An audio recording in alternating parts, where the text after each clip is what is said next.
hang me like a common criminal, and I didn't mean it. You know I didn't. Oh, stop whining, Gerald. Take your medicine like a man. What? All right, Harvey. I'll stop. You're responsible for the whole thing. You know you are. And since they can only hang me once, even for 2 murders... Midnight, the witching hour when the night is darkest, our fears the strongest, and our strength at its lowest ebb. Midnight, when the graves gape open and death strikes. How? You'll learn the answer in just a minute in Death's Goblet.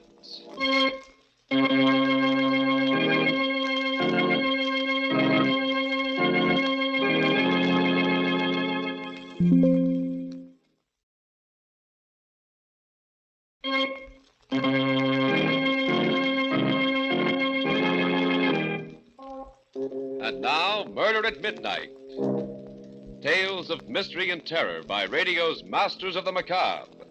Our story by Sigmund Miller is Death's Goblet. It all began at one of Arthur Cunningham's parties. He always gave a party when he came back from one of his trips abroad. I went there with Gerald, my partner, and his wife, Susan. Beautiful Susan. Did I care for her? People used to say so. But she was too self-centered a woman for me. I like to look at her just as I like to look at anything that's lovely. That was all. As for Gerald, well, he was rich, which was the only reason he was my partner. But suppose I start at the beginning, at the moment we got to the party and Arthur came over. Well, hello, Harvey. Glad you came. Wonderful to see you back, Arthur. You know Gerald and his lovely wife, Susan. Of course. Hello, lovely wife, Gerald. It's nice to see you again, Arthur. Good trip, Arthur? Marvelous. And you're just in time for a drink. Let's get away from this mob. Come into the study. I've just opened my last bottle of Chateau Albert. Oh, nice. Here we are. Oh, someone get the glasses out of the cabinet, will you? I'll get them. Large parties make me very nervous. You know, I'm much rather... Here we are. Yes. Hi. What an odd goblet this one is. Oh, put that one back, Susan. Why, what's wrong, Arthur? Use any of the others, but not that one. Oh, I'll be careful of it if that's what you're worried about. Oh, it's not that. I just don't want you to drink from it. What's all the mystery about, Arthur? Well, you'd all think I was mad if I told you. Take a look at it. It's a very strange-looking glass. Yes, looks Venetian, possibly from Murano. It is. This red spot here on the side. Yes, it's supposed to be a drop of blood. That's very odd. How do you know that? Well, Gerald, this goblet has a legend, a terrible legend.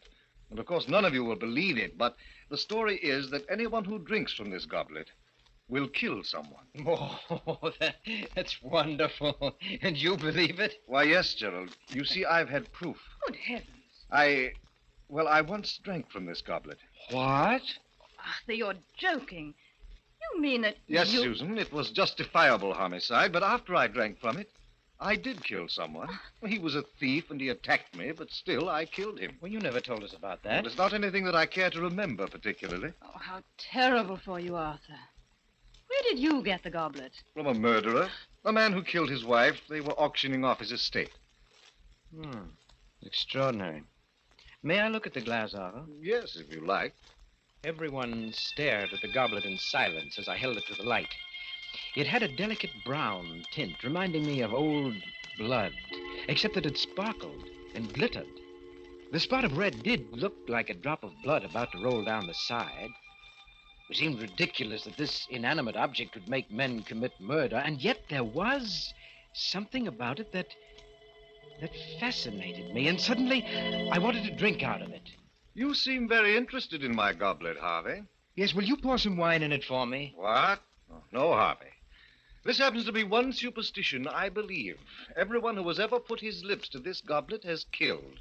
I don't know why it's so, but it is. Oh, it's silly, of course, but why tempt fate? Oh, nonsense, Gerald, nonsense. I'm going to drink out of it. You'll have to pour the wine yourself, Harvey.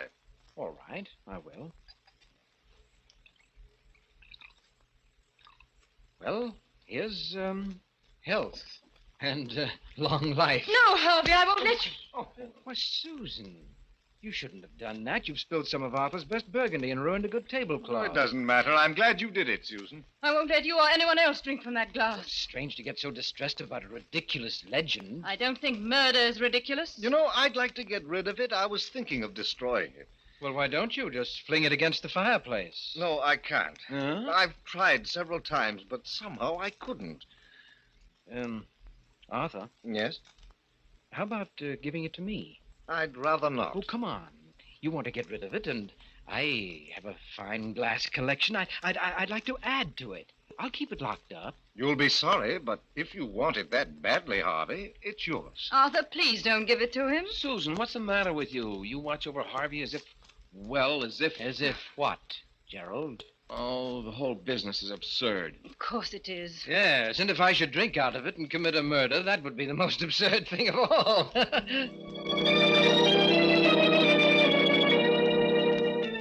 I kept the goblet on the mantelpiece in my library where the lamplight made it glitter. I discovered that the red drop was not paint. It was ingrained in the glass. Oh, very cleverly. One night, both Susan and Gerald were at my home. As we chatted, I got up, went to the mantelpiece, and idly toyed with the goblet. Goblet. It's the one Arthur gave. Yes, you remember. He gave it to me. Why don't you smash it, Harvey? Get rid of it. Ooh, it gives us all the creeps. Well, Gerald, you aren't really afraid of a piece of glass, are you? You don't believe Arthur's story at all, do you, Harvey? On the contrary, Susan, I do believe it. But not the way you think. What do you mean? Well, I mean to say murder is not in the goblet. It's in me, in you, even in Gerald. Oh, what a silly thing to say, Harvey. Oh, yes. You don't need a magic goblet to commit a murder. All you have to do is let yourself go. Let go of the civilized controls that tie you up. Why, Gerald, if you had cause, you could murder me or even your lovely wife. Oh, I couldn't kill a fly. Oh, but you could if the fly gave you enough trouble. Now, supposing, just as an example, supposing that you discovered that Susan was really in love with me and only married you for your money. Harvey. Wouldn't that make you want to murder her, Gerald? Oh, you're crazy. That's not very funny, Harvey. Even you, Susan. What? Even though you have a lovely face and exquisite hands, even you could commit murder. Why, there must have been times when you hated Gerald, or only for a moment, of course. But in that moment, if you were not so civilized... Stop it, Harvey. Why, you could even put your lovely hands around my throat. Oh, stop it, Harvey. You're not that important to her. And then just why are we on this gruesome subject? That's Harvey's idea of humor. Susan looked at me, a touch of red at the point where the cheekbones make the skin taut. She seemed angry, but she wasn't really. Oh, yes, she loved me. I could see it in her face. She looked at me for a moment and then dropped her eyes. May I look at the goblet, Harvey? No, I'm afraid not, Susan. You might accidentally drop it. It might be a good idea. Well, I have an even better one, Gerald. And that's to go home before we get really serious about this murder business. I sat there staring at the goblet after they left.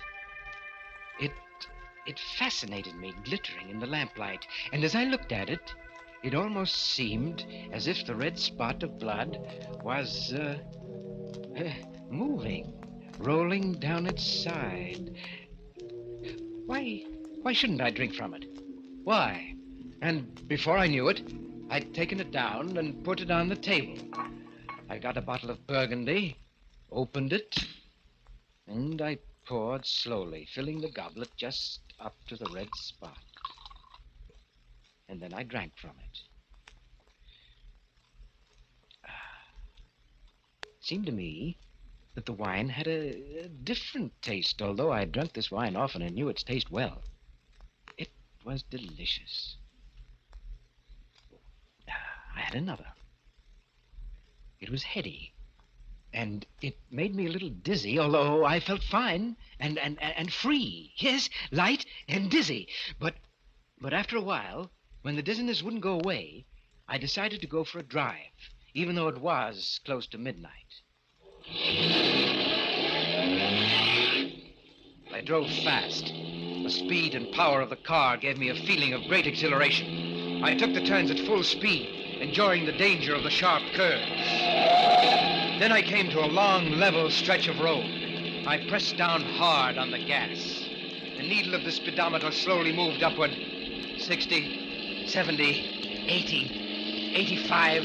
The road, like a black ribbon, rolled up in front of me. And then I suddenly saw him, but it was too late. I struck him with my right fender. He never made a sound. The car swerved a little from the impact. My heart in my throat. I stopped. Then I backed up. Backed up. Backed up. Backed up to where the body was lying sprawled grotesquely on the edge of the road. One look was enough. He was dead. But no one had seen the accident. I stepped on the gas and drove off.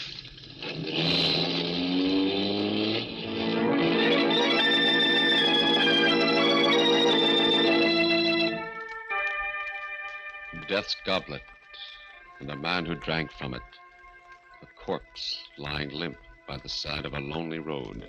And a car speeding away as the clock strikes 12 for murder at midnight.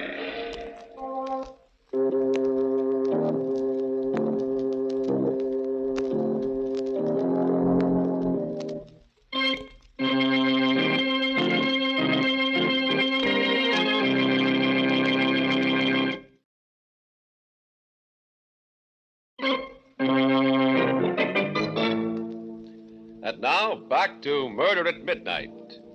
Harvey challenged the curse of the goblet and found it true. He had just killed a man after drinking from it. Let's listen to him as he continues the story of Death's Goblet. I knew now that the story of the goblet wasn't a myth, and I also knew what I was going to do about it.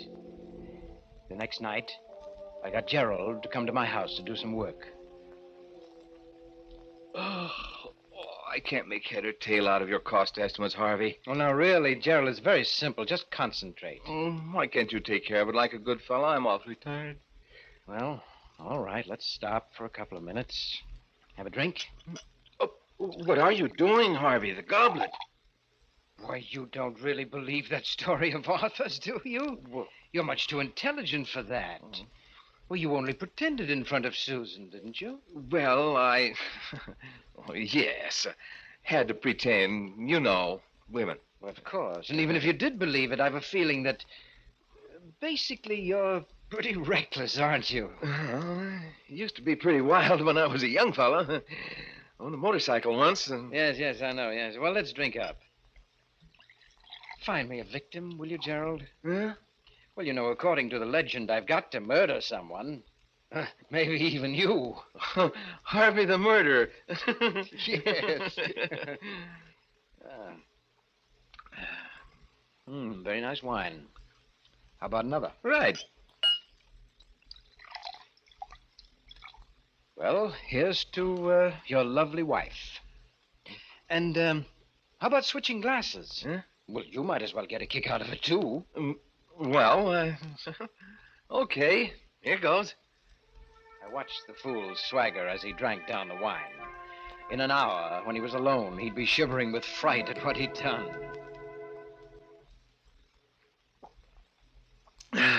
Well, I did it. You certainly did.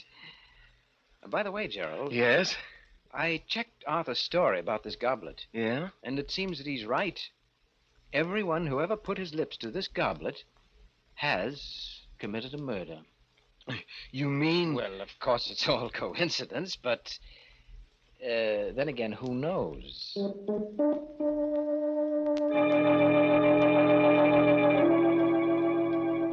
All the next week, I kept reminding Gerald about his drinking from the goblet. I wasn't really trying to get him to kill, but it was amusing to see him get upset and uneasy. And I noticed he was getting a little bolder, particularly with Susan, and had developed a temper. And one night, just as I was about to retire... Hello, is that you, Harvey? Yes, Susan, how are you? Oh, I'm fine. I'm just a little worried about Gerald. He usually gets home at about 6, and it's 11 o'clock now. Do you know where he might be? Why, he's having dinner with his sister. His sister? Yes, a tall, dark girl. She was in the office today, and... Harvey, Gerald has no sisters? Oh, he hasn't? No. Oh, I guess I got him mixed up with someone else. Yes, it was Les Gordon who was meeting his sister. Yes, Gerald had some business to take care of over in Milford. You're and not very good at covering up, Harvey. I'm coming right over. Please wait up for me. I'm good. Things were beginning to happen. It was becoming very interesting. Now we'd see. Harvey, I want you to tell me everything. I must know. Who is this girl? Take it easy, Susan. Come, sit down. Oh, never mind that. What about Gerald? I don't know anything about Gerald's private life. And besides, you're not the one to talk. What on earth do you mean? You know perfectly well what I mean. You don't really care for Gerald. Actually, you're in love with me. Harvey. Well, you are, aren't you? Maybe. Sometimes I think I am. Oh, but you're too cold-blooded. I'd never be sure I could trust you. As a matter of fact, you'd like to get rid of Gerald. Why do you say that? Well, I'm just putting your thoughts into words. You never really loved him, did you? Oh, but Harvey... And he's finally become unbearable, hasn't he? Oh, Harvey, if you only knew. Do you know that the last time Gerald was here, he drank out of that goblet of Arthur's? It's possible that he wants to get rid of you, too. Oh, stop it, you hear? Well, I'm just telling you what I think you ought to know. Oh, we'll see. I left word at home that Gerald was to meet me here. And if he does come, well, we'll see. We sat and waited, not talking much. Susan's face was pale and agitated. It was most exciting. Susan, with all her charm and embellishments, was really a fierce animal underneath. I could almost hear her rage seething. Are you expecting anyone? Just Gerald. Well, let him in. Oh, hello, Harvey. Susan, what's up? Why did you leave word to meet you here? It's almost midnight. Where have you been all the evening? At Milford? With whom? What's going on, anyway? What are you so excited about, Susan? What were you doing in Milford? Why, I went there on business. Oh, really?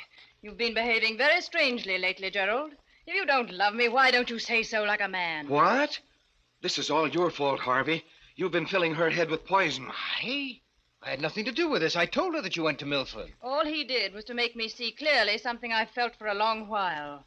And I think this is the time to do something about it. So, are you out of your mind? Put that gun down. You remember it, don't you? You gave it to me. Said it might be useful in an emergency. Harvey, take that gun away from her. She's liable to shoot. She won't shoot. She's only trying to frighten you. Am I? Let's see. Oh, my shoulder. Give me that gun. Give no. Harvey, she's dead. Yes, Gerald. And you killed her. But it was an accident. She shot at me, and I was only trying to get the gun away from her. You know that's what happened. I only know that you drank from that goblet and that you killed her. What? But... Oh, you dirty, treacherous... You planned all this so that you could get rid of me, so that you could have Susan, you could have the firm for yourself. You'll have to do better than that to beat the gallows, Gerald. The gallows? Please, Harvey. We've been friends for a long time. You can't let me down. You wouldn't have pressed the trigger if you hadn't had murder in your heart, Gerald. You shot her because you wanted to. That's what I saw. I believe in telling the truth. Harvey, I'll turn over the business to you. I'll do anything if you'll just... I don't accept bribes, Gerald. All right. But I'll fool you. I'll call the police myself. Well, there's the phone. I'll prove my case in court. They won't convict me. Operator, give me the police. Hello? Police department? This is Gerald Hamilton. I just accidentally shot my wife. And my friend's home. Yes, she's dead. The address is 411 Grove Street. That's right. I killed her. Accidentally. Yes. I'll be waiting here. Cigarette, Gerald? Oh, treating me like a condemned man, huh? Well, I'm not going to die. All I have to do is tell the truth about everything, including you. Oh, but you forget, Gerald, there must be fingerprints, your fingerprints on that gun. That won't look very accidental, will it? But Harvey... You did it, Gerald. I saw you. If you don't back me up, they'll hang me like a common criminal. Please, Harvey, don't let them do that to me, please. Oh, stop whining, Gerald. What? All right, Harvey, I'll stop. You're responsible for this whole thing. You know you are. And since they can only hang me once... You raised the gun, but I'd been expecting it. I grabbed his hand, pushed it against his chest. My finger pressed on his and on the trigger. And suddenly, he went limp. You won't get away. My alibi was perfect. All I had to do was wait for the police that he himself had called. The minutes ticked slowly away. And then...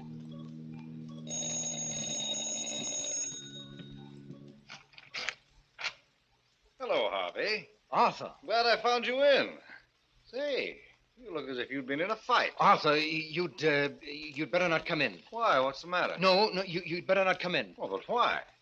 Well, Gerald and Susan, they had a quarrel, and he killed her. What? And then he shot himself. What are you talking about, Harvey?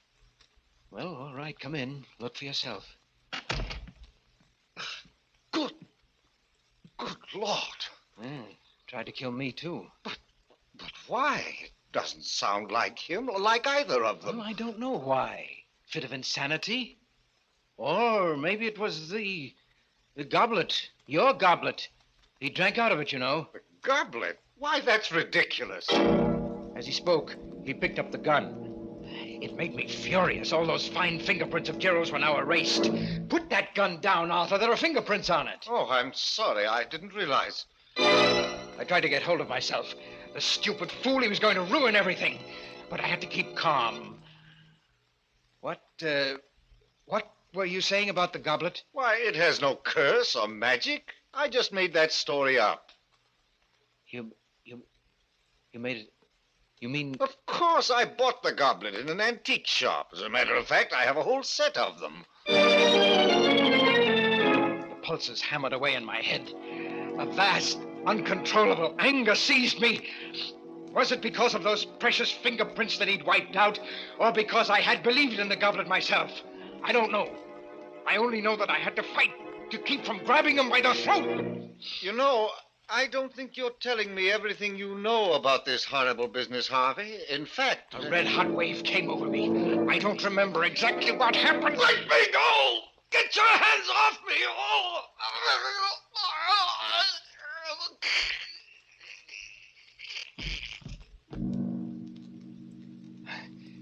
Arthur's body is lying there, too, now. Next to Susan's and Gerald's. But the police will be here any minute, so I have to hurry. First, the goblet. There. That's done. No. Some of the broken fragments still glitter in the lamplight. I've got to crush them, grind them to powder under my heel. But there are always other pieces that I can't find. They're hiding from me. They're afraid of me. But I'll find every piece.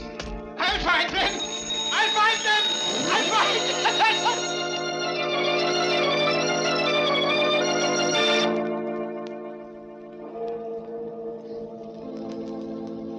them. Three bodies lying huddled on the floor, and a madman crushing the fragments of the broken goblet to powder as the police car drives up and the clock strikes 12 for murder at midnight.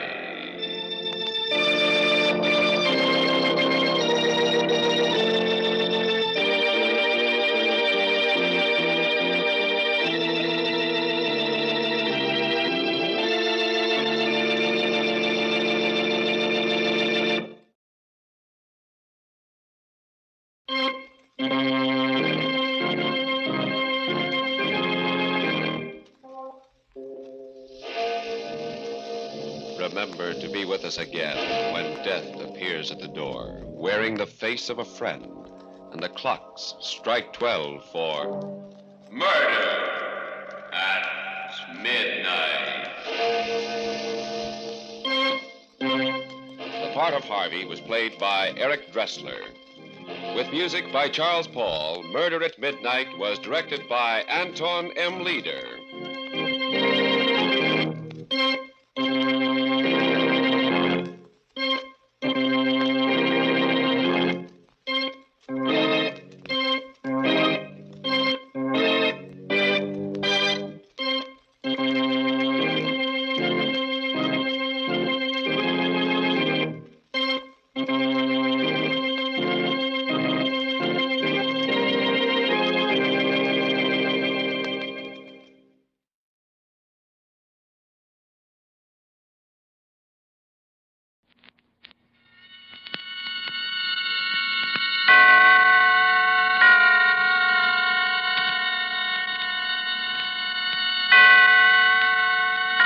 Roma Wines present Suspense.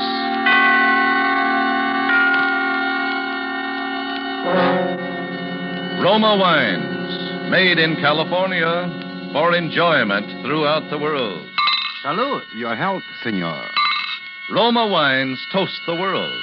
The wine for your table is Roma Wine, made in California for enjoyment throughout the world. This is the Man in Black, here for the Roma Wine Company of Fresno, California, to introduce this weekly half hour of Suspense. Tonight from Hollywood, Roma Wines bring you as stars an old friend of these proceedings, Mr. Peter Lorre, and a newcomer, Mr. Richard Conte. For their appearance tonight, Joe Eisinger has written an original suspense play with sporting blood in its veins, and in which death has a ringside seat. Its title, with apologies to Mr. Steinbeck, is Of Maestro and Man. And so, with the performance of Peter Lorre as the maestro and of Richard Conte as the man, we again hope to keep you in suspense.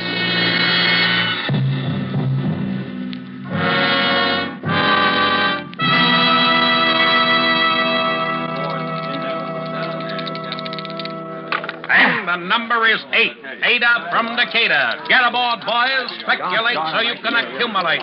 Put down a handful, pick up a hatful. And he throws a 5. The money is 8. Make the point and break the joint. 7-1 the hard way. The man wants 2 4s. He'll make it the hard way. He's got a hunch. He bets a bunch. Get aboard, boys. And the dice read days in the week. 7 and the man's down. Pass the dice and make some ice. Everybody plays and everybody wins. Lay it on the line, we pay it on the line. 3 to 2, a 6 or an 8, even money, 10 or 4, I lay it and take it. Right or wrong, I go along. Tough one to lose, Maestro. Oh, Mr. Cripp. Did I frighten you? Oh, no. It's just that I didn't... Maybe your nerves need looking over, Maestro. I think I'd have jitters, too, if I dropped a bundle like you did tonight. What time is it? 3 in the a.m., Maestro. Too late to play again. Oh, please, another hour, huh? I don't mean the time. I mean I think I got enough of your paper for one night. Huh? My stick man just handed me these tabs, 15G. You know that my IOUs are good, Mr. Cripp. You know that. That's what I wanted to talk to you about. You ever see my private office, Maestro? Right this way. Sit down, Maestro. Well, it's growing late, and This'll only take a minute. How's Ricky? Oh, Ricky. He's in the mountains. He has a vacation, a little rest. You know, it's a great little welter, that Ricky Martin. Punch like a heavy, feet like a flyweight. Yeah, fine boy to have in your stable. I don't have what you call a stable, Mr. Cripp. Ricky Martin is all I've got. Yeah. All of my life I dreamed of having a boy like Ricky Martin. Not for the money, not for what he'd bring, just to own him. Like a fast horse carrying your colors. He leaves them all behind. You know, I'd be willing to trade you any 3 of my boys for Ricky Martin. Well, that's very generous of you, Mr. Cripp, but I don't think... I don't think you would. Well, you're a lucky man, Maestro, finding a boy like that. Yes, I am. I sometimes wonder how you did it. You haven't been in the fight game long in this town. I remember the first time I see you and your boy hanging around the garden. Yes, that's right. The fighting profession is still a little strange to me. You see, all my life I've been an impresario, you might say. In Paris, in Brussels, Vienna. ballet, opera, plays. And when I came to this country and found Ricky, I could see that here was a... Yeah, you could see, all right. Cigar?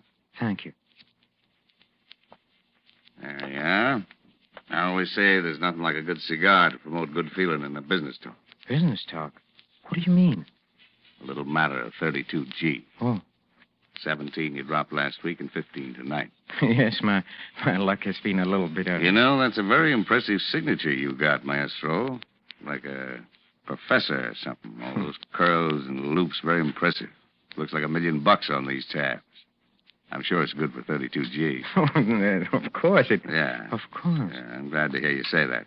Well, if that's all, Mr. Cripp, That's all, Maestro. Well, then, good night, Mr. Cripp. Just a minute, my friend. You're leaving something behind. What? Your IOUs. I don't understand. I figure I got enough of your paper.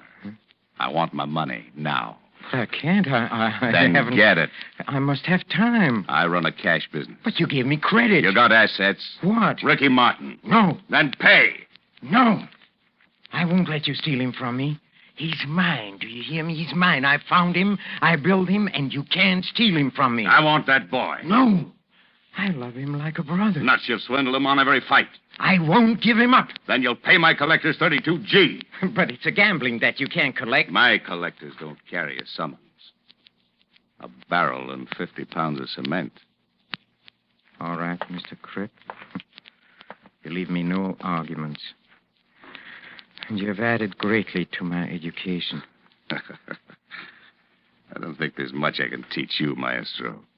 Only this time I'm out in front. I'll show you I'm a generous man. Honest John Cripp. Run an honest game and I make a square deal. 50G for the boy. 32 in tabs, 18 in cash. No beefs later.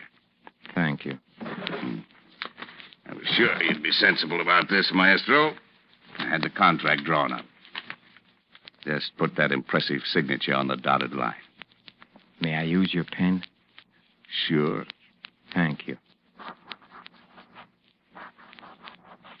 There you are, Mr. Cripp. Ricky Martin now belongs to me. Mm-hmm. Your pen writes very easily. You can keep it, part of the deal. Thank you. I shall treasure it as the most expensive pen in the world. How soon will Ricky be back in town? Oh, I expect him in my office tomorrow. Good. You'll tell him he now belongs to honest John Cripp. Yes, I'll tell him. You know, Mr. Cripp, I don't think Ricky Martin is going to like being owned by you. You just leave that worry to me, Maestro. I have a way of making people like me.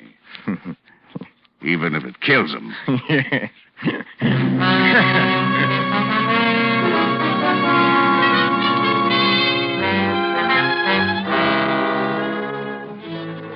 Tonight, for suspense, Roma Wines are bringing you the play called Of Maestro and Man. You have heard Peter Lorre in the prologue to this study in suspense.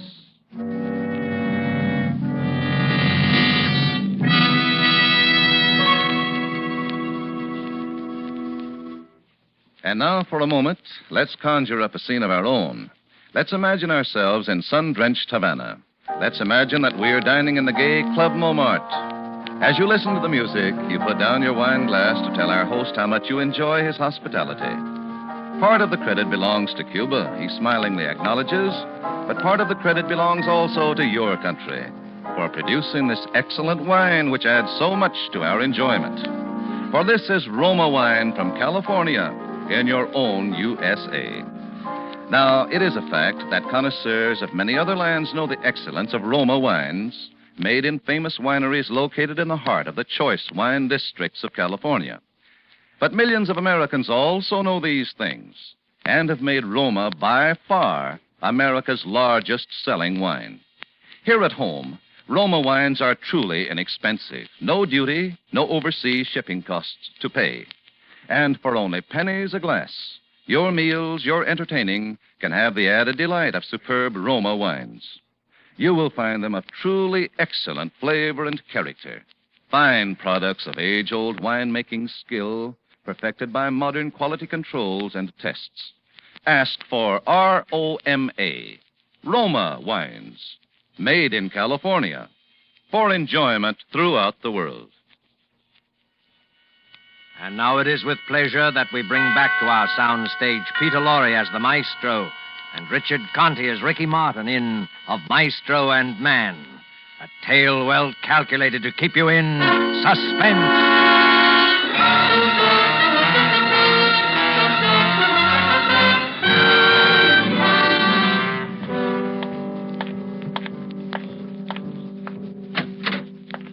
Say, Ricky hasn't come yet? Huh? Oh, no, boss. I've been sitting here in your office like you told me, but he ain't come and he ain't called. I don't understand it. I can't. His train arrived 2 hours ago and... Hello. Hello, Maestro. Sam. Ricky, where have you... Oh. Maestro, this is Lynn Carter. How do you do? How do you do, Miss Carter? And this is Sam Lynn. He was my trainer. Hello. Ricky has told me so much about you during the past 2 weeks that I feel like... Yeah, you know how it is, Maestro. Out on the lake at night, the guy gets to rambling and... I found it all very colorful. Ricky, there's something I must tell you if Miss Carter will excuse us for it. But there's something I must tell you, Maestro. Hmm? It's about Lynn and me. You see, we... What is it, Ricky? Well, Lynn and me, we're gonna be married. Married? What? Yeah, we just, well... When I met Lynn, I don't know how to tell you this, Maestro. You know how I feel about you. Ricky, what are you trying to say? Tell me. It's just that Ricky is trying to tell you, Maestro, that he's quitting the ring. Ricky's quitting the ring? Ricky quitting? I must, Maestro. I'm going away with Lynn to South America. Her father owns he wants us to live down there. I'm going to work for him. But, Ricky... Ricky, you can't. Not now. I'm sorry, Maestro, but don't make it tougher for me. You know I always wanted to quit, always hated it. Now I have a good reason. We're taking a plane to Rio tonight. But you can't, Ricky.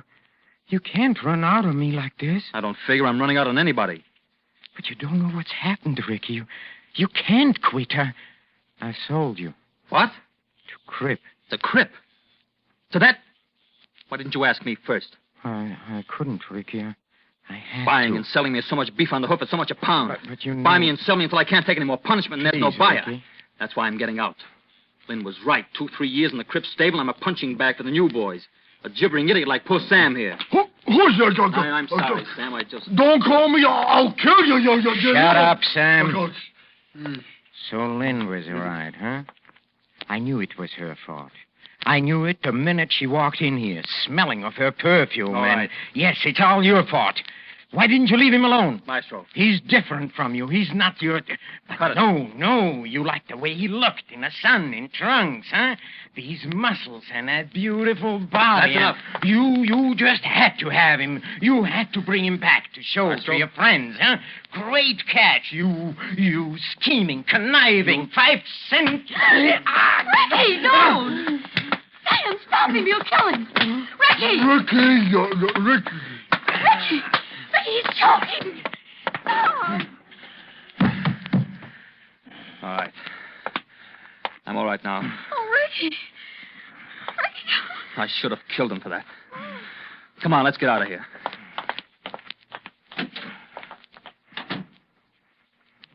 Boss, you all right, boss? Yes, sir. Well, he'd like to kill you, then. Hey, your face is a funny color. Come, Sam. Help me to the couch. Sure, boss. Sure. There. You all right now, boys? Yes, sir. I'm all right now, Sam. You're a good boy, Sam. Sure, Sam's a good boy. Sam's no rat, but Ricky's a rat, huh? Huh, boss? Ricky's a rat. Sam, we must do something. Sam. Oh, sure, boss. That Ricky is a rat. He called me a idiot. I'll kill him, boss. Sam's a good boy. Yeah. He don't like for Ricky to do the boss no hate. I'll kill him. No, Sam. Shh, please. You must not get excited, Sam. We must think. Sure, boss. Let's think. Your lip is all with bleed. Boy. Yes, you're a good boy. He called you an idiot, yes, but you're a good boy, Sam. I like when you pat me on the head like that, boss. We have a problem, Sam. Mr. Cripp must not hear about Ricky quitting. Ricky quitting, boss? Something happened to Ricky. An accident. They happen every day, Sam. Oh, sure. Accidents happen. Well, when I was a little boy, a Cripp and say, it's a tragic thing, Mr. Cripp. Fine boy like that. You're a boy, Mr. Cripp. You're a $50,000 boy, Mr. Cripp. It's a tragic thing, huh? Yes. Tragic finale to a promising career. Oh, yeah, boss. That would be some tragic, some finale, It must be an accident, Sam. Mr. Cripp must never be able to say. Do you understand that, Sam? Oh, sure, but when I was a little boy, Sam? Yeah, boss? Sam, in Langton's gym. You know what a main steam valve for the steam room is? What, boss? The valve, Sam. The one that lets the live steam into the steam room. Oh, sure, but the gadget that the guy turns off and on the steam with, huh? That's right, Oh, Sam. sure, boss.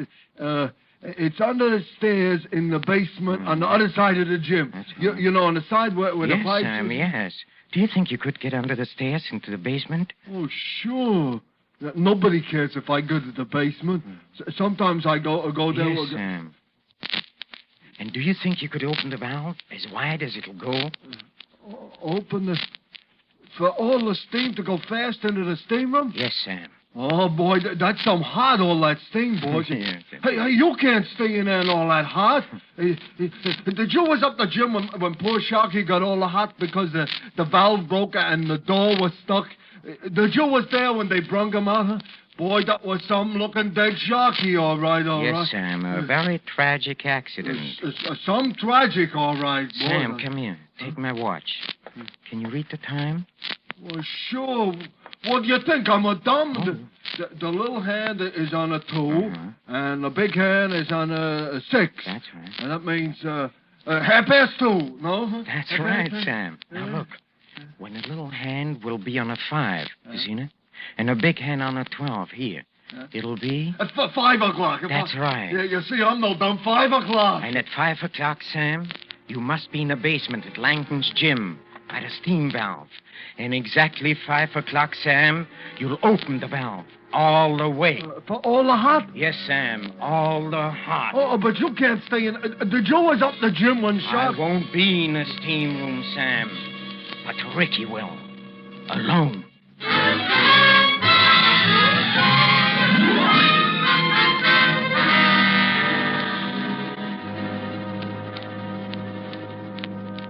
Shoreham Hotel. Ricky Martin's apartment, please. One moment, please. Hello? Ricky? Hello, Ricky. What do you want? Ricky, please, I don't know how to begin, but you've got...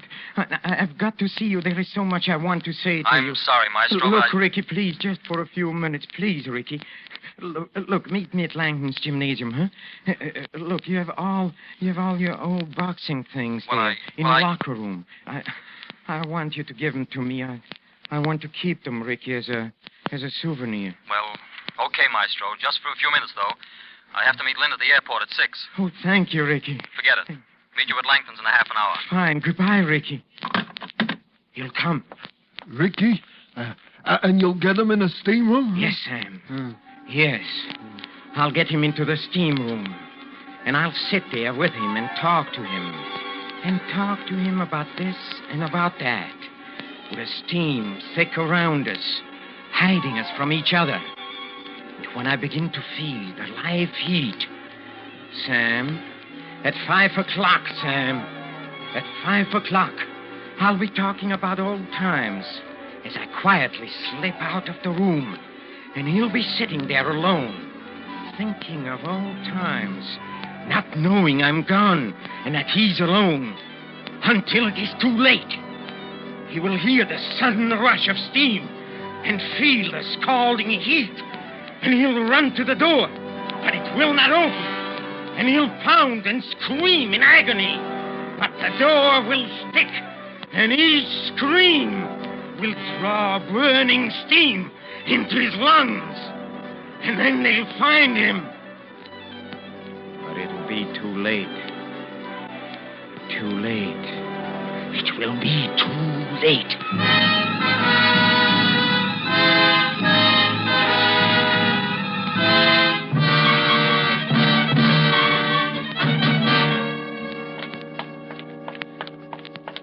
Oh, hello, Ricky. Hello. I'm so glad you came. See, I was just going to take my steam bath. I had to wait until Lynn called me. I told her to meet us at the airport at 6. Good. Come, Ricky, let's go to the locker room, huh? Look, here is your old locker, Ricky. You have the key? Yes. Here, you open it. Thank you. But first, Ricky, please, I want to tell you how I feel, how I've been so miserable because you should have killed me, Ricky. Maestro. Yes, Ricky, I deserved it, but you see, I wasn't myself. You know that. Let's forget it, Maestro. Go ahead, open the locker. All right, thank you. See? Look. Your punching bag. Look, your trunks. Your gloves. And here, look here, Ricky, this pair. This pair you wore the night you beat Kit Foy. Wasn't that a fight, Ricky? How can we ever forget the third round? Remember what the newspaper said? Every word is burned into my memory. Last night, a new star of the ring was born. Ricky Martin, sensational new welter. Cut it, Maestro. Yes, sir. I'm sorry, Ricky. I know how you feel. Ricky, are you sure? Isn't there one chance that you'll change your mind? No, Maestro. Not a prayer. What time is it? Oh, it's only about 4:45. Come on, Ricky, don't you want to have your last team with the old maestro? Well, No, come. Well, okay, but remember, old Maestro, 5 o'clock's my deadline. Oh, well, Ricky, that I guarantee you. Say, who's around at this time of the day? Huh? Oh, Joe. Sam, I wanted to tell you how sorry I am. Oh, sure. I'm sorry, all right. Call me put on the boss a slug. Come on, get going. Oh, boy. Sure gonna be some hot sorry, all right. Sam, stop mumbling. Get going. Some hot, tragic finale, all right. Get going. Some hot... Oh, that poor guy. See, Maestro, that's why I'm getting out now. I don't want to look like that in 5 years. Here's your towel, Ricky. Are you ready? Yeah. I'm ready. How much time we got? Well, it's just a couple of minutes before 5. It's time for a quick steam and a shower, and then we meet Lynn, huh? Okay. Good old steam room. They really got that steam up today. Yeah. It's so thick you can't see your hand in front of you. Yeah, but it's good for you. Come on here. Feel your way over here, Ricky. Come sit here with me on a second shower. Here. Yeah, that's right. Just keep your head down and your eyes closed and relax like me. Yes. This feels fine. Yes. You'll begin to feel even better later. Tell me, Ricky, how you met Lynn. Well, she was staying at the same hotel with her mother and father. He came up on business. A right guy, Maestro. You'd like him. Yes, I'm sure I would. One night I just found myself dancing with her. I don't know yet how it happened. But there we were. And after that, well, it seemed like there was nobody else in the world but we two. I don't know, Maestro, but suddenly I realized that what I wanted most in the world was right there. Something I can't remember having. Something I wanted all the time and with all my heart. I'm tired of hotel rooms and training camps and fight talk and no one and nothing to come home to. I love Lynn. I love her family. They love me. That's all there is, Maestro. I guess that's the crop for any man. Hey, it's getting kind of hot, Maestro. Remember, Ricky, remember the day we first met? Maestro, the steam is getting a little too much. Remember, it was backstage at the Met. You wanted to be a ballet dancer. I must laugh when I think of those days. You had muscle and you had grace and you had power, but you didn't know what to do with them. And I showed you. Not ballet. Years of sacrifice. For what? I found you and I found the ring and I brought the two of you together. In 1 year, you were near the top. Yes, it was a long year, Ricky, but we went through it together. Yes, I can't help feeling that your leaving is almost a tragic finale to a brilliant ring career. What? Yes, a tragic finale. And then when we got your first fight in New York.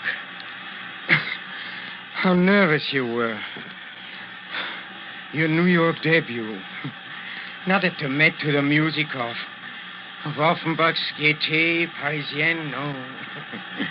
But at the Madison Square Garden to the roar of 15,000 throats. And do you remember the last thing you said to me before you went into the ring? Remember? Hey, Ricky, where are you? Ricky, where are you, Ricky? Ricky,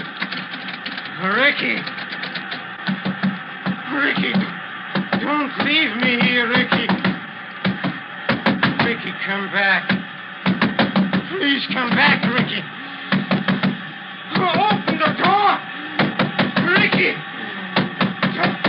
Don't leave me! Ricky! My life!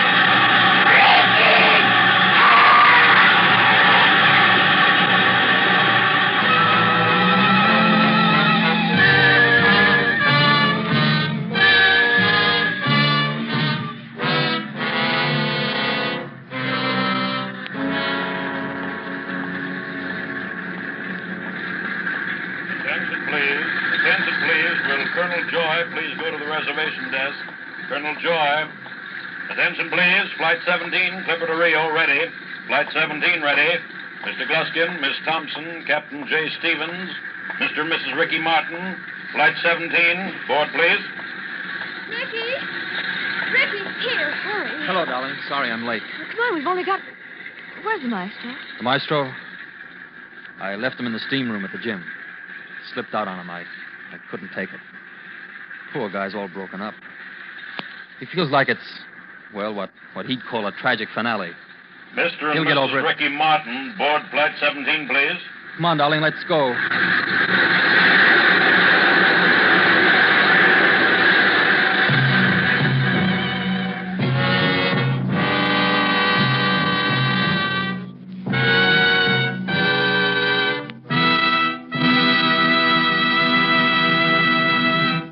And so closes Of Maestro and Man, starring Peter Lorre with Richard Conte.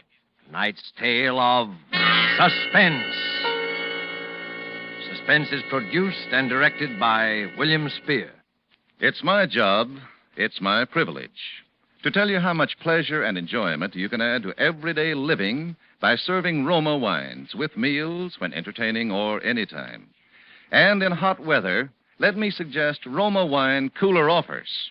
Just put ice cubes in a tall glass, half fill it with your favorite Roma wine, then fill it up with sparkling water. For a sweeter drink, add sugar. Ah, that, my people, is really something. And it's so simple, so good, and so inexpensive. It's a fact. The cost of Roma wines is only pennies a glassful. Get Roma wines today. Enjoy them regularly. If your dealer is temporarily out, please try again soon.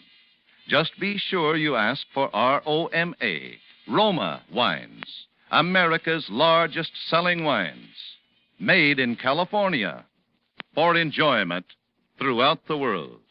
Richard Conte appeared through the courtesy of 20th Century Fox, producers of the Technicolor production Wilson.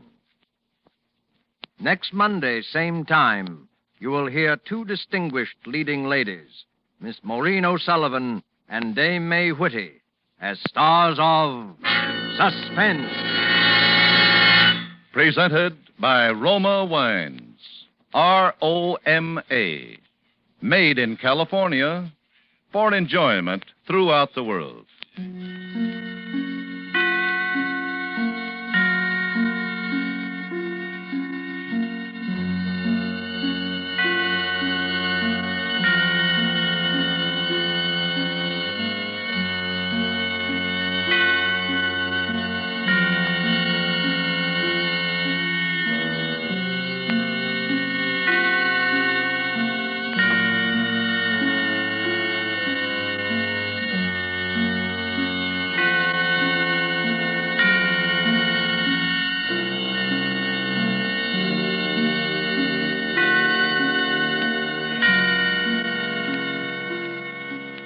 This is CBS, the Columbia Broadcasting System.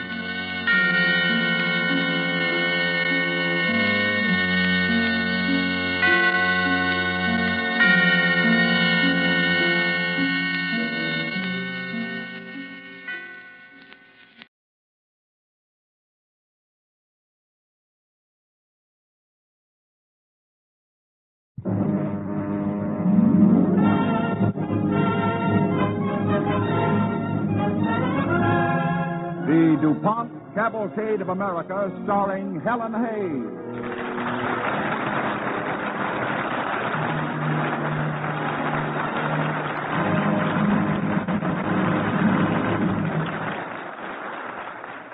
Good evening. This is Helen Hayes.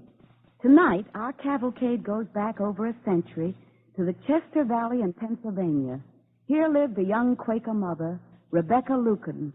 By an accident of fate, she became responsible for the most important industry in the valley, the Brandywine Iron Works. Today, that ironworks bears her name, Lucan Steel Company, the world's largest plate mill. But before we begin our story, here's Bill Hamilton for the DuPont Company. Thank you, Miss Hayes. Ladies and gentlemen, a small rug on a bare floor is one of the danger spots in any home. 17,000 people are killed each year in their own homes, in falls, falling downstairs, falling in the bathtub, falling on slippery, sliding rugs. To help prevent such rugs from slipping or creeping, the DuPont Company manufactures Rug Anchor. DuPont Rug Anchor is a scientifically surfaced sponge rubber underlay which goes between the rug and the floor. Rug Anchor is available in leading department stores and is another of the DuPont Company's better things for better living through chemistry.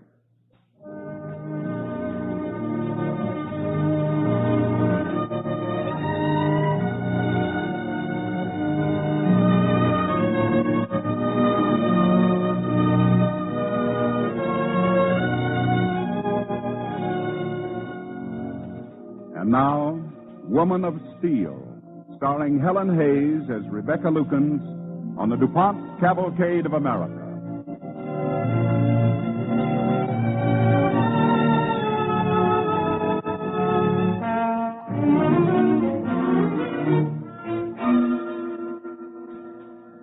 Help me, Rebecca. I must get up. I must work. No, Charles, lie still. He is very ill. I must get up. I must work.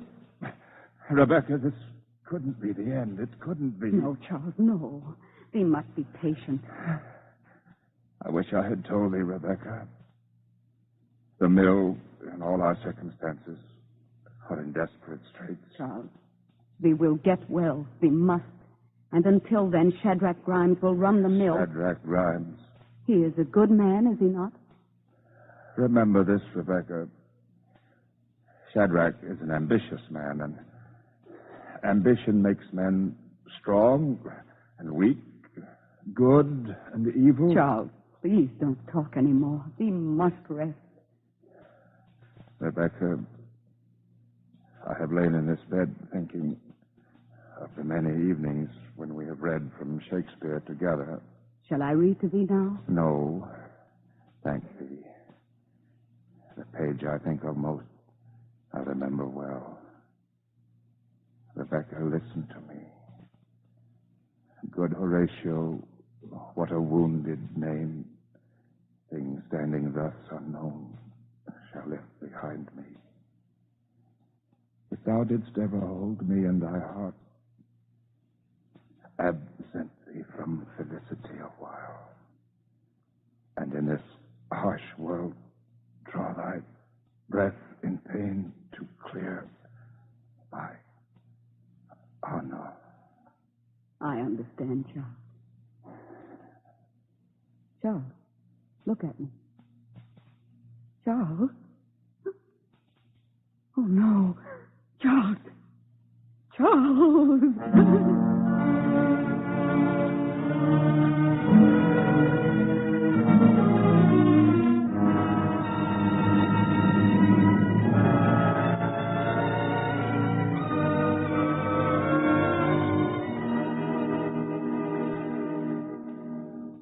In 1825, when Rebecca Lucans became the widow of Charles Lucans, she was still a young woman. but already she was the mother of 4 children. Well, as she turned to face the future, there was but one person in the family who could give her aid, Solomon Lukens, her husband's older brother. Rebecca, I know nothing of the iron business, but I can recognize a zero when I see it. But we must find a way to go on. I tell thee there is no money. But Charles said the whole country would soon need boilerplate. That is why he converted the mill, and I'm sure he was right. He must have been. My dear Rebecca, if thee had a fortune, thee still couldn't run an iron mill. Thee is a woman. Aye, Solomon. There's always someone to remind me that I am only a woman. Do they think the mother of 4 children can forget that? Beg pardon, ma'am. Yes, Maria. Shadrach Grimes is here to see you. Ask him to come in. Yes, I am glad he is here. He is our superintendent at the mill, and he doesn't agree with thee, Solomon. He thinks I should go on. Good afternoon, ma'am. Shadrach, this is my brother-in-law, Solomon Lukens. How do you do? How do you do? Mr. Grimes, after a study of the books, I don't see how you can encourage Mrs. Lukens to continue. Oh, why not, Mr. Lukens? I'll manage things for her. All she has to do is set to home here like she always has, and I'll run the mill fine. The owner of an enterprise must know something of its business. Mrs. Lukens knows nothing of making iron. But I do. I was born a poor man, and I've worked hard and learned my business. And I say I can run that mill. Your ambition is commendable, Shadrach Grimes. But if you should fail, my sister-in-law would remain responsible. I cannot stand by and watch my brother's widow and children walk into poverty. Solomon, then thee would have me put out the fire at the mill? I am the only man left in this family, Rebecca. And since thee is a woman... Aye. Being a woman, I dare not walk alone. Although it seems to me I have more strength to go on than I have to abandon my husband's faith. All thee needs now is the strength to be wise. Very well, Shadrach. I will go with you. We will put out the fires. It will be a sad sight, ma'am. Let Shadrach attend to that, Rebecca. There's no need to torture thyself watching the death of the mill. No. My father lighted those fires in 1810, and my husband never once permitted them to die out. Now, if the decision is mine to quench those fires, I will see it through. Come. I believe with Macbeth, if it were done when 'tis done, then 'twere well it were done quickly.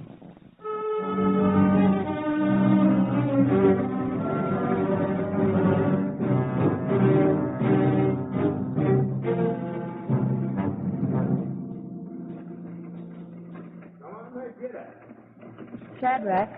Yes, ma'am. What are all those wagons? Where are those people going? Out of the valley, ma'am. I guess with only a woman left, they knew the mill would close. But where are they going? Stop one of them. I want to talk to them. Hey there. Yeah? Pull up. What for? This is Mrs. Lukens. She wants to talk to you. It's the Waters family, ma'am. I know. Whoa. Whoa.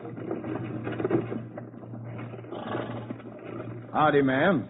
How do you do, Enos and Grace Waters? Howdy, ma'am. I stopped you because I wanted to ask you where you are going. Well, we don't know, ma'am. With your father here and your husband, I guess we felt so safe in this valley we never made plans. I guess we just thought the mill and your family would go on forever. Oh, now stop crying, Grace. My wife feels powerful sad, Miss Lukens. We all feel sad. We belong in this valley, your family and my family. If we move out of the valley will die as well as the mill. I want to stay, Enos Waters. Will you stay with me? Rebecca, they can't stay unless the mill goes on. It can go on, Mrs. Lukens. I'll manage things. Enos Waters, if you and your people will stay, I will not close the mill. Why, never. How could you run a mill? You're a woman. Besides, you got 4 children. Yes, Mrs. Waters, I have 4 children and no husband. What would you do? Don't say no more, Miss Lukens. There's a look in your eye that my father told me he saw in your father's eye when they called him a fool for starting the mill. When I see that look again, it decides me to stay and see what'll happen. Plato, Cicero, turn around and get out. Get out. Come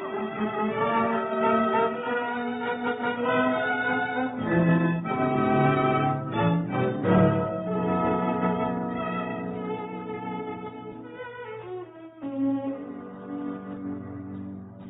Shadrach. I do intend to go on with the mill.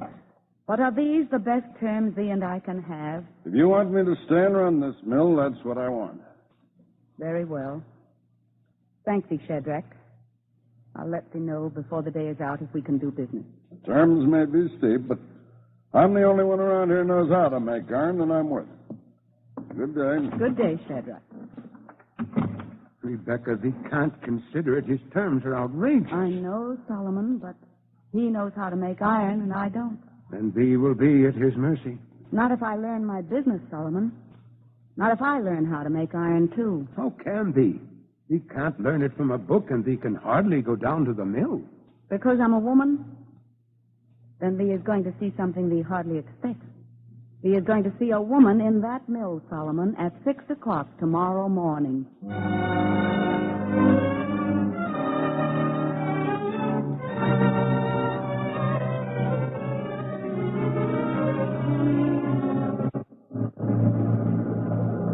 Shadrach, I want to explain to thee about this order. It's very important. My husband worked hard to get it, and it must be perfect. You don't have to come down to the mill to tell me how to make boilerplate, ma'am. That's my business. But this isn't for a boiler. Look here, Mrs. Lookins. You've been giving orders around here for 3 months.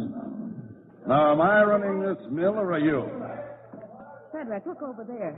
What's happening? Shadrach, the rolls are stuck. There's a hot bar stuck in the mill. Shadrach, if the heat of that bar cracks those rolls, it'll be months before we can get others. Do something quick. Are you running this mill or am I? If you are, you take care of it. It's no time to talk. The creek's too low to turn the wheel. Enos, can't we force the wheel over? Well, I'll climb out on her and try. Can you give me some help? Shadrach, can't we help him? That's not my work, ma'am. Shadrach. Never mind. George Harvey, Charles Hanscom, out on the wheel. Hurry. Come on now. I'll help thee. Let me get up there. No, Miss Lucas, you stay there. Don't come out here. My weight will help. Push that wheel, man. Miss Lucas, stay back. Push. That's it. Now jump, everybody. Jump. Keep turning. Enos, jump. Oh, thank you. I say, thank heaven, man, you didn't get up there. That's no place for a woman. I've been telling her this whole mill is no place for a woman, and it never will be. As long as I own this mill, I'll be here, Shadrach. Then it's no place for me. I say pig iron and petticoats don't mix, and I'm through. Good day, Mrs. Lookins. Excuse me, ma'am, but that didn't seem so wise to me. What choice have I got, Enos? Except to give him the mill. Maybe, but Shadrach Grimes is a mighty good superintendent, and I got a feeling he won't be such a good enemy.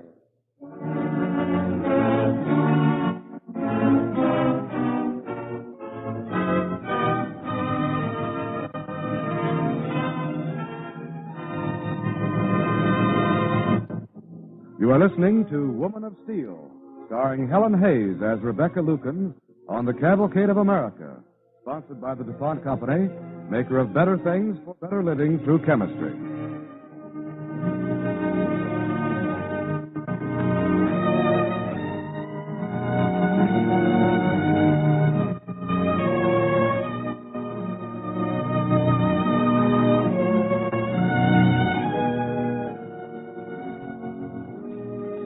Somehow, Rebecca Lukens kept the mill going. Sustained by her husband's dream that iron would one day be vital in building America, she struggled on. And the Valley began to think of her only as a businesswoman. But Rebecca had more than the problems of the mill. She remembered she was still a mother. Do keep under the quilt, Martha, dear. Here's thy medicine. Sit down. I must go over accounts with Uncle Solomon. He is waiting. But I want to know what happened to Mr. Rawson in the big farm. You didn't finish the story. I will, dear, later. And other stories, wonderful stories of kings and queens and the prince called Hamlet and a woman called Lady Macbeth.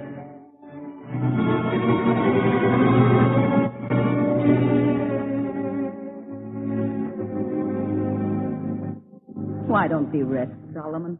I should go down and look at the mill, Rebecca. The creek is up, and I'm worried.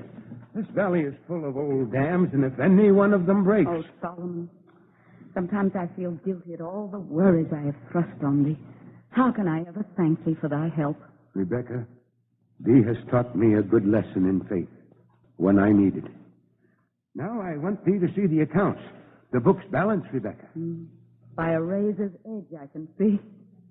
However, we got through the winter, Solomon. And if nothing happens, if we get orders at better prices... Mrs. Lucan. Yes, Maria? There's someone to see you.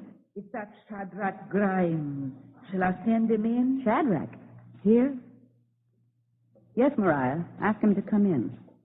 This way, Mr. Grimes. Thank you. I hardly expected to see thee here, Shadrach. I'm sure of that. But does the D&M Construction Company in Philadelphia mean anything to you, Mrs. Lukens?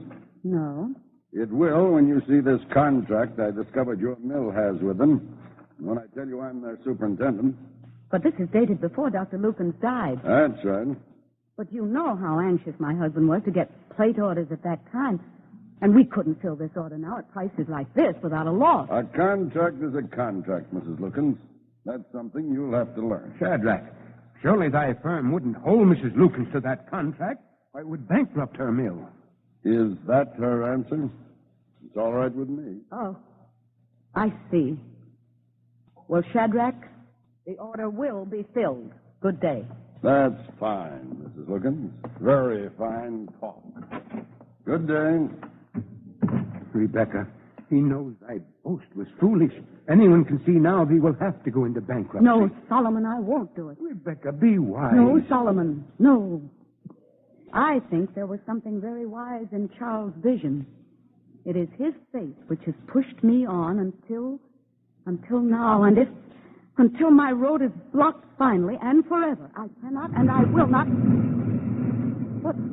What is it? It's the dam. The mill dam is broken. The dam's gone. The spring flood. I told thee the Brandywine was high. Oh, Rebecca, I'm terribly sorry. Does thee realize what this means? Yes, Solomon. It is the end. I know I never would have quenched those fires as long as I lived. Now the Brandywine has put them out for me.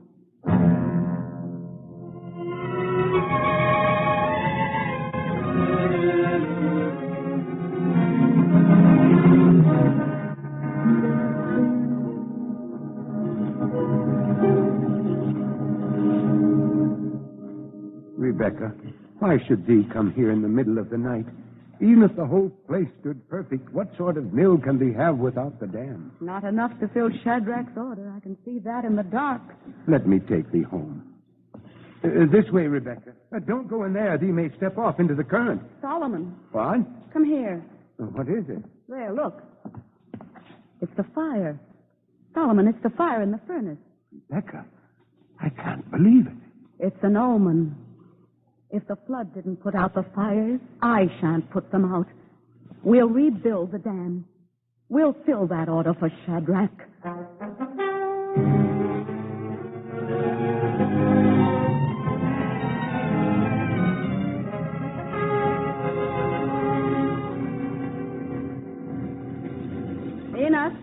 Enos Waters. Are you calling me, ma'am? Is the last row of stone in the dam? Yeah, they're putting it in now. It took a month's work, but we're going to have it done by daybreak. But I don't understand, Enos. I've been down watching the race, and the water is so slow to rise, even with all this rain. Well, I don't know about that, ma'am, but you shouldn't stay here all night watching that. Every thread you got on is soaked. You're shivering. I'm all right. I'm waiting for Mr. Lukens to come with the pack horse train. He is bringing more iron. We have to get started again, Enos, as fast as we can. Hello? Ain't that him, Mr. Lukens? Solomon, here we are. We've been waiting. I've been hurrying. I wanted to see if the dam was done and what's happening. It's nearly finished, Solomon, but the water is so slow to rise. Yes, that's what I thought would be. Because it isn't going to rise, Rebecca. What do you mean? I passed a new dam, a building upstream, and a big one. That's what's catching all this rain. I found out there's another ironworks, a building upstream. Another ironworks? Who? Rebecca, I hate to tell thee. They say it belongs to Shadrach Grimes. Shadrach? That's what I guessed. But we must have water. We'll never get it now. Just as I told you, ma'am, he'll never give up. Well, I shan't either. I'll just have to convince Shadrach this rain has fallen for all of us.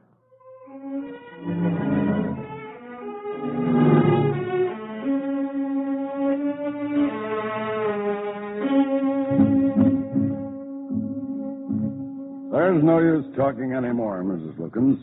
It's too bad about my dam, but I warned you. The iron business is no place for a woman. All right. I may be a woman, but I think now I'm as good an iron master as thee. And now I give thee warning. Tomorrow I raise my mill dam 6 inches. That will make the water back up on thee. You can't do that. You try it and I'll go to law. Let's go to law together, Shadrach.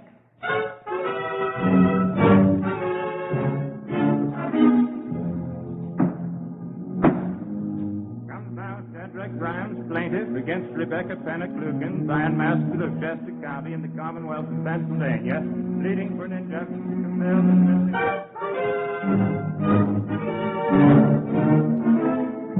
Rebecca Lukens, plaintiff against one Shadrach Grimes of said county in the Commonwealth of Pennsylvania, defendant to compel the said Shadrach Grimes.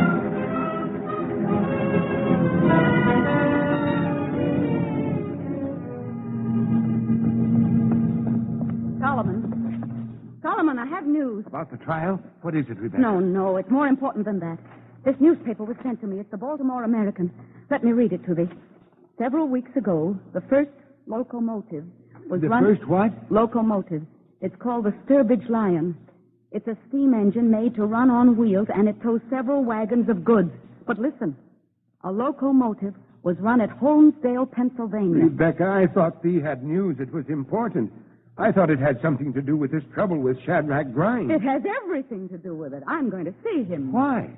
I'm going to tell him the locomotive is coming. It's coming to take him and all of us far beyond this valley, out into the whole country, the whole world.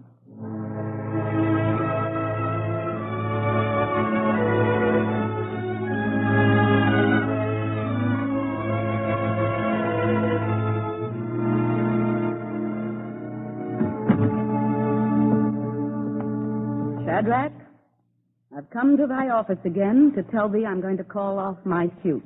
I thought you'd give up. I want thee to do the same. There. Why should I? Because a new day is breaking, Shadrach. And where does it find thee and me?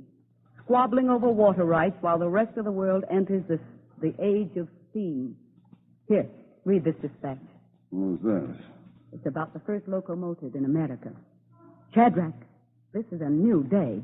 A day of transportation better than our pack-horse trains and canal boats. A day when our vision can range beyond the walls of this valley and we can join our work with that of all the people in this land. That's what thee and I must do now, Shadrach. That's our duty. Oh, Mrs. Lukens, you talk fine, and I like to hear it, but I don't trust a word.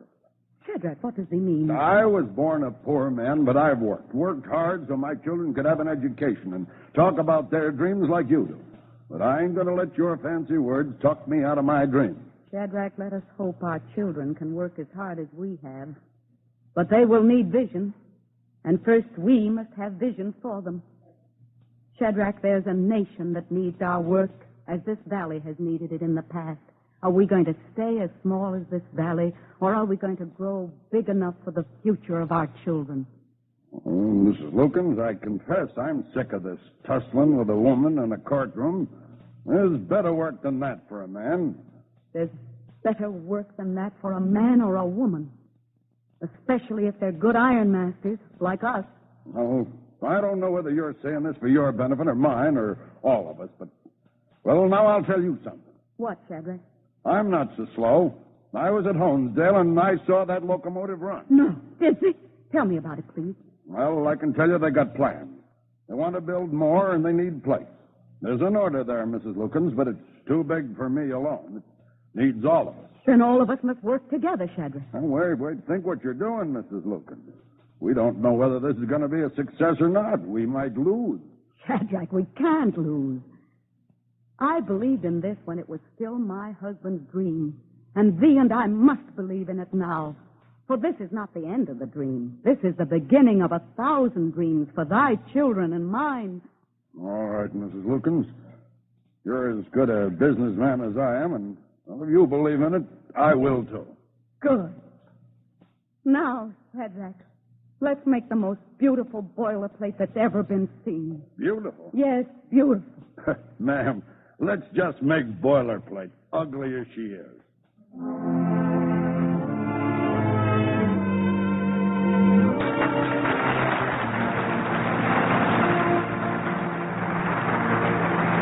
Thank you, Miss Hayes. I'm sure Cavalcade's radio audience joins us here at the Longacre Theater in applauding you and the rest of tonight's cast.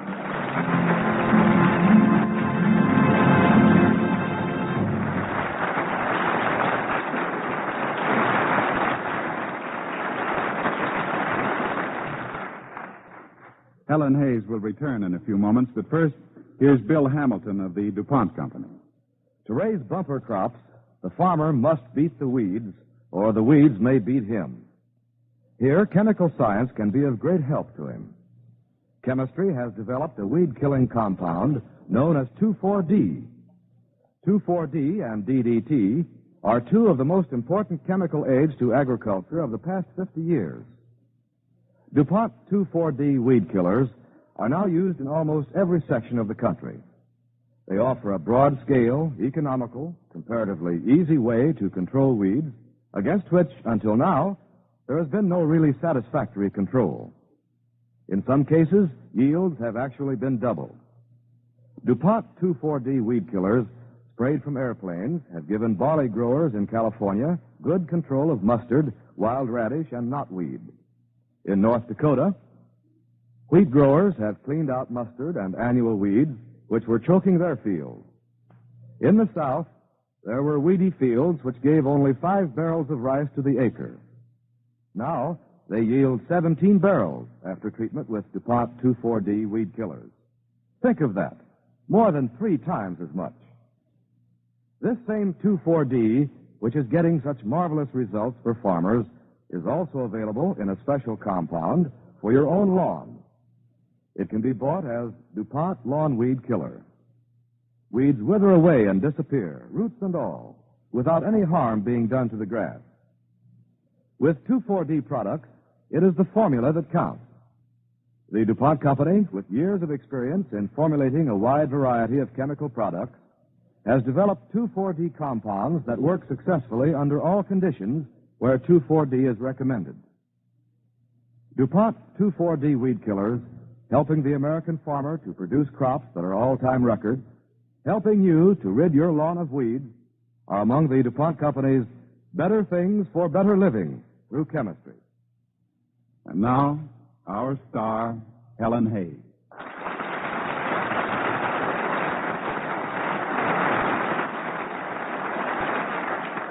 Ladies and gentlemen, tonight, just while this broadcast has been going on, 10 Americans have died of cancer.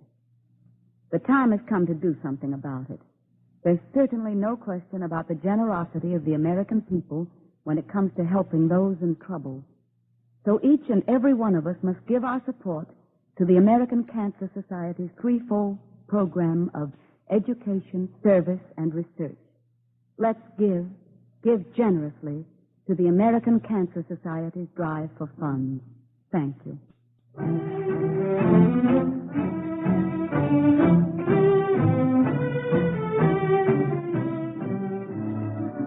Next Monday night, the Freedom Train will be in Wenatchee, Washington. There, Americans, as thousands before them, will board it to view the precious documents of our liberty. On our broadcast next Monday night, Cavalcade will be especially pleased to present an original radio play, The Man Who Took the Freedom Train, a delightful story about 2 young Americans and the visit of the Freedom Train in their hometown. Our stars will be Eddie Albert and Shirley Booth. We invite you to listen.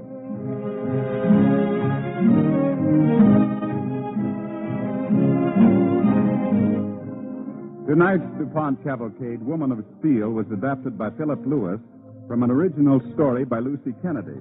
The music was composed by Arden Cornwell and conducted by Donald Bryan. Featured in tonight's Cavalcade with Helen Hayes were Cameron Prudhomme as Solomon, Everett Sloan as Enos, and Ted DeCorsia as Shadrach. This is Ted Pearson inviting you to listen next week to The Man Who Took the Freedom Train, starring Eddie Albert and Shirley Booth. Cavalcade of America is presented each week from the stage of the Longacre Theater on Broadway in New York and is brought to you by the DuPont Company of Wilmington, Delaware.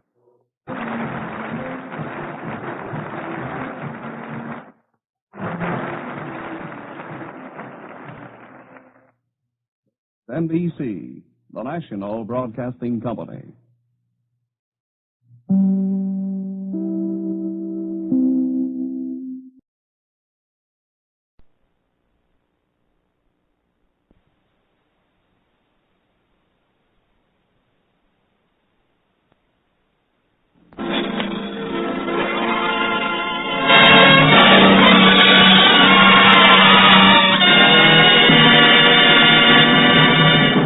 Columbia Workshop presents the third of 26 by Corwin.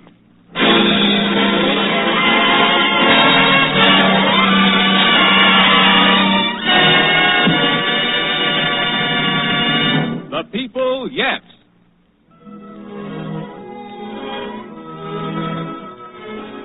Tonight, Columbia is privileged to present a special radio premiere of a section from a new American opera by Earl Robinson and Norman Corwin. This opera, suggested by Carl Sandburg's volume, The People, Yes, is being prepared for Broadway production. And tonight's broadcast marks the first public performance of the section to be heard. I'm on a walking tour, looking for a steady job. Looking high, looking low, everywhere, looking round, hunting a steady income. Come along, little job, can't you turn up? Come along, little job, where are you at? Come along, little job, any old job at all. Come along, I'm on a walking tour.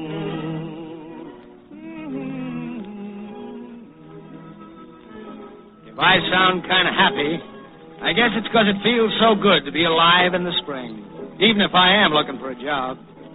Everything's so new and green and hopeful-like. Been on this walking tour nigh on 10 months. Had some luck, 2 or 3 days' work here and there. Construction job in Akron lasted 3 weeks. Bumped into a lot of different kinds of people, too. Some of the yarns they tell and the things they say would make a book. You know that? A book about people just like you and me. One big story out of a million little stories. Remind me to tell you later about a man named Zeph and the way he explained how people come to be scattered around the way they are. Say, I could tell you things people said to me you wouldn't believe. For example, for instance, there was a lazy cracker who used to loaf around a tobacco field where I worked. He was sprawled out in the grass one day, and I goes over and says, "Pardon me," I says, "how long you been dead?" He raises himself up on one elbow and says, "I ain't dead, neighbor. Just living slow. Just living at low speed. I suppose you'd say I'm lazy." Well, I wouldn't put it that way. Well, I would. I sure am lazy. I'm lazier than any 5 men you ever did see. You know how lazy I am? How? Well, I'm so lazy I get up early in the morning so as to have more time to lay around and do nothing. Now, that may not have struck you funny, but when I told Zeph about that, he near laughed his head off. Any of you folks listening down around Highway 23 in Ohio, you know Pete Sweeney? Has a farm near Chillicothe. Real happy guy he was. Saved himself a little money, had good luck on crops, nice family. I like to see happy people. Wish all people could be happy. Well, maybe there will be someday when they find out a few things and don't let themselves get scattered around. There was no scattering out Sweeney's way, I can tell you that for a fact.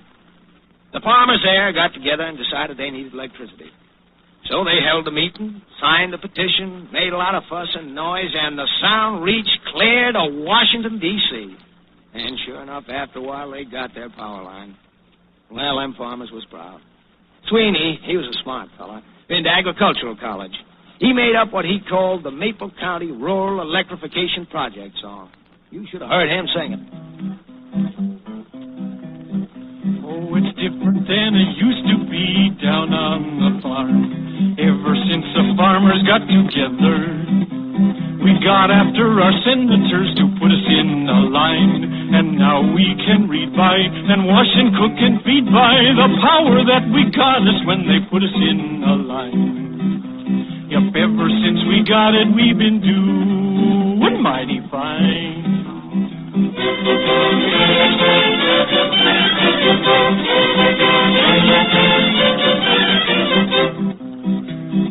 Yes, it's different than it used to be down on the farm. Ever since we farmers got together, we signed us a petition there to get us some power.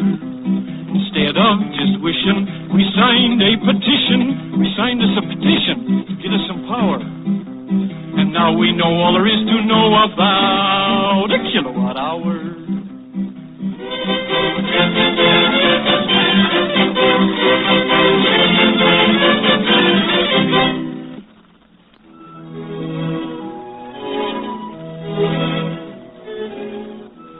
Well, a month after I finished working at Sweeney's, I got a job on a farm in Indiana, working for the widow of a poor farmer named Mrs. Johnson. Drought and grasshoppers cleaned out practically everything she owned. She was a sad woman. Don't know as I ever see such a sad woman. One day I asked her why she didn't buy a cow. Cow? Had one once. Didn't have no feed to feed her, though. So I sang to her. You sang to her? Yeah. Sang to her of the fresh green grass to come. What happened then? Well, that was the tune the old cow died on.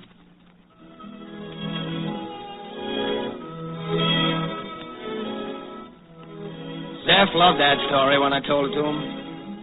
Said it was grim humor. You know, sometimes when I couldn't get work and had to travel long distances, I'd hop a freight. Met some interesting guys on freight trains. One night, I run into a real queer duck. He was a tramp. Sweetest guy I ever wanted to meet, but I think he was a little touched in the head.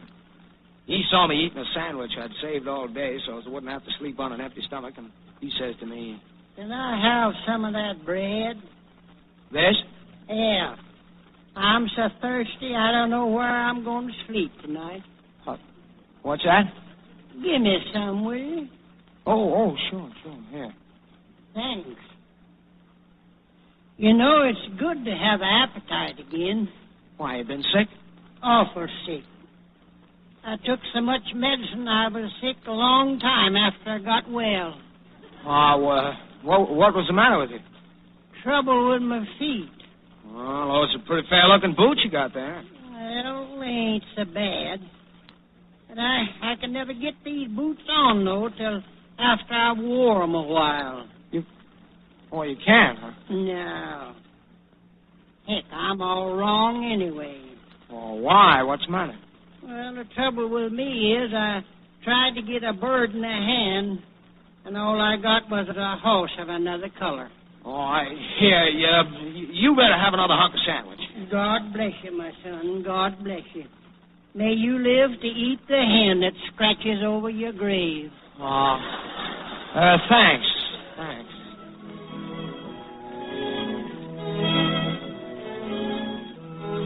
Well, either that guy was loco in the cocoa, or else I'm getting so's I don't understand the American language no more. Some guy. Yep. Well, I hiked clear out the coast before I got another job. Got a week's work in a restaurant washing dishes.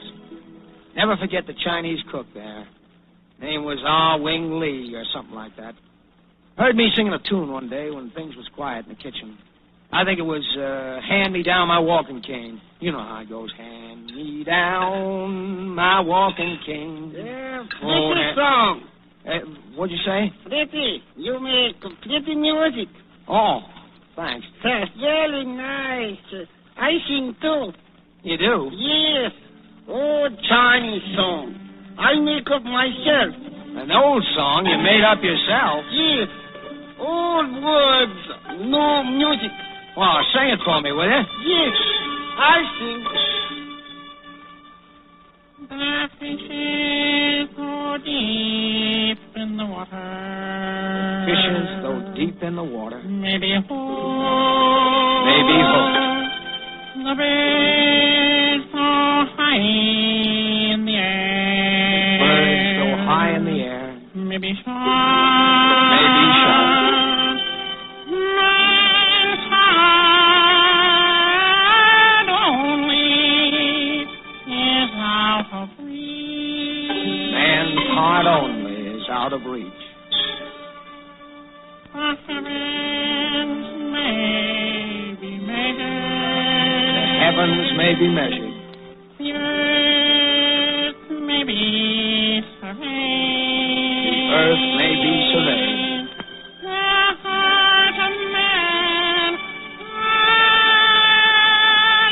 alone is not to be known.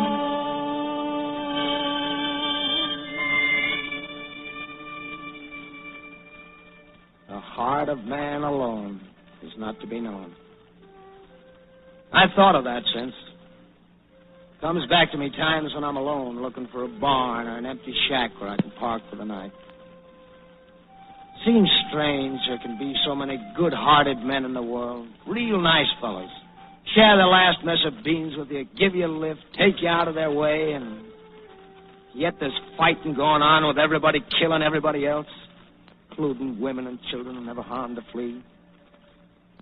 Like Zeph told me once, lots of people have dreams and ideas and never get a chance to put into practice, he says. Lots of them. But they never seem to get together with anybody who agrees with them. Zeph says to me, he says, you should have seen this town get together quick when we was threatened by a flood a couple of years ago. Why, we dropped everything we was doing and built a levee so fast you couldn't say Mississippi twice before it was built. When something dangerous all of a sudden threatens us, we forget all our quarreling and work together. Be nice if everybody worked together that way against the slow kind of danger, too. Oh, gosh, here I am giving you what Zeph told me instead of telling you how I come to meet him in the first place. Well, one night I wanders into a river town looking for a job.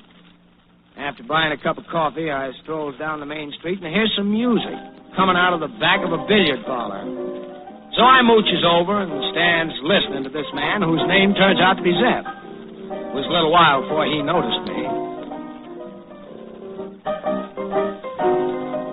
He built a road. With other working men, he built a road. Now over it many a weary mile, he totes his load. Chasing a job, burden driven on by hunger's goal. Oh, he walks and walks, walks, walks, and tries to figure why he built the road. He built a ship. Oh, hi. You stranger around here? Yep. Wandering man looking for a job. Oh, don't let me interrupt you. I won't if you don't feel like it. You make that song up? That song? That's nothing. I make up all kinds of songs. You do, huh? Yeah. Fighting songs, morning songs, Bible songs. You ever read the Bible much, son? Not much, no. Well, since you're a wandering man, maybe I ought to sing you the Tower of Babel song. That's from the Bible. That explains how there comes to be so many wandering men like you looking for jobs all the time. Say, that's something I never could figure out. I'd sure like to hear that song. Okay, brother. Here, take a chair. Right. Well, it happened like this. A long time ago, the people of the earth, with their main camp in Babylon, they wanted to put up a tower. They wanted something proud to look at. So the people from out of town would send back picture postcards of this tower. On the back, they'd be printed, Tower of Babel, tallest building in the world, 60 million feet high. On a clear day, you can see 5 oceans and 6 continents from the top. Say, wasn't the workers scared to go up that high? Oh, no. Them workers were the bravest men in the world. And they were happy, too. How's that? Because they were getting good wages, short hours, unemployment insurance, sick benefits. And besides, they were doing something for themselves, for the little family of man. See? Uh-huh. They were known as the Happy Tower Babel Workers Association, Mutual Aid Recreational Educational Society, and the Woman's Auxiliary. And they certainly were happy workers. They had bylaws, constitution, reading somehow or another, benefits, while Zeph was social, talking, and they used to dance everything their heads seemed to off grow every dim other around toe him. to drop their hat. There was a look in his eyes seemed to light up the place. I could hear music coming up out of the cracks in the floor and from out of the wall. All for one. And then when they picked out the lot that they wanted to build this tower on, they all come a-dancing to work, carrying tools and supplies and singing like mad.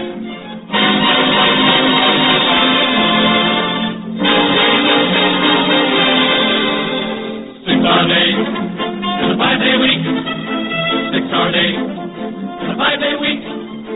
Yay, yay, that's the way the good Lord likes to run the job.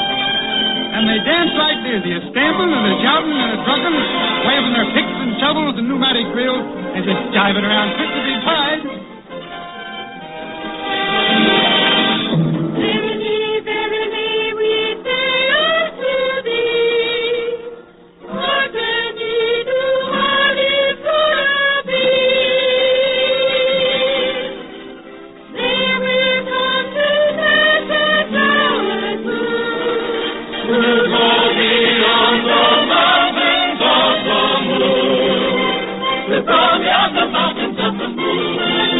Then, lo and behold, an architect come dancing into the midst of the workers, and his arms is loaded up with a mess of blueprints, thousands of them. I got the blueprint. He's got the blueprint. All brand new prints. All brand new prints. 1,002 prints. 1,002 prints. All but a few prints. All but a few prints. Tower table. Tower table. Oh, tower table blueprint.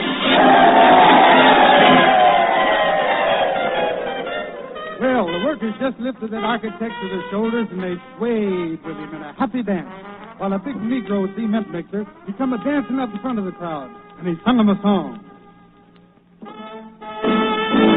We got the happy blueprint. We got the happy blueprint blue. 'Cause we're planning things the way we choose. Gonna build a tower to make page one in the Daily News. Page one, page one, page one in the Daily News.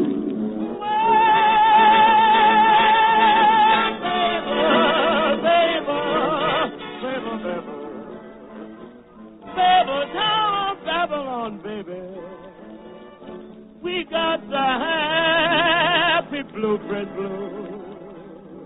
'Cause we planning things the way we choose. The way we choose.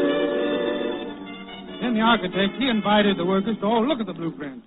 So they rolled them out there on the ground. They all gathered round and they studied them until the whistle blowed for work. Boys, let's all look at the blueprint. Come on, now, wait a minute.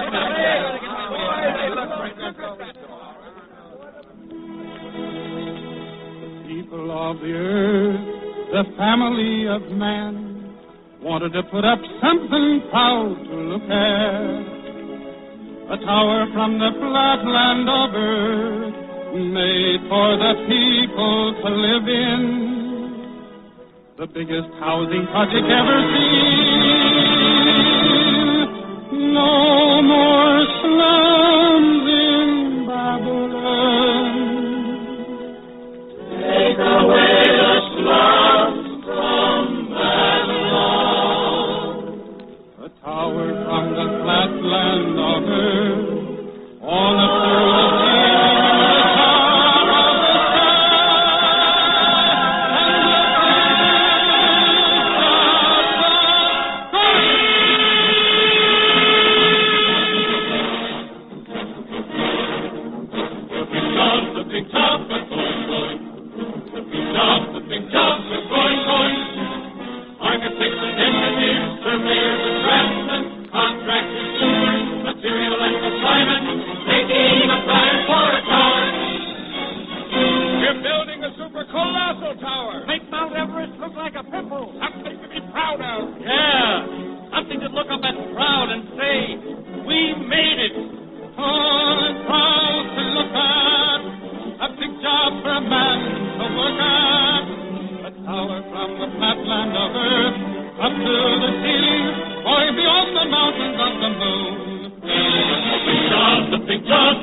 was so high, it was clean out of sight.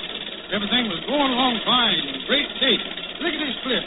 Everybody just as happy as could be, when all of a sudden, 3 guys show up. 3 stuffed shirts. They went poking around, uninvited, staying out of the way of the foreman, waiting for the workers who were hurrying in and out of the piles of supplies on in. Finally, they stopped the bricklayer. I say, bricklayer. What do you want? We want to talk to you for a minute. Can't stop. Gotta work. Big job. Well, let's try somebody else. There's a riveter. Take out some money and handle it sort of carelessly. That'll make his eyes pop out.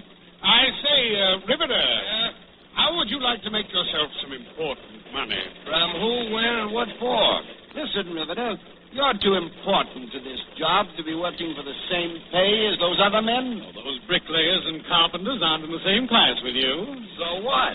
So why don't you resign from the Happy Tower of Babel Workers Association? Let us form a Happy Riveters Guild. Sure, guild. That's much nicer than an association. We'll make you the president. Well, what do I have to do? Well, just get all the other riveters to resign with you. You'd be much happier working for us. We'll form a big company called the Tower of Babel Corporation Incorporated. With stockholders and appurtenances thereof. You can be a stuffed shirt like us. And none of them others, no stonemasons and tool dressers and winch drivers will belong? I should say not. You're way above them. I am? They don't even speak your language. Well, sure they do. We all speak English. Well, then you better invent some different language. Why don't you riveters all get together and create a language? Call it French. That's right. Look, it's easy. Parlez-vous, oui, pourquoi, combien, Chevrolet, passé. See? Words like that. Hey, that sounds classy. Qu'est-ce que c'est cela? Hey, that's all right. Here, take this money. Don't just look it over. Take it. Oh, okay, thanks. I'll talk it over with the boys. Merci beaucoup. Adequate. Well, that was easy. Now, let's get after that carpenter over there. I say, carpenter. Yeah? How would you like to make some real money for yourself? Well, what for? Well, you see, you're far too important to be working for the same pay as the others. What's your proposition? Well, so the dirty work began. The guys that were bribed, they went in and started wrecking the association.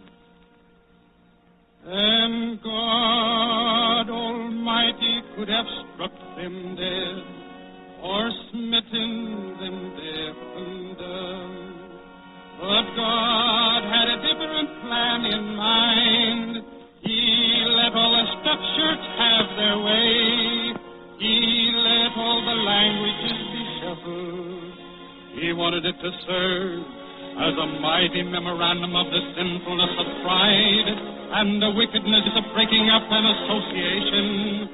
And God said to himself, all right, if they want to talk all different languages, they can go ahead. Too bad. I'm sorry. I'm sad. I guess they're slow to learn. Someday they'll learn. Someday they will learn.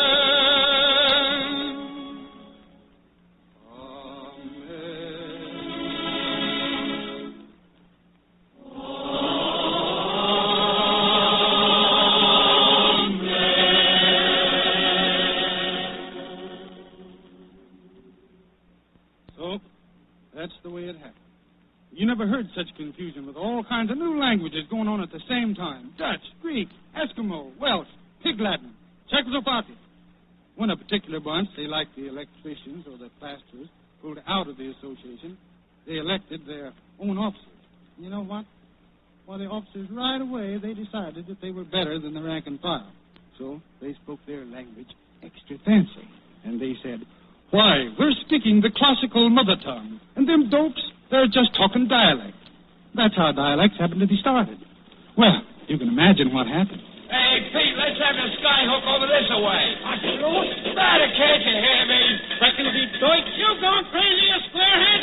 Swing that hook over this way and stop all the palavering. Don't cook. Hey, Manuel, ora para que la reprisa. Talk for nicht in China.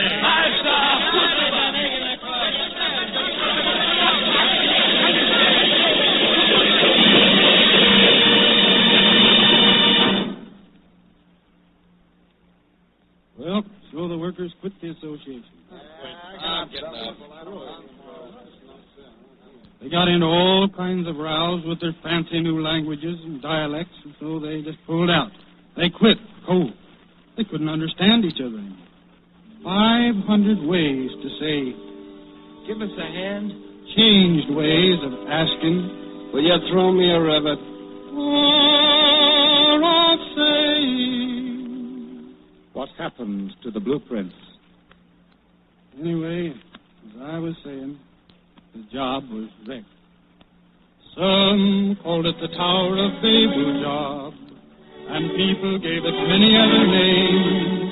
The wreck of it stood as a skull and a ghost, a memorandum hardly begun, swaying and sagging in tall hostile winds, held up by strong friendly.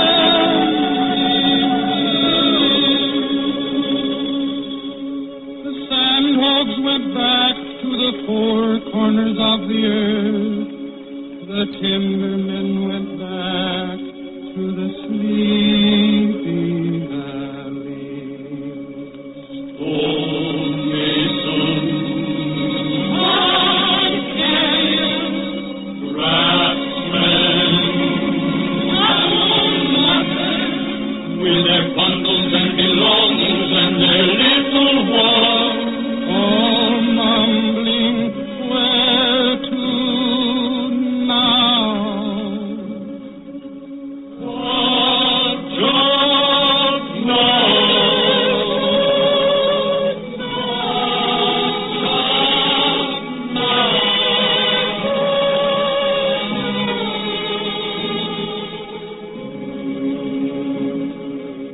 What comes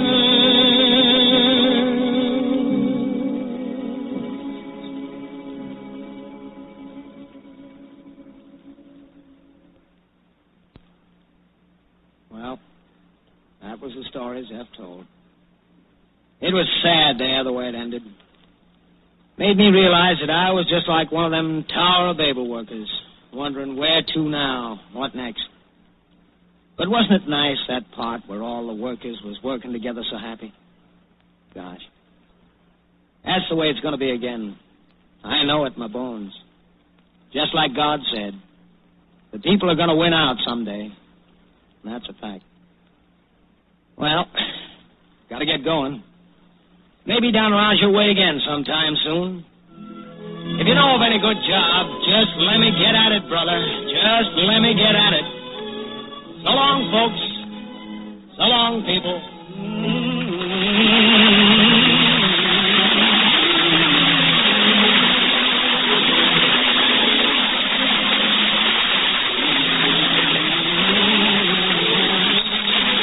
You have been listening to the premiere performance of The People Yes, a new American opera by Earl Robinson and Norman Corwin, suggested by Carl Sandburg's volume without name. The role of Tom is played by Everett Sloan and that of Zeph by Burl Ives. Mark Wano conducted the orchestra, and the chorus was directed by Lynn Murray. Musical arrangements by Ralph Wilkinson. The entire production was under the direction of Norman Corwin. Next week at this time, the Columbia Workshop will present the fourth of 26 by Corwin, a new comedy entitled Lip Service and starring the great harmonica virtuoso Larry Adler.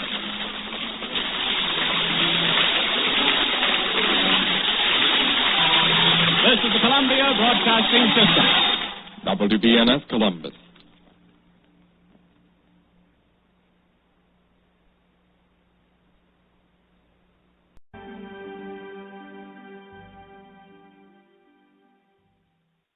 St. Peregrine. Wait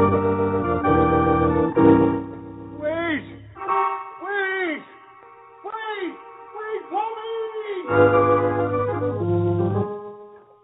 And so now he runs. Runs as the damned of God always run. It's too late. Too late to escape from what you are. No use running, Peregrine. You are what you are and what you've always been, and what you were when I first met you. Beautiful. Yes, with the beauty of a Greek god and a strong. As strong as your hatred for the Pope and your contempt for the Church. The same hatred and the same contempt I shared with you. You weren't running then. Not then, when I first met you. Audacity. What infernal audacity. Forgive me. Forgive her, she says. She enters my rooms unannounced, and she says, forgive me. Who are you? Sophia Mensetti? And who invited you here? Who gave you leave to open my door and just walk in? I didn't think you'd mind. What presumption. What unmitigated presumption. Then let one of your disciples presume a little. Disciple? Well, the devil himself couldn't wish for a pretty one. I'll say that for you. Then you won't turn me out? At this point, do you really expect me to? No. So you come to join with me against the Pope? Yes. What are you working on? Your studies? Or another speech? Another denunciation of the Pope? May I see it? Tomorrow it will ring in everybody's ears. Listen to this. What is he, after all? The master conspirator who, in the name of Christ and through the process of murder, intrigue, and corruption, seizes the power of the Church of Rome to rule it with all the arrogance of 100 Caesars, covering his evil with a mask of piety, by laying waste to all those who oppose him with a cup of poison, or a dagger striking them in the back in some dark alleyway or secluded courtyard. Is this the man we have in Rome?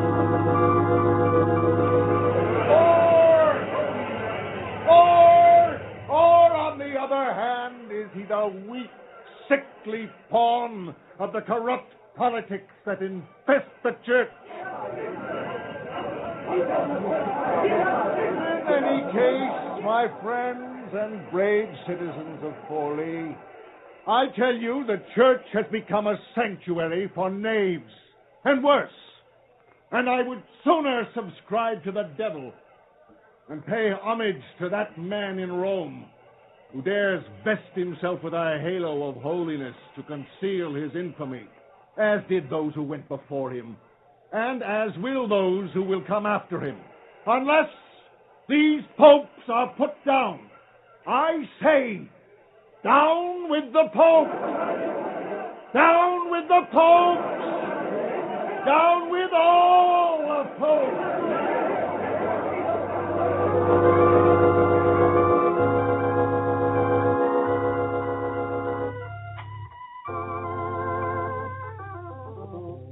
You were eloquent. They listen. They love you. They look up to you. Blessed are the ignorant, for they shall be fed the truth. You see the way they looked? You see their faces? They were spellbound. What is it? It's nothing. You seem in pain. It was nothing. Slight twitching of the foot. Must have strained a muscle. You should see a doctor. You know, there are more important people in this city involved in this anti-papal movement. But not one of them has the influence I possess over the masses of people. Oh, and they all know it. And yet... Yet? Your activities against the Pope are confined to this one city. She has ambition for me. And you're right, my lovely. But what purpose could be served by my going to other towns? Well, they've never heard of me. No, there must be a right moment for me to appear in some other city. My name must be known already when I get there. My purpose must already be known. And it will take an incident of some kind to carry my name elsewhere. Somehow, sometime, I must slap the face of the Pope, and it must be known all across the land. Something will happen. I know it will. Something will happen to make people know you from one end of this country to another.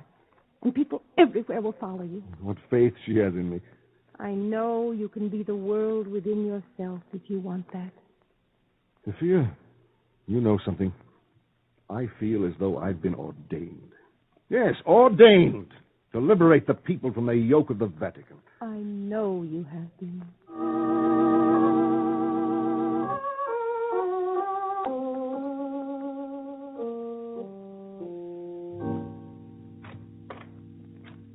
Sophia. Wake up. Now listen to me. Peregrine. What is it? Are you awake? Yes. Then listen. We've succeeded better than we thought. We've come to the notice of the Vatican itself. Our wickedness, so-called, has come to the attention of the scoundrels in high places. How do you know this? A priest of some standing is on his way here, commissioned by the Pope himself. Is that true? Yes. A priest named Benizzi. Philip Benizzi, I think. He's coming here to investigate the unrest here. Coming here to restore us to the church.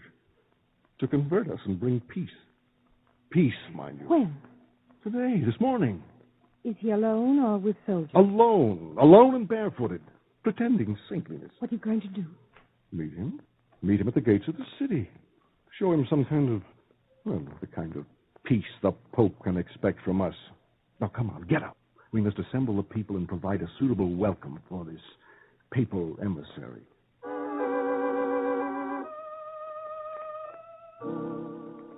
No, you are not running men, Peregrine. Not then. Remember the crowd gathered about the city gate? The silent crowd staring at this priest who came slowly along the hot, dusty road and then could go no further because you barred his way. Remember the first words you spoke to him out of the silence of the crowd? What have we here? An apostle? You are an apostle, I suppose. Of our Lord, and to the best of my poor ability, my son. Humility?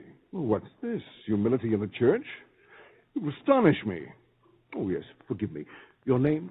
Philip Benizzi, my son, a friar, and a servant of the Lord and his church. And not of the Pope? Come now. The church and the Holy Father are synonymous. But not synonymous with God. Surely, my son, the Holy Father is God's vicar on earth. Odd that we feel he's not. Listen, priest. We can do without your dogmas and your platitudes. And we can do without the Pope and all his ilk. And we can do without you. Whatever brings you here. Oh, yes. What does bring you here, anyway? I bring a blessing to you all. Beg to be allowed to preach a little. Preach? He wants to preach. In the name of the Lord. You mean in the name of the Pope? The Pope who fears he's losing his authority in this city? Well, here's our answer to the Pope. You struck him, Peregrine. You slapped his face. And the crowd seemed to freeze in the warm morning sunshine. And you waited to see how the priest would react. My son, there is another side of my face. Slap that, too. For our Lord would have me turn the other cheek. Remember, Peregrine? The priest waited a while and then bowed his head and turned away. And he left us. And soon the crowd dispersed and went home. Until only you and I were left. It was the Pope's face I slapped. I know. He knew it, too. Yes, he knew. And now you have your fame.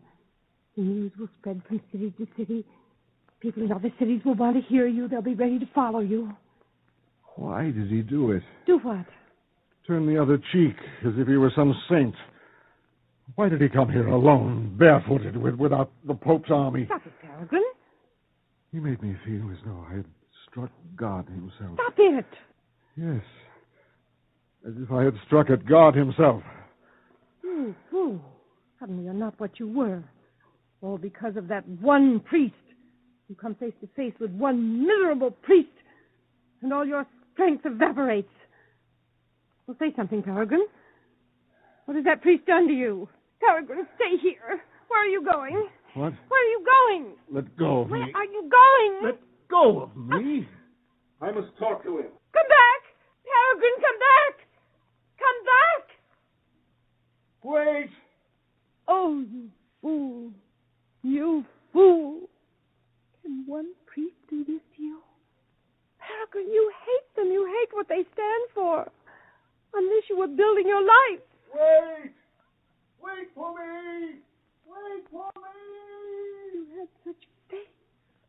Such faith in what you believed, and now you run from it all. It's too late to run.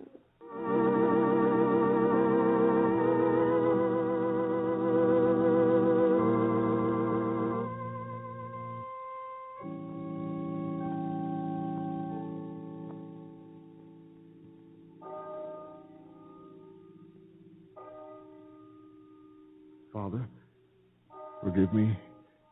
Forgive me, Father. Our Lord forgave even those who nailed him to the cross. Yes, you are a good man. You are good. But how can you serve the scoundrels who plunder in the name of the church? I serve God, not these men. They cannot change our Lord's teachings. They cannot change the substance of his church. Nor does the holy cloth they wear sanctify their sins against God. No.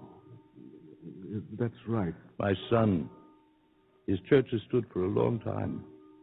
Not because of men's ambitions to come to power through it, but because our Lord founded it, and his Spirit prevails in it, and prevails in the hearts of the vast majority of his servants, as it prevails in mine and in yours. Mine? Our Lord called out to you when you slapped me. You heard his voice, and you listened. My son, I'm sure the Lord has special work for you. I'm sure that in his own good time, he will communicate with you. Will you believe in this? Will you believe?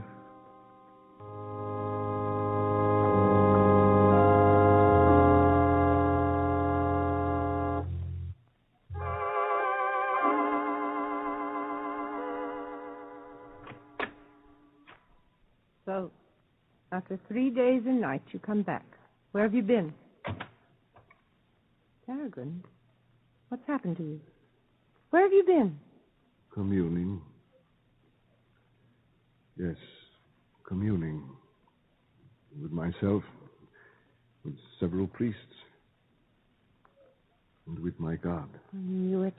I've been praying. There's more to it than that. We were never too much against prayer. We acknowledged God. It was the church. And it was in the church that I prayed and repented.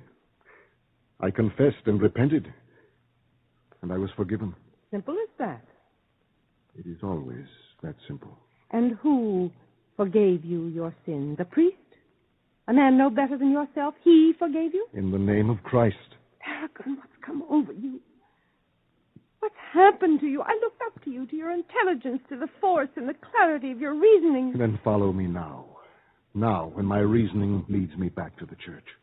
Oh, you poor, weak fool. To think you are our idol. You'll be despised by all of us. But forgive me, Peregrine. I'm keeping you from your prayers. Don't forget to pray for the Pope. Or do you pray to him now? Oh,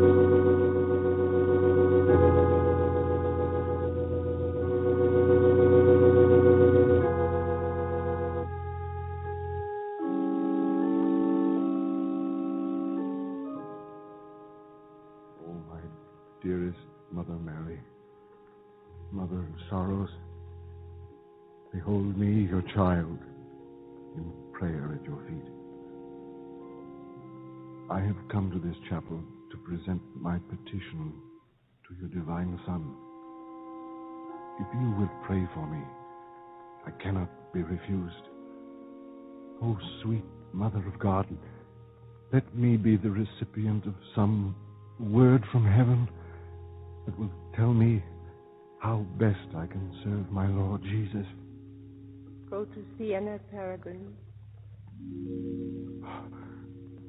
Oh, Mother of God, was it thy voice I heard?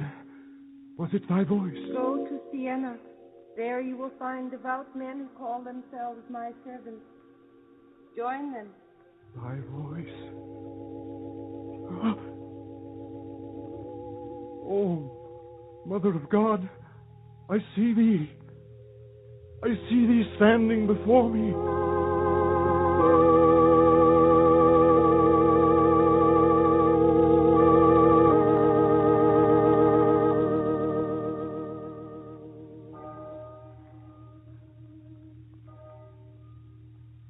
Welcome to Siena, my son. You. Is it you? I've waited for you. Yes, I knew you would be here.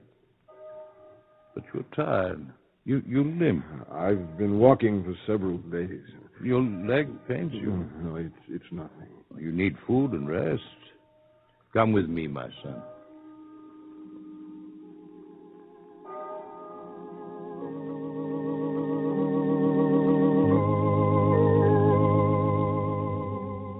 And so he has lost his sight in the monastery. And the long years pass. And still his purpose to serve does not materialize. He is ordained a priest, but continues to live in silence and solitude, in prayer and penance. But now the pain in his lower leg and foot is violent, and the flesh becomes loathsome with disease and can no longer be ignored. You have talked to him. You have talked to the doctor. Tell me what he said. Now, come, tell me. Is there any cure for this malignancy? My son. Or will it destroy me? My son. Will it destroy me even before I can begin to serve my God in some useful capacity? Is this to be my punishment? God does not punish those who repent sincerely.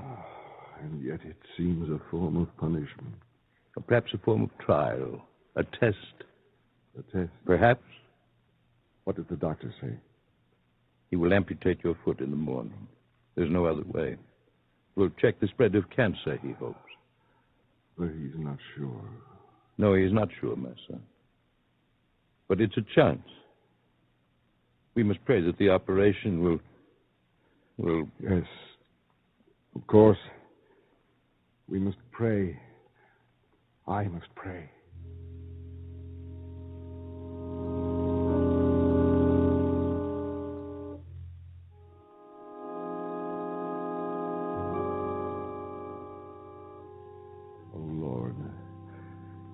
Quiet of this chapel, I come to you in confidence and faith.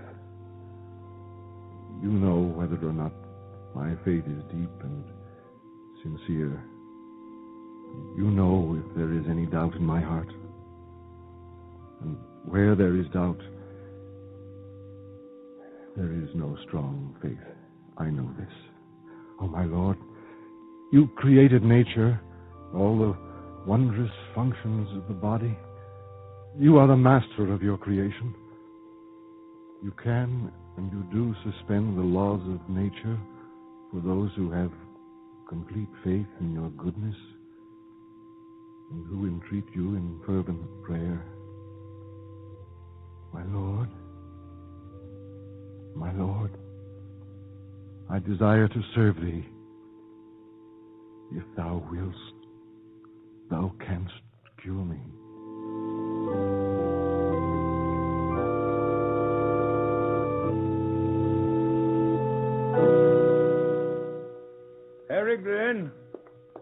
Peregrine, we've been looking for you. The doctors are here. They're waiting. My God, a miracle of thy healing. Peregrine, your foot, your leg, you are healed. My God, thou hast made this man thy servant whole again.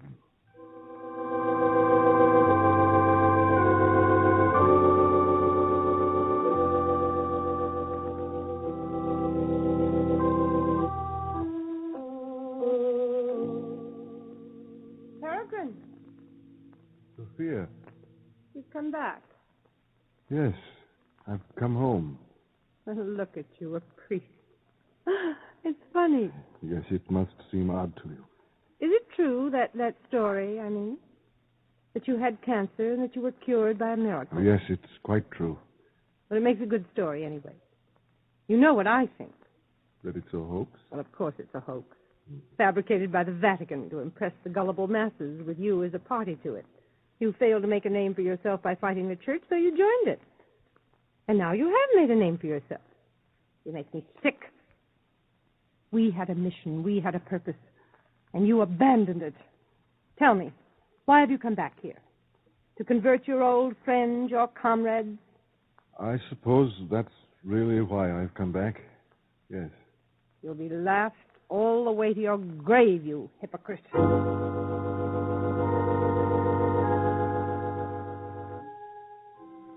The fame of his miracle is spread throughout Italy, and they come to him, the sick and the crippled, pleading to be healed.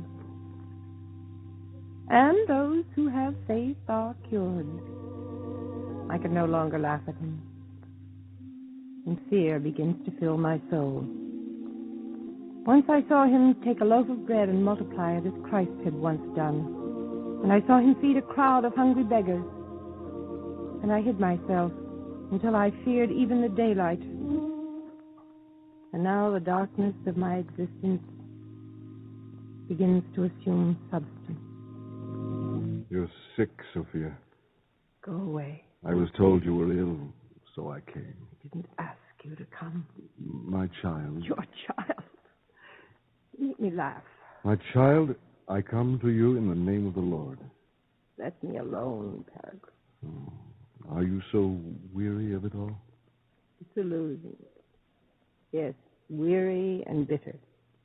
Can you escape from it in the darkness of this room? I can sleep and forget.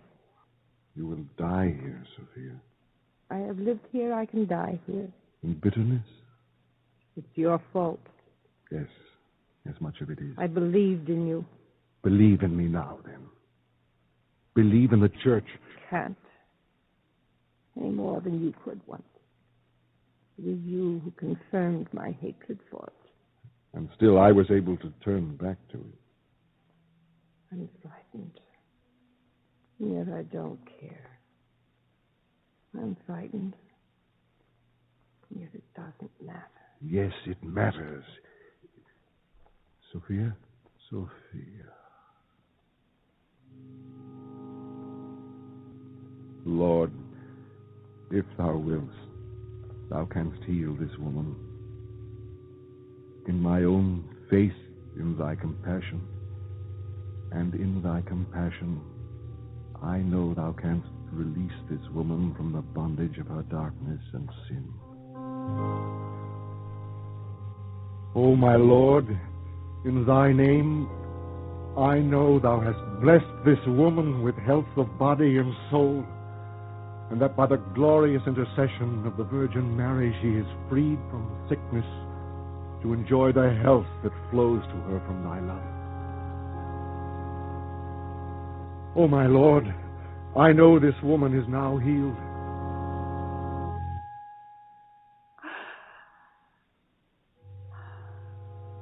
Know that you are well. Rise up and walk in the name of the Lord and glorify his name.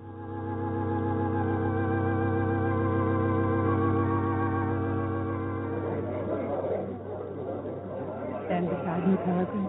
Talk to them. Carry the name of the Lord to them. Yes. Look at me. Look at me. I was sick in body and soul. All but dead, the breath of my life, all but gone. And this priest, Peregrine, prayed for me, a sinner, prayed in devout faith. And the Lord Jesus flooded my body with the flow of his radiant health, and I was made whole. Behold me, the living miracle of life. Behold me, within our Lord's church. Oh, my Lord God, help me to serve thee and to glorify thy name.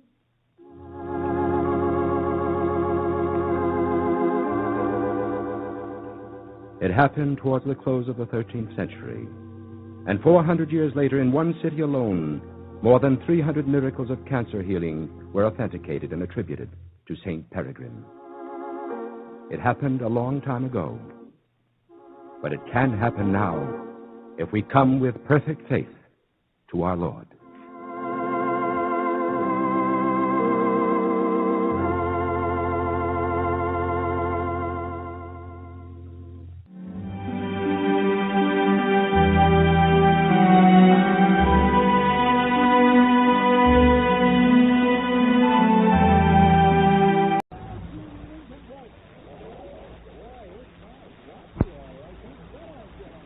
Solid Soap, your beauty hope, and Luster Cream Shampoo for soft, glamorous dream girl hair bring you Our Miss Brooks, starring Eve Arden.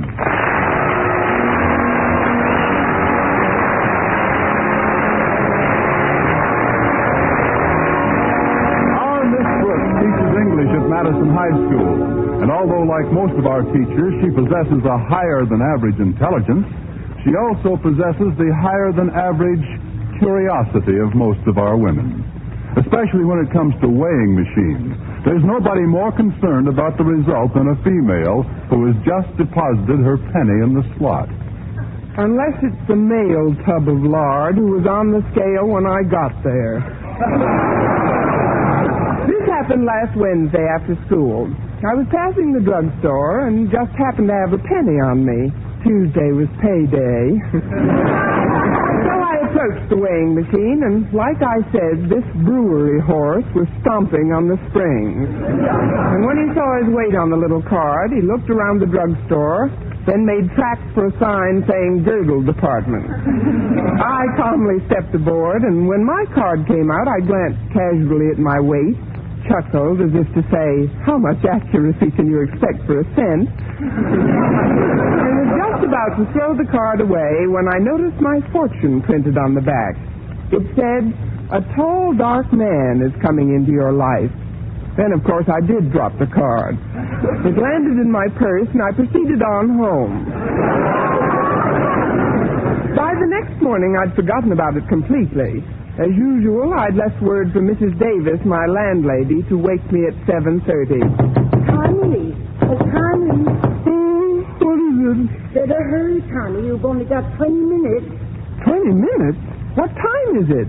7:10, and you've only got 20 minutes to sleep. Oh, fine.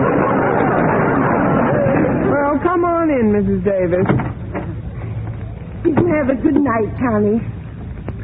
I think, did you have a good night? Good night, Mrs. Davis. You better get up now, Connie. Here, I've brought you some fruit juice. Go on, Connie, take a sip. Oh, what kind of juice is this? It's a combination. Pineapple, papaya, and passion fruit. It's a genuine Hawaiian recipe. What do you stir it with, the ukulele? After you drink it, we'll have a night. Why, Connie, what's that little white card? What little white card? This one here on your night table. Let's see. It says, a tall, dark man is coming into your life. Now, who do you suppose that could be? Well, it's not Sonny Tuft. He's a blonde.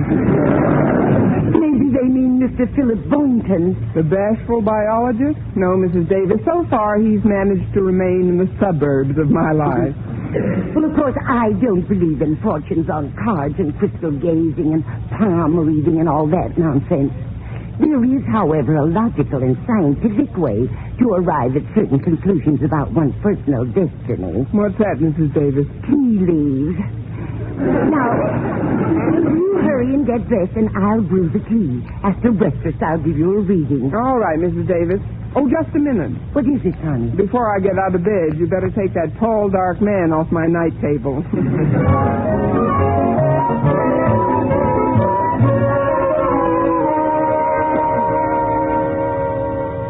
Finished with your tea, Connie? Yes, Mrs. Davis. Let's see now. Where are the leaves? Well, most of them are in my teeth. Here we are. There's plenty left for a reading.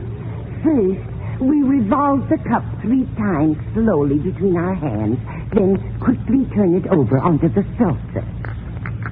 There. Well, what do you know? The weight card was right. What? There he is, right there in the cup. The tall, dark man who's coming into your life.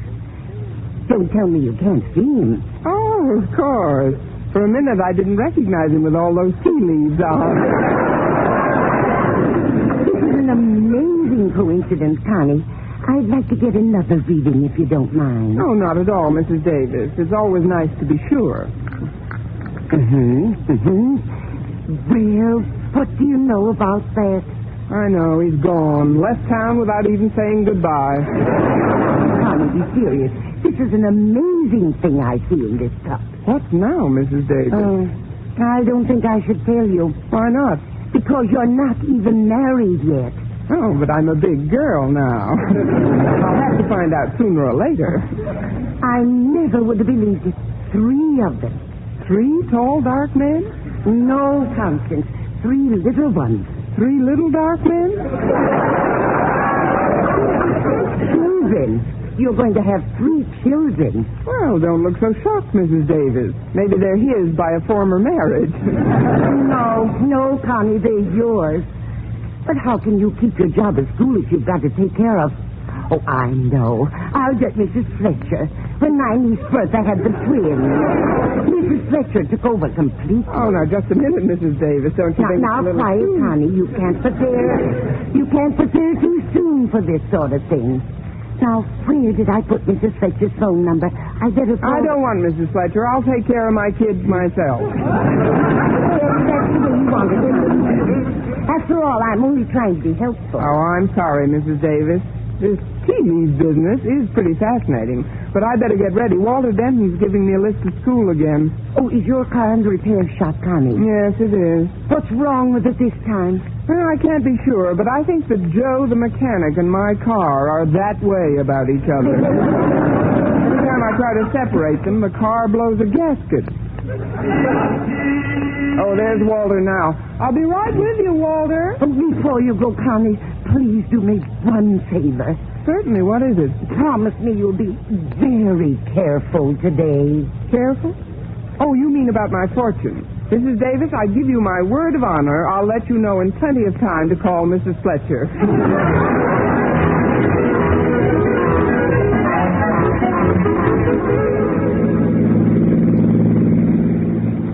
Walter, it's very nice of you to keep driving me to school like this. Oh, that's all right, Miss Brooks. I don't like to take advantage of the fact that because your car is incapacitated to jump into the breach now and then, transportation-wise, that is, you can't very well refuse gracefully, but I'm telling you, you can before I even ask you. That's clear enough, isn't it? Clearer things than Clyde McCoy. But being an English teacher, I practically understand you, Walter. Just what kind of advice do you need this morning? Oh, it's a girl. What's a girl? Harriet Conklin. Why, Walter Denton, you've been wearing your glasses again. What about Harriet? I'm afraid it's a pretty long story. That's all right. I have a pretty long ear. As you know, Miss Brooks, Harriet Conklin is the daughter of Mr. Conklin. Granted. Who in turn is married to Harriet's mother, Mrs. Conklin. It all started the night before last. See, I told you it was a long story. Only the way you tell it. Go ahead. Well, the night before last, I had a date with Harriet to go to the movies. When I got to her house to pick her up, she acted like I had bubonic plague or something. Did you? I mean, what did she do? Well, she said that she couldn't be bothered with me anymore because a tall, dark man was coming into her life. Her too? Must be an epidemic. Where did she find out about this tall, dark man? Well, that's where Mother comes in. Maybe there's a shorter way to listen to this story. Her mother and Harriet had taken out the Ouija board that afternoon. That's when they found out about this tall guy. Well, after all, Walter, you can't compete with a non-existent rival. That's just the trouble. He's not non-existent. He's not? No, he materialized yesterday. Oh, now, Walter, please. No, it's true, Miss Brooks. Harriet told me all about him when I called yesterday evening, although I wasn't going to after the way she treated me the evening before. But when I did, she told me that this tall, dark French teacher had checked in at their house to give her father his papers before he began teaching French at school today. I know you're telling me something because I can see your lips moving. What is this, Walter? Well, don't you understand, Miss Brooks? It's called an exchange deal. This teacher came over from Paris, France. What did we send then? 2 outfielders and a shortstop? Well, I don't know about that, but I do know that Harriet sounded like this French teacher was a combination of Maurice Chevrolet and I know. Maurice Chevrolet and Charles Buick. I was going to say Charles Boyer. That's what I was afraid you were going to say. This teacher must be quite an interesting personality. What's his name? Let's see now. Well, there's an article about him in the school paper. Oh, I know. It's Manette. Jacques Manette. Jacques Manette? Oh, you mean Jacques Monet. Say, that is a romantic-sounding name, all right. I'll bet he's a very nice person. Oh, it's not him I'm worried about. It's Harriet. Since you showed up, she thinks the Ouija board is infallible. The Ouija board? Oh, that's ridiculous. Harriet's much too sensible to... I'm surprised at her. Next thing you know, she'll be having her tea leaves read. 3 children?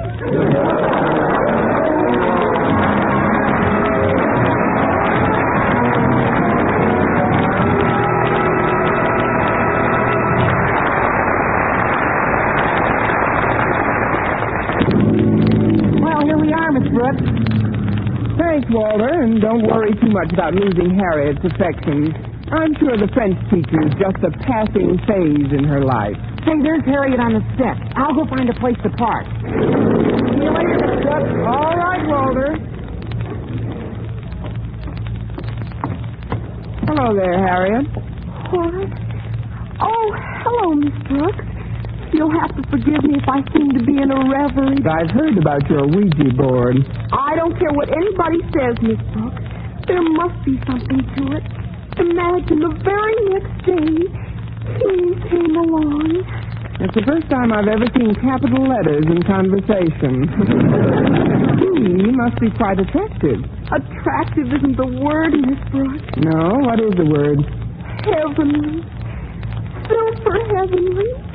Stratospherically heavenly. Oh, please, Harriet. I'll come up a little if you'll come down a little. Oh, wait till you see him, Miss Brooks. He's... Adjust safety belt. Mm-hmm. Look, Harriet, I think it's all very natural for a schoolgirl to have crushes. I had them myself. You, Miss Brooks? Yes, me, Miss Brooks. I wasn't born an English teacher, you know. I also think it's perfectly normal for a girl your age to think like a schoolgirl in other ways. But I do say this, and I mean it sincerely, Harriet. You don't have to act like a schoolgirl. Pardonnez-moi, but you are the principal's daughter, Harriet, no? Mais oui, Monsieur Monet, mais oui. Oh, this is Miss Brooks. Miss Brooks, je suis enchanté. That is, I've heard so much about you. But it is, how do you say, understatement. You're so youthful, so lovely. Why, you're like a pupil, not a teacher.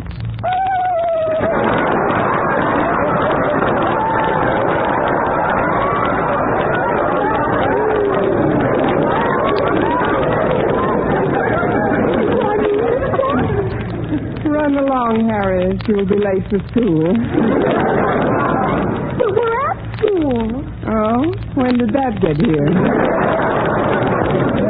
Something is wrong. Wrong? Oh, I should say not, Monsieur Monet. It's just that, well, we don't meet such distinguished visitors every day, and, well, they must have given at least 3 outfielders and 2 shortstops for him. Pardon? Oh, it's just a figure of speech. Oh, and a lovely figure you have, too. Oh, this is a doll. Shall we go into the school, Monsieur Monet? Oui, yes. I have to stop at Monsieur Conklin's office. You show me where it is, huh? No? I show you where is it, yes. And I hope Mr. Boynton sees us together. I'll direct Monsieur Monet to Daddy's office, Miss Brooks. Oh, you won't have time, Harriet. You have to freshen up before your class. Freshen up? But I just stepped out of the shower. Then give yourself a rub down. You'll catch cold. This way, monsieur.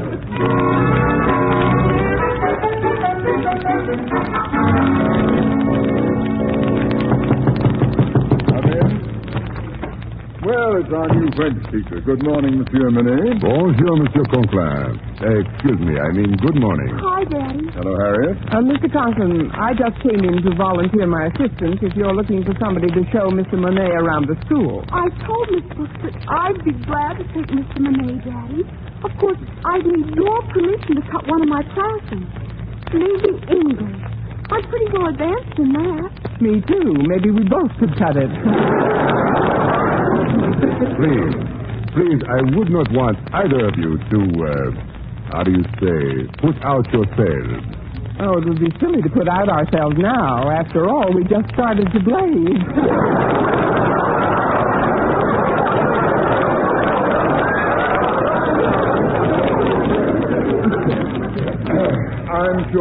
I'll be able to show Mr. Monet the ropes. But, Daddy, you're too busy. Oh, much too busy, Daddy. I mean...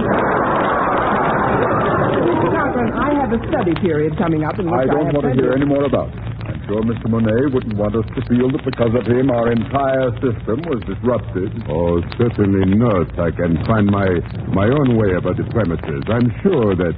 Well, in that case, come along, Harriet. You're in my first class, you know. Oh, one moment, Miss Brooks. Would you do me the great honor of perhaps having lunch with me? With pleasure. Oh, but I did have a date with Mr. Boynton. I think I'll keep that date, too. Maybe it'll open his eyes a little. I'll see you in the cafeteria, Mr. Monet. But I thought Mr. Monet was going to have lunch with us. Didn't you tell me you were going to invite him to the house, Daddy? Invite him? Well, I suppose so. Thank you just the same, monsieur, but I would rather not leave the school proper during my first day. An admirable spirit, Monet. If more of our homegrown teachers had it, Madison High School would be a better place in which to learn something. Something like English, for example. Yes, well, as the little boy in the Fisk ad says, it's time to retire.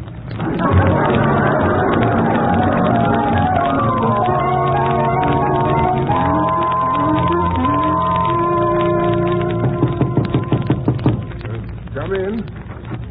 Hello, Mr. Boynton. Oh, it's you, Miss Brooks. How are you today? Fine, thanks. I'm glad I caught you before your class got in. I wanted to ask you about lunch. Oh, I'll be happy to join you. Thanks very much. Oh. Well, I had other plans, but how can I resist an invitation like that? By the way, Mr. Boynton, do you speak any foreign language? Just American.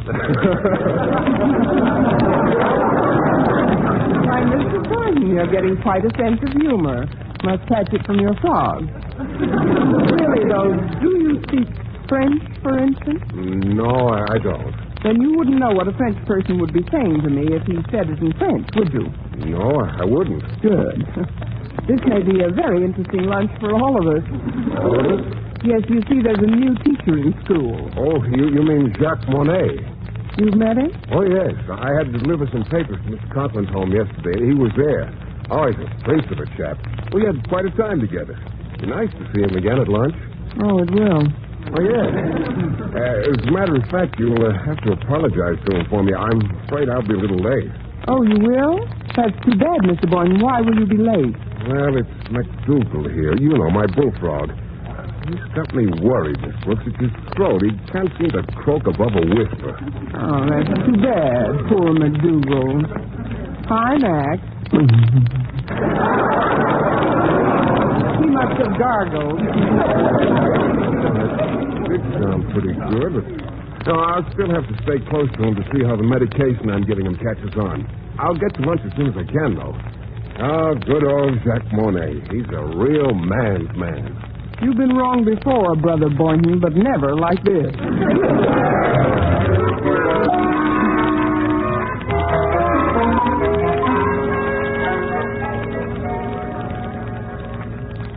Here's a nice table, Mr. Monet. Let's sit down. Oui. Yes, Miss Brooks. This is certainly a big restaurant. It's a cafeteria, Mr. Monet. Yes. Now then, shall we look at the carte du jour, bill of fare? Bill of fare? Mm-hmm. Oh, you mean menu. They don't have any menus here, Mr. Monet. No? Then how do you select an order? Well, here you don't exactly select an order. You just sort of point and holler. I'll show you in a minute. But first, I'd like to ask a little favor, Mr. Monet. As you know, Mr. Boynton is joining us for lunch. Oh, yes. Yes, fine fellow, Mr. Boynton. A real man's man.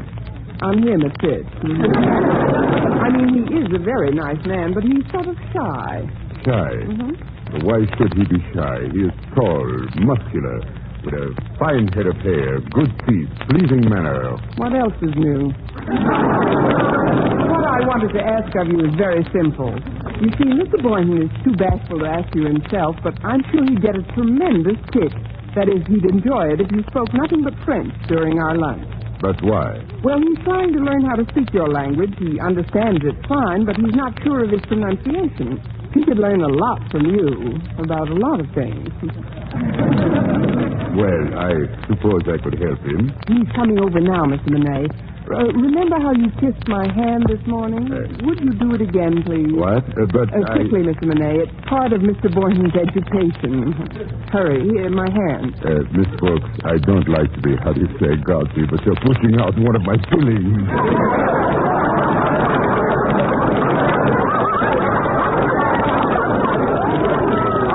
There you are. What's the trouble, Mr. Monet? Got something caught in your teeth? Just an old cuticle of mine. Sit down, Mr. Boynton. Comment ça va aujourd'hui, monsieur? Yeah. How do you like our cafeteria? C'est bon. Mr. Monet says it's lovely, but not half as lovely as I am. Why, Mr. Monet, how flattering. Let's see now. What do we eat today? Well, how about the roast beef? That's what I'm going to have. Me too. How about you, Mr. Monet? Tell him in French. Je désire un petit mamie, une vichyssoise, une salade et une tranche de roast beef, des haricots verts, des crêpes Suzette et une délicate. Oh, Mr. Monet, you and your compliments.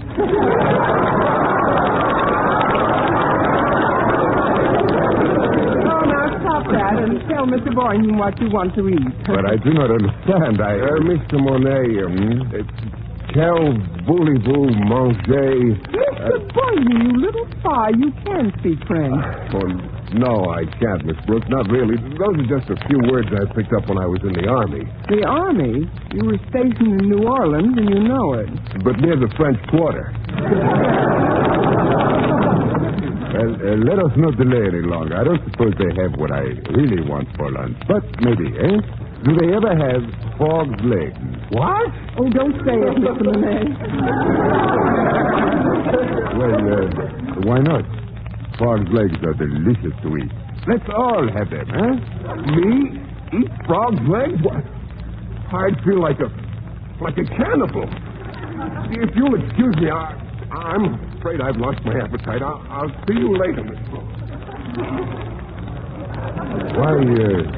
Why would he feel like a cannibal if he ate frog's legs? He is not a frog. Only in some ways is he not a frog, Mr. Monet. But don't worry about Mr. Boynton now. Oh, yes, you're right. You're right, Miss Brooks. You know, in a way, I'm glad we're alone. There is something I would like to ask you. You see, I have been searching for just the right one ever since I come to America. And now, well, I feel that my search is at an end. You are the one I've been searching for. Oh, Mr. Monet. But Mr. Boynton's gone now. You don't have to talk like that to me. Oh, I don't think of Mr. Boynton. I think of you, Miss Brooks. Ma chère, Miss Brooks. I have something personal to talk to you about. But right now I'm late for an appointment with Mr. Conklin. Can you meet me someplace right after school? How about the Casbah? I mean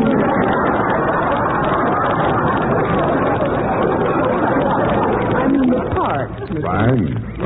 Of course, I have several papers to mark, and besides, I have to formulate my plans for tomorrow's class, and there are some other routine affairs I must take care of. Oh, I realize this.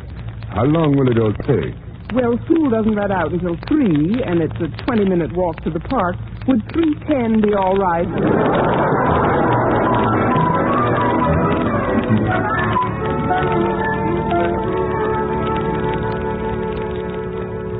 I will come right to the point, Miss Brooks. I have met you here in the park to make you what you call proposal. Proposal? But, Mr. Monet, you hardly know me. Oh, I know you well enough for this, Miss Brooks. After talking to many women, Mrs. Conklin, little Mrs. Conklin, Harriet. I know you are the ideal woman for me. Oh, this is very flattering, Mr. Monet, but marriage is a serious step. Marriage? I cannot marry with you. I am already married. With you? Well, with my wife, Helene. She arrives here next week. For you, I have another proposal. Any other proposal is only good for a stock in the nozzle. No, You do not understand. I want you to accept a position as tutor for my 3 children. 3 children? Oh, Mrs. Davis will love this. Well, they need very badly coaching in English before they can enter school here. And, well, what do you say, Miss Wolf? Will you help us out? Mr. Monet, may I ask you one question? Of course. What is it? Among your children, is there a tall, dark one in the crowd?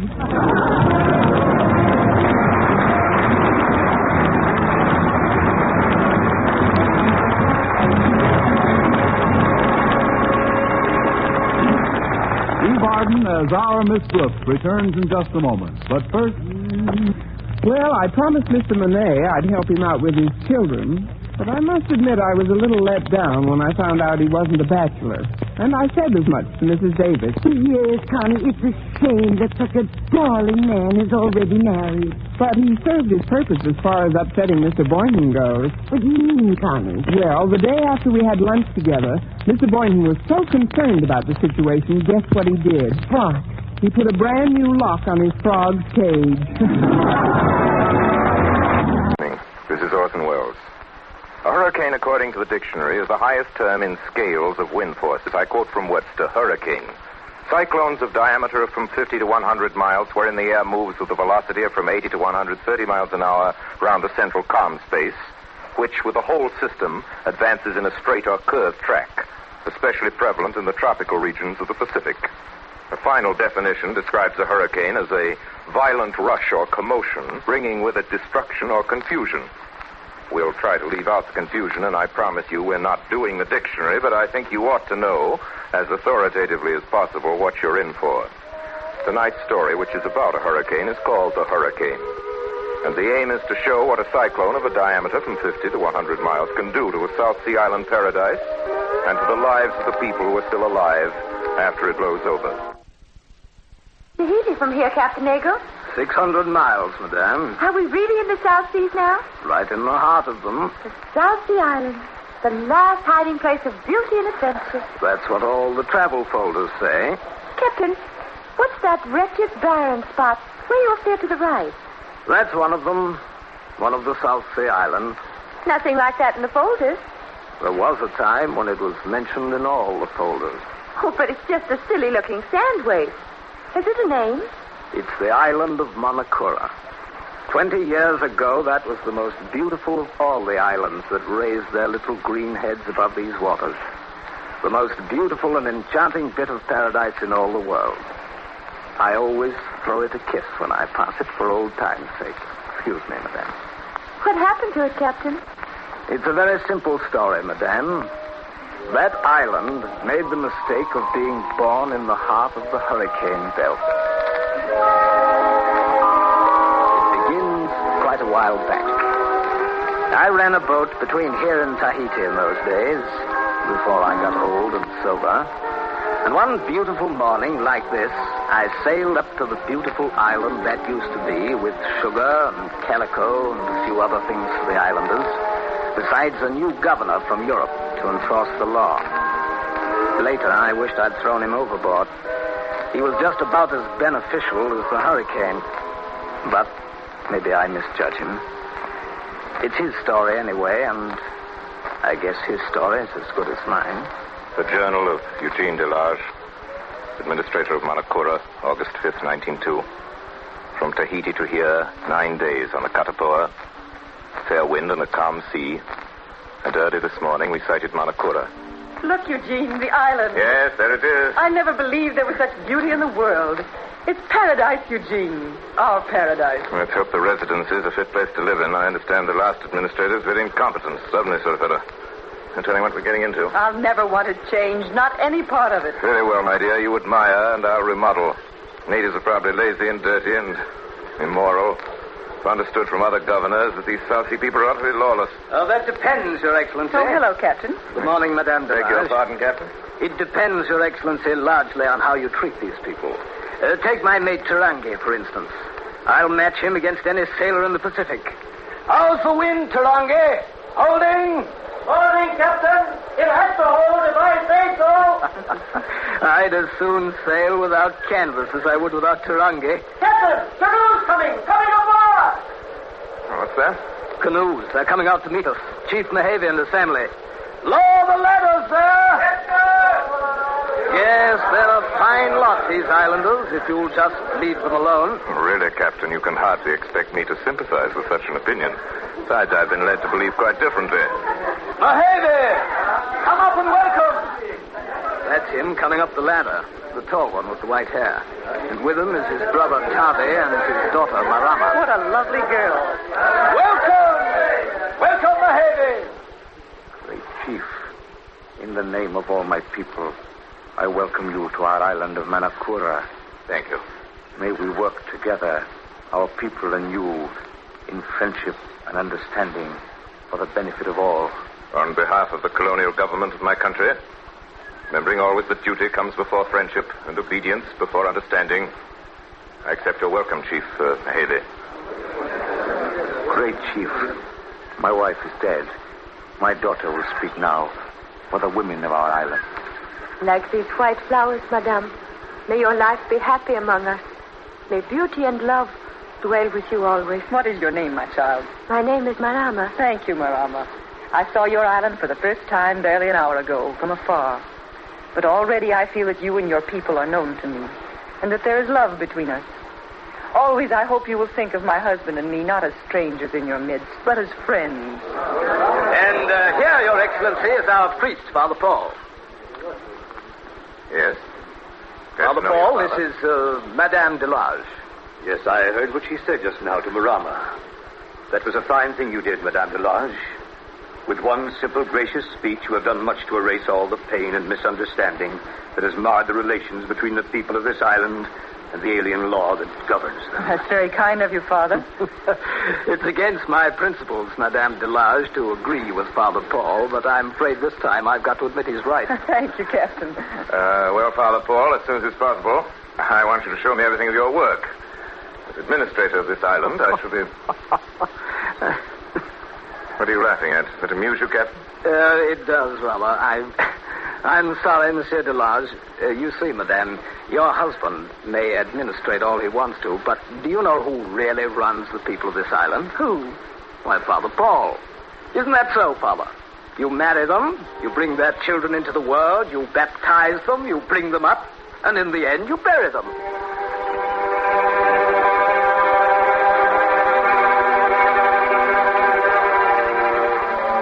This boy has stolen a canoe. Stealing is against the law. There's a penalty for breaking the law. He's therefore sentenced to 30 days' punishment.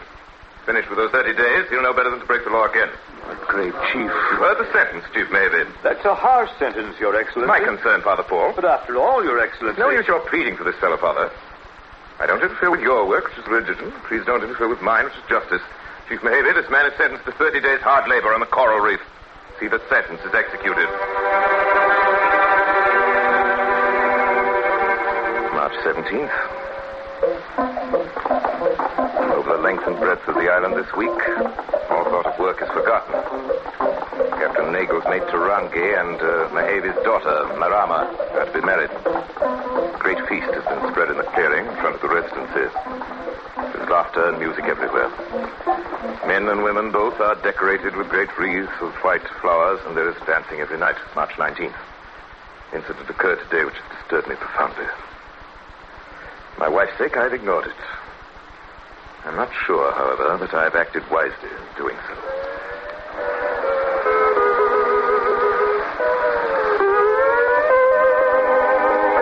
Marama, wait. You must not follow me. You know that if we are caught... Yeah, I thought... Oh, Tarangi. It's against the law for the betrothed to be alone until their wedding day. But we've always been together, Marama. We always will be. It was meant to be so. It's written in the stars.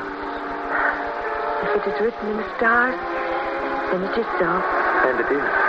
You've no way of knowing. I have. Deep inside me, I know. There is no law of God or man can keep us apart, Marama. You must not say such things, Tarangi. It frightens me. If it were wrong, then I should not say it. But it's right, and I believe it. And it shall be true. If the great water should separate us, I would swim to you, Marama. If walls are built around me, I shall climb them. And if chains hold me, I shall break them. But always I will return to you, Marama. Believe that. Why did you say that, Tarangi? What? About the great water. It is as if you had some portent. Oh, I'm only making love to you, and yet you read a portent in it. Marama. Tarangi. Oh, stop. This is the hour Monsieur Delage comes for his walk along the beach. He might see us. Ah, what if he does? We'll be married tomorrow. He'd not be pleased. What does that matter? He's never pleased. All the same, I don't want him to see us. I'm afraid of him, Tarangi. He walks so stiff and straight and looks so stern as if he always expected to catch us in some wrong. Oh, I'm glad I'm not going to be his wife. With a husband like that, Tarangi, a girl would never laugh and smile. But you're not marrying Monsieur Delage, Marama. You're marrying me. And with me you can laugh and smile and make love. And after we're married... I stood still in the long grass by the edge of the beach and heard them. I heard every word they said about me until they moved away. After they had gone, I stood there quietly for a long time, looking out over the lagoon. Why do these people feel about me as they do? I've tried to be just and honest and fair. I've been as friendly with them as my position and my responsibility will permit. I've done my work here well. I've upheld the law to the letter. That's what I was sent here to do. And I've done it. What more could I do?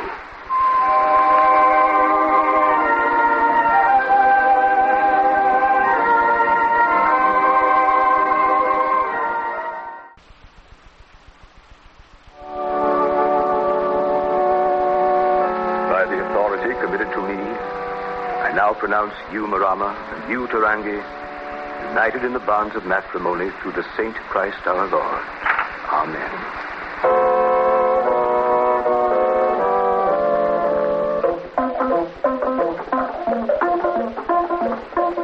Listen to that, Delage. That's music.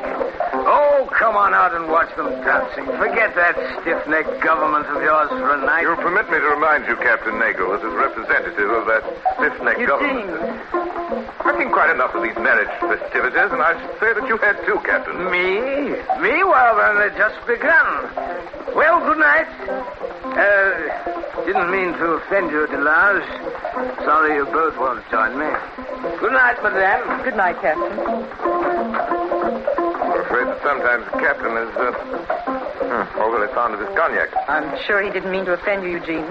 It was nice of you to join the wedding party even for that little while. It made them happy. It wasn't so hard, was it? I don't know that my government would have approved, but there's no harm done, I guess. No harm done, Eugene. And a great deal of good. If you'd only try and understand these people, Eugene, they're not like us. Why don't you let me help you to see them? Not through the eyes of your bureaus and your official reports. How else should I see them? Through my eyes, as you did for a little while this afternoon, during that marriage. So you were pleased with me this afternoon? I felt nearer to you then, Eugene, than I've been for many months. Thank you, my dear. I think that's the one thing I couldn't bear. Whatever happens, that we should ever drift apart. Either in our minds or in our hearts.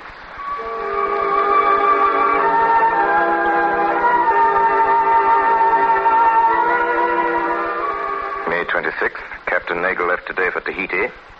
All night they were loading. When they sailed, the Catapora carried the biggest shipment in the history of the island. There were 100 tons of copra. I think I may be permitted a not unreasonable pride in the reports I sent in with him. Colonial government.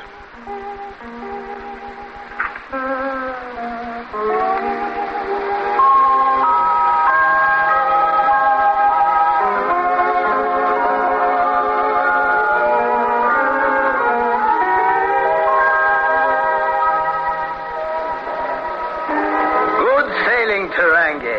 12 days from the islands to Tahiti. Well, you can go ashore if you like. We won't be unloaded till morning. We'll start for home at the tide. Thank you, Captain Nagel. I want to get a present for Marama here in Tahiti to make her happy. Well, you go along then. I'll meet you at 6 at the bar. We'll come aboard together. Yes, Captain. Thank you, Captain.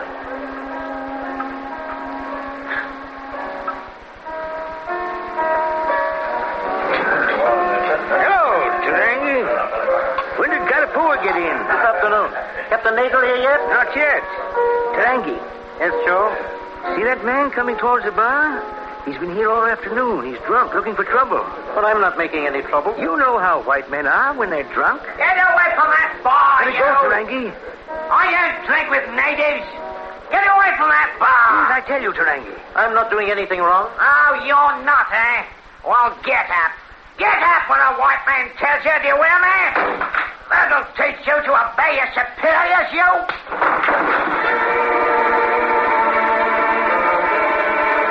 But, Your Honor, 6 months. Captain Nagel, you heard the verdict of the court.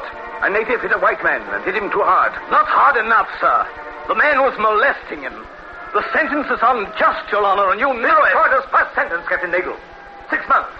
The sentence will stand. But I sail in the morning. Is there nothing you can do? There is nothing I can do. You mean there's nothing you will do? That's right. Good day, Captain Nagel.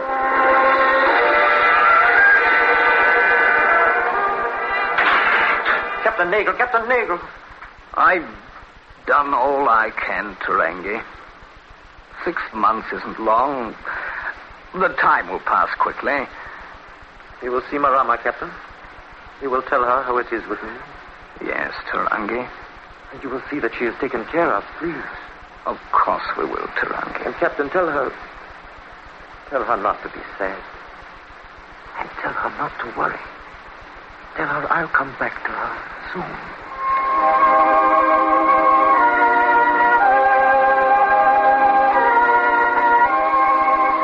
But, Eugene, it sounds so unjust. Politics and red tape, that's all it is. It's an offense to good government. Passion is a dangerous thing, Captain. I wouldn't criticize the government because a native breaks the law. But, Delage, even the jury was sick about it. I could see it. The magistrate, as I take it, is a just man, as I try to be. He'll see that no unfair punishment is inflicted. Unfair punishment? If I may remind you, Nagel, I don't choose to listen to criticism of my fellow administrators. It's not easy to wield authority. The man who allows sentiment to warp his judgment fails in his duty.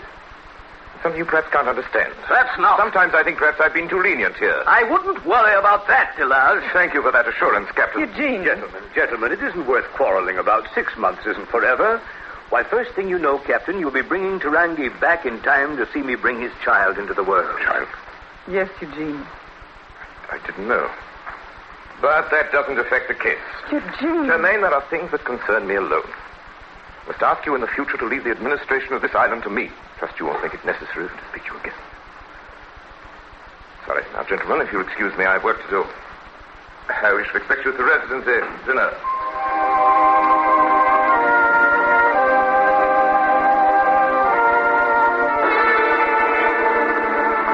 Tarangi. Yes, Your Honor. For assaulting a white man, you were condemned by the High Court of the island of Tahiti to 6 months' imprisonment. You tried to escape. For that offense, your sentence was doubled. 4 times you have attempted to escape. 4 times you have been recaptured. And now, again, you appear before this court. And again, this court must sentence you according to the law. You know the law. You know the punishment. Double your previous sentence. 16 years. Captain Nagel? Yes, Delage? You had this information 2 months ago when you were here on your last voyage. Why wasn't I told? What information? You know very well what I mean. Eugene, what is it? Only what might have been expected, madame. Tarangi escaped again 2 months ago. This time he got away. A guard was killed by accident. Accident? I happen to know the facts, Delage. And I have them here in this letter from the warden of the prison. Official facts. You thought I wouldn't find out, didn't you? You thought you could shield a murder. Oh, I'm sure that's not true, Eugene. She's right, Delage. That boy wouldn't commit a deliberate murder. And we all know how the captain feels about Tarangi's misfortune. Misfortune? He brought it all on himself, Father, by his stubborn defiance. Now, by escaping, he's made a laughing stock of the police, of the law. Above all, me. Oh, Eugene. He must be retaken. The government's prestige will suffer if he goes unpunished now. I think it suffers more when a boy can get 16 years for striking a man who molests him. I know very well what you think. What you all think. Cease to be of any interest to me. The authorities believe he will attempt to make his way to this island. They warned me to watch your ship, Captain Nagel. My ship was searched before I sailed. From Truck to Kielson. And anyway, don't you know that Tarangi wouldn't implicate me by stowing away? Where would he hide on a boat the size of the Caterpillar? Your crew would hide him. I only ask you to remember your duty, Captain, as I attempt to remember mine. Eugene, judged by God's law, Tarangi has done no harm. Isn't that true, Father? I may be a sentimental old man, Madame, and a very bad priest, but I believe God would judge somewhat differently from the colonial government.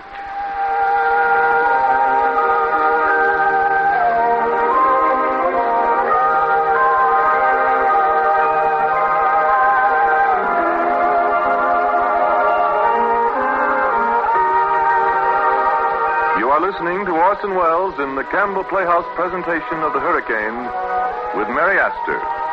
This is the Columbia Broadcasting System.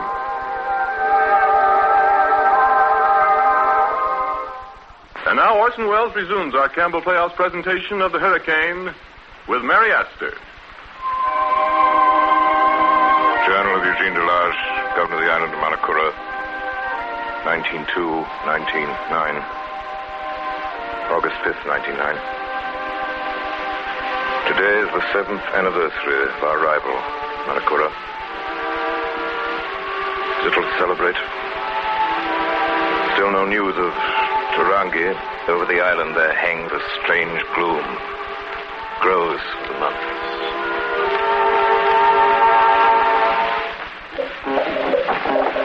What's that confounded noise? I don't know, Eugene. It sounds very gay. It's months since they played like that. Why? Yes, for months this island has been like the place of the dead. Now suddenly, tonight, this... There's no festival this time of the year. I'm going to find out. What are you going to do? I'm going to find out what it is.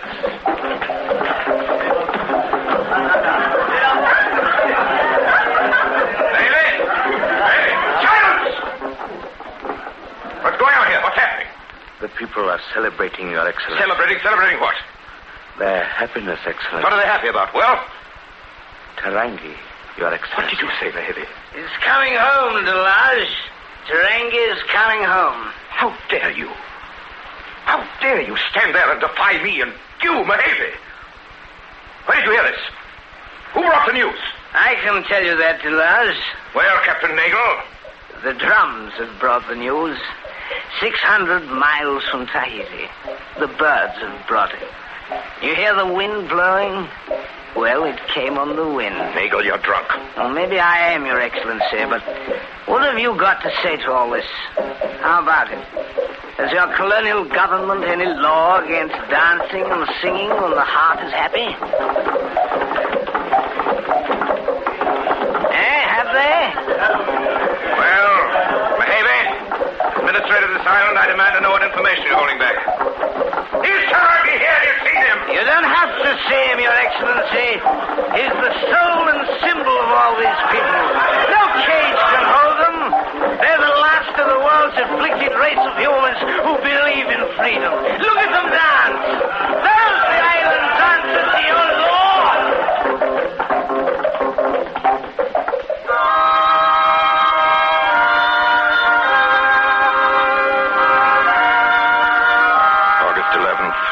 Tarangi, no sign of him yet. I'm sure these people are right that he's near. I shall instruct Captain Nagel to take me to Katapoa for an extended search over the islands. Motu Tonga, Motu Atia, even the Far Islands. Must you make this trip, Eugene? Why? It's only my regular tour of the island. I shan't be gone a month. Why are you so concerned? It's only... I don't see how you can go on his ship after the way you talked to Captain Nagel. I don't hold grudges. You know that. Nagel ought to know it, too, after all these years. I know why you're going, Eugene. You hope to find Tarangi. Well? Don't go. You should know me well enough not to ask that. Once, one night in this room, 6 months after we came here, I asked you something. You asked me to see these people through your eyes, not the eyes of the law. What's happened? An accident. No accident, Germaine. The logical outcome of my own weakness in listening to you. Eugene, you don't... I made a mistake once, Germaine. I don't intend to make it again. No matter what the cost. What is it you want, Eugene? That boy's life? You, the priest, Captain Nagel. You all think I'm motivated by revenge. See if I could be that small. I know you're not. They know you're not. Believe me, Eugene, we all understand. That's why we pity you. That's why I beg you now to give up this passion of yours before it destroys us all. Give him his chance, Eugene. Him and Marama. They love each other as we once loved each other. Germaine, all the others are against me. Not you, Jermaine.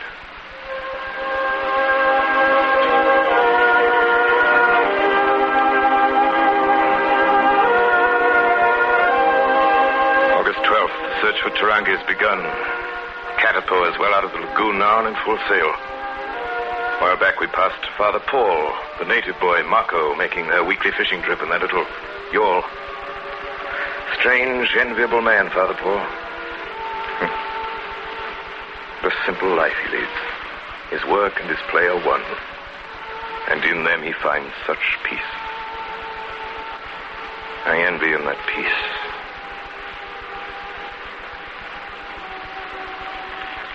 Shall I steer a while, Father Paul? You must be getting tired. Not yet, Marco. Soon it will be time for supper, then you may take the tiller. What are you staring at, Marco? Look, Father. Do you see nothing?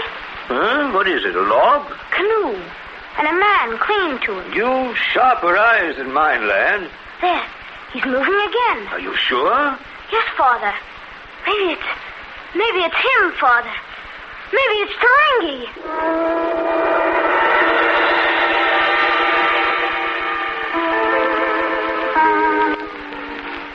How long were you in the water, Tarangi, hanging to the canoe? 2 days. Oh, it's good to be alive, Father. Yes, my son. After that experience, 600 miles alone. Doesn't seem possible. Well, you've done it. Now you're faced with another problem. What are you going to do?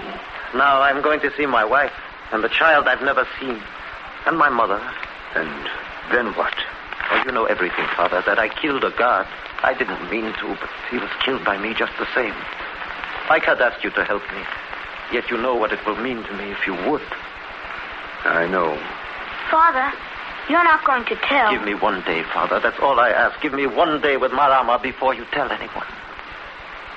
I first saw you, Tarangi, an hour after you were born. I watched you grow to manhood. All the events of your life have been an open book to me. How can I be your judge? Then you're not going to tell, Father? No, I'm not going to tell.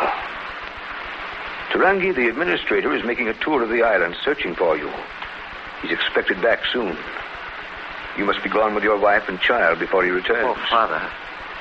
Father, how can I ever thank you? You don't owe me any thanks, Tarangi. This is just between me and somebody else. What? Oh, Maram. I had forgotten I would wake and find you beside me. And if I just reached out my hand, I would find yours. It's so good. Tarangi, you must get up. My father, Mehavi, is here. He's outside waiting for us. Mehavi. Greetings, Tarangi. Father, my son. I waited as long as I dared before I came to you. You must be gone before the administrator returns. But where to? To the Forbidden Island. To Whenua Ino. Whenua Ino? But that is taboo. That is why no one will look for you. Once there, you and Marama will be safe for the rest of your lives. Yes, Father. Tonight, Marco and Marama will sail my canoe across. Yes, Father. And after, you will go together tonight to the Forbidden Island, to Whenua Ino.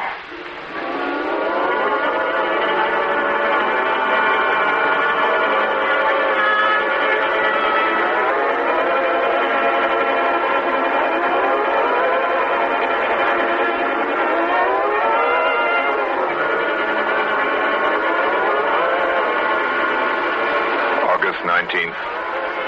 Caterpillar docked today. Our search was fruitless. With the news I bear, there was no pleasure in coming home. A strange disquiet on the island. Feel it all about me. There's no movement among the natives. They only stand about and keep watching me. I have a curious feeling that something is going on here in this island behind my back. Germaine met me at the dock. Even her greeting was strained. And at dinner at the residency tonight, Father Paul did not appear. I've never known him to miss one of these dinners of yours before. It's strange his not being here tonight. Why do you suppose he didn't come? Oh, he's in the village with Mama Rua, I expect. She's nearing the end now. She's going to die. Who? Tarangi's mother. She keeps hanging on, though. She has a feeling she's going to see her son once more before she dies. What makes her feel that, Captain? Just delirium, I suppose. I'm asking the captain, my dear. Oh, your wife's right, Delage. It's the fever, probably, and some sort of superstition. You know how these natives are. Yes, I know. Can never tell what's going on in their minds. In the 7 years I've been here, I've learned to rely on instinct. Tell you there's something going on in this island. As I came up through the village, I don't know. Natives behaved queerly. Some of them smiled at me. Never do that. Kept watching me and smiling. Smiling behind my back. If Tarangi was on the island, none of you would tell me, would you? Would you? That wind's been rising all evening. The worst I've heard in a long time. Like devils running around. Yes, looks like we're in for a real blow this time. Well, I'd better be getting down to my ship. I've never been on the island in a storm. Do they get very bad, Captain? Well, I've heard tales of them. The great wind, the natives call them. A wind that blows the islands out of the sea. But I think Manakuro's pretty well anchored. Well, good night, Madame Delage. Good night, Captain. Good night, Delage. Good night, Captain. Jermaine. Jermaine, did you hear anything? Just the wind, Eugene, that's all. I thought I heard voices. I'm right. There is something afoot. Outside there. Something queer going on behind my back.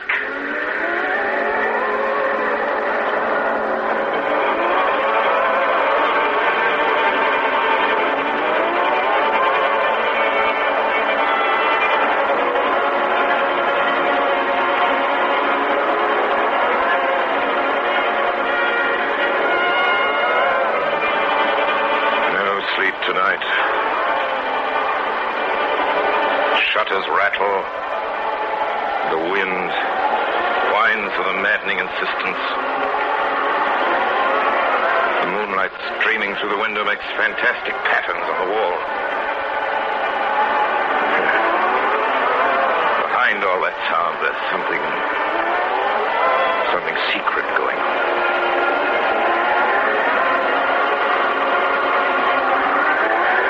I can't sleep. I can't bear to be indoors.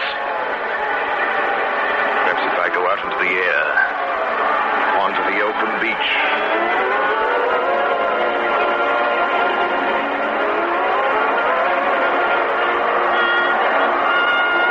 Hey, who's there? What are you doing by the canoe, boy? Speak up. What? Marco. What are you up to here on the beach this time of night? Stealing the chief's canoe, eh? Well, answer me. What are you storing tins of water in? That's food. Answer me! I'm going fishing, Your Excellency. You're lying. This has something to do with Tarangi. No, Your Excellency. I swear. Look at you. When I mention his name, your eyes tell me that I've been trying to find out. Tarangi is on this island, isn't he? Huh? Answer me! Answer me! I tell you, there's no use keeping silent. I should take you to Father Paul. He'll make you tell the truth.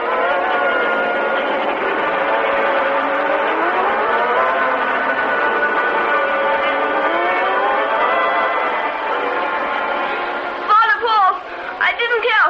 I didn't tell. See, Father Paul, this boy is guilty. That canoe was for Tarangi. Tarangi is here. Nagel deceived me, smuggled him in right under my eyes. That's not true, Delage. Captain Nagel knows nothing about it. Huh? But you know about it. I picked Tarangi up at sea, not 10 miles from here, last night. You? Of all men. My own priest. I am Tarangi's priest, too. Who Could I, preaching the gospel of infinite love and the remission of sin by repentance, betray his trust in me? The laws of the state are one, the laws of God another. Where is he now? I don't know. I see. Well, good night, Father.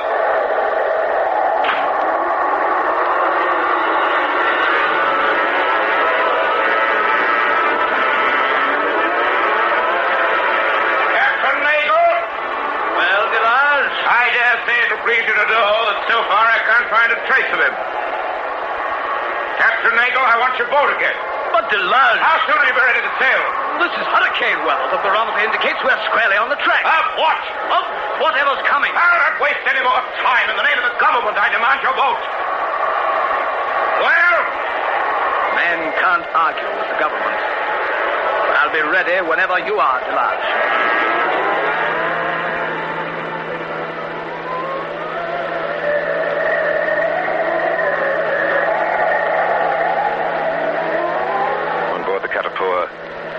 Waiting the arrival of Captain Nagel.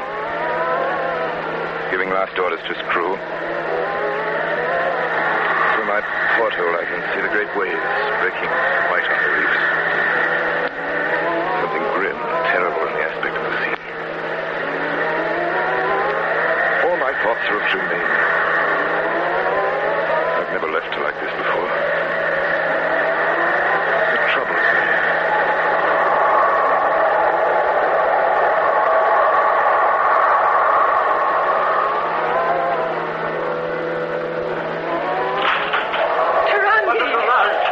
Why did you come back? I thought you got away. Oh, it's too late. Didn't you see them? See what, Tarangi? The birds. The sky was black with them. They've all gone away from the island. What do you mean? Don't you understand? The great wind.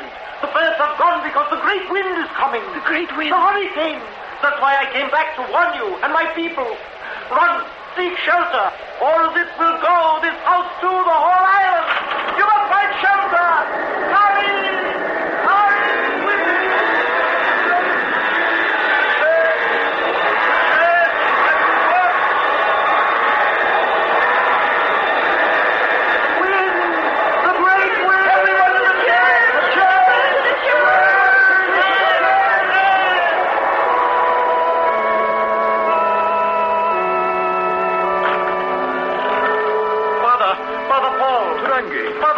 Up the church will go. All of you must take refuge in the trees. In the trees! My children, I only know that God sees us, that my place is here in my church. But those who want to take refuge in the trees must leave now at Tarangi before it's too late. Madame Delage, you must come with me. Hold on to me, hold tight. We'll get through somehow. Tarangi. May God bless and save you all.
August 5th, 8 a.m. The hurricane is past. Sudden silence. The sea lying calm and still in the sunlight. As we draw near the island, as far as the eye can see, there's nothing but desolation and death. And of the church, not one stone standing. Of survivors, not a trace.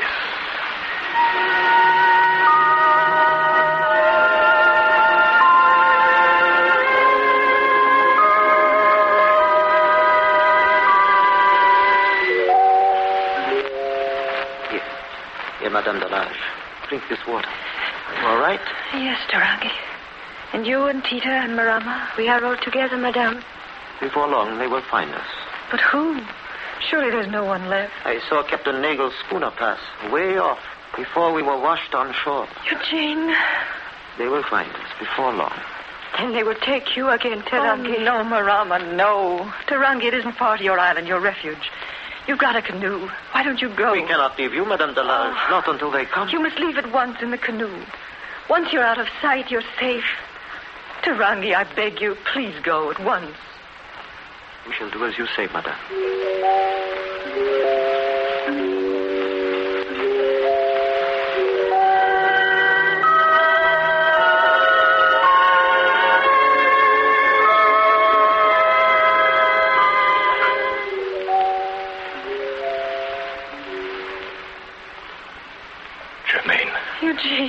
Eugene. Germaine. You're safe. Oh, my dear. And you, Captain Nagel, you too. It was a miracle, Madame. And the poor father isn't here to hear me say. Germaine. Yes? Were you the only one? Yes, Eugene. Were there no others? No others. They were all washed away. I'm all alone. I was tied to a tree. It drifted here. All the others were lost. All the others. Take me back to the boat. Germaine, you say you drifted in on a tree. It must have launched on the beach. Where is it? On the other side of the island. Take me back to the boat, Eugene. I have to report everything. I have to have a look at that tree. Eugene, don't leave me. I'm afraid. Yes? Look, footprints on the sand. Footprints? A man, a woman, and a child. There are footprints across the island. Down to the water. Eugene, please don't go. Don't leave me. I'm only going to the top of the hill, my dear. Just a few yards. Please, come back. There's nothing to see. One moment, Germaine. Was it Tarangi? Yes, and Marama and the child. He'll see them from that hill. He can't help it. Eugene, please come back. There's nothing offshore. The water, something dark. It's moving. It's a canoe. There are three figures in it. Oh, it's nothing. I saw it. Eugene, it's nothing. It's only a floating log. Eugene, now that you've seen...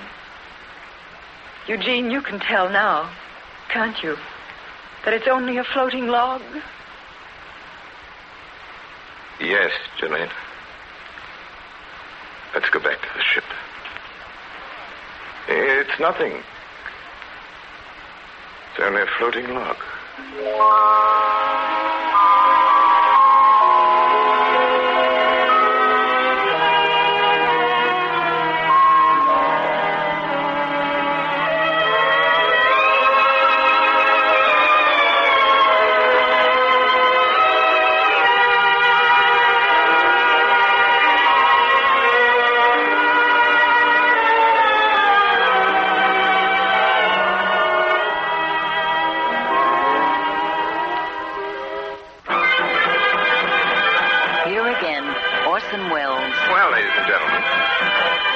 Now of 2 1/2 minutes since the hurricane blew itself out, and I'm happy to report that peace has been restored in studio number 1. I also want you to know that the height of the big wind, the wind that blows the islands out of the sea, no one was braver or calmer than our guest of the evening, whom we are so glad to welcome back to Campbell Playhouse, Miss Mary Astor. Thank you, Orson Welles, and good evening, ladies and gentlemen. However, there's good reason for her calm, ladies and gentlemen.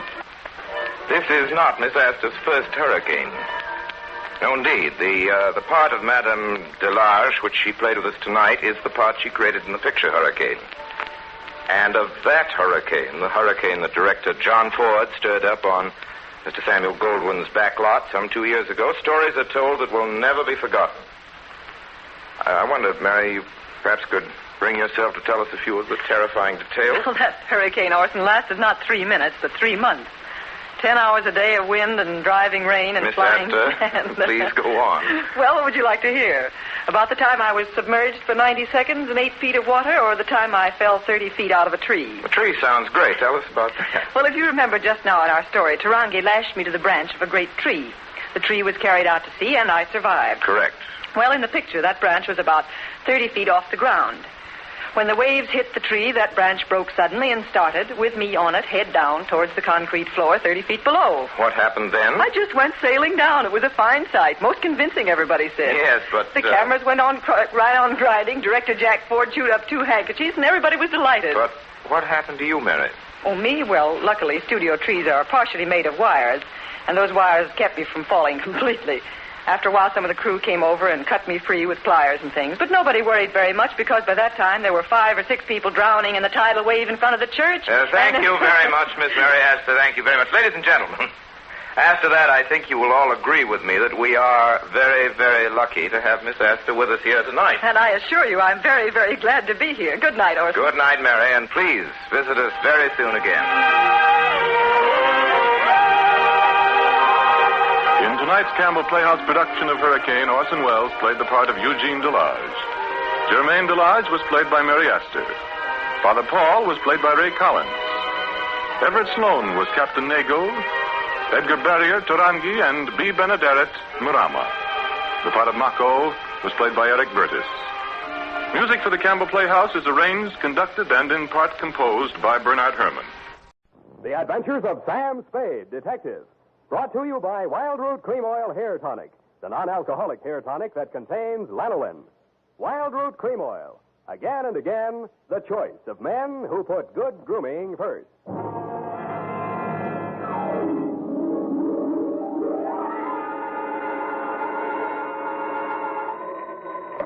Sam Spade Detective Agency. Listen, you phone down to the drugstore and tell them to send up 3 gallons of black coffee. Who is this? Are you sure you have the right number? I'm sure I've got the right number, but I'm not so sure who I am. Oh, Sam, it's you. You must have had a frog in your throat. Did you oversleep? Effie, don't say things like that. Oh, I'm sorry, Sam. Oh, you poor dear. You've been working. You're tired, that's it. Tired? I've only just brought Lazarus back from the dead. Well, then you better get some rest, Sam. You can dictate your report tomorrow. That's what you think. Now, stay where you are. If I'm asleep when I get there, wake me up. I'll be right down to dictate my report on the Lazarus caper.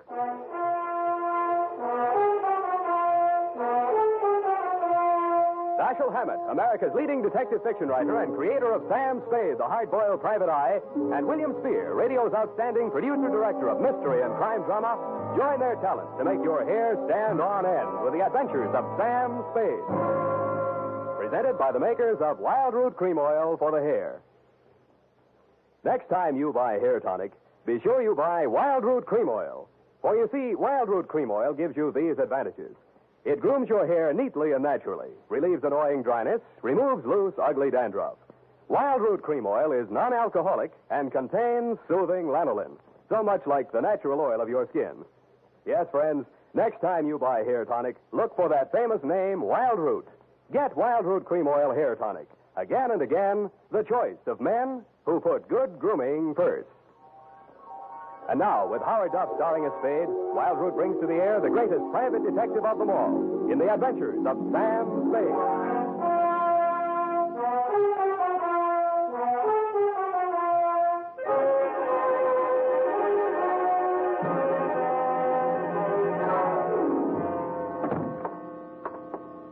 Effie! In here, Sam, in your private office. Yeah, private, she says. I'd like to know what's private about it. I have everything ready for you, Sam. What's this? Ovaltine, to relax. I don't want to relax. I don't dare. Oh, there you go again, Sam. Going on nerves. How long do you think you can keep it up? With your help, I'll be in a coma inside 3 minutes. Thank you, Sam. Now, you just lie down here on the couch, and I'll take your shoes off. Now, look, And I can take dictation while you relax. Nuts. Where's that black coffee? Sam, you're angry with me. Your eyes. Please don't glare at me like that, Sam. I can't bear it when you... I am not glaring. I'm trying to keep them open. Now, sit down. I got to keep moving around. Oh, moving around. Drive yourself like this, Sam. Please, Effie, please. Date, fill it in. Well, it's your life. Go on. Burn yourself at both ends. Let's see. To A.J. Tatspaw, claims manager, All Risk Insurance Company, Tide Building, San Francisco. From Samuel Spade, license number 137596. Dear Sir, the following is an accounting of my services to your company in connection with the claim of Emma R. Lazarus on the life of the assured Timothy R. Lazarus. The latter called at my office yesterday at approximately 11:30 a.m. He was tall, bald, gray-faced, and dusty. He looked as if he'd been buried and dug up several times. This may sound like a poor sort of jest, Mr. Spade, but my name is Lazarus, and I want you to bring me back from the dead. Well, sounds interesting. Why did you die? When did you die? And how did you die? I was declared dead by the appellate court of the state of California August 28th last year by reason of 7 years' absence. Who took it to court? My wife, Emma. Insurance? Yes. My wife and I agreed between ourselves to insure my life in the amount of $100,000 that she would collect on legal presumption of death after my disappearance and continued absence for 7 years. That's the law, Mr. Spade. Yeah, it's been tried a lot of times. What went wrong in your case? Wife double-cross you? If that's your attitude, I'm afraid I've come to the wrong man. Uh-huh. You're still in love with her. Well, that makes it tough. You know they'll nail her for perjury if you prove you're still alive? That's why I didn't go to the police. Even though we'd planned the deception together, she had reason to believe that I was actually dead. Suppose you cover the whole thing from the beginning, Mr. Lazarus. Yes. I married her back in 1940. And for a while we were happy. And then she became arrested. You mean you were not able to support her in the manner to which she was accustomed? She was young, lovely, you wanted her to have nice things, but on your meager salary it was impossible. Oh, I know, it's an old story, but life is like that. Well, you said it. Yeah, well, there you are. I was assistant cashier at the Golden Gate Bank. Oh, no, not that. I started taking small sums at first, meaning to repay them later on. Let's not go through the whole script. How much did you embezzle? $20,000. Yeah, so you decided to take it on the lam before the auditors came in, and... I was going to give myself up, but Emma wouldn't let me. We made our plans that night, and I left for Mexico the following day. In Mexico City, I had plastic surgery done on my face, and then I settled down to wait the 7 long years until I would be declared legally dead. I suppose you might call it poetic justice, but just before the end of the 7th year, I contracted malaria. I was confined to a hospital for more than 11 months. You have had it. Oh, the doctors gave me up for dead and asked me to notify my next of kin. I gave them Emma's address. I never notified her to the contrary because it seemed to fit in so well with our plan. Too well, huh? Yes.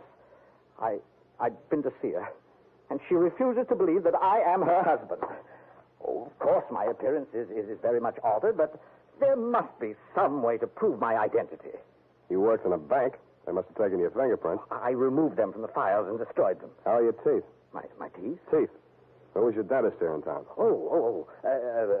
Dr. Smith, the Drake Professional Building. He'll still have your dental x-rays on file. They're as good as fingerprints.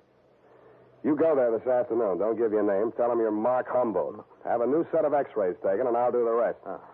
What's your wife doing these days? Why, Emma's married again. Who's the sucker? Pardon me? The man. Oh, he's a doctor. Dr. Ernst Wilhelm. Wilhelm? He's quite well known, I believe. Yeah, and the cops would like to know more. Now, about my fee. Mr. Spade, I have no money. Oh, that's great. You have no money, and all you want is to hire a man to bring you back from the dead. And the more I succeed, the less chance I'll have of collecting. If I might make a suggestion, Mr. Spade, I don't know the ethics, but perhaps the insurance company? You would be doing them a great service. I think you're going to live, Mr. Lazarus. They can't keep a good man down. I'll collect from them.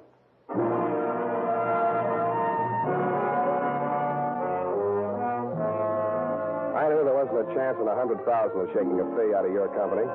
After all, you have your own investigators in the payroll, and contract work isn't deductible under the new tax law, but something about Lazarus had gotten to me. Something else about him got to me at the Blue Bottle Bar and Grill, where I stopped for lunch. Mr. Spade? Yes, indeedy. I'm Emma Wilhelm, Mr. Spade. Emma Lazarus Wilhelm? I see you do know who I am. May I sit down? Slide in, Mrs. Wilhelm. Thank you. I'm glad to know you have a sense of humor, Mr. Spade. It's about that man, of course. Surely you didn't believe a word of his story. Which word? Oh, I'll admit there are slight traces of the truth in his raving. My first husband, Timothy Lazarus, was an embezzler.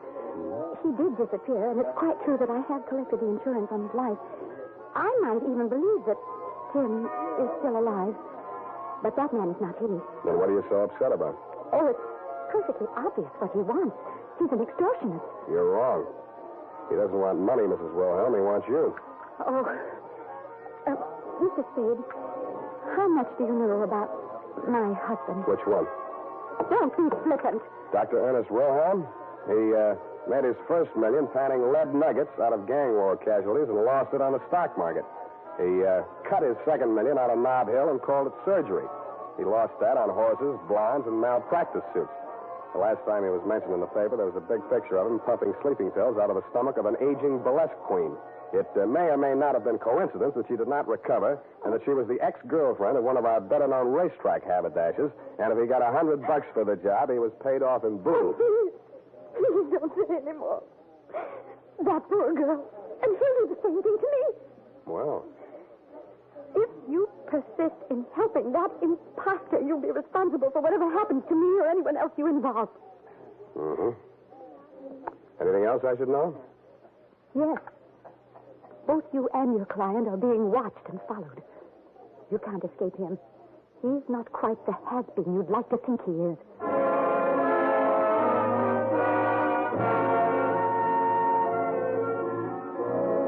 After she had gone, I scraped the tears off my butter, finished my lunch, washed my hands with a nationally advertised soap, and mushed over to the Drake Professional Building.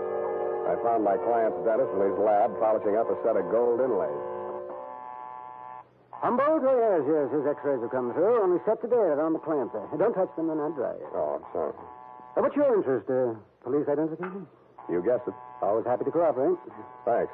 How about digging in your files for the x-rays on a patient named Lazarus? Oh, yes, be glad to, of course. Well, let's see now. Larrabee, Lavelle, Lawrence, Lawson, Gluskin. That's a G. What's that doing here? Ah, Lazarus. Timothy R. Is that your man? That's the name. Oh, Jimmy, April 1940. Should have been in for dental hygiene. Have to remind Miss Baker. That's my nurse. These pictures, how do they compare with this new set? Well, let's have a look. Switch on the light there, will you please? Let's see. Malocclusion, that's impacted third molar. Ah, erosion inlay. Yes, it's very interesting. You mean they're the same in both sets of pictures? Oh, dear, no. A man's mouth could change a lot in 7 years, couldn't it? Well, especially with dental neglect, but that would never cause a man to grow new teeth. Oh, well. You see here, Humboldt has one more lower incisor and two more molars than Lazarus. And the whole character of the mouth is different. Now, these two men would not look even faintly alike. Well, could there have been some mistake in filing? Oh, dear, no. Miss Baker's been with me for 10 years. Never made a mistake yet. Could I talk to her? Not in today. Been out since Tuesday. Cold. Oh, say, by the way, you're a detective. How's this for a mystery? She phoned me this morning and thanked me for sending a doctor around to examine her. Now, this is the peculiar part. I have no recollection of having done so, and I'm not acquainted with the doctor she said I sent her. That wouldn't be a Dr. Ernst Wilhelm. Why, yes. Wilhelm. That was the name. Do her another favor, will you? Call a doctor you do know and tell him to get over there as fast as he can.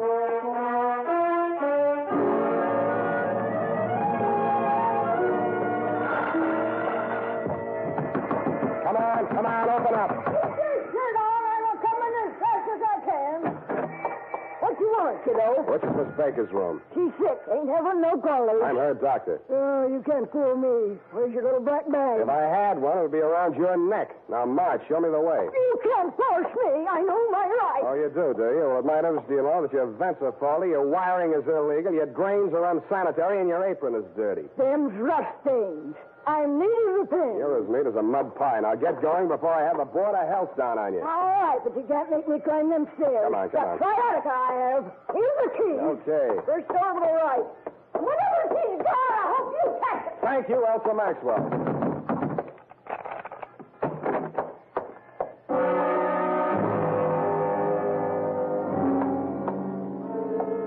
She was stretched out on the bed, her left arm twisted under her and her right dangling over the edge. On the floor beneath it was an empty pill bottle. A few red capsules were scattered near it, and some more were spilled out among the bedclothes. It was a standard sleeping pill suicide scene, but I didn't believe it. The body was still warm, but no pulse. I didn't waste time giving her the mirror test. Instead, I looked around for a phone. It was on a table near a window. I meant to dial the police number, Sutter 12020, but SU was as far as I got. Felt like a bee sting or a quick jab with a needle. I spun around and swung out blindly. The face that I missed was suntanned under a shock of iron gray hair. I was wearing the same white-toothed grin that Dr. Ernst Wilhelm always wore for newspaper photographers. I started towards him, and he backed away, still grinning. Come ahead, Spade. Come and get me, but hurry. You have only 20 seconds more. Shall I count them off? So far, you have 3, 4... 6, 7, 8, 9, 10.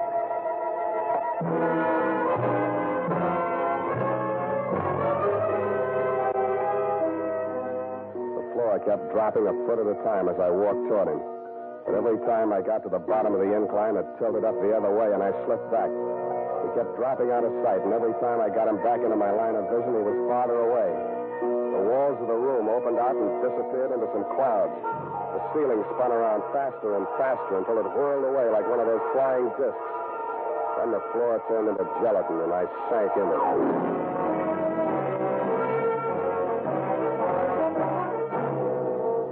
The makers of Wild Root Cream Oil are presenting the weekly Sunday adventure of Dashiell Hammett's famous private detective, Sam Spade.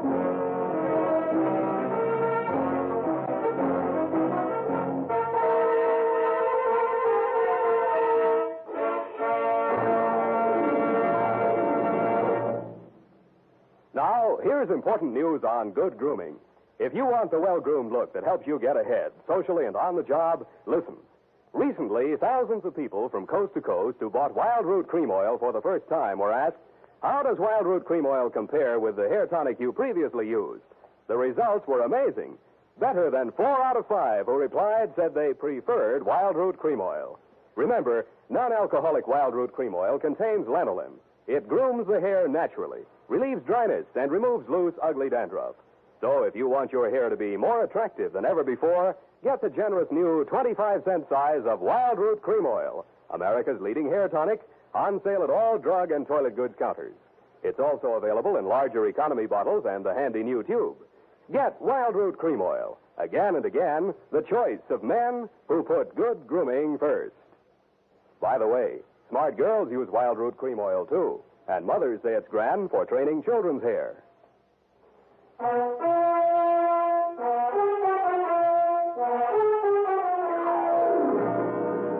And now, back to the Lazarus Caper. Tonight's adventure with Sam Spade.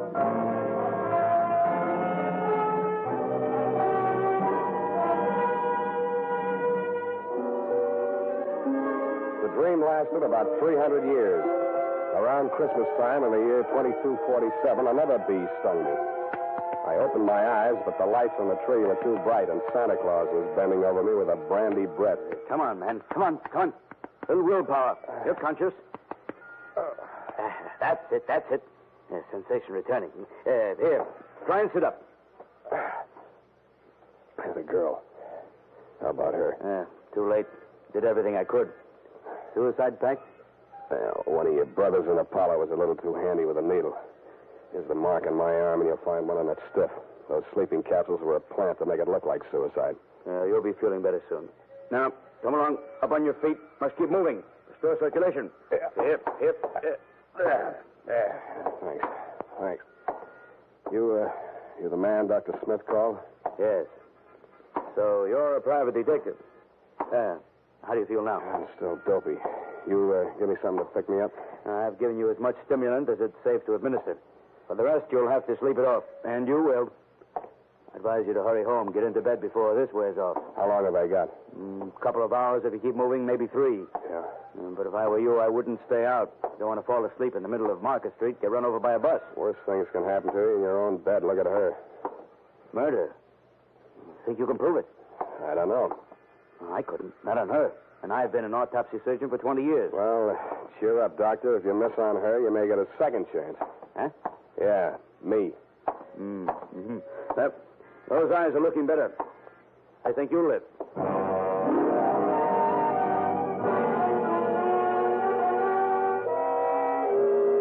I wasn't so sure. Unless I could nail Wilhelm before my 3 hours is up, it's a safe bet he'd nail me again with that needle. He had done me one favor. He'd convinced me that my client was really the man he claimed to be and that Wilhelm and Emma knew it.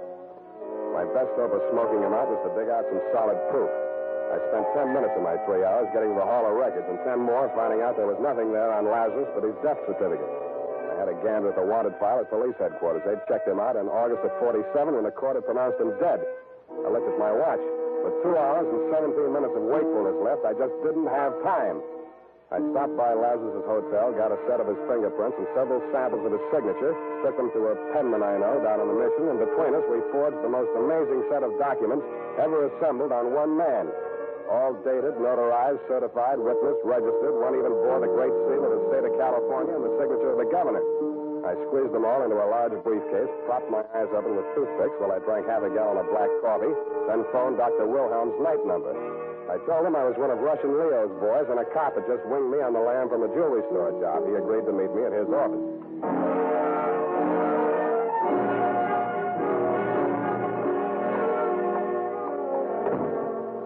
Hello, Wilhelm. Yes?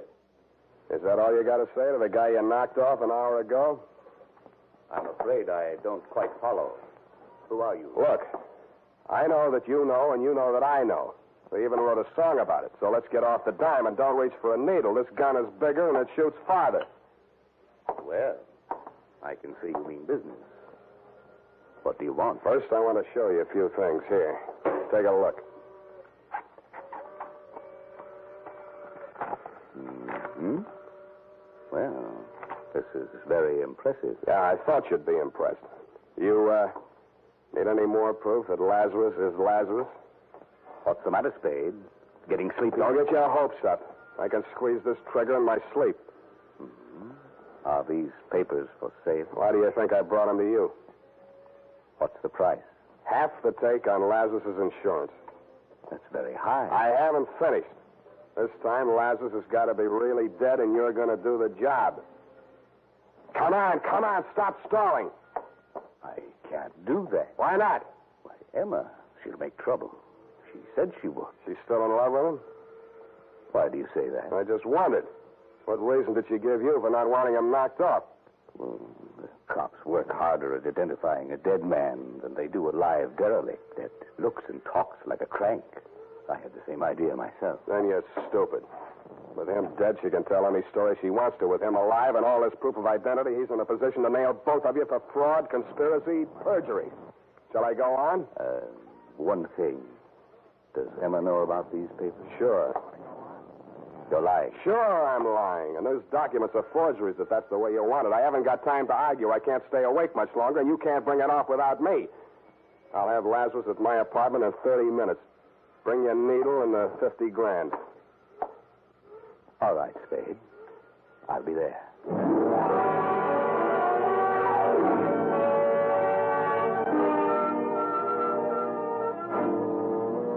I made 2 phone calls on my way to pick up Lazarus, one to Emma and one to Lieutenant Erlinger of homicide. Dundee was asleep. The lieutenant and Sergeant Fullhouse were perched on the fire escape outside my window, and Emma was waiting in the living room when we got there. Jim. Oh, my poor darling. Emma, you recognize me. Of course, darling, from the beginning. But I didn't dare speak out in front of Ernst. I know. Mr. Spades told me. Now, listen to me, you two. You're sure you can go through with this? Oh, are you sure there's no danger? That's him now. Come on, Lazarus, get in the bedroom there. Now, do what I told you. Don't worry, Emma. Oh, I'm so frightened. Quiet.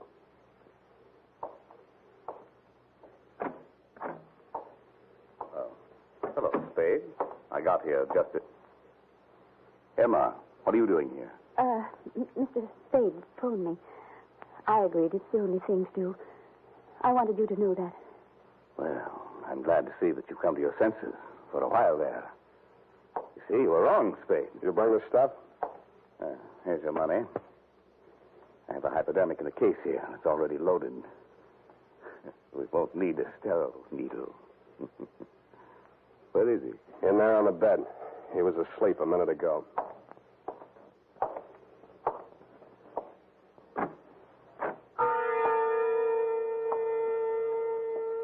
The grogginess that had kept coming back over me in waves for the last 2 hours swirled over me again as Wilhelm leaned over the bed where Lazarus lay, stretched out with his eyes closed. For a split second, I blanked out, and I was afraid it had already happened. But then I saw Wilhelm's hand coming down in an oblique angle toward Lazarus's forearm. Then my vision blurred again, and my arms felt too heavy to lift. It was Emma's scream that jolted me back. I clawed out blindly. You let go of it. You get it in your own arm. Let go. Why, you double-crossing... Now, here's a little sleeping medicine for you. Okay, boys. Come and get him. boy. We won't forget this. Yeah, a likely story. Get that broken glass, Bullhouse. Put it in the Dixie cup. Now, handle it careful. Want to analyze that medicine. You okay? Who are these people, Sam? Accomplices? Yeah, but not the homicide. What about Aaron? They won't let him go free, will they? Don't worry. He's out of circulation for good. Mr. Spade. Yeah, Lazarus. I don't know how to thank you. Yes. You don't know what this means to us. Yes, I do. It probably means another long separation. The state prisons aren't co-ed. But if you insist on being alive, you have to take life as it comes.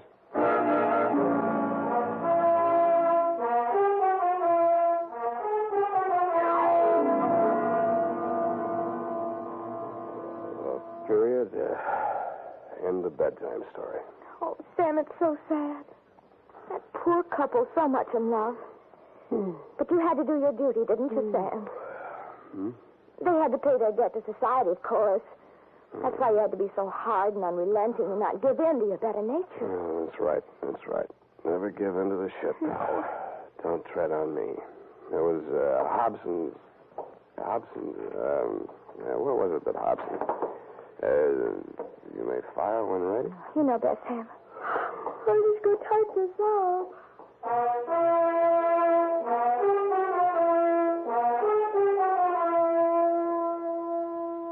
And now, listen to this.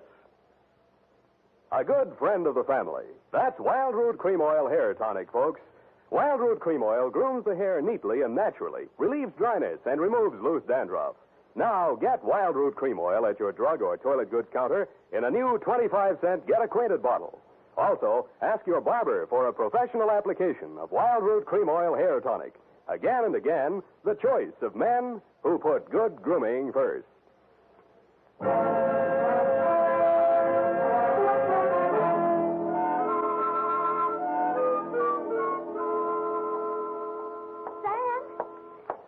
Sam, wake up. Well, there, go away. Your apron's dirty. Sam, I'm not wearing an apron. Then why don't you let me sleep? Sam, you've got to wake up. Your coffee's here. And tell them I'm in conference. No, Sam, no. The black coffee. You said to order 3 gallons. What? I couldn't carry it all. I'll make another trip. 24 cardboard containers. You'll have to drink it up fast now. They're leaking already. Abandon ship, all ye who enter here. Oh, Sam, what am I going to do with it? Open the restaurant. Good night. Oh, good night, Sam.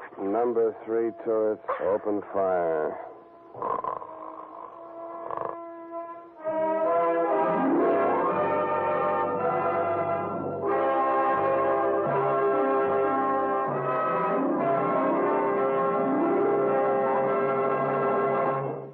The Adventures of Sam Spade, Dashiell Hammett's famous private detective, are produced and directed by William Spear. Sam Spade is played by Howard Duff.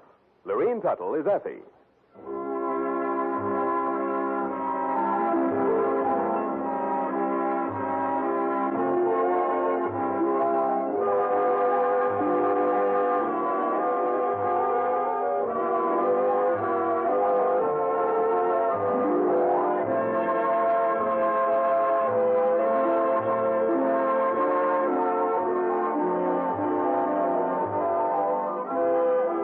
The Adventures of Sam Spade are written for radio by Bob Tallman and Gil Dowd. Musical direction by Lud Gluskin, with score composed by Renee Garrigang. Join us again next Sunday when author Dashiell Hammett and producer William Spear join forces for another adventure with Sam Spade. Brought to you by Wild Root Cream Oil. Again and again, the choice of men who put good grooming first. This is Dick Joy reminding you to... Get Wild Root Cream Oil, Charlie. It keeps your hair trim.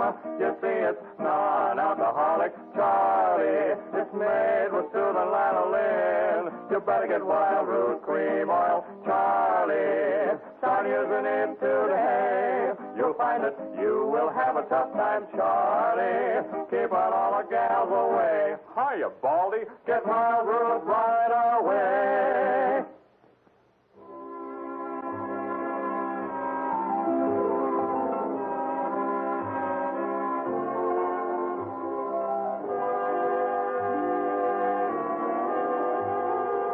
This is CBS, the Columbia Broadcasting System.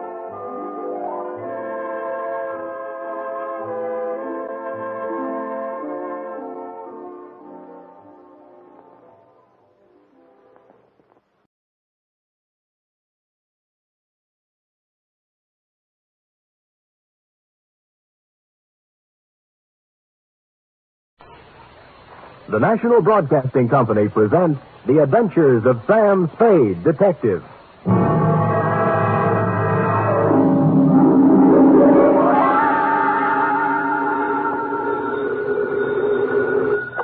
Sam Spade, Detective Agency. Here's I, sweetheart. Sam!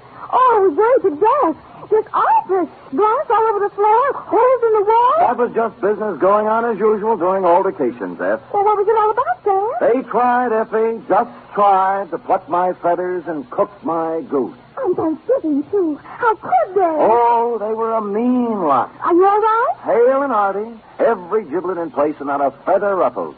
Did you have a nice Thanksgiving? Oh, it was heavenly. Mama had a turkey dinner, sage dressing, cranberry sauce, candy jams. Hard cider?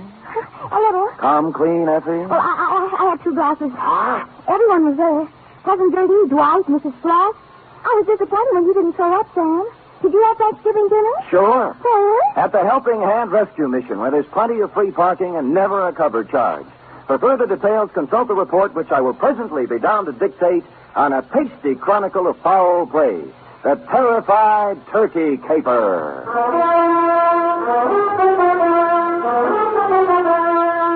For NBC, William Spear, radio's outstanding producer-director of mystery and crime drama, brings you the greatest private detective of them all in The Adventures of Sam Spade. Sam Spade! Oh, you were waiting for me. Having Thanksgiving dinner at a rescue mission, and Mama cooked it perfectly wonderful. Thank your mother for me, F. Tell her I'll be over to break wishbones with her tonight. And to atone for my social indifferences, here's a little something I brought for you. Oh, Sam! You shouldn't have. It's beautiful. What is it? A blunderbuss. A blunder what? Bus, as in step to the rear of. Oh. Well, what does it do? Shoots, F. It's a gun.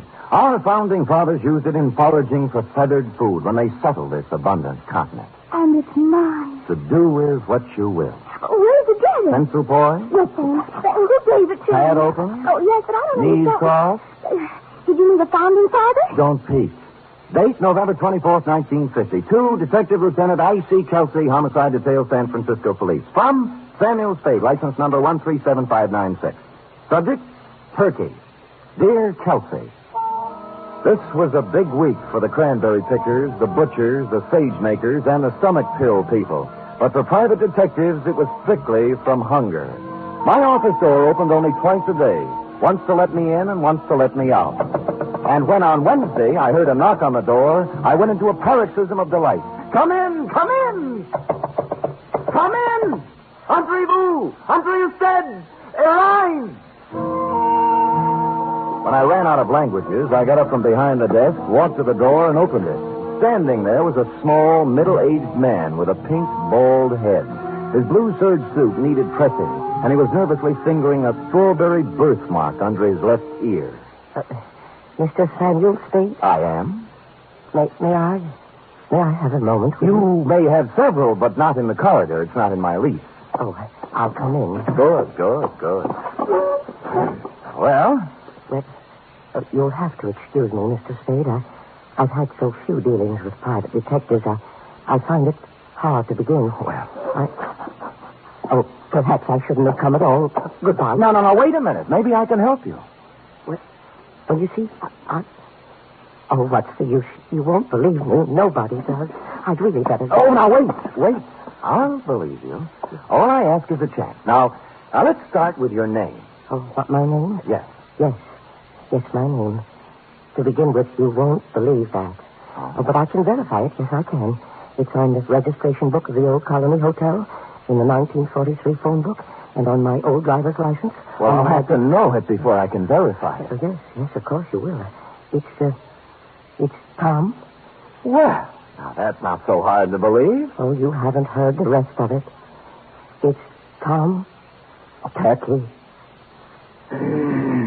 You see, I told you wouldn't believe it. I'd better go. No, let me be the first to believe you. Now, Mr.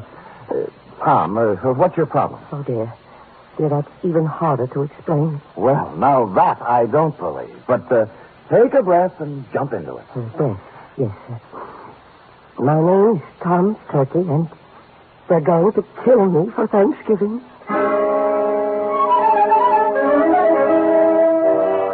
Well, I had asked for it, and I had gotten it. And I sat back wondering who had gone to all the trouble to play this funny joke on me. I was looking at my hand to see if there was any itching powder on it where he'd shaken it when my phone rang. I lifted the receiver, swung around on my swivel, and gazed out onto the street. It was Al Cuccio calling, a private eye whose reputation was shadier than a mushroom cellar. Hiya, Spady. Al. Haven't seen much of you lately, Spady. You have to get together. Yeah, well, so long. Wait, I'll tell you why I called. I've had a pest in my office, keeps coming back. Thinks he's a turkey somebody wants to dress. I brushed him, but your name came up, and I just wanted to warn you. He might be in to see you. I'm confused, Al. I never knew you to turn your back on a buck. Oh, I don't want any of this one. His buttons are loose. My advice to you is to bounce him. Well, we've never traded advice before, Cuccio. Why now? Well, after all, we're in the same racket. If we can't help each other... Oh, sure, Al, sure. I appreciate it. Give me a ring. We've got to get together sometime. Yeah, when I get a free night, we'll Jimmy parking meter. Yeah, we... Huh? Oh, yeah. Parking meters. I'll see you later, Spady. I turned back to the desk, and what I saw in front of me was an empty chair. Tom Turkey had taken wing. I got up and walked to the window, and a minute later, I saw him come out of the building downstairs and start to cross the street. And then I saw something else. A large 4-ton truck was tearing down the street, picking up speed. Instinctively, I shouted a warning, and at the last second, Tom Turkey scrambled from in front of the truck and disappeared into the alleyway. The truck roared up the street, and on its side was printed in gold letters, "Haynes, you drive it." There was nothing to say it wasn't coincidence, this near mishap, but somehow I found myself intrigued and wanting to hear more of the little guy's story. He said the Old Colony Hotel. On the way, I stopped at the library, found an old 1943 phone book, and looked. He was listed. Thomas Turkey, it said. Out of curiosity, I rang the number. Hello? I wonder if you can help me. I'm inquiring about a Mr. Turkey. Turkey. This ain't his number no more. I know. Haven't had any calls for him for years. Calling name. Yeah, I know. I knew a woman named Rabbit once. Mrs. Rabbit. About Turkey, could you remember what he looked like? I don't. Hey, Manny, what Turkey look like? Yeah.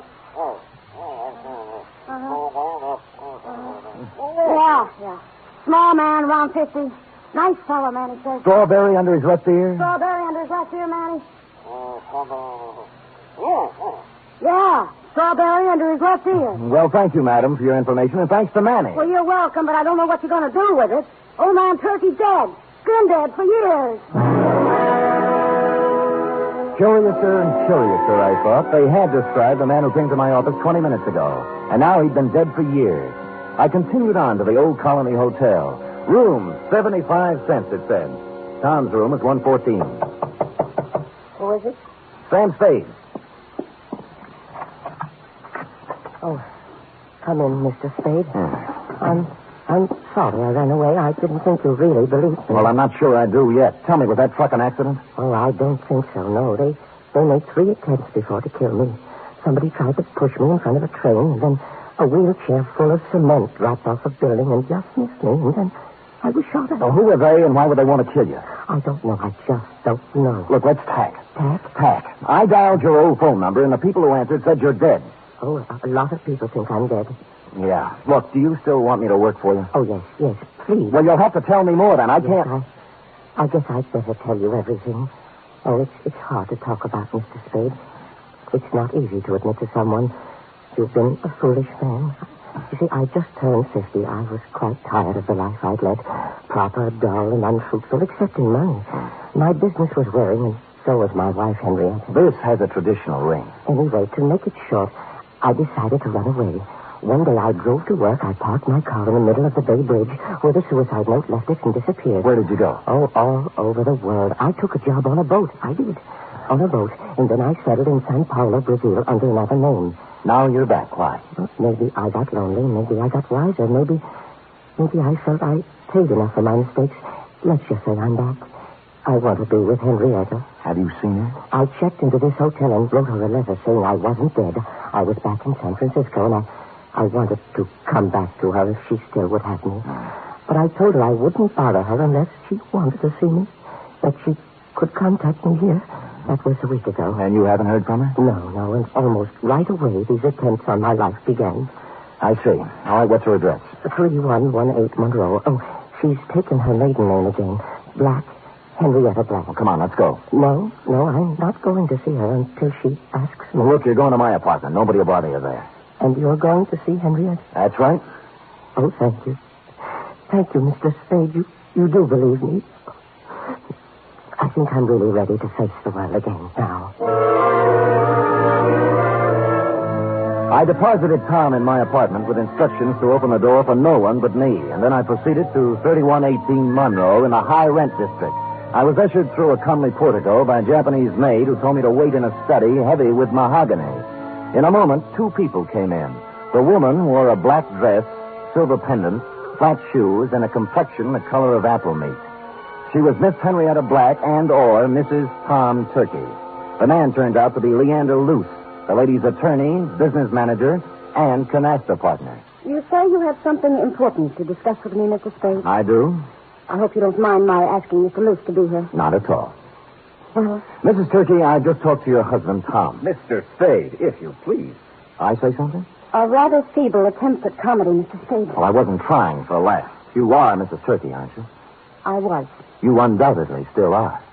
I'd expected to hear another one of these cruel jokes about my name.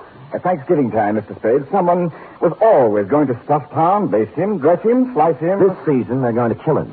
They are not going to kill him. He is already dead. He's not dead, Mrs. Turkey, and you should not. I should. Yes, he sent you a letter saying he was back in San Francisco and wanted to see you. Mr. Spade, this has gone absolutely far enough. Not quite. What about the letter? I know of no such letter. I see. Well, thank you for your time. I'm sorry I bothered you. Oh, you used bad judgment in coming in the first place. Yes, maybe you're right.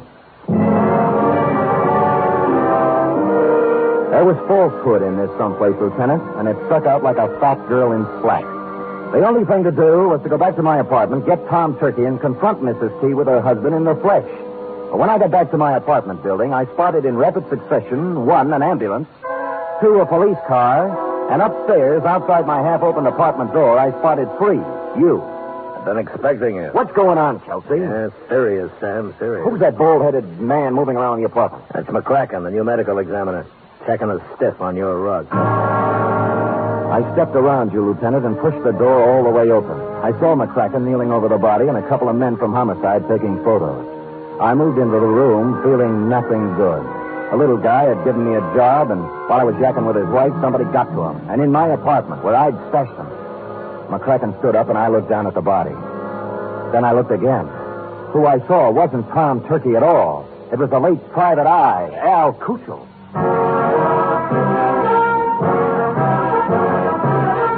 You are listening to the weekly adventure of radio's most famous detective, Sam Spade.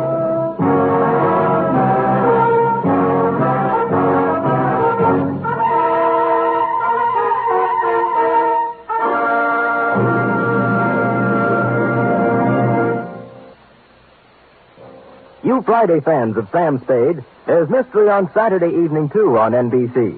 Tomorrow, the man called X sets out on another mission of danger and intrigue in some far-off corner of the earth. Herbert Marshall stars as the man called X, a man without a name who travels the world over protecting his country's interests. He lives by his wits, and his business is danger. He's the man called X, tomorrow over most NBC stations. For top Sunday listening, it's another broadcast of The Big Show on NBC. This Sunday, your stars include Fred Allen, Jack Carson, Mindy Carson, Ed Archie Gardner, Ed Wynn, and many, many more. And Tallulah is your MC as usual. This Sunday, it's The Big Show on NBC.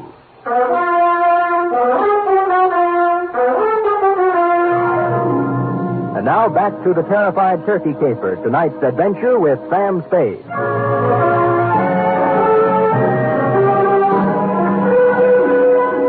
While the men from homicide were taking pictures, etc., you and I, Lieutenant, were going round and round on the question, if I didn't kill the man found in my room, who did? And you were sufficiently impressed with my insult, Chelsea, not to hold me for the murder. We bowed to each other, and I left. Thinking back to the truck that had almost run Turkey down, I went to the Haynes U Drive truck rental garage.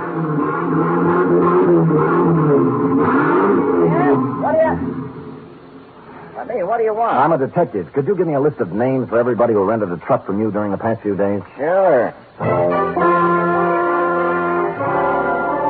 He handed me a big registration book, and I read every name for the past week. For the first 5 days, they all seemed to be nice, normal, abnormal names. And then, under the rentals for the day before, was the name of John Smith.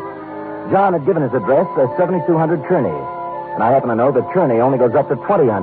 The dispatcher said that Smith had returned the truck about 3 hours before. And he remembered him as an ugly, heavy-set, and rough-voiced character who looked like an ex-longshoreman. They had already washed the truck, so the fingerprints were all loused up.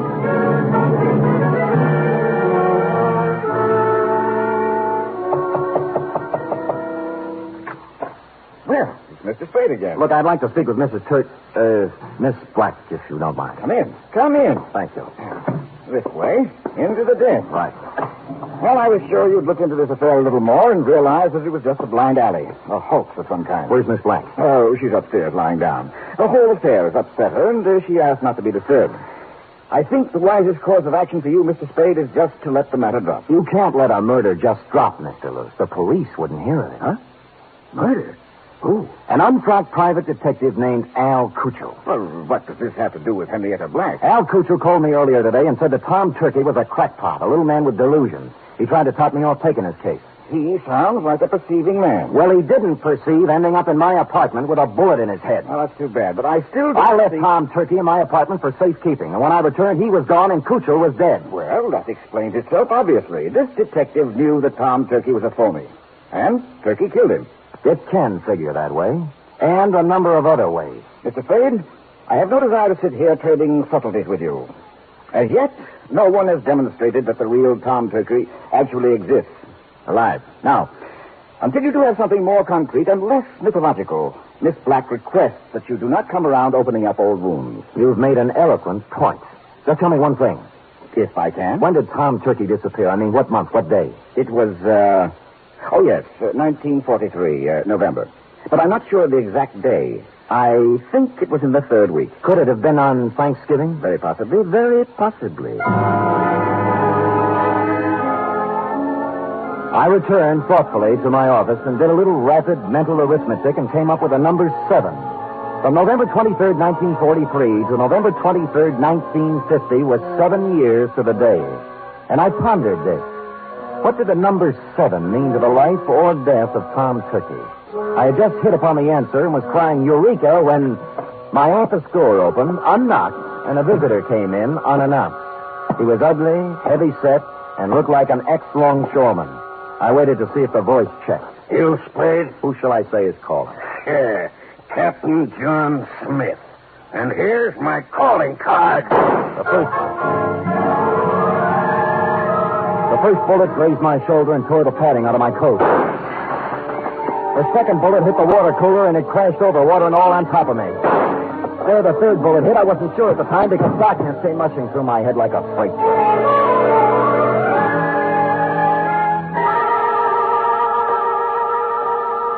When I opened my eyes again, I expected to see St. Peter checking my ID card. But all I saw were the dust balls under my desk and a fly bathing himself in a pool of water spreading slowly over the floor.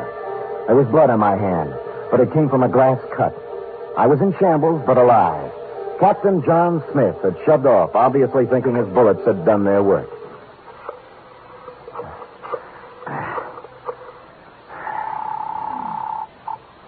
Homicide, Lieutenant Kelsey. Sam, Kelsey, have you found anything more about Tom Turkey?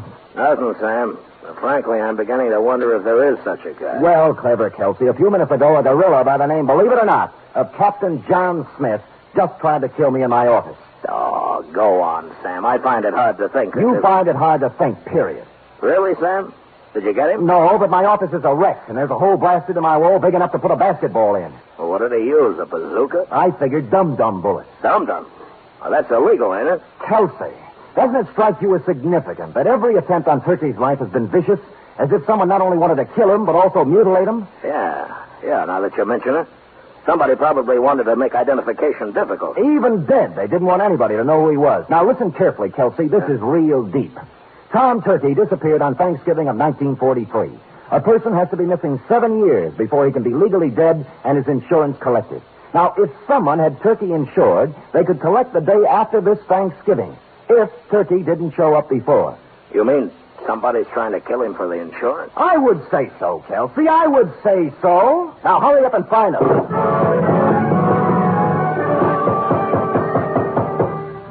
When I put down the phone, I heard a heavy pounding. For a minute, I thought it was in my head, until I turned to face the door, and standing there was a small pilgrim with bandy legs in black stockings, pantaloons, white-collared coat, and stovepipe hat. Hallelujah! He wore silver buckles, and what he was pounding on the floor was an 18th century blunderbuss. Hallelujah! Have I got the right place? Oh, offhand, I'd say so. If you're looking for Captain John Smith, he just left. Pocahontas is expected any minute. Now, don't you go trying to confuse me. I'm too thirsty. What's on your mind? Well, I'm looking for a fellow named Dan, I'm so thirsty I forgot. Sam Spade? Yeah, that's it. There.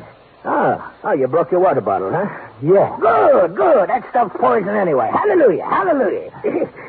Hey, say, do you happen to have any hard cider around? Fresh out. Oh.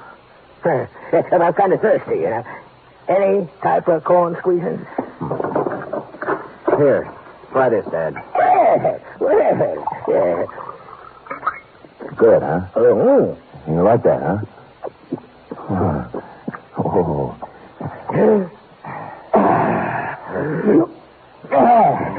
Follow me. But before we go, do you suppose we could have a little something for the road? It's bitter cold.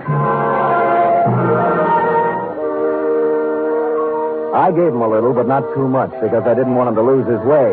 He walked me right down Market Street so he could look in the liquor store windows. He said it gave him a comfortable feeling to know there was so much good in the world. And then we turned right a few blocks until we came to the Helping Hand Mission. Across its gray front, a banner promised special holiday food and comfort to the unfortunate. And on the street in front of it, there was a brass band sending out signals to the fraternity that any minute the great feast of Thanksgiving would begin. The band members and other volunteer workers were all dressed as pilgrims, a quaint conceit. My pilgrim led me to a dark corner of the clubroom, and sitting there unhappily was none other than Tom Turkey. Hello, Mr. Spade. Oh, hello, Tom. What happened to my apartment? Why did you run away? Well, I was afraid. You told me not to answer the door until you came back.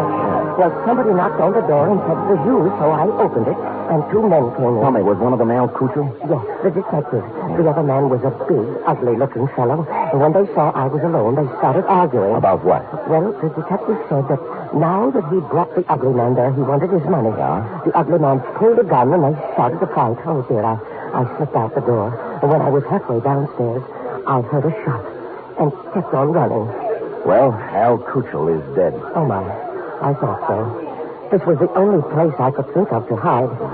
Oh, when Henrietta finds out I've been mixed up in a murder, she'll never take me back. Henrietta. Hey, tell me, did your wife ever have any insurance on you? Oh, before I ran away, she did.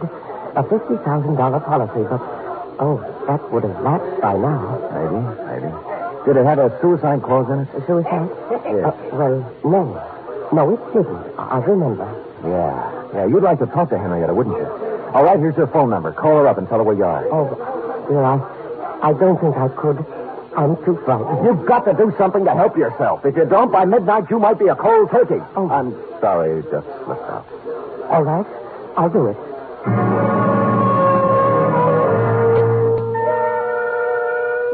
Well, he went and made the call. When he returned, he said that a man had answered who said Henrietta would come down and pick Tom up. He didn't want to wait, but I sat on him. The pilgrim brought us a dish of turkey dinner, saying he couldn't stand food himself, and we munched a spell. In a little while, a limousine pulled up in front of the mission with someone in back whom I couldn't see. The chauffeur stepped out and came in inquiring for Tom Turkey. It was Captain John Smith himself. When he saw me, a look of shocked surprise came over his unhandsome face.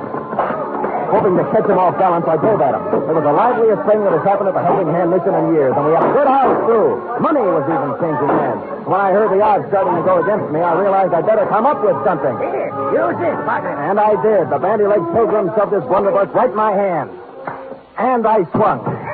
Smith dropped like pheasant on the wing. I looked up. The passenger from the limousine was just coming in. What's the meaning of this? It means, Leander Luce, that you're not going to carve Tom Turkey up for your Thanksgiving insurance policy. Hallelujah. Drumstick, anyone?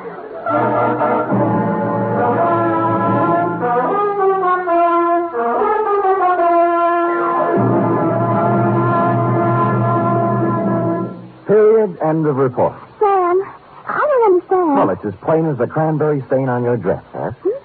Luce, as Henrietta's business manager, had her power of attorney. And secretly, he kept making the payments on Tom Turkey's insurance policy. Oh, and then he'd collect for Henrietta and keep the money himself. Effie, sometimes your lightning mind frightens me. Now, go type that up. 3 chimes mean good times on NBC. There's fun and laughs with the chimes later tonight when Ed Gardner stars in Duffy's Tavern. As usual, Duffy won't be there, but Archie the manager will definitely be on hand to serve his blue plate special of grilled English language. This Sunday, the big show comes your way again. Tallulah will be your hostess, and the stars include Fred Allen, Jack Carson, Ed Wynn, Meredith Wilson, and many, many more. It's the big show, Sunday, on NBC.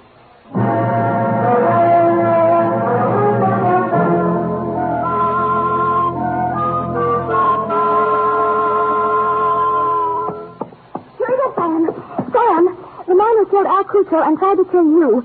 Was his name really Captain John Smith? No, Effie. Could we have a Thanksgiving caper without a Captain John Smith? It wouldn't be right. It was a coincidence, wasn't it? Well, if you promise not to tell anyone. I won't. His real name was Michael Giuseppe Yablonsky Smith. I called him John for short. You're so kind. Are we going over to your mother's for cold turkey snacks? Well, all right, but I don't think there'll be much left. Oh? You see, my cousin Judy couldn't find a little boy. And Mother phoned and said they just found him. He was inside the turkey, eating his way out. Effie, is there no way to curb that tongue of yours? There's one way. Well, come here. Oh,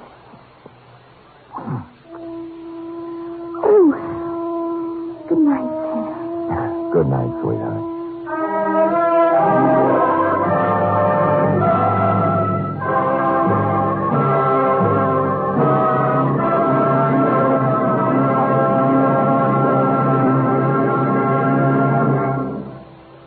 The Adventures of Sam Spade are produced, edited, and directed by William Spear. Sam Spade was played by Stephen Dunn. Lorene Tuttle is Effie. Script for tonight's adventure by Larry Roman and John Michael Hayes. Musical scoring by Lud Gluskin, conducted by Robert Armbruster.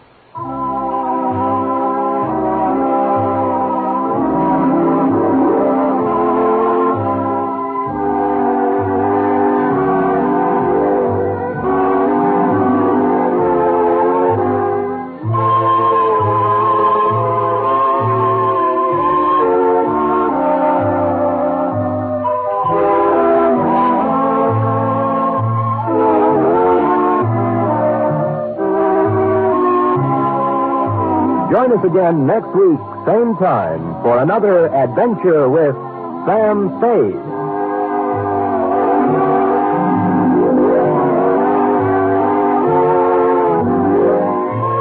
Hear the magnificent Montague, then visit Duffy's Tavern on NBC.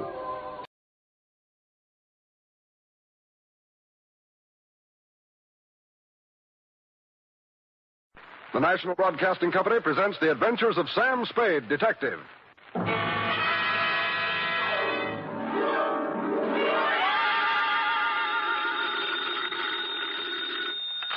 Spade Detective Agency. Me, sweetheart. Oh, Sam. Now take it easy. The papers are on the street. I saw them. So did I. There'll be some red-faced editors ducking behind their green eye shades tomorrow. What do you mean, Sam? You don't print up the score until the returns are all in, F. This applies to presidential elections, boxing matches, and executions at San Quentin Prison. Sam, you mean Willie? I mean Willie. Batten down the hatches and turn over your foam rubber cushion, Wonder Girl, for even now I'm homeward bound with a stride-by-stride account of a 12-hour marathon, which I shall call, for obvious reasons, the Hail and Farewell Caper.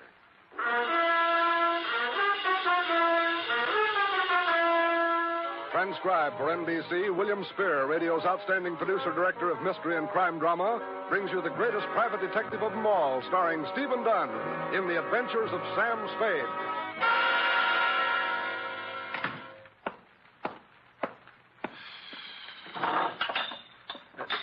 I've been robbed. Effie?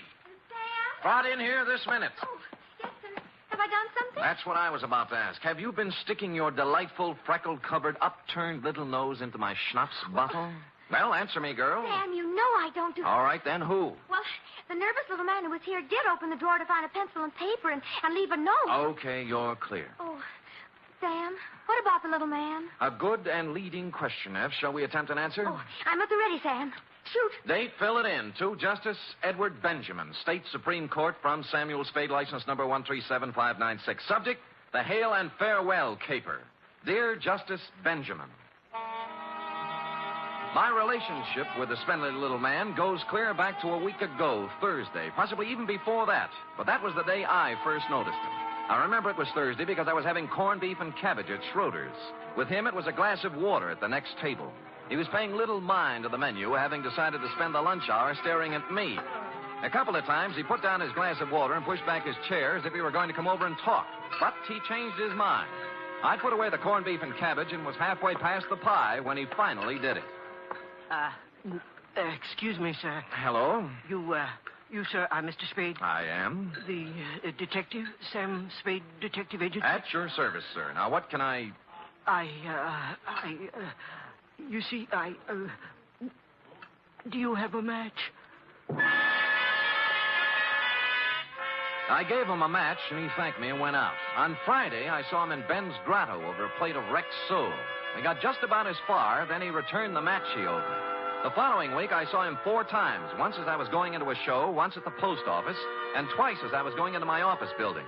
Each was the same. We'd get up to the point where he was about to tell me something, then he'd back down and ask me what time it was, or did I have a horse in the fifth at Golden Gate, or would I lend him a cigarette. Then he'd bustle off as fast as his spindly little legs could carry.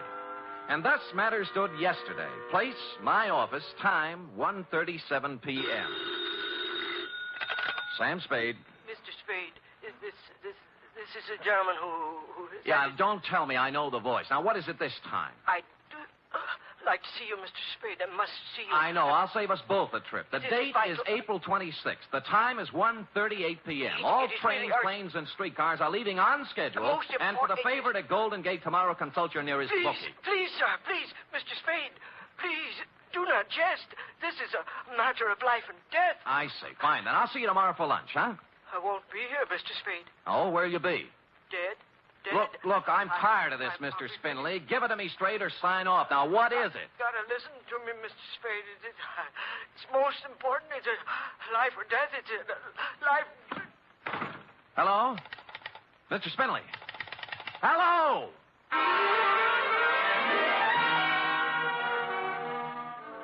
It almost seemed as if he were in earnest this time, so I didn't hang up. I hustled down the hall to the next office, found another phone, and sweet-talked the supervisor into tracing down Mr. Spindley.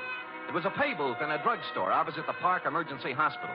The clerk in the drugstore was just getting over it when I punched in. Spindley had collapsed in the booth and had been hauled across the street to the hospital. On the bed there. Oh, thanks, Doctor. Life and death, Mr. Spade. Terrible. You've got to stop it. It's murder. He's been legal muttering murder. like that ever since we brought him in. Yeah, hop, huh? The legal kind. You see before you an overdose of sleeping tablets. You mean he tried to kill himself? I can't think of an easy way anyone could feed him 2 full bottles, can you? Pull through? Probably. We gave him a good pumping. Don't let them do it. Don't. All right. It's murder. Now, Mr. Doe, don't carry on so. But I know who did it, sir. You must stop him. All right. I know who is Take it easy. Boy, he's got a lot of strength for a little guy. Mr. Doe, huh? No name. Yeah, nothing to identify him. Funny thing, that. What do you mean? I'd almost guarantee the man's undernourished, hasn't eaten for days, shabby clothes and so on. Yet look at the roll I found in these pockets. Hmm?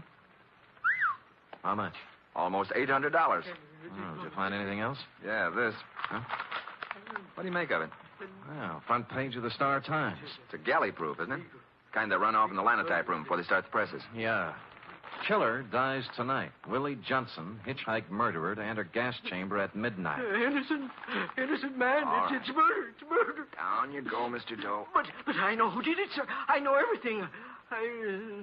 Everything. I know.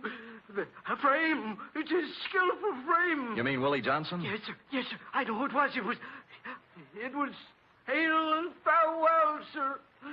Hail and farewell. Who was it?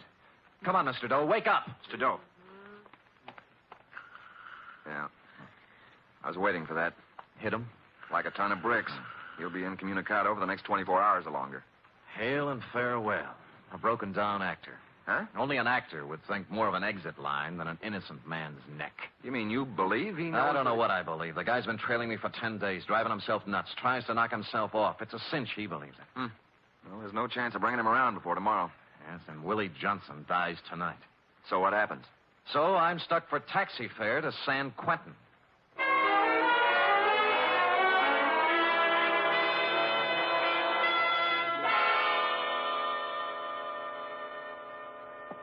Believe in him? Believe in Willie Johnson? Yeah, I know you're his lawyer, Mr. Grayson. I'm his lawyer because I volunteered to serve you, Mr. Spade.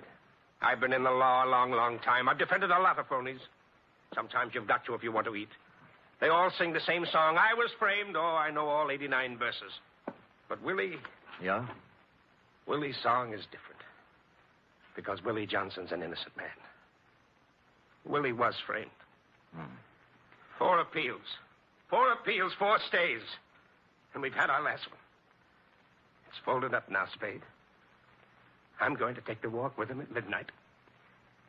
So do something for me, will you? Sure.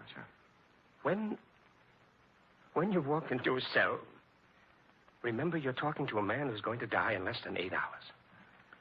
We're trying to build his spirit up so he can go out with the colors flying, you know? Yeah. Don't give him a lot of false hope, Spade. Because there isn't any.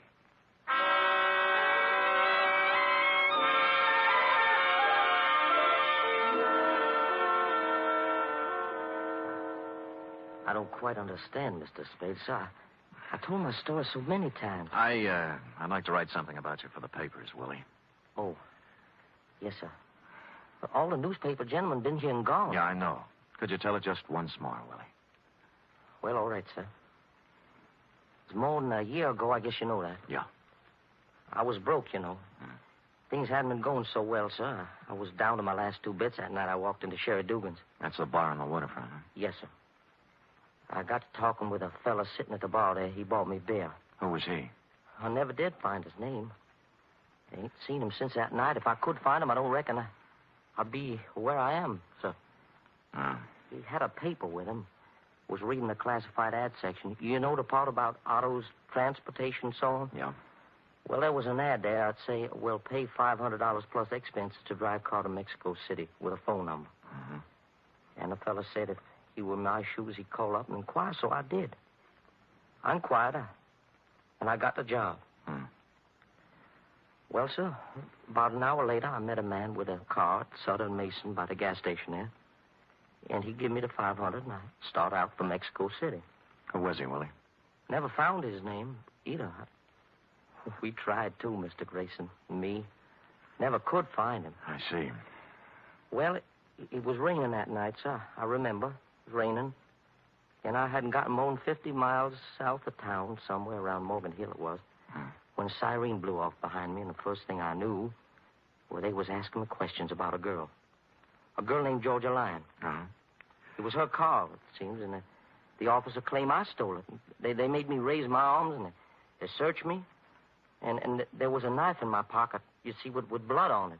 There, and I don't know how it got there. And the $500, that had blood on it, too. And there was blood on the seat. And when they opened the turtle back, there she was. This Georgia Lyon I told you. All doubled up there and dead. And they said I'd done it for the money in the car. And I guess I just went crazy, Mr. Spade, with this all coming at me at once that way. You see, I tried to make a break for it, and I got away. And I knew it was a terrible wrong thing to do. I know that. Yeah, what about the trial, Willie? Well, sir, Mr. Grayson done everything in his power. And so did I. I told the truth as close as I could recollect it, but it didn't make no sense. We never found the man in the bar or the man who drove up in the car. What about the phone number in the ad? Oh, that turned out to be a fancy dress. That turned out to be a fancy dress shop on Powell Street called Mason Francine. And the classified ad, sir, that was the queerest thing of all. Well, what do you mean? Well, Mr. Grayson went through every newspaper in the country for 2 weeks either side of the night, and there wasn't any such ad in any of them. So they said I was lying. They said I was lying. I made it all up in my head.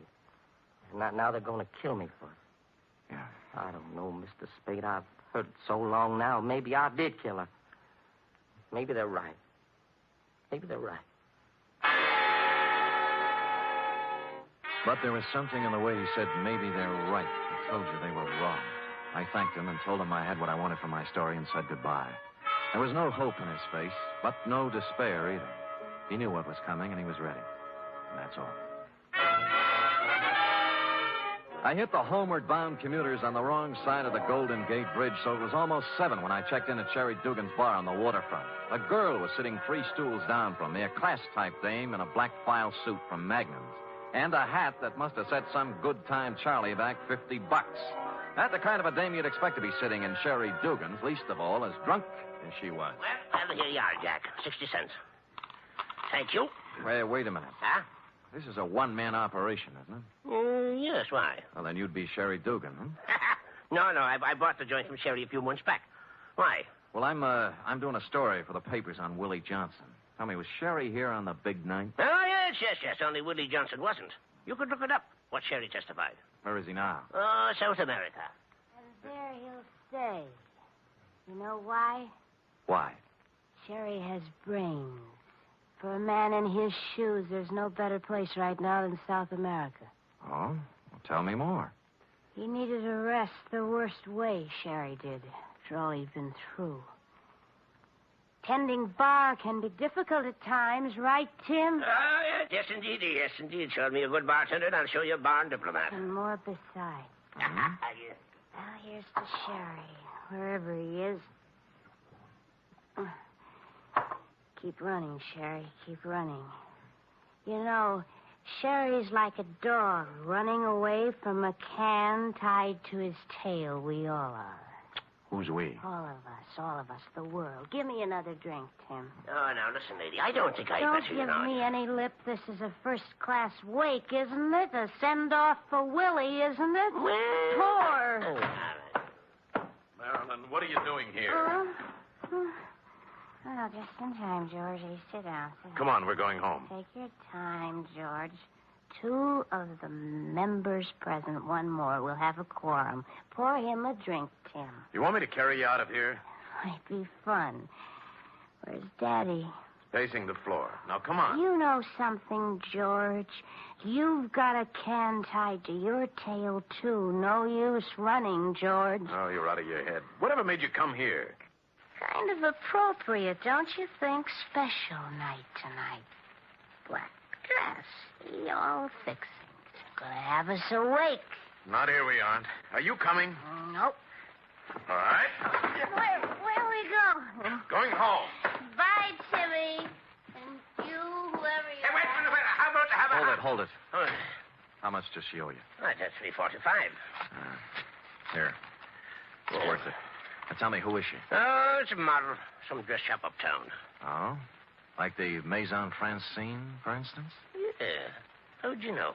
Just a hunch. What's her name? Oh, Marilyn Hale.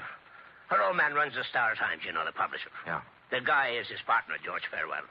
You must have heard of the firm, Hale and Farewell. I had, but it was a slightly different reading from the one Mr. Spindley gave me at the hospital. I looked at my watch. Willie was 4.5 hours from the end of the line when I took off for the press room at the Star Times.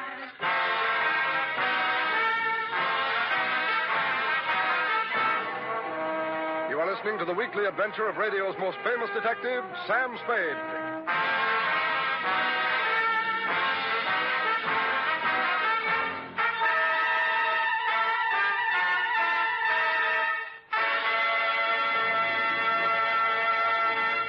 Three chimes mean good times on NBC. There's fun and music for you tomorrow evening with the Dennis Day Show. There'll be songs by Dennis and another typical tangled comedy situation, the kind of hilarious mix-up that could happen only to Dennis Day.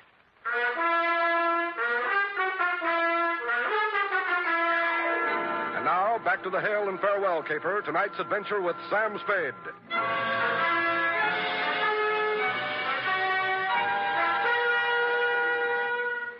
Time 8:11. I got out of the elevator in the basement of the Star Times building on Mission Street and started looking for the press room foreman, somebody named Joe Fortescue. I finally found his feet sticking out from under a sick linotype, hauled him out, and tried to make him understand what I wanted. Yeah, I know who you mean. I know. A little bandy-legged guy. Can't hear you. I say, it's a little bandy-legged guy. Yeah, that's the guy. Hello, what about him? Come on. Go ahead, you first. Now, who is he? Charlie Forrest, he's nuts. I know, but that's not what I care. Been off his rocker for a year. Look, you see that picture on the wall over your head? Yeah. That's Mr. Hale, the Iron Fist. Oh. Won't tolerate no inefficiency, you understand? But this screwball, this Charlie Forrest, I personally canned him twice, and both times Iron Fist sends it back to me. Yeah. So don't make no never mind to me, brother. Leave him come to work stewed all the time. Leave him lay off for 2 straight weeks like this time. Don't make no never mind. Yeah. Now, look, I'm up with you now. How long's Charlie been this way? A year or so. I know just when it started. When Willie Johnson was hauled in on the hitchhiking killing, right? Oh, you've been talking to Charlie, huh? Yeah. Funny thing how that hit him. You'd find him sitting in a corner by himself, mumbling all the time about the guy being innocent. Mm-hmm. What do you suppose Charlie had to do with that? Oh, I don't know. Got real crazy toward the end, you know. Said he was killing Willie Johnson. And you'd ask him with what, and he'd say a linotype machine and a hunk of newsprint. One day he even offered to prove it, you know. How? I don't know. He said he had proof. He said he had the evidence that would save Willie's neck, hid in his room. Boy, was the office trolley. Look, I've got to find out where he lives. They don't know upstairs. I don't know. We don't know downstairs neither. He moved out of his apartment 3 weeks back, and don't nobody know where he went. Look, he was in this morning. Picked up a galley proof of page 1. Hey, that's right. Yeah. I'll tell you who might know where to find him. Oh, come on. Yeah, about 10 o'clock he leave here. Said he was going to look him up. Somebody named Spade. Thanks. Sam Spade. He's a detective. That remains to be seen.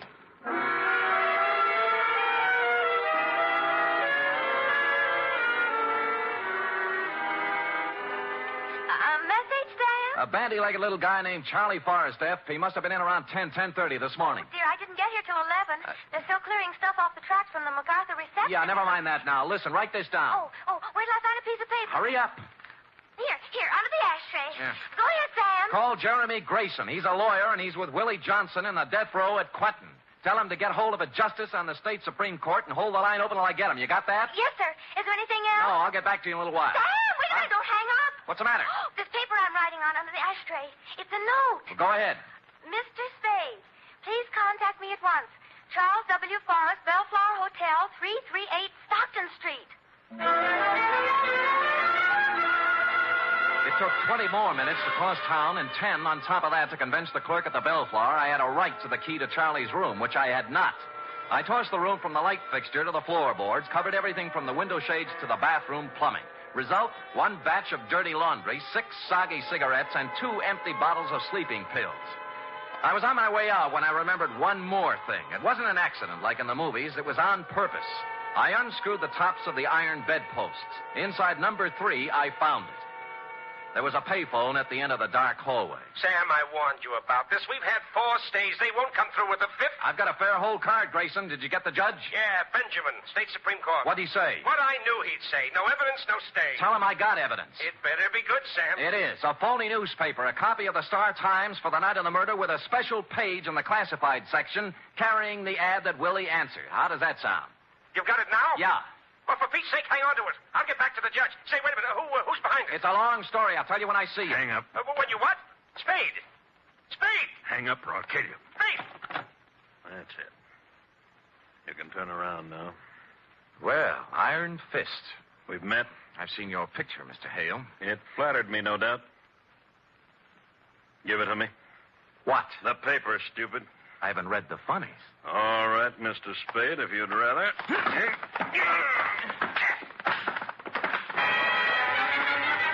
Iron Fist knew other games besides publishing. He moved up, I went for the gun, which suddenly wasn't there, and he was giving me a fast demonstration of judo for beginners. First thing you know, I was sprawled on the floor, and he was looking down at me along the barrel of his .38. I could kill you, I suppose, but why? Why? He backed off toward the window, spread out the paper, and crumbled it up. Now. You know what you're doing with that match, Hale. Shut up. You're burning Willie Johnson at the stake. I said shut up.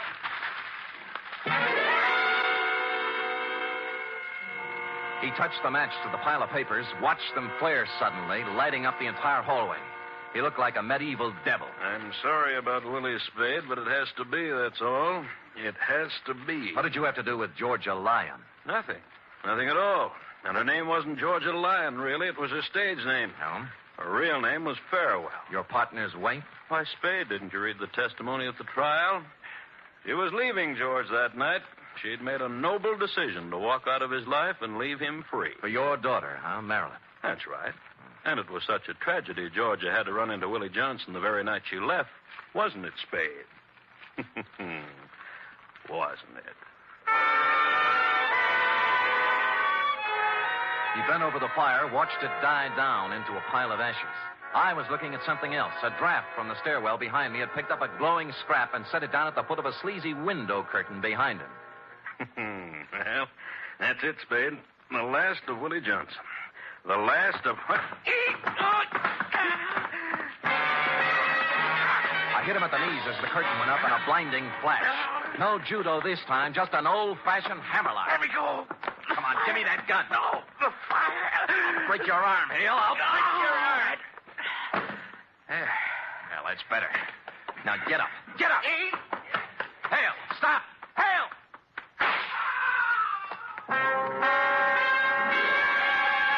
I caught him in the leg as he hit the top of the stairway. He took off like an eagle, lit on his neck halfway down, and toppled the rest of the way like a loose-packed sack of laundry. He was dead when I got to him. Score, with an hour and 5 minutes to play, no evidence, one dead witness, one unconscious one killer, and accomplice at large. There was only one way left to go, and I took it.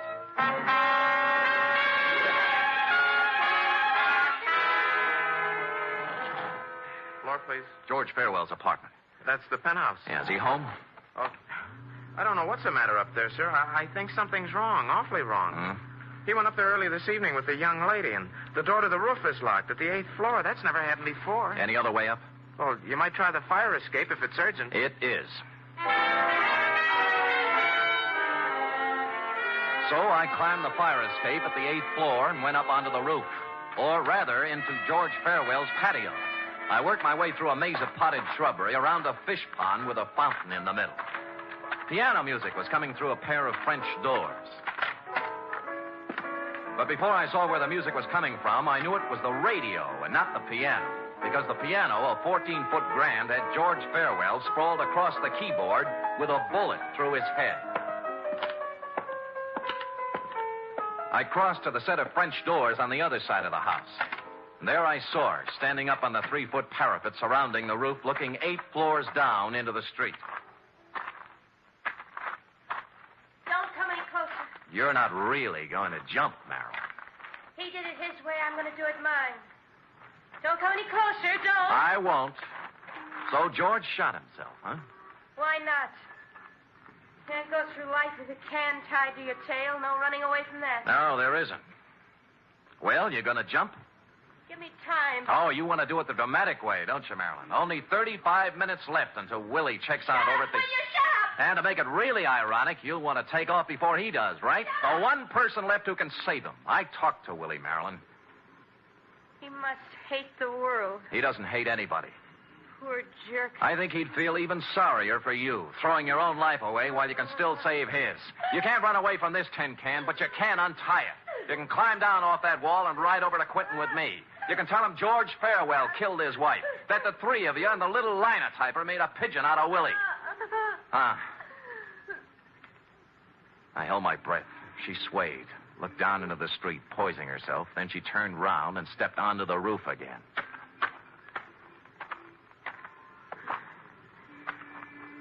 Let's go. Congratulations. Yeah. Only George Farewell didn't stab his wife that night. I did.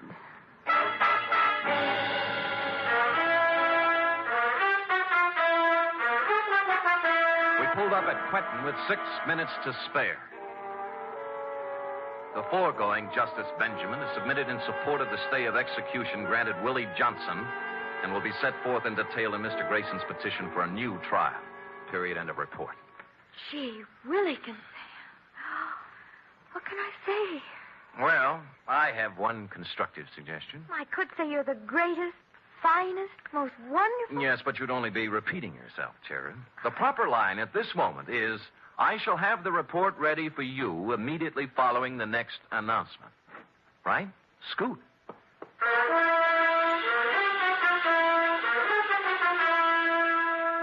Three chimes mean good times on NBC. Listen to the stars on this Sunday's big show. Jimmy Durante, Ethel Merman, Milton Berle, and Gordon McRae, plus Meredith Wilson and his orchestra. Your MC on the big show, of course, is the glamorous Tallulah. You're invited. Here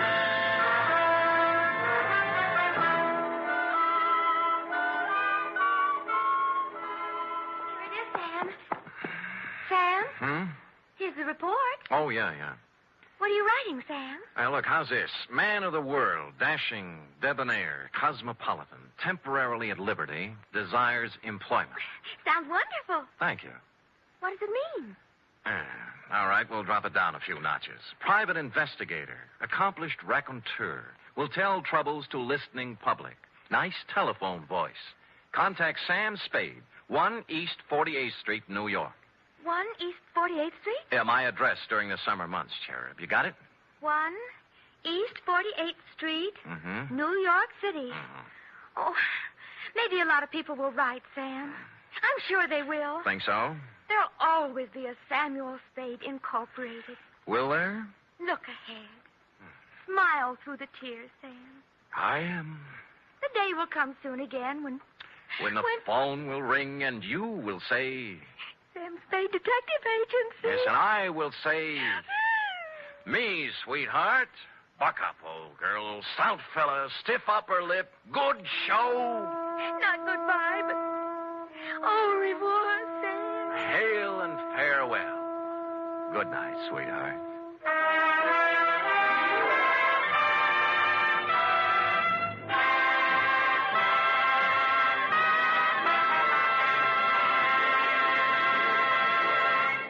Tonight's transcribed adventure of Sam Spade was produced, edited, and directed by William Spear. Sam Spade was played by Stephen Dunn, Lorene Tuttle as Effie. Also in the cast were Junius Matthews, Olin Soule, Wally Mayer, Sidney Miller, Kathy Lewis, Paul Frees, Ed Max, and Lou Merrill. Script for tonight's adventure by Harold Swanton. Musical scoring by Lud Gluskin, conducted by Robert Armbruster.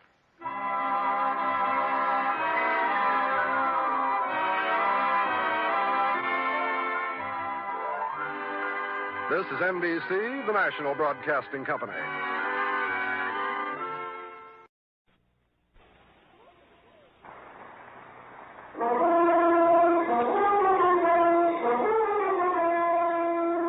In response to requests representing millions of listening friends, the National Broadcasting Company is pleased indeed to bring you again The Adventures of Sam Spade, Detective.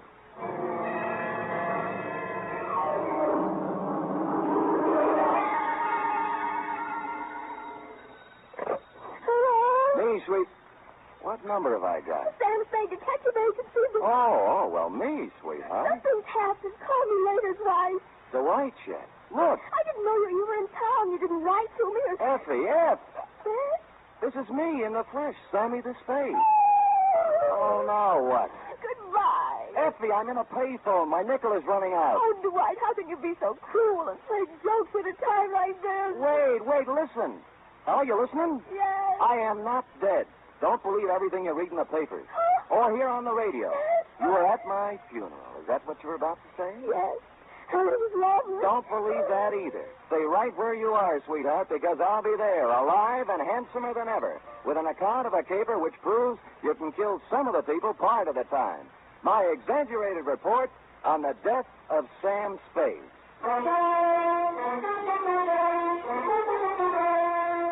NBC welcomes back to the air a character who has captured the public imagination more completely than any other since the birth of Sherlock Holmes. William Spear, radio's outstanding producer-director of mystery and crime drama, brings you the greatest private detective of them all in The Adventures of Sam Spade. Ain't it grand to be bloomin' well dead? Candles at my feet, candles at my head. We're not open for business today. I mean, Mr. Spade's office is closed right now because... I'll wait. Oh, she looks just like Mr. Spade.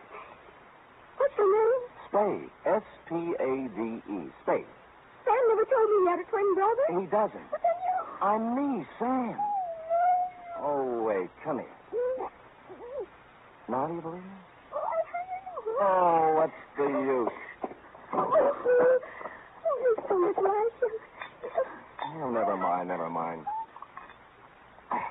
Now get your pencil and paper and take it. Date November 17th, 1950. To Miss Effie Perrine. That's me. From Samuel Spade. That's me. License number 137596. You must have been the last one to see him alive. Did he tell you to give me a message? Shut up. Subject, my death. Dear Effie, since the sight of me in the flesh, breathing, hungering, and living doesn't convince you, maybe this report will. Think, if you can, back to last Monday.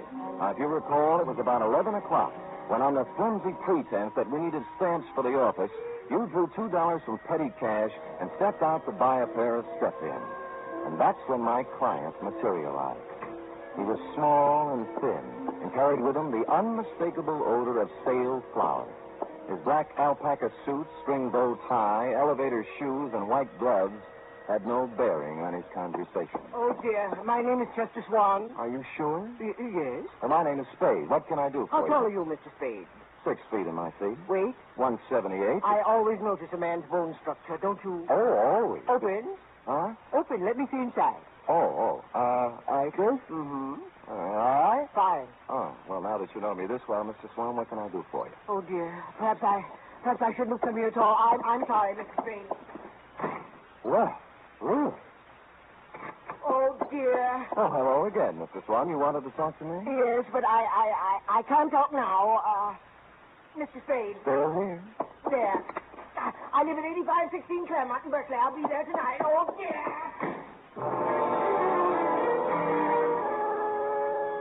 This time, as he made his exit, he left $50 on the edge of my desk. And so, stupid me, I was at 8516 Claremont at the close of the day. It was a small white cottage with green shutters and a white picket fence. There was a hill in back and a brook in front. The sun was beginning to set on it, and it was all very picturesque. In fact, so much so that a girl with red hair, blue jeans, purple smock, oils, and canvas was making it immortal. She liked me immediately. Here, hold this. Certainly. Like it? Oh, yeah. This is my first landscape. I'm a sprouting artist. Obvious. Makes your own? Not when I can get somebody to do it for me. Who are you? Oh, I might be a fellow artist. Don't do that. You're a liar. You're Sam Spade. I saw your picture in a newspaper clipping when I was helping Chester clean out his desk before he moved it. But I... You don't know an easel from a palette. Oh, but I could learn. I take it seriously. Oh, then so do I. I doubt it. You've never tried to get away, to stand off, to throw off the shackles, have you? No. I'll have to admit that the urgency of living, the pressure of merely existing, has had the... Catfish, Sam. By the way, I'm Amy Goodrich. Catfish? The world is full of unhappy people who never try to get away from it all. Well, honest, Stop it. Well, I wanted to, really. Honestly, Sam, get away from everything. Leave, dissolve. I've dreamed of it. Never return. Cross my heart. Mm-hmm. What are you doing here? To see Mr. Swan. He isn't home yet. This house is a wonderful subject. Look, Sam, colorful, moderate, pleasant. Mm-hmm. That is until the sun stops shining. But picture it at night in the fog, crushed with barrenness, full of dust, brooding. I'm trying to capture that, too. It's what we've got to get away from, isn't it? Absolutely. You and I... Sam, as you start up the hill on Claremont, there's a green apartment house on the right. I'm in 420. Well, maybe we'll find a way out together. Maybe. I waved her a fond farewell and sat on the steps of my client's house until he showed up at 6:15. He took me inside, where the only furniture was an army cot and a portable barbecue. I'm so glad you kept our appointment, Mrs. Spade. I'm so frightened. I've been upset all week long. I didn't know what to do. I just didn't. And what have you been so upset about, Mr. Swan? Well, lately, Mr. Spade, infrequently, for the last week, I've noticed a man. I think he's following me. Mm-hmm. At first, I'd see him in a car following my bus when I went downtown. Then he'd be waiting around at the bus stop in the evening when I came back. I've sold my house, and I'm ready to move. It's unnerved me so much, but... Did he follow you home tonight? No, but well, would anyone be following you, Mr. Swan? Well, I don't know, Mr. Spade. I don't know. I really don't. All right, I'll try another tack. What does this man look like? He always wears dark clothes and a hat. I'd say he was about your height. 6 feet. I remember. Maybe heavier. Same bone structure, though. Yeah. You haven't been to the police. Oh, dear, no. A man in my business can't afford off-color publicity. No? What kind of business is that? The Bonton Mortuary. Oh. 25 years. Same location. Oh, and I've worked hard. So very hard. And if there's something behind all this, something that has stopped me from being made the executive secretary of the Undertakers Breakfast Club when they hold their annual election next month, I don't know what I'll do, Mr. Spade. I just don't really know what I'll do. I just don't. Oh, go ahead, Mr. Swan. You'll feel better. Just let it all out. Just really do.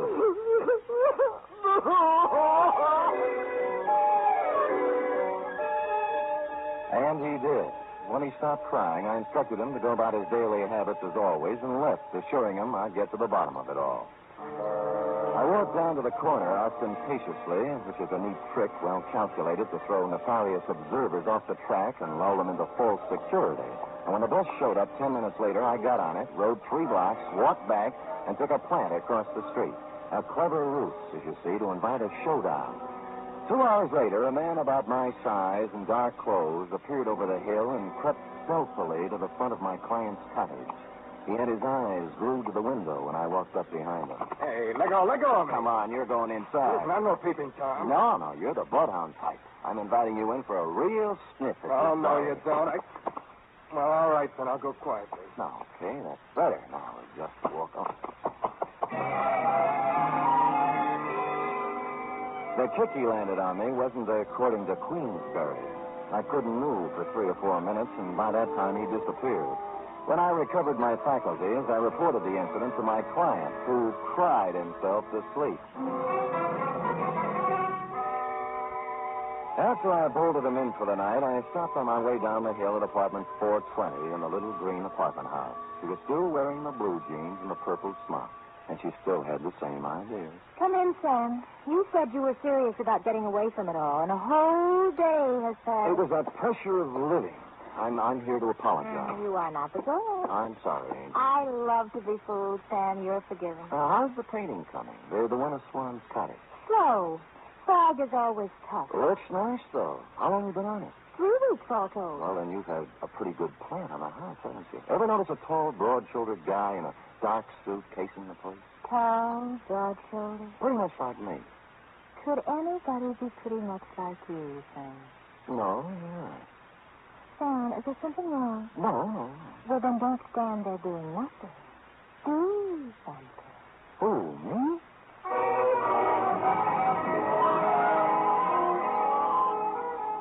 Amy fixed me a small dinner which had a strong turpentine taste to it, and then we mixed oils and painted and made fun.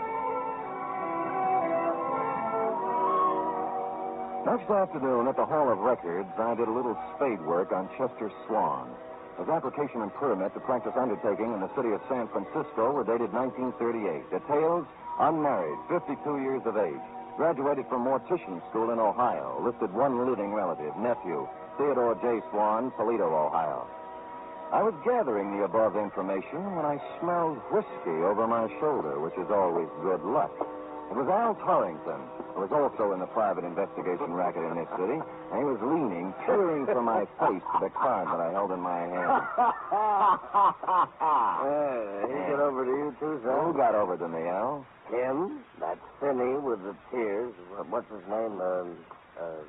My eyes ain't so good. Swan, Al. Chester Swan, mortician. Yeah, that's him, Sam. The same one exactly. Came to my office 2 weeks complaining about somebody following him. And he did nothing about it. That I was too fat. Oh, well, you are, Al. Are you sure? Sure, I'm sure. And some other of the boys said he was around there, too. Wanted a private eye, but he wanted a man who looked just right. How right?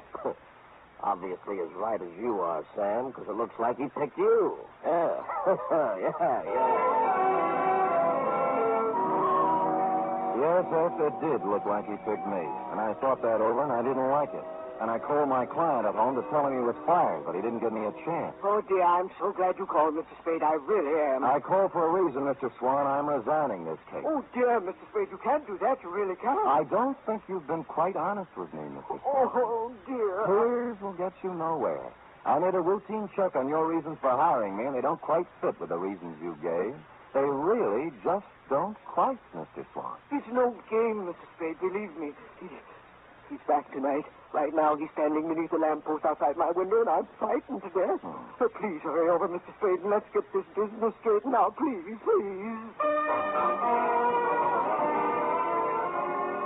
And stupid me, I went over.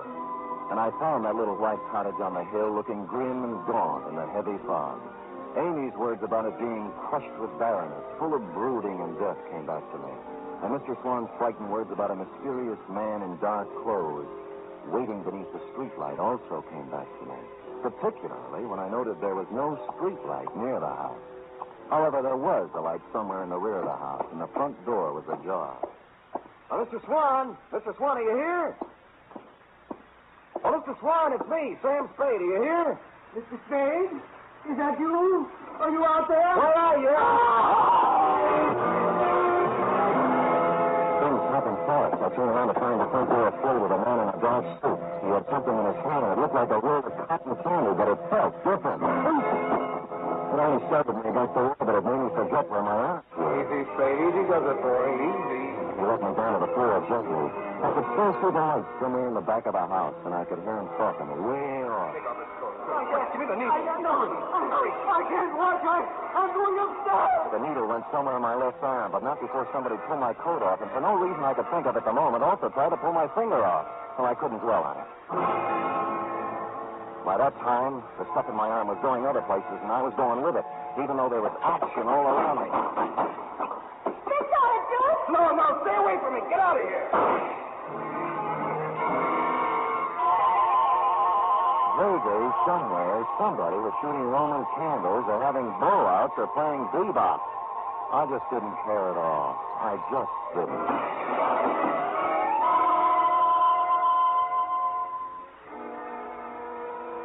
The first thing I saw was sunlight. It was the kind you see in a picture. It was a picture of a little white cottage with green shutters. You guessed it. I was in Amy's apartment where we made fudge together. I got to my feet somehow. I knew the best thing to do with me. There was a fire escape in a window. I got out there and I weaved against the wall. He's gone. He's gone. What do you mean he's gone? He couldn't have gotten away with that load he was carrying. I don't know. He was unconscious when I left. Well, don't just tell her. We've got to do something. There might be trouble. Now, let's get going. I didn't wait to find out what they were going to do. I made my way down the fire escape and started walking for the street, and that's when I noticed my shoes didn't fit me anymore. They weren't mine. Neither was the gray flannel suit with the label marked Kid Cheese. Neither was the blue shirt. While I was at it, the ring on my finger engraved Emerson High 1936 wasn't mine either. My new belt buckle had a big letter T on it, which is not my initial. It really isn't. And I didn't have any use for the eyeglasses in my coat pocket either.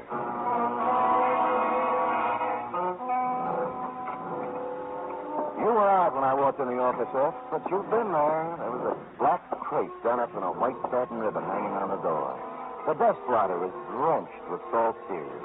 And a newspaper folded back to page 13, and I'll sue the Chronicle on this if it's the last thing I do gave me a 2-inch spread. Item, November 15th, 1950.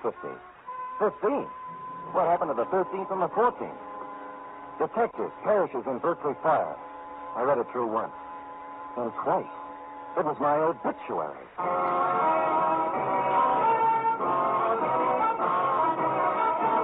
You are listening to the first in a new series of adventures involving radio's most famous detective, Sam Spade.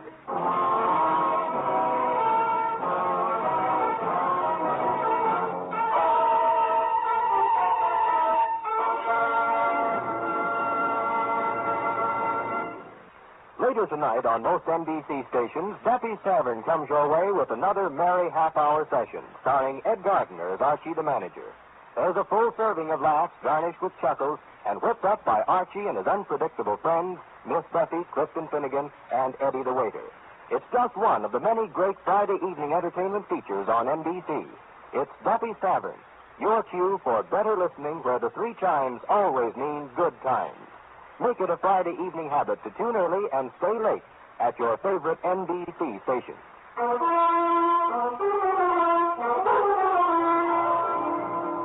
And now back to Caper Over My Dead Body, tonight's adventure with Sam Spade.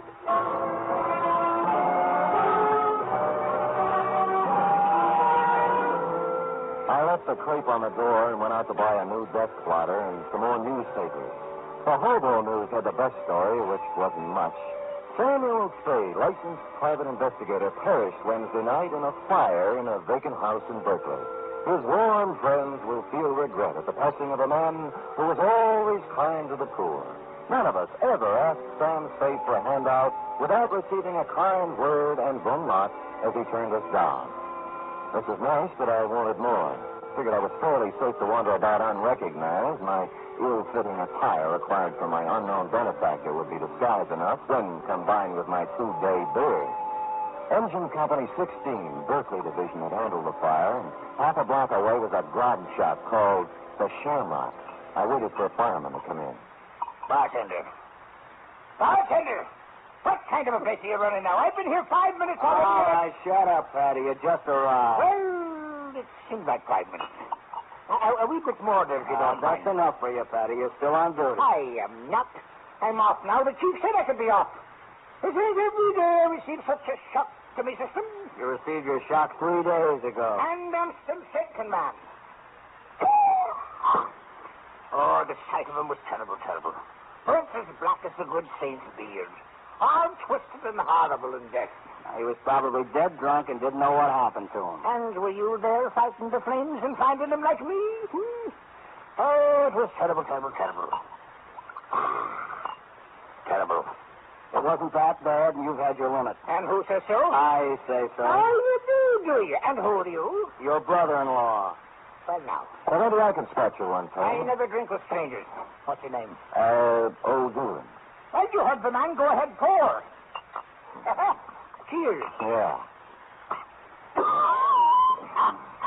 Hey, fireman, you had a terrible experience 3 days ago. Oh, that I did, Mr. O'Doolin. That I did indeed. I've heard it a dozen times. I'll be at the other end of the 3 nights ago, Mr. O'Doolin, and we get a call to the house on Claremont is afire. Well, sir, when we get there, it's about all gone. Can't understand why it went flames so fast. Wood. It was the funeral pyre of a man who lived in sin. Huh? A detective fellow. Sam Spade, he was identified as. Oui. Oh, one moment, fireman. I've heard fine things about him. Some of those uppity police fellows from the Division of Homicide says he was a nice fellow.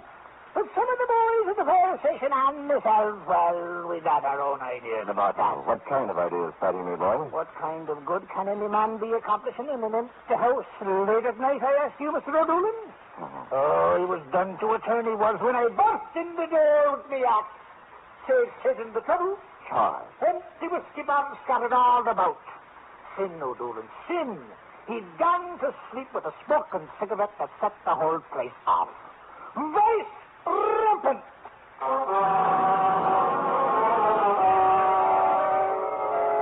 From there, I went downtown to the telegraph office where I sent a wire to Toledo on a long chance. While I was waiting for an answer on a not-so-long chance, I slunk into the Bon Ton funeral parlor to pay my respects to the departed. I stood in the back of that dimly lit chapel and scanned the scene. 3 of the boys from Homicide were there, blowing their noses. 2 chorus girls I thought had long since forgotten me were there in black, deep V-necks. My insurance man was there, looking awful worried. 1 Chronicle reporter with photographer, a shoeshine boy from our building, and the bailiff from the courthouse, just to mention a few I could make out. And you were there, Effie, out front near a closed casket. I made out a bower of flowers from robbery detail. It said, "Goodbye, Stan." Maxie from the city morgue was the only one who looked at ease. All right. Does anyone wish to you, miss? Many called him Salmon, but I called him Sam. Oh, miss, his last papers.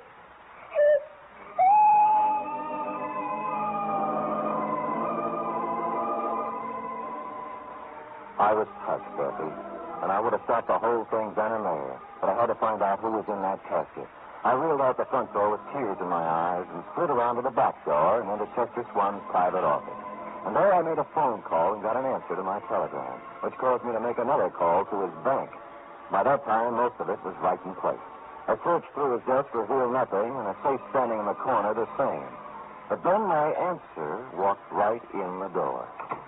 Oh, Oh, Sam, darling, I was so worried when I found you'd left there. I saw you at the funeral, and I thought you'd be here. And the guy was with you? Was he worried, too? Oh, dear me. And that was Dr. Chesterton. Sam, you'd been out for 2 days, and I didn't... Oh, Sam, you got away from it all. You've escaped, darling. Yeah, they're burying me right now. I'm dead. It's so wonderful, Sam. Only one thing. Where do you fit?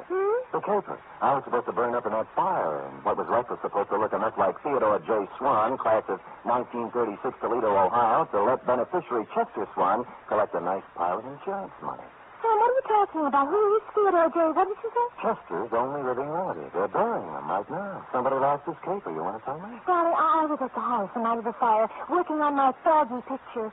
You didn't see me when you went in, and later on you didn't come out.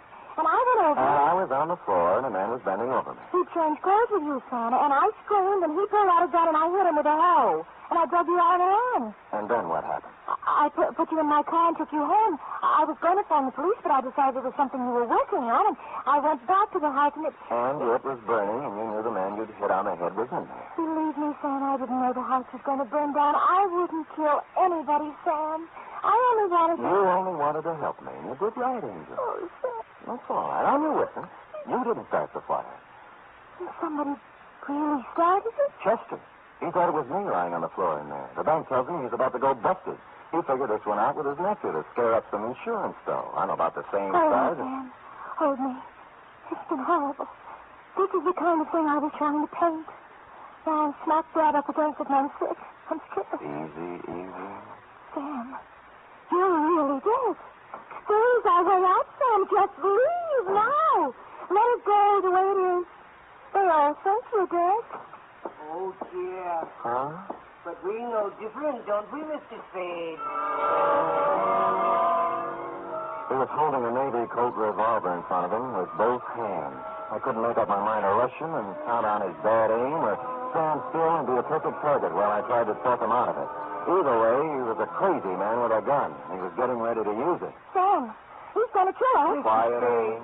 Because my nephew was stupid enough to wear your watch and your suit when he exchanged clothes with you, I'm going to lose the bon ton. And that puts you in quite a spot, doesn't it, Mr. Swan? Until a moment ago, yes, but now.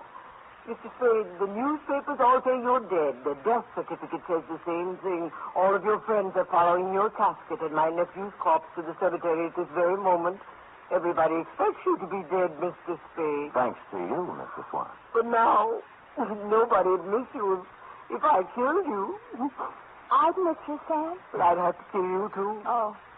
Did you notice you're still wearing Theodore's clothes, even his ring? Why, Mr. Spade, I could kill you and put you in a fire somewhere and collect my insurance on Theodore now, couldn't I? No. Why, that's a terrible thing to think. Huh? Oh, you're not reasoning properly, Chester. You really aren't. How would you explain Amy? You just said you'd have to kill her. And what about the coroner's office? You're not there. But if I... And don't forget the medical examiner's got something to say, too. Not to mention the fact that you'd have to really burn me up to cover up the bullet hole. And furthermore, Chester, when you shoot me, if you happen to hit a rib and chip off some bone, they'd know I was shot before, and then homicide would be in on it. Oh, no, stop. Nothing works for me. I'm a failure. Oh, go ahead, Mr. Swan. Let it all out. We'll see you back.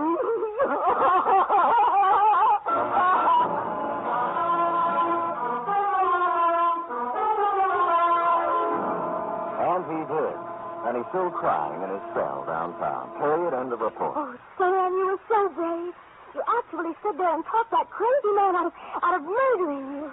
You were wonderful. True, Effie? Amy thinks so, too. She's going to do me in oils when they let her out of the pokey. Amy's in jail? But birthday. Oh, technical charge of an involuntary manslaughter.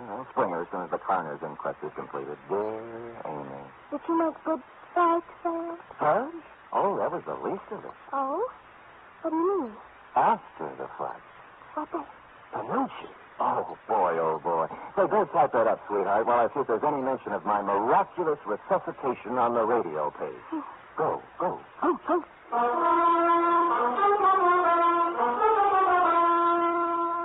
There certainly is a mention of Sam Spade on the radio page for Friday. Sam Spade is one more in the list of great shows to join up in NBC's Parade of the Stars. Have you heard The Big Show? This Sunday, The Big Show comes your way once again on NBC. Listen to just a few of the star names who will be appearing this week. Bob Hope, Jimmy Durante, Perry Como, Jose Ferrer, Mindy Carson, Eddie Cantor, Meredith Wilson and his orchestra, and many, many more. And, of course, your MC once again will be the lady who invented the snappy retort, Tallulah Bankhead. Yes, it's the Big Show. It's big in music, big in drama, and big in comedy. Be sure to hear the Big Show Sunday.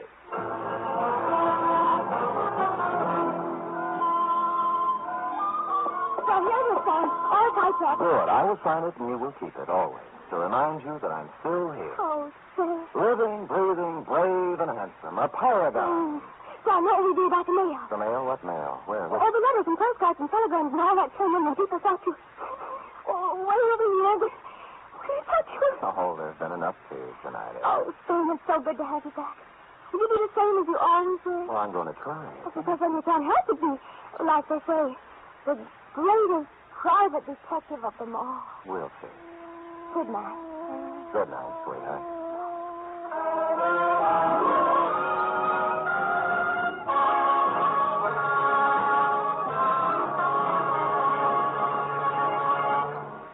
The Adventures of Sam Spade are produced, edited, and directed by William Spear. Sam Spade was played by Stephen Dunn. Lorene Tuttle is Effie. Script for tonight's adventure by E. Jack Newman. Musical scoring by Lud Gluskin, conducted by Frank Worth.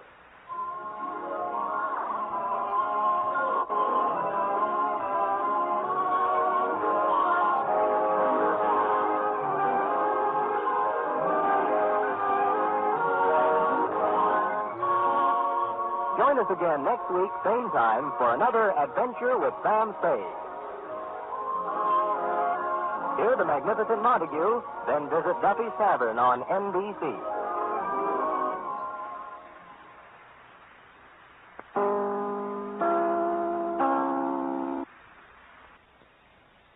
The Adventures of Sam Spade, Detective, brought to you by Wild Root Cream Oil Hair Tonic, the non-alcoholic hair tonic that contains lanolin. Wild Root Cream Oil. Again and again, the choice of men who put good grooming first. Sam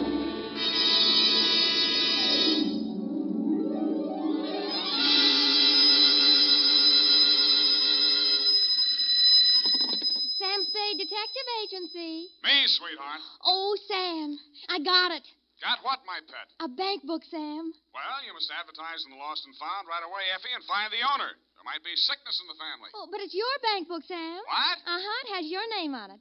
Samuel Spade, account number 4. It's a forgery. Somebody's trying to pin something on me. Lock it up and don't touch it until I get there. Oh, all right. Did you make a lot of money on this one, too? Got the check right in my pocket, $500. Oh, Sam, we're making more money than a movie star. Well, almost. And all honestly, too. 600 last week and 500 this week. Yeah, how about that? And Life gives a 3-page spread to I Spy Moulton. But we mustn't let it turn our heads, Effie. No. We gotta stay in there pitching. I'll be right down to pitch my report on the Adam Fig Caper.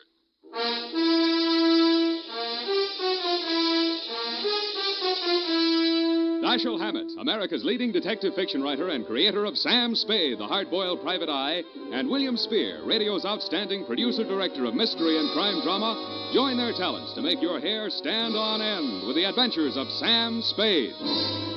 Presented by the makers of Wild Root Cream Oil for the hair. You've heard the saying, you never know until you try. Well, you'll never know how handsome your hair can look until you try Wild Root Cream Oil. See for yourself how neatly and naturally Wild Root Cream Oil grooms your hair. Note how effectively it relieves annoying dryness and removes loose, ugly dandruff. You can get Wild Root Cream Oil Hair Tonic in either the big economy-size bottle or the handy tube. Or you can ask your barber to use it on your hair. But by all means, try it. Don't delay. Get it today. Wild Root Cream Oil. Again and again, the choice of men who put good grooming first. And now, with Howard Duff starring as Spade, Wild Root brings to the air the greatest private detective of them all in The Adventures of Sam Spade.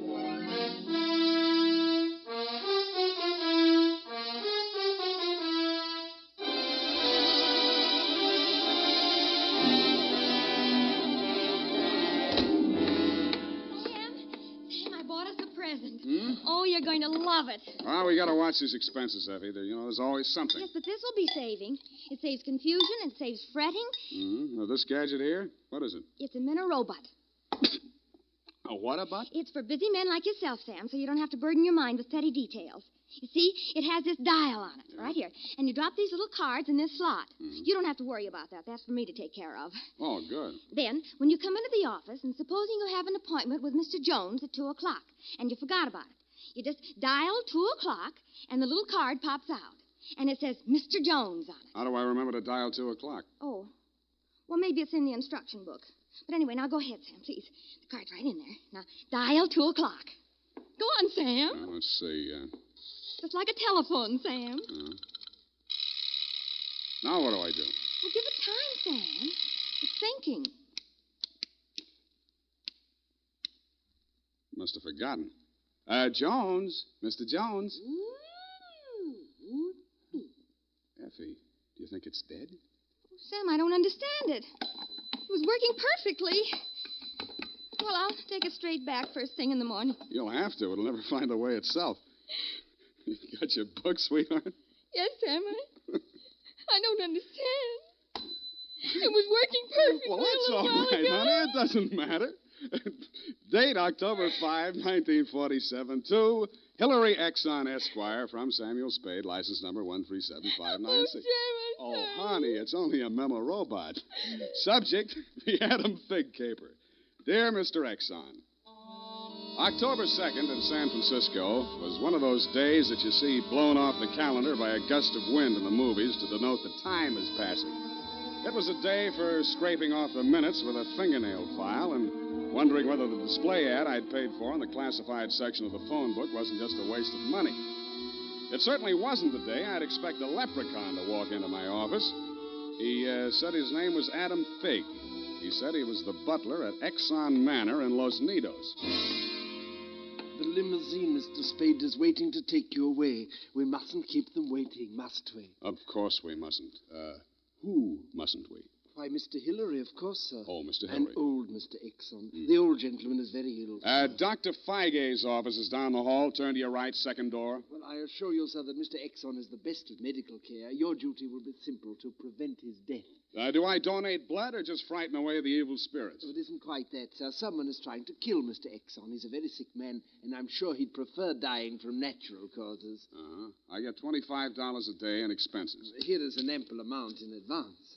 But you should know, sir, that the old man is a nasty, cantankerous, villainous, crooked, intimidating... $500? Please, Fig, you're talking about the man I love. Los Nidos was at least an overnight caper, so on my way out, my lovely and charming secretary, Miss Perrine, handed me a brown paper bag which contained A, one pair of socks, darned, B, one shirt, ironed, and C, the apple which she always polishes for me the night before. We arrived at your large Southern-style mansion 2 hours later.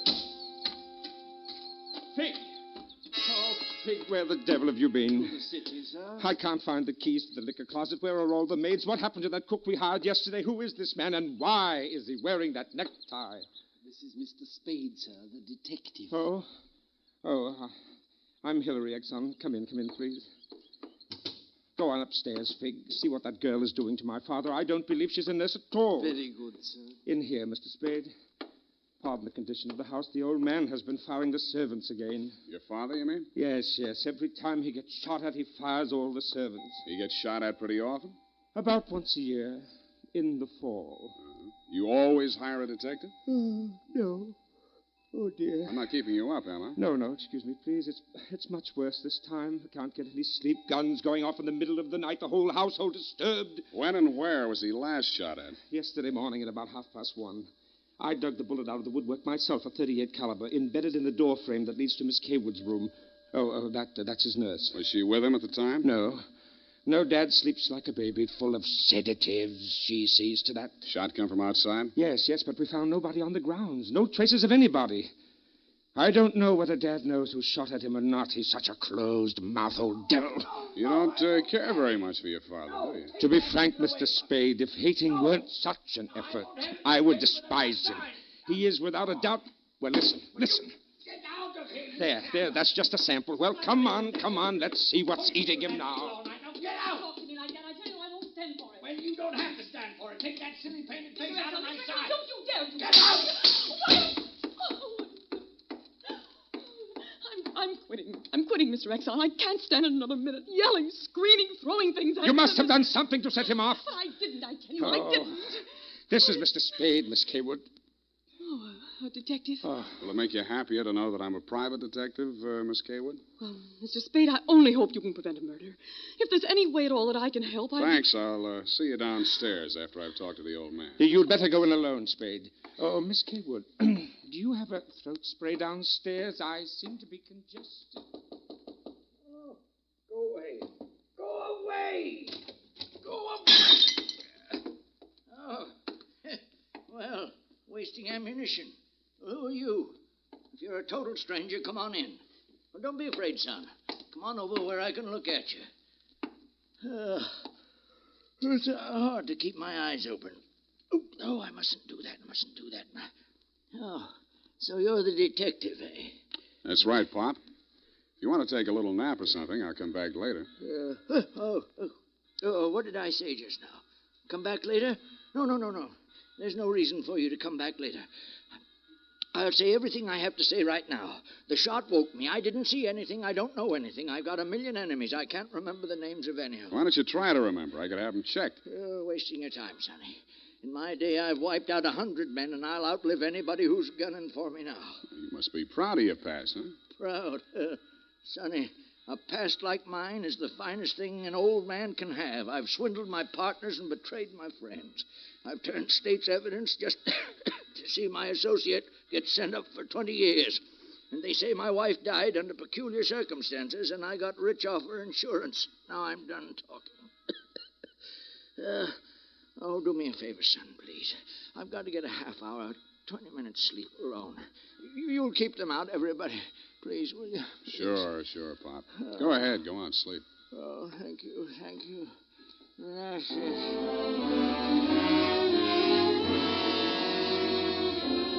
He closed his eyes, rolled over, and fell into a heavy sleep. I stood there a moment, looking down at the frail, wasted old body. Then I cased the room.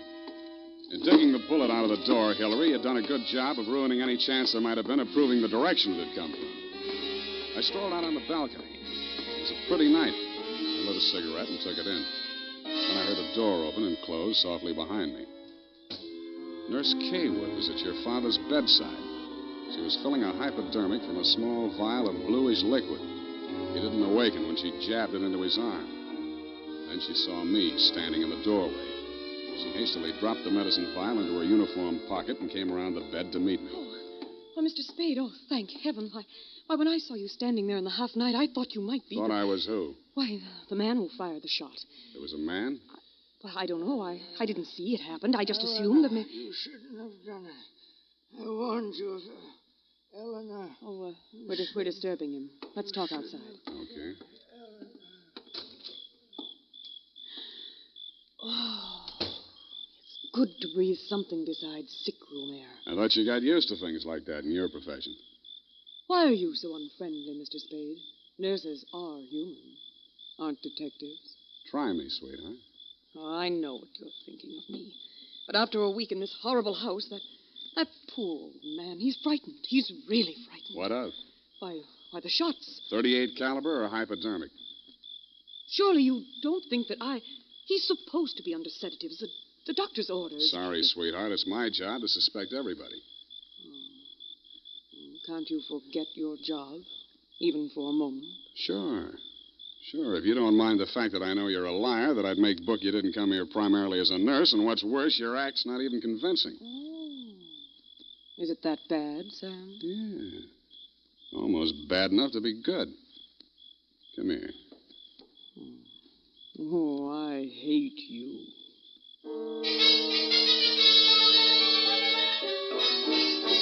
It was a very satisfactory love scene for both of us. For reasons of her own, Barbara wanted to keep me out of that sick room for a while, and she did. For reasons of my own, I wanted to get that medicine vial out of her uniform pocket, and I did. Then, as suddenly as we had fallen into love, we fell out again. After she'd gone to her room, I went back to my sentry duty around the house. Under a light on the front veranda, I examined the bottle from which Barbara had taken the injection for your father. It was labeled sodium thanatol and had been dispensed by a firm called Ibis Chemicals Limited in Cairo, Egypt. scream filled the house, high and frenzied. I started running toward Barbara Kaywood's room. I slammed the terrace door open and found the light switch. Barbara was sitting upright in the center of a bed. Her face jerked up so abruptly that it seemed her neck had snapped. She clutched both hands to her chest and fell face down among the bedclothes, staining them with her blood.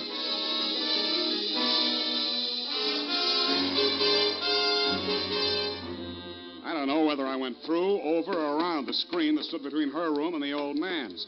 I circled Exxon's bed. He lay on the floor on his side facing the window. I went outside. A .38 automatic lay on the ground a few yards away from the building. I put that into my pocket and listened. No shadows moving. Nothing. Then he was on me before I could be sure he wasn't a medium-sized tree. Break your back, be the light. The warm stuff in my cheek might have been the thing's blood or mine. It gathered me up and bent me back and tore at my throat. Then I remembered that hands are stronger than fingers. I started with his thumbs.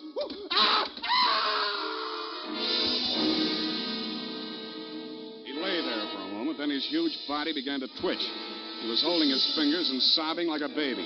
I pulled him up to his feet, poked him in the back with the flat of my hand.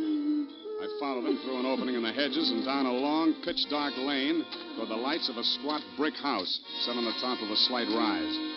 As we approached it, a door opened and light streamed out onto the porch. The tall man framed in the doorway was the last person in the world I expected to see. Ah, Marcus, you brought him. Oh, master, very delightful service, but have much pain in fingers. Always complaining, Marcus.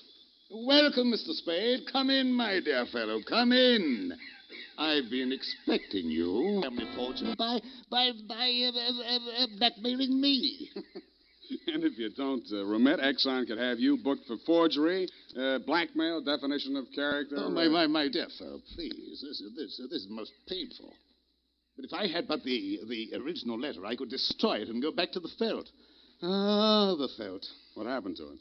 That fig, that stinker stole it. He burgled my home.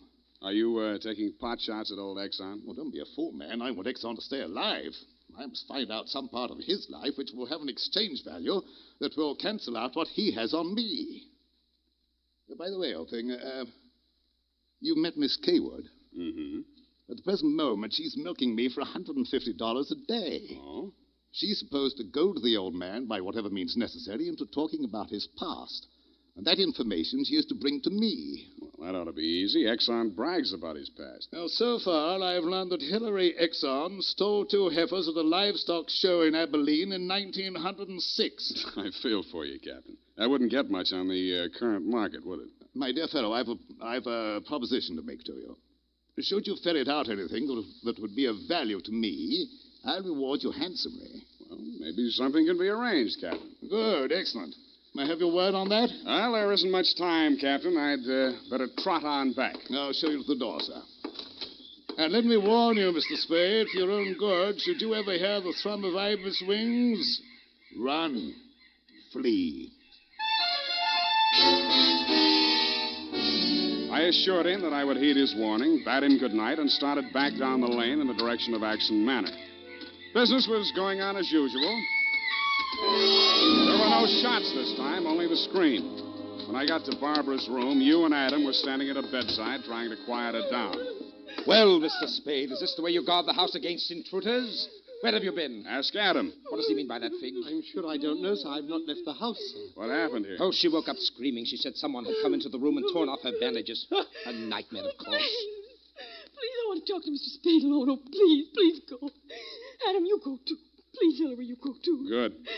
Some questions I want to ask you, sweetheart, alone. Oh, but look here, Spade, look here. She just had a terrific shock. She shouldn't be questioned. Well, the code of detective transcends that of the medical, Mr. Hillary.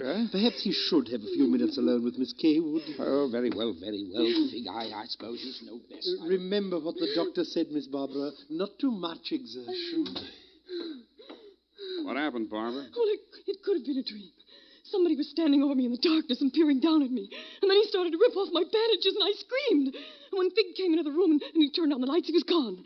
It could have been a dream, Sam, and I could have been clawing at the bandages myself in my sleep. But you weren't. It wasn't a dream. I've been talking to Captain Sherry. And then I thought...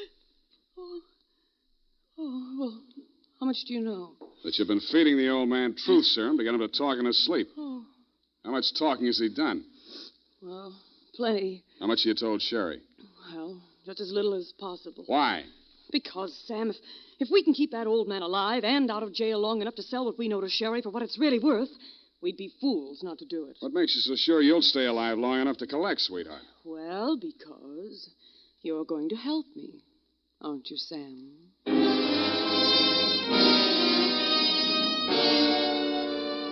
So I helped her, but not for the reason she thought.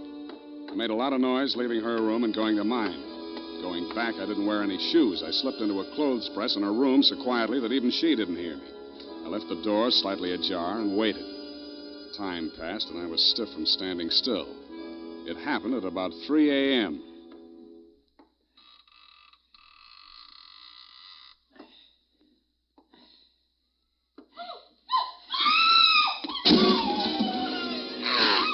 The crazy, feverish glare of his eyes told me that the threat of the gun in my hands meant nothing to him. I jumped to his side, twisted the knife away from him, picked him up in my arms, and carried him, kicking, clawing, and swearing, back to his bed.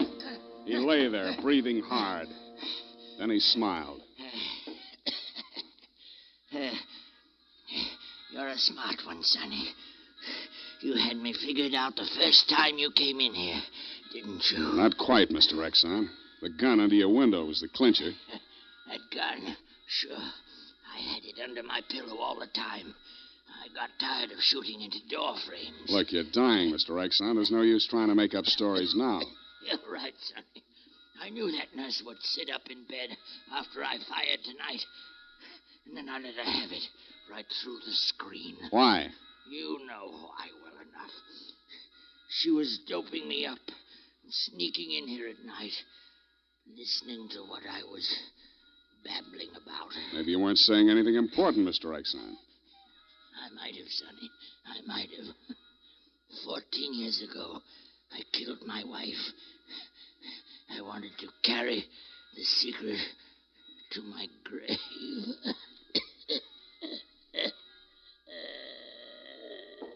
You nearly made it at that.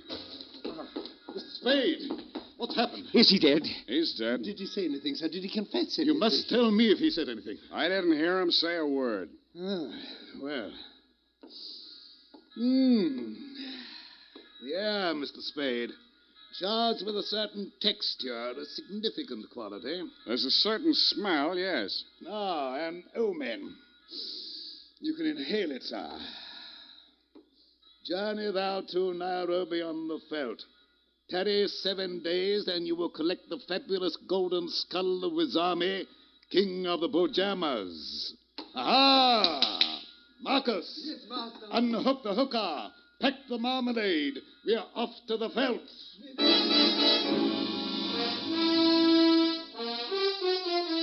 Just then, a flock of birds broke across the horizon, screaming. There must have been thousands of them, but not ibis, Mr. Exxon. Vultures.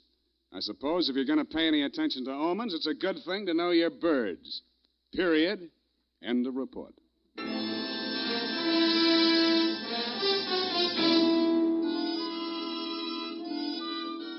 Right now, I have something to say to every man who doesn't use a hair tonic, to every man who says, I don't believe in it or I don't need it.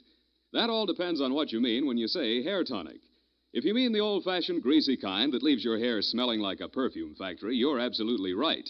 But remember, Wild Root Cream Oil Hair Tonic is nothing like that. Wild Root Cream Oil is an entirely new kind of hair grooming preparation. There's not a drop of alcohol in Wild Root Cream Oil, and it contains soothing lanolin that's like the oil of your skin. Most important, Wild Root Cream Oil grooms your hair the right way, neatly and naturally, never leaves your hair sticky or greasy. Get the big economy-size bottle and the handy new tube that's economical, easy to pack when you travel, and grand for the bathroom cabinet. Don't delay, get it today. Wild Root Cream Oil Hair Tonic. Again and again, the choice of men who put good grooming first.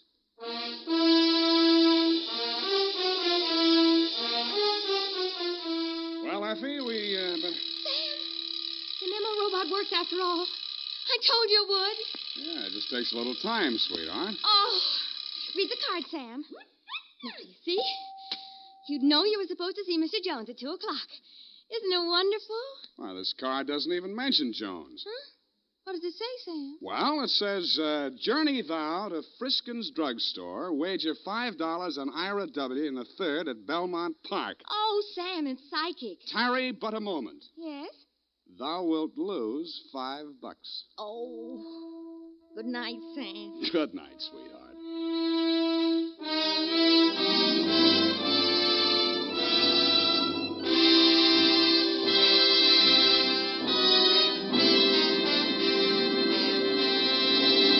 The Adventures of Sam Spade, Dashiell Hammett's famous private detective, are produced and directed by William Spear. Sam Spade is played by Howard Duff. Lorene Tuttle is Effie. The Adventures of Sam Spade are written for radio by Bob Tallman and Gil Dowd, with musical direction by Lud Gluskin.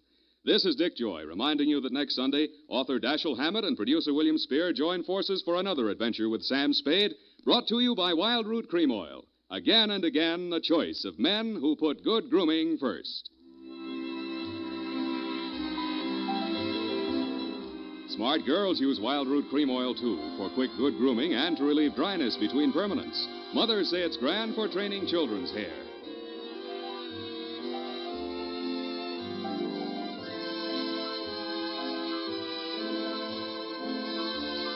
This is CBS, the Columbia Broadcasting System.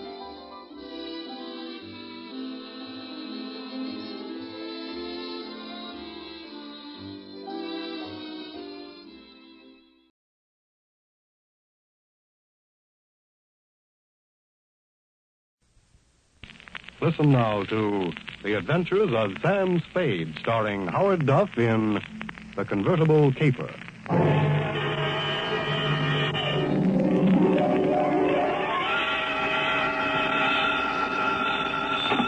Sam Spade Detective Agency. Me, sweetheart. Sam, I knew you'd have the courage to come back and face it. Well, I'm back, Effie. What shall I face first?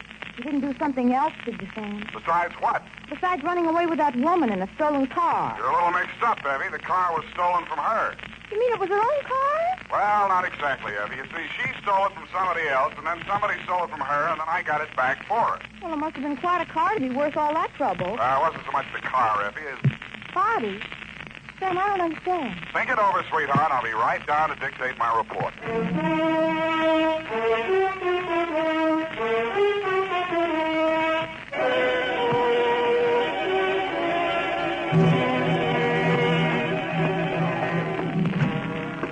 Oh, Sam, look at you. Can't you take no for an answer? And just what do you mean by that, Miss Perrine? Claw marks on your face. Wrong again, sweetheart. She said yes, I said no, hence the scratches. I knew she was that type the minute she walked into this office. That ankle bracelet and green nail polish. Green nail polish. Well, puce colored. This one goes to homicide, Effie. Oh, not another murder, Sam. What else? To Detective Lieutenant Dundee from Samuel Spade with license number 1375596. Subject, the convertible caper. Dear Dundee, it had been a dull morning, but just before lunchtime, things began to brighten up. Her clothes looked like money, and what they were wrapped around looked even better. She eased herself into the chair I pushed up for her, rattled about $1,000 worth of charm bracelet at me, and after she'd arranged her legs, mouth, and eyes to our mutual satisfaction, she allowed me to hear the sound of her beautiful voice. I do not know whether you will be interested in my case or not, Mr. Spade. Put your mind at rest, Miss Estrada. Mrs. Estrada. Who knows? Perhaps I am merely a waste of time. My time is your time as you stay in the States, Mrs. Estrada. Oh, you are very simpatico, very kind. Yes. Entonces, my automobile has been stolen. When and from where? Last night, after midnight, while I was checking in at the Hotel San Rafael, where I am staying, I foolishly left it parked outside with the keys in it. Have you reported this to the police? No. I suggest you do now. No. No? No. Well, why not? Because I stole it from another.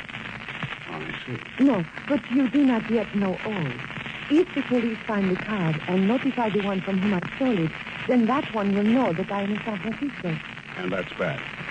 It must be bad. If he finds out I am in San Francisco, then he will come here and kill me. That is why I must recover the car rapidly and without the police. You will be glad to help me. Be very pleasant, Mrs. Estrada, but hot cars are not exactly in my line. You wish that I don't think anybody would murder you just for stealing his car. Oh, not for the car, no. Already he tried to kill me once, twice, 3 times. So I take the car and drive away rapidly. Away from where? Mexico, state of Chihuahua, where this pig resides who wishes to murder me. Why? Oh, he drinks. He becomes a beast. He accuses me of... Look here on my shoulder, the scar. Where already he cuts me with a knife. Uh-huh. Now you have seen something that changes your mind about me, huh? You see that I am sincere. Why, Miss Estrada, I never had any doubts. Oh, please. I am without friends. You will call me Nietzsche, I guess? Yes, indeed, Nietzsche. Bueno, now we are friends. In the car is sitting the pig. Hey, what's this pig's name? Pig is the only name I will honor him with. Pig. Pig. What make of car is this? Leonza. You know this kind of car?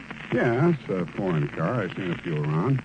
This must have set the pig back several $1,000. Huh, he steals everything. Listen, my darling, please notice. Around here is pink with blue fenders. Not anymore. That's the first thing a car thief changes, the paint job. Any other distinguishing marks? Yes. I would think. It has a radio. You don't say. And it has 2 windshield wipers.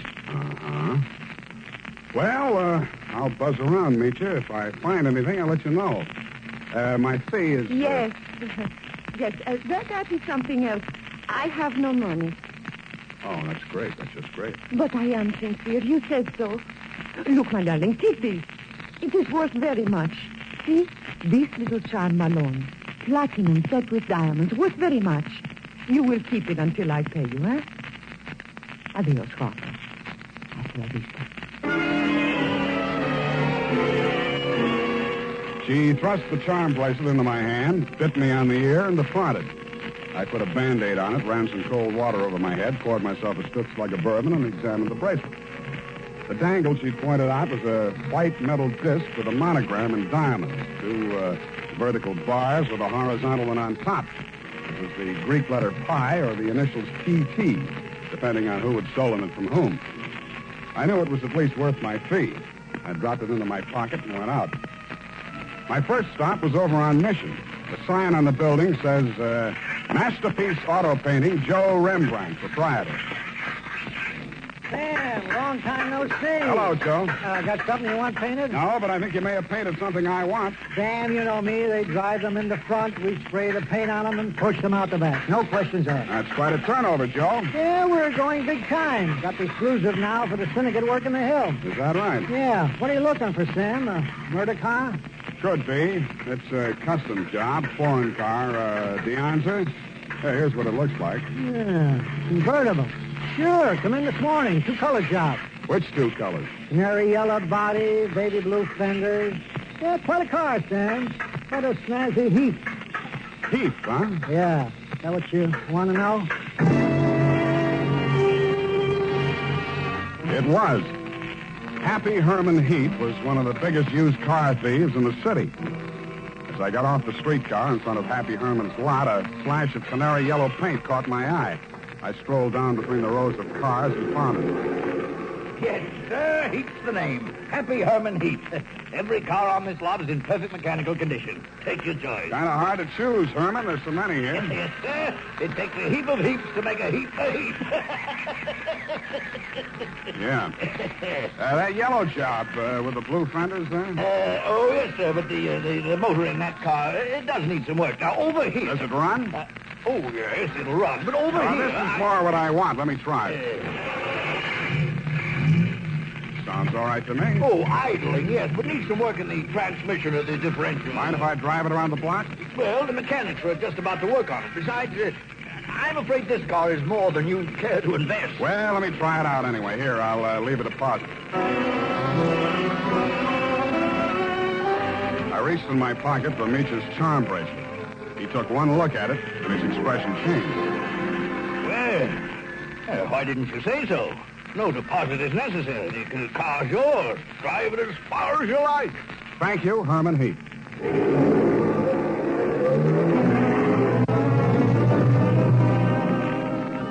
I I took him at his word. I put the magic bracelet in my pocket, drove back to O'Farrell Street, parked in front of the San Rafael Hotel, slipped the doorman a buck to wash it for me, and went on into the lobby. The desk clerk said that Senorita Estrada had checked out 30 minutes before, leaving no address. I found the house dick in the bar and asked him for a rundown. Yeah, I remember her, Sam. Very nice dish. Any callers, Tiny? Yeah, 2 guys. Yeah? Who went out when they came, ain't been back since. Who were they? You won't believe it, Sam. One of them was Tom Carey. What's he doing in San Francisco? He's wanted for murder. And I don't know, but there must be plenty in it if he brought him back across the border. He's staying here? Yeah, room 613. Uh-huh. Do me a favor, will you, Tiny? Anything at all, Sam. There's a car parked outside in the loading zone here. Stow it in the hotel garage for me, will you? Upstairs, as far out of sight as you can get it. I went upstairs and rang the buzzer at room 613. The door was opened by a little dark-complected man with hard eyes and Indian features. There was a mean-looking knife in his hand, but he put it away at a nod from Tom Carey. How'd you find out I was in town? Not from Meacher. I don't know how much she told you, Sam, but if she told you this much, she was 11. It's $1 million caper. And you know some of the things I've done for less. What's in it for me? What'd she pay you? Nothing. She left this charm bracelet in Hock. Now, boss, I caught him now. Shut up, Parker. Give me that bracelet. Mine. Watch it, Tom. Don't crowd me. I got something bigger than this or you wouldn't be here. All right, Sam, what do you want? I want to hear you talk. I guess you know I've been down Mexico way. I'm listening. I got a little business down here, garage fitting. Running hot cars across the border from the States? We cool them off. Little body work and his serial number, like plastic surgery. Sounds like a good business. You shouldn't be neglecting it. You met the dame. She says you want to kill her. I was off my trout. I scared her. I didn't mean anything. I thought I could scare her into sticking around. I let Parko nick her shoulder a little bit. Oh, just a little bit. Yeah. I figured her wrong. I know that now. If I could see her for 5 minutes just to talk to her, I know it'd be okay. I can't help you, Tom. I want to talk to her myself. Listen, she hasn't got a penny, only that car. She figures I'm peddling that. Not anymore. She already stole it? Some car thieves took it. She hired me to trace it. Listen, Sam. Maybe broke in a strange country, I'd look good to her again. Here's $1,000, Sam. Oh, this is so sudden, Tom. Nothing. When you see her again, give her that bracelet back, huh? It was a present from me. And whatever you do, don't find that car. Okay, Tom, that's a promise. Thanks, man. Only one thing I don't understand. You said it was $1 million caper. I meant that. She's worth $1 million to me, Sam. The girl, Tom? Or the car? Oh, I wish you hadn't asked that question, Sam. I really do.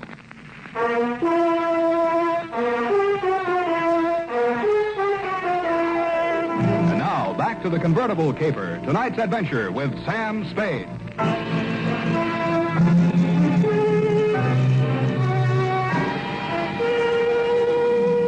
When Tom Carey said $1 million caper, he meant just that. He never risked a rap for less than $100,000, and no dame that ever lived was worth more to him than a hot mink coat. If Meacher wasn't the $1 million package, the car was. I didn't know what was in it. With Tom, it might be diamonds, dope, smuggled Chinese, or just plain money. So I went back to the hotel garage. Number 1279. I climbed the long, curving ramp to the second floor and found the canary yellow De Anza convertible crowded in behind 4 ranks of cars at the rear of the building. I started to work on it. Nothing in the luggage trunk, nothing under the seats, under the upholstery, and the door panels, nothing anywhere. Then I got Tiny Stover, and the two of us went over the second time. It's a cold lead, Sam. It's not, I know it's not. Now think, Tiny, what's different about this car? Well, solider built than most. Good body work. I don't know. Hey, here's something. What? There's a hole punched out of this fender over here. About the size of a quarter. Let me see that. Yeah, right here. It curves under, see? Yeah. What's that you got? Charm bracelet. Did you say this dangle on here was what was cut out of that fender? Let me see. It fits. Fits even the curve. Yeah. What does it mean, Sam? The dangle on the bracelet is solid platinum. Hey, Sam, are you trying to tell me the fenders on this heap are solid platinum? You got a pocket knife, Tiny? Yeah. Thanks. It shines. Sam, is this a hot car?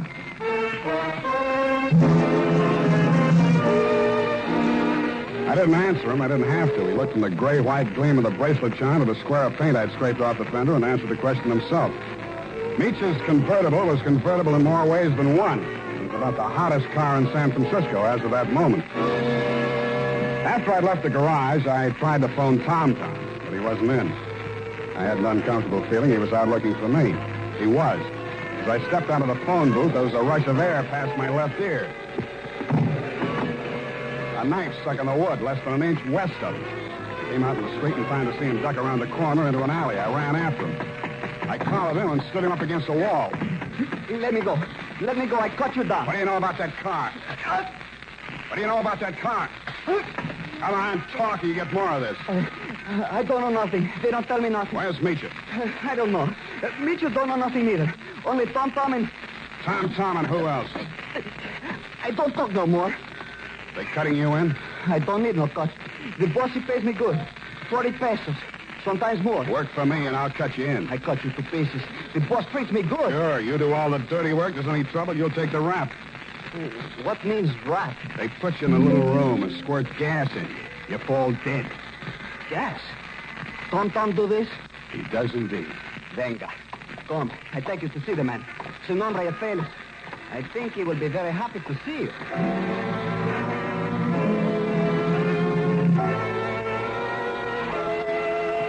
The place Paco took me to was about as high on Russian Hill as you can get. The house was old, faced in brownstone, and had a high iron fence around it. On the gate was a nameplate, H.H. Lovelace.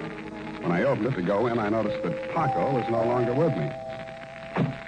Oh, Mr. Spade, come in. The gray-haired gentleman who greeted me was wearing a wing collar, a carnation, and a very distinguished air. I could hardly believe it, but he was definitely, beyond the shadow of a doubt, none other than the one and only Happy Herman Heap. Well, Mr. Spade, I see that you're surprised. I'm overwhelmed, Mr. Heap. Lovelace, that is the correct name. For my avocation, I selected my first and second names, the H.H., you know. My full name is Herman Heap Lovelace. About that car, Mr. Spade. Yeah, about that. I must own that you outwitted me. I was rather proud of my little device, the disc on the charm bracelet, you know. When you showed it to me at my business establishment, I naturally thought you were authorized to take the car. Yeah, naturally. However, I'm not averse to enterprise in a young man, and I'm prepared to pay for my blunder. You said $1 million I still couldn't accept, Mr. Lovelace. Oh, why not? I was hired to recover that car for my client. It's not mine to sell. Well, it's certainly not hers. I don't care whose it is. All I know is that my client's life is in danger, and it has something to do with that car. Miss Estrada? Yeah. Excuse me one moment. Spade has arrived. Hello, Papa. That's all she said.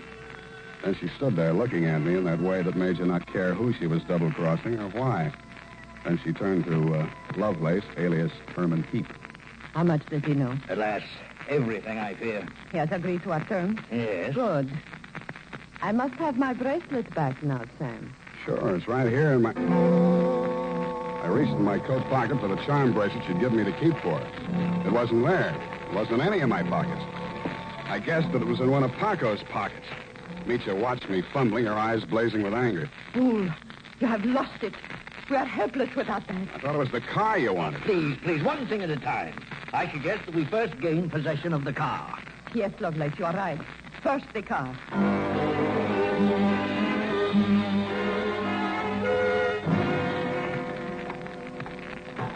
Ah, yes.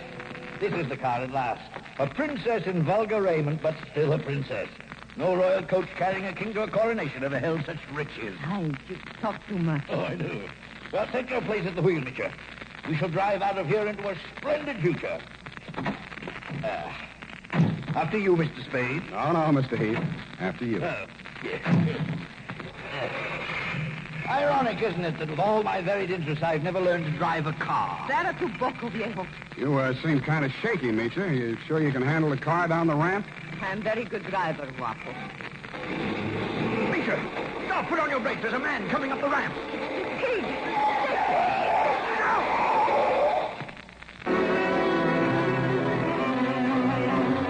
He was dead before I got to him. As I leaned over him, I saw the bracelet lying beside his hand. I picked it up and walked back to the car.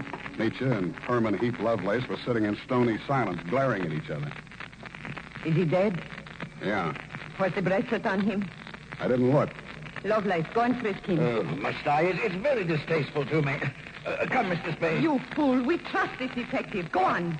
Very well. Get in, Sam. Get in. We leave him here. What's the matter? Is something wrong? Oh, nothing at all.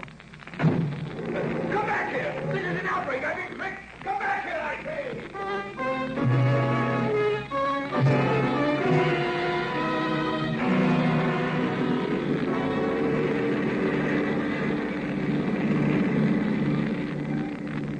Please, Harpo. A cigarette. Sure. Here you are.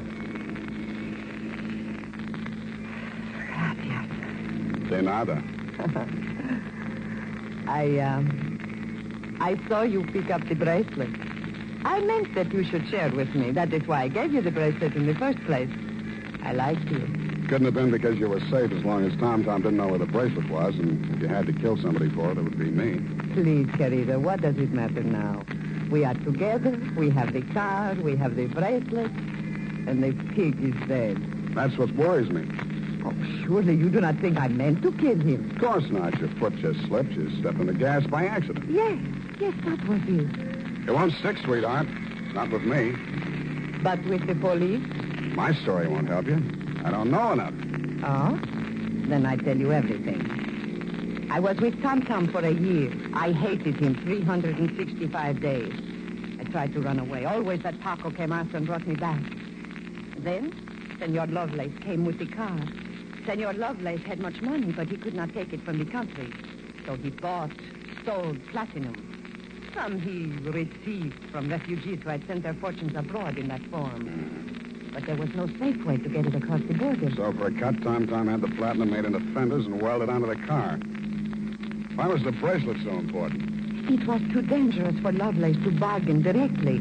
Tom was to get the money for the platinum and give the little piece of the fender as a token. Yeah. Lovelace would know who to give the car to when they showed it to him. That's why he let me drive the car off the lot, huh? Oh, I don't care, darling, even if you tried to steal it. Now we understand each other, no? You are tough, too. Tougher than Tom, I think. Well, Now we have everything for ourselves, you and me. What do we care for the others, huh? You make a good pitch, sweetheart. You look beautiful while you're making it. But I don't like you driving. What do you mean? Pull over. I'm driving this heap back to the city. No. I said pull over. I won't let you do it. I don't care what happens. Take it easy. You want to kill us both? Sure, I will kill us both. We die together or we live together. Yes or no? You're nuts. Answer me. The answer is no. Bueno, you will see I mean what I say. The fog thinned out just as we rounded a bend in the road. There was a point ahead with a sheer 300-foot drop to the sea. She jerked the car away from the pavement and steered straight at it. I grabbed the wheel and pushed it. The car skidded on gravel and slid sideways toward the cliff. I got the door open and tried to yank her out with me. She held on and kicked me until I rolled free.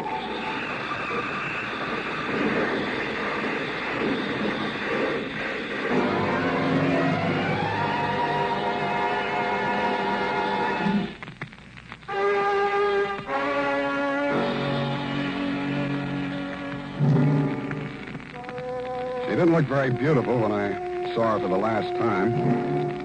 And the flashy convertible was a pile of junk. Very expensive junk, but junk all the same. I understand the federal men have confiscated the platinum and are holding Lovelace for questioning. I doubt if he'll crack. Nobody can embarrass a used car salesman. Period. End of report. Sam, do you really like this racket we're in? I hate it. So do I. But don't let's ever go into any other racket. It's a promise, sweetheart. Why, I'll never know. No need.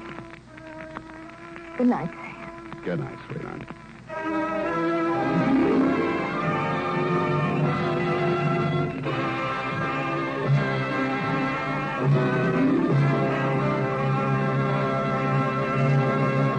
The Adventures of Sam Spade, Dashiell Hammett's famous private detective, was written for radio by Bob Tolman and Gil Dowd, with musical direction by Lud Gluskin. Sam Spade is played by Howard Duff. Lorene Tuttle is Effie. Tonight's program was directed by Elliott Lewis.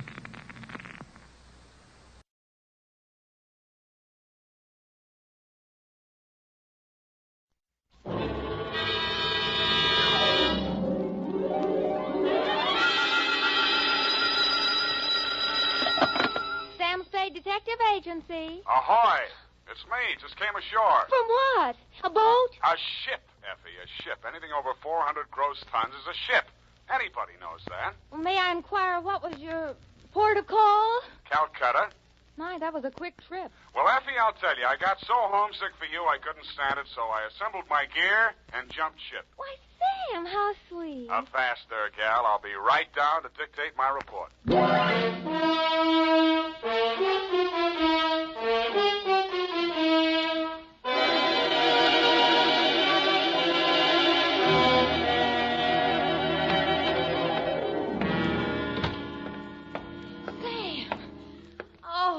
You are alive. Bon voyage, Effie. I've been worried sick. Where have you been? On my way to Calcutta, sweetheart, where the dawn comes up like thunder.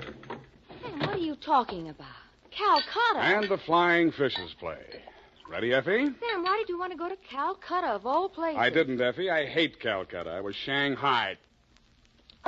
To, Mr. Philip J. Fogg, purser, SS Lurene. How do you spell that, Sam? Lurene. Oh, that's pretty. Sam, how could you be shanghaied in this day and age? I mean, isn't it against the law? Stow it, Effie. You're pumping bilge water. Sam, I am not. From Samuel Spade, license number 137596, when you have the time, regarding the Calcutta trunk caper. Dear Mr. Fogg, the following report will explain the enclosed voucher, which is a claim against your company for the amount of $500 and no cents. It will also answer any questions you might be asked concerning the recent unpleasantness on board your ship. It all started yesterday morning in San Francisco when my secretary announced briefly and caustically that there was a lady outside who wanted to talk to me. I judged that she was worth talking to. She was. Your secretary let me in. Well, I'm glad she did. What can I do for you? I'm Marcia Hopkins. I see. Mrs. Marcia Hopkins. I see. However, my husband is dead. I see. It's about my sister that I've come to you, Mr. Spade. I'm dreadfully worried about her. Who's your sister? Miss Constance Pendleton. And she's become involved with a ne'er-do-well, a completely worthless scoundrel, and a real foreign bluebeard. All three? It's one man, Mr. Spade, a Bulgarian, Major Andrea Rodnik. They're going to be married this afternoon, and I'm positive that his only interest is in her money. I'm convinced that he's going to kill her soon after the ceremony. He's done it to other wives in Europe. I've warned Constance and pleaded with her, done everything I could to stop it. But she's completely infatuated with him and refuses to listen to me. Mm-hmm. What do you want me to do? Prevent the marriage if you can. Get the truth about Rodnik's background and face Constance with it. Oh, Mr. Spade, in some way, you've got to make her realize the seriousness of the situation. He's a ruthless character. Well, do what I can, Mrs. Hopkins. Oh, thank you, Mr. Spade. Oh, I've felt so alone and helpless until now. Oh, really? But you will do everything you can, won't you? We've got to save her life.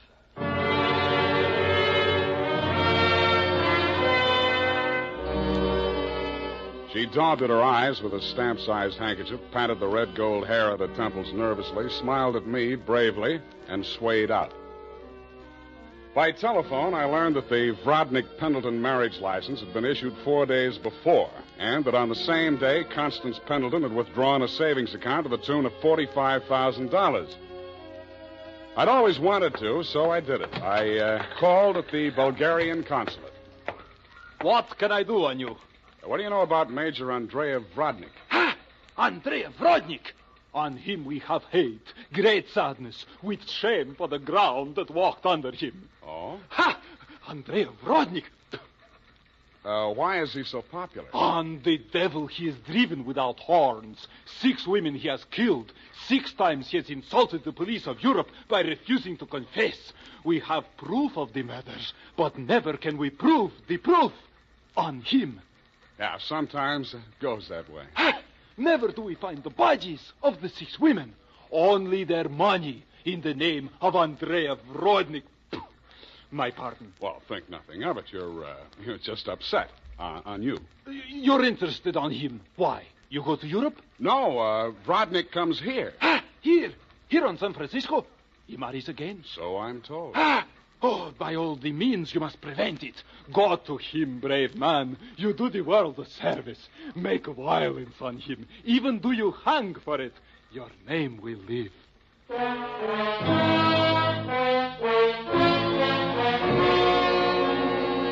With those valiant words goading me on, I left. The farther I got into the caper, the more it looked as if Marcia's fears for Constance Pendleton were very real and very well-founded. When Constance opened the door of her hotel suite, I could see 3 trunks and a number of smaller pieces of luggage, all locked and ready to be taken out. Yes? You're Constance Pendleton? Yes? I'm a detective. My name is Spade. Detective? What do you want? I want to talk to you about that Bluebeard you're going to marry. Get out of here. You listen, I'll talk, and then I'll get out of here. I just left the Bulgarian consulate. Vrodnik has been accused of the murders of 6 women in Europe. Each of them were wealthy. Each of them married him, and each time Vrodnik came into all their money. Are you trying to blackmail me because of the lies about my fiancé's past? If you are, you're wasting your time. Well, no matter what I'm doing, I'm wasting my time. But to put you straight, your sister hired me, and I am now resigning. She's worried about you, not me. Then you should spend more time investigating your clients, Mr. Spade. You could have saved both of us some time. I have no sister. This is my wedding day. Goodbye, Mr. Spade.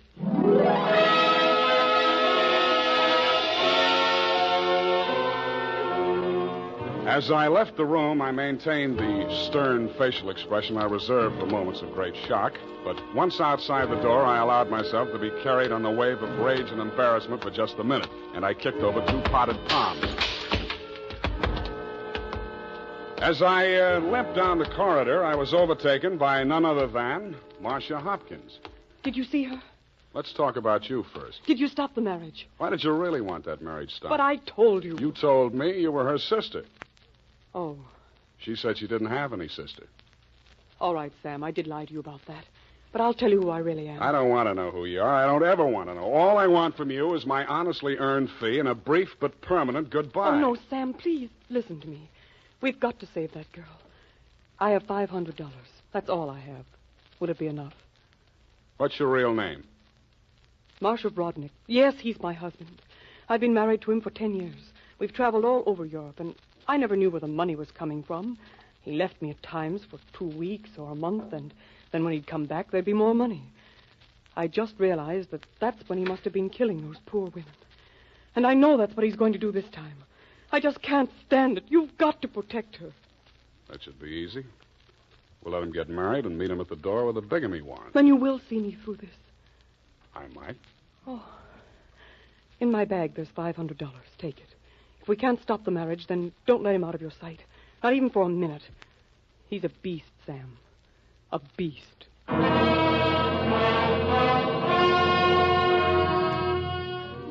Marcia dropped me in front of the Beast's Hotel, and I climbed some fake marble steps to the 2nd floor and knocked at his door.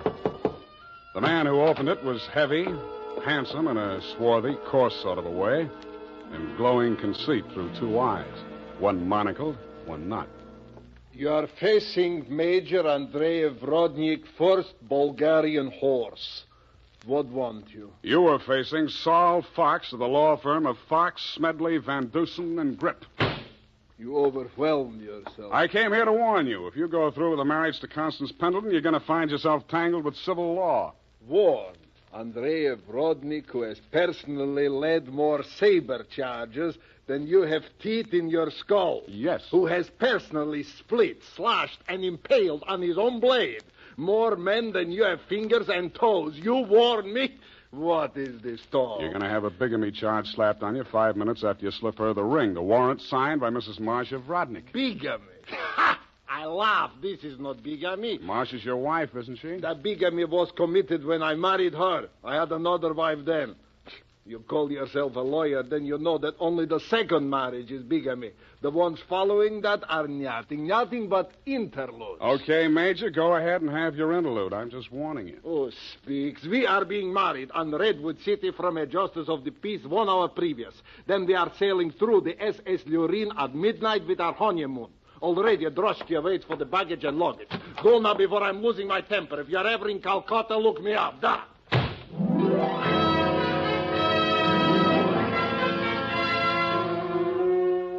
I could see the direct approach was getting me nowhere, so I decided to proceed by stealth. I waited outside the building, and when he left, I tailed him. He made 4 stops at a second-hand store, a hardware store, a surgical supply house, and an undertaker supply house. At these places, he purchased the following items: an oversized steamer trunk, black with brass fittings, a large ball of rope twine, 2 large lead sash weights, a set of surgical instruments, and at the 4th and final stop, the undertaking supply, he bought 2 items: a 20-foot length of rubber tubing and a pump. He returned to the second-hand store with his other purchases, put them inside the trunk, and ordered it sent up to Constance's hotel immediately, and thereupon it took himself to the same place. Marcia was waiting in the empty lobby when he went in. I crouched behind a pillar, turned up my hearing aid, and listened. Did you get the thing? Yeah. Now listen, my darling. We must work fast. As soon as the trunk arrives, before she has a chance to get to the telephone... Yes, Andre, but please, no cutting in the apartment. As you wish, my darling. Now, you know what you have to do. While I'm getting her into the trunk, you'll change her clothes, put on her traveling dress, the hat with the... What is it? What's the matter? Nothing. Come, we must make haste.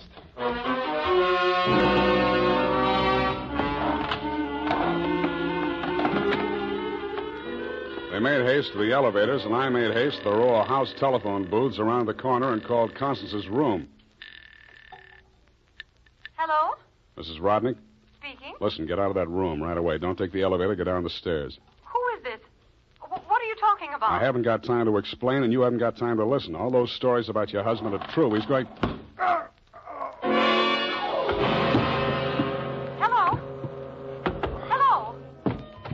Are you still on the line? My hand clawed out to the door handle, but I couldn't reach it. I felt as if the walls were closing in around me, and just before it got dark, I had the crazy notion that I was inside Brodnick's big black trunk with the brass fittings. I could still hear Constance's voice way off in the distance, somewhere in the direction of Calcutta. I tried to shout to her, to warn her, and then the lid closed over me.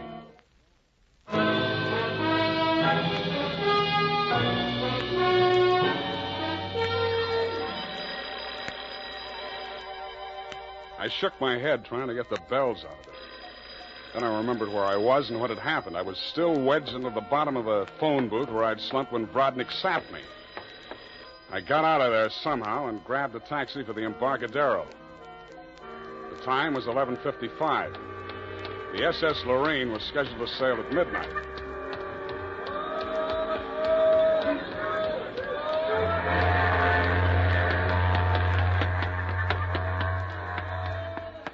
I was no sooner across it than they hauled up the gangplank and the ship started moving out of the berth. I didn't know where she was bound for, and I didn't much care. I checked the passenger list and found that Major and Mrs. Andreev Brodnick were in stateroom 12, A deck. 1 minute later, I was hammering on the door of stateroom 12. The woman in Brodnick's stateroom was Constance, and she was not in a trunk. I thought I told you to stop interfering in our affairs. Yeah, your husband told me to, but I didn't like the way he did it. Get out from here. Get out. I see you got your trunk in here where it's handy. Doesn't it make the stateroom kind of crowded?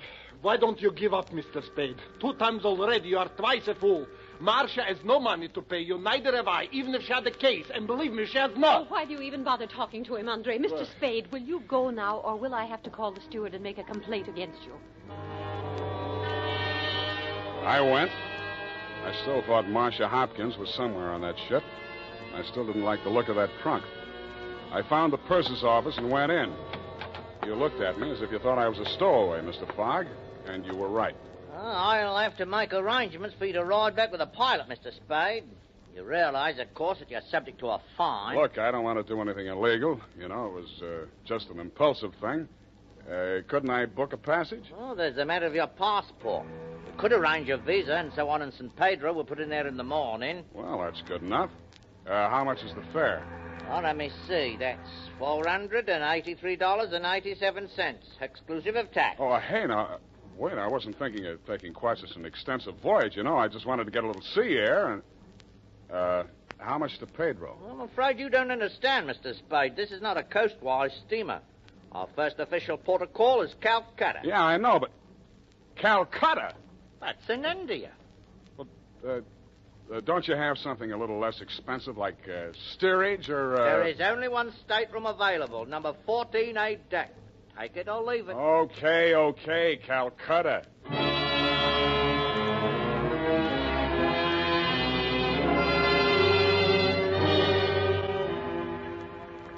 After buying my passage to Calcutta, I had exactly 12 cents left. This I gave to the steward who showed me to my stateroom. He thanked me, kicked me in the shins, and left. Out on deck, a tall, red-nosed old gentleman in knickerbockers and a yachting cap was taking a turn around the deck. With him was a face I'd seen in the morning lineup down at the Hall of Justice a dozen times. He was a hotel thief by profession, name of Norman Gorman. He knew me, too, but he didn't give me a tumble. I fell into step with him. Ah, sea air. Nothing like it, am I right? Yeah, I guess it's okay, but there's so much of it. Brisk, bracing, salt spray. Nothing like it. Oh, hey, Norman, my lad. I hate it. I hate boats. Suppose there was a fire on board. Fire? Oh, ridiculous. This your first voyage to the Orient? Yeah. The inscrutable East. You've made this trip before? Oh, yes, indeed. I've worked this line. Yes, indeed. I make this voyage very often. Business interest out in India. Tea, you know. Runs in my family. Sturgis's Golden Orient in the little yellow package. Ever tried it? No, I never indulged. Huh? Don't drink tea. That's ridiculous. Commodore, I need a drink. I ain't happy. Suppose there was a fire on board here. Well, let's all have a drink. Yeah, suppose there was Shall a we? fire. Come on, I'll shot you to a drink, sir. Not me, Commodore. I just remember this is Fire Prevention Week.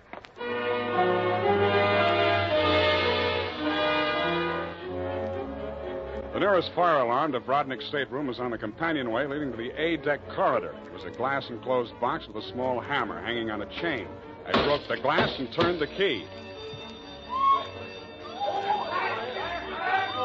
In 3 seconds flat, the entire population of A-deck was shoving each other up the companionway, grabbing for life preservers as they went.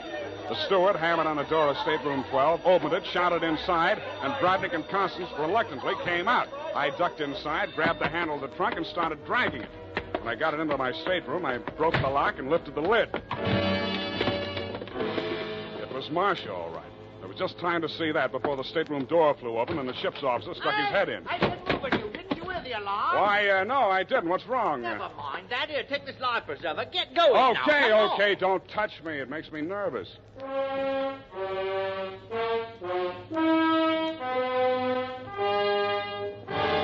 20 minutes later, the captain announced to the mob up on the deck that it was a false alarm, and the passengers drifted back to their cabins. I tried to look casual as I unlocked my stateroom door and walked in.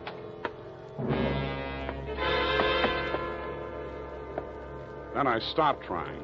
The trunk was still there, but the lid was standing open, and it was empty. I went down to B deck and found the cabin occupied by Norm and the Commodore. That door was locked, so I kicked it in.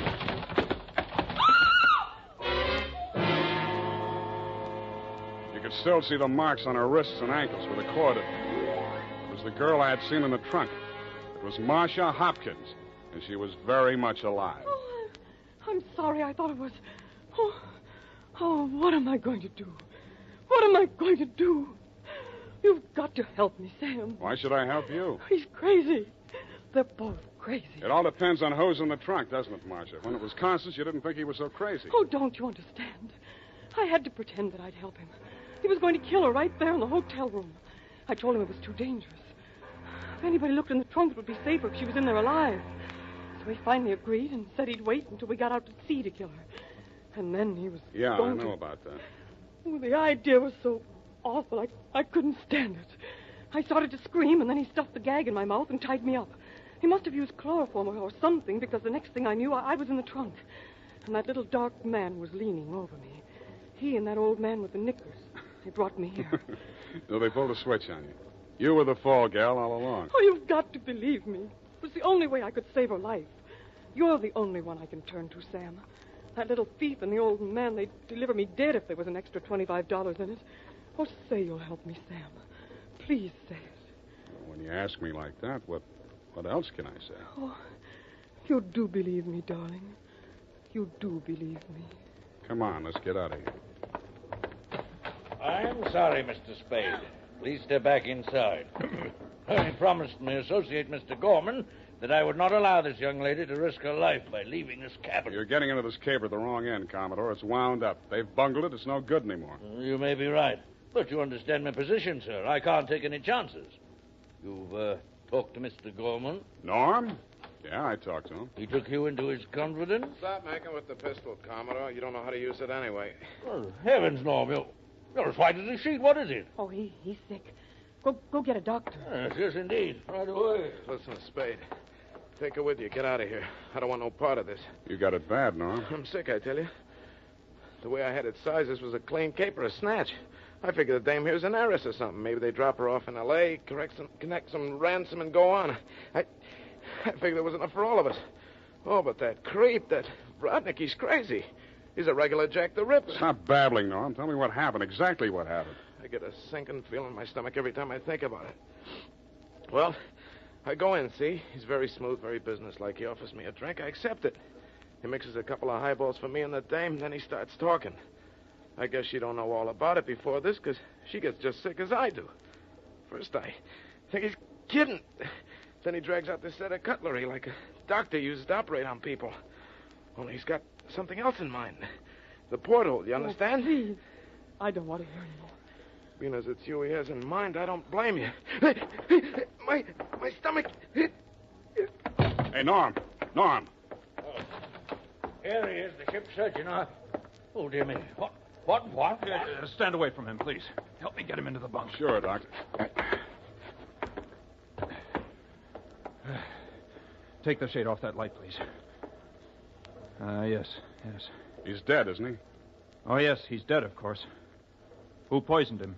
I didn't waste any time answering him. I grabbed him by the arm. Before he could object, I was pushing him up the companionway to A deck. It was probably too late to save Constance's life. She'd drunk the same poison, and I was pretty sure she had, but if I was going to nail him for the murder of Constance, I had to get there before the evidence vanished. We got there just in time. I don't need to tell you what we saw, and I'd rather not. Brodnick rose slowly to his feet, clicked his heels military fashion, and bowed very low. The ship's surgeon. How opportune. Perhaps you could advise me, Doctor. After all, I am, in all honesty, even still, a mere amateur at this sort of thing.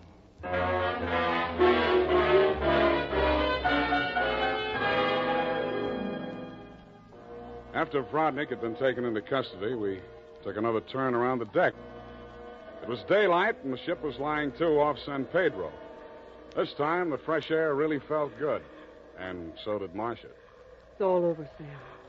Yes, sweetheart, it's all over. But not between us. Say it, Sam. Say it's not all over between us. How can it be? I knew it. I knew you felt the same way. All my life before, it's been like a terrible nightmare. It never really happened. But it did happen, sweetheart. Oh, but you can forget it, darling, can't you? Please forget it. I'd like to, Marcia. I really would. Hold me close, Sam. Never let me go. You're beautiful. Is that all, Sam? Nothing else? Yeah, lots else. That's why I think we better say goodbye right now. Because when I feel like this, I get foolish. And if I get foolish with you, I'm likely to wake up in a trunk someplace.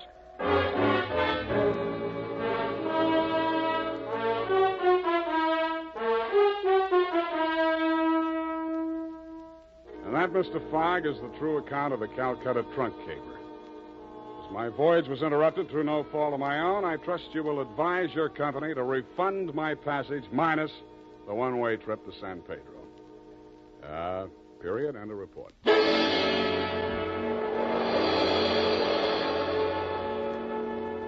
Sam Spade is played by Howard Duck.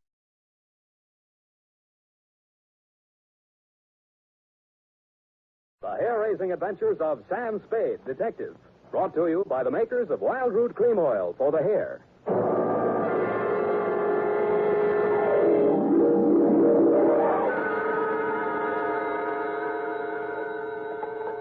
Sam Spade, Detective Agency. It's me, Effie. Oh, Sam, I've been worried about you. Sid Weiss was just on the phone, and he says digging up a corpse without a permit is against the law. It's all right, Effie. I just dug him up to say hello and put him back again. Oh, Sam. I'll be down in a couple of minutes to dictate my report, sweetheart. If I get lost on the way, you'll find me in City Hospital, the psycho ward, third straitjacket from the left.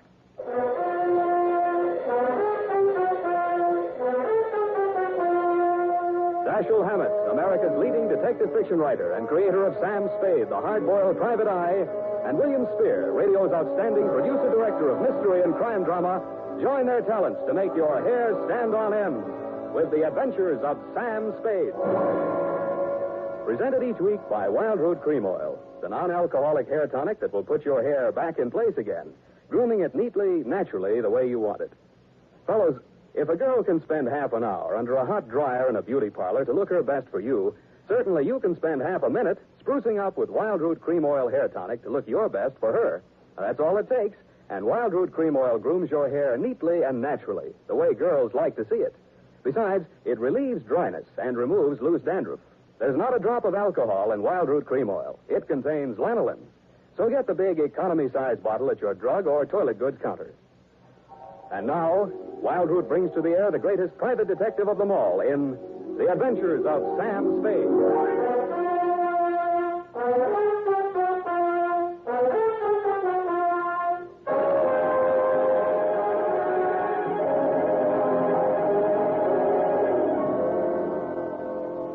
Date, August 2nd, 1946. To Mrs. Gregory Denov. Subject, death of Dr. Denov. I was sitting in my office with nothing to think about except a horse named Corkscrew Jr. My secretary, Effie Perrine, came in and said there was someone outside. I didn't look up from the dope sheet, so she said it again. Someone outside, Sam. What's he look like? Blue double-breasted custom-made suit, Countess Mara tie, hand-tailored shirt, English shoes, hand-trimmed Van Dyke. Get me a blank check and send him in. Okay, Sam. Please come in. Mr. Spade will see you now, sir. Thank you. You are Mr. Spade, Sam Spade. What can I do for you? I'm Dr. Gregory Denov, a psychoanalyst. I need your help. Lie down, doctor, and tell me all about it. I see you might also be noted for your sense of humor as well as your discretion. Who told you I was discreet? A man named Nicolaitis. Well, you tell Nicolaitis I think he's cute, too. What else does he say about me? That I can trust you with $10,000. Oh. Is this Mr. Nicolaitis one of your patients? No, he isn't. As a matter of fact, he's gotten possession of some private records of mine. Well, it's rather involved. Nicolaitis is shaking you down, and he picked me as the middleman. Is that it? This is not an ordinary case of blackmail. Blackmail is blackmail, even if you do it in Technicolor. Well, as you may know, a psychoanalyst keeps a faithful transcript, a detailed record of everything a patient says during consultation, no matter how intimate or shocking. Yeah? This man, Nicolaitis, has managed to gain possession of a copy of one of these case histories. The patient is a very celebrated person, and should this material be divulged, it may have very serious consequences for both my patient and for me. Doctor, your best bet's the San Francisco Police Department. No, that's out of the question. Then I'm afraid I can't help you. Why not? Nicolaitis said I'm a private detective. When I take on a client, I take on his troubles. My job is to protect him, not to stand by and see him milked. If you want to hire me on that basis, I'll listen. Oh, I'm so tired. I must trust somebody. What can you do for me, Mr. Spade? Write me out a check for $1,000. Got a pen? Yeah. All right. You see, Nicolaitis figures that if I'm getting a cut, I'll have to keep my mouth shut. I'll spend it all the same. Here you are. Thanks. Now, what was the last thing Nicolaitis told you? That he would pick up the $10,000 here and deliver to you this file in question. Can you reach him? Yes. Call him. Tell him you've seen me. Tell him I won't do that kind of business in my office. Tell him to come to your house. I'll be there. What if he refuses? He won't. Tell him I have the whole 10,000. What time? How about in an hour? No, I'm sorry. We'll have to make it around 3 or... Oh, goodness, I'm late now. I really... That's a beautiful watch, Mr. Denno. Yes. Foreign? Yes. May I see it? My watch? Why, really, Mr. Spade, I'm very late. I have so many things to do, and I have to be at the Majestic Theater well before the matinee starts at 2:30. How are you going to see me at 3 o'clock if you're going to the theater? Oh, I'm not going to stay for the performance. Well, Mr. Spade, till 3 o'clock then. Oh, my office is in my apartment. The address is here on my card. It's the penthouse. Penthouse, huh? Okay, Doctor, I'll come formal. I'll wear the top to my bathing suit.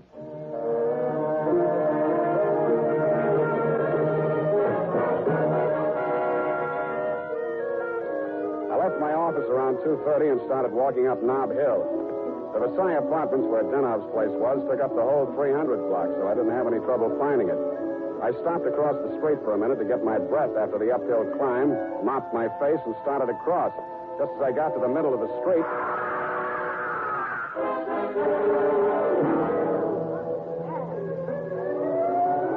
The crowd was packed in so close around I couldn't see who'd done the Brody, but I had a pretty good idea. The cops had the sidewalk roped off and guards posted at the building entrance. It took me maybe 20 minutes to elbow my way through and show my credentials. Sergeant Levine had the front door, so they let me in. Lieutenant Dundee of Homicide met me at the door of the penthouse. Hiya, Sam. What do you want? I want to see Dr. Denov. The doctor's dead. Dead? Yeah. He's my client. They can't do this to me. How? Hit a Brody out the window. What are you here for? To see his wife. Okay with you? Why not? She's inside. Thanks. Stand, please. With all due respect for your grief, I must have the keys to the cabinet where Gregory kept his confidential files. You realize that you wished me to take charge of his patients and that I am responsible. All this police and so on. We must get those files out of here as soon as possible. Yes? My name is Spade. I am Dr. Zoya. I was poor Dr. Denov's oldest friend. If there's anything I'd like to see you, Mrs. Denov, alone. But you police have already asked her so many questions. You see, she's not in the... I'm not with the police. I'm a private detective. I was working for Dr. Denov. A private detective? He was in trouble, you see. You see, Dr. Sawyer, the police won't believe me. Mr. Spade, you'll tell them. You'll tell them he didn't commit suicide. Well, Mrs. Denov, I guess that takes care of everything here. It's clearly suicide. Oh, idiot. Blind, stupid idiot.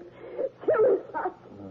My husband, he treated suicides. He would never... No, please. It will be all right, my dear.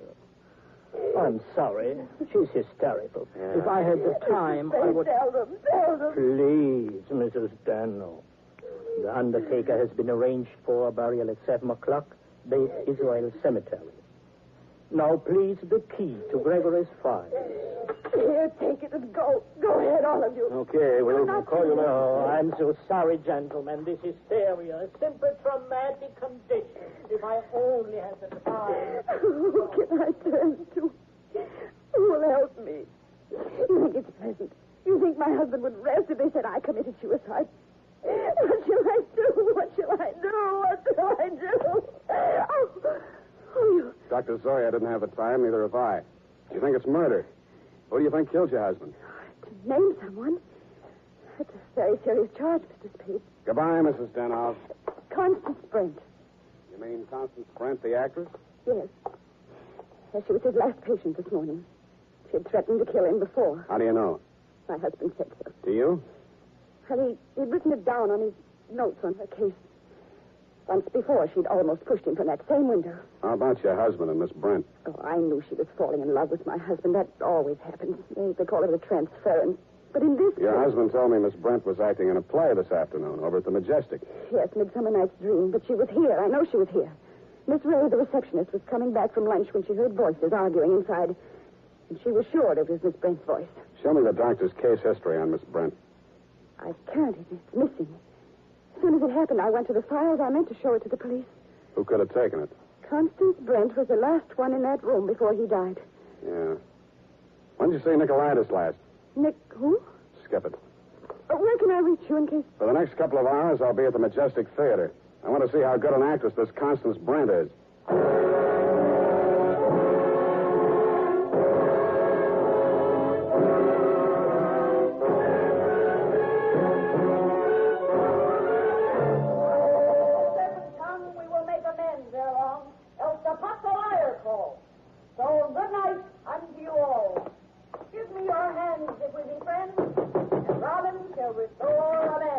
Yes? Miss Constance Brent's dressing room? What do you want? I want to talk to Miss Brent. Well, you can talk to me. I'm her husband. So you're Mr. Brent. I'm Jonathan Wallace. She's Mrs. Wallace. Now, what do you want with my wife? I've come to tell her that Dr. Denov is dead. Are you sure? You try falling from the 12th floor window sometime. Well, that's the best news I've heard this year. But I'm afraid it'll be a shock for Constance. Maybe, maybe not. She was the last person to see him alive, as far as anybody can make out. Are you from the police? No, I'm from the insurance company. Claims investigator. What do you want to see Constance for? The policy wasn't made out to her, was it? No, made out to his widow. But she can't collect. Police say it was suicide. Oh, that settles it. This is the last time I play Titania. Stand around while Puck talks his head off. Who is this person? Darling, I'm afraid this is going to be a shock. This man is from an insurance company. Dr. Denov is dead. Oh, what a pity. What happened? The police say he jumped. His wife says he was pushed. She also says that you, Miss Brent, might have been the pusher. Oh, now really, it's too absurd. How like a wife. What time did your play start this afternoon, Miss Brent? Nothing over 2:30, always. Always. And the late lamented Dr. Denov jumped at 3 o'clock. I didn't say he did. Doesn't this news, shock you? But of course. Do you think good psychoanalysts are easy to find? Looks like your next doctor will have to start from scratch. Your case history seems to be missing from Dr. Denov's files. Missing? No. What is it? Has a man named Nicolaitis been in touch with you? I've never heard of him. Chances are you will. Does he have Dr. Denov's notes on my case? Could be. This is frightful. Hot reading, huh? You seem to know this person, Nicolaitis. Get that file for me, and I'll pay you well for it. Just a minute, my lovely Titania. We don't know who this man really is. He might even be Nicolaitis himself. Let me see your company credentials. Now, what do you know? Somebody picked my pocket. My wallet's gone. I thought so. All right, you tell me who you are. I'll call the police. Oh, no, Jonathan, no police. Let's get off the merry-go-round. My name is Spade. You'll find me in the phone book under S. My office is open until 6 o'clock. And if a man answers, don't hang up. It'll be me.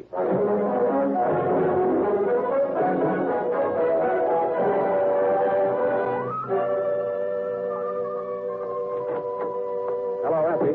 You found a Nicolaitis yet? Not one. I even tried spelling it backwards. Nobody ever heard of a man named Nicolaitis. I'm beginning to think there ain't no such person. Pardon me. Do I hear my name mentioned? I'm Nicolaitis. Sam, I still think you're right. Come all the way in, Mr. Nicolaitis. Sit down. Thank you. If you need me, Sam, just scream. What can I do for you? Oh, I've come for my money. What money? Oh, the $10,000. You remember the $10,000? Refresh my memory. Oh, Dr. Denov, the gentleman who visited you this morning? Oh, that $10,000. Oh, you remember now. Yeah, it all comes back to me now. You were supposed to deliver something for the money. Since Dr. Denov is dead, that is no longer important. You will give me the money, please, and I will not disturb your afternoon any further. Suppose I refuse? Oh, that would grieve me. In my grief, there is no telling what I might do. Dr. Denov's dead. There's nothing more you can do to hurt him. Oh, never would I attempt to hurt poor Dr. Denov, but in my sorrow, it would be so great if I should be forced to hurt the woman he lost. After all, as Titania says, these are the forgeries of jealousy. Titania, huh? Ah, yes. Midsummer Night's Dream. Act 1, Scene 18. I'm a little rusty on my Shakespeare. Oh, you are indeed, Mr. Spade. Titania doesn't appear until well into Act 2. She doesn't, huh? Yeah, that's right. Yeah. I guess she isn't on for 40 minutes or so. Yes, indeed, Mr. Spade, but I didn't come here to discuss drama. What else have you got to discuss? When Dr. Denov died, your market died with him. That is a very unprogressive view, Mr. Spade. There's always a gentleman named Jonathan Wallace. Why, you fiend. You don't mean you'd sell to both of us. Mr. Spade, how can you have such a low opinion of me? I will prove my integrity. I will give you the material. You give me the money. Hand it over. In the Levant, Mr. Spade, we have a saying. He who goes too close to the bear soon loses his beard. I have left my beard at home. Okay, I'll meet you anywhere you say, anytime you say. Excellent. At 7 in your apartment, Won't that be walking into the bear's cave? In the Levant, Mr. Spade, we have a saying. Private dicks do not kill people in their own apartment.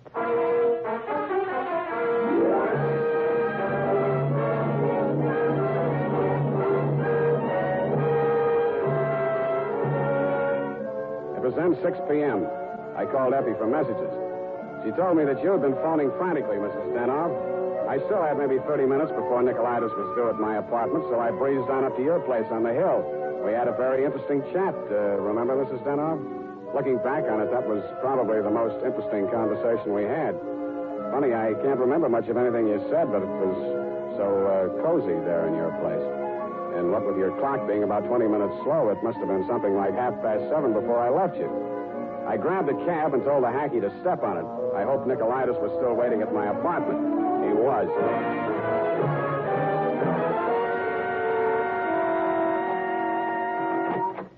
Mr. Nicolaitis, I'm sorry to be late.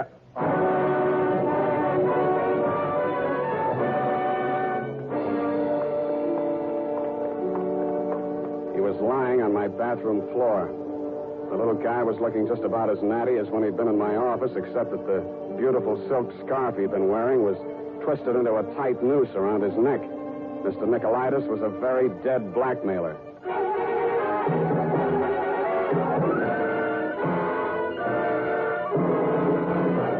The makers of Wild Root Cream Oil are presenting the fourth in a new series of programs bringing to the air for the first time the adventures of Dashiell Hammett's famous private detective, Sam Spade.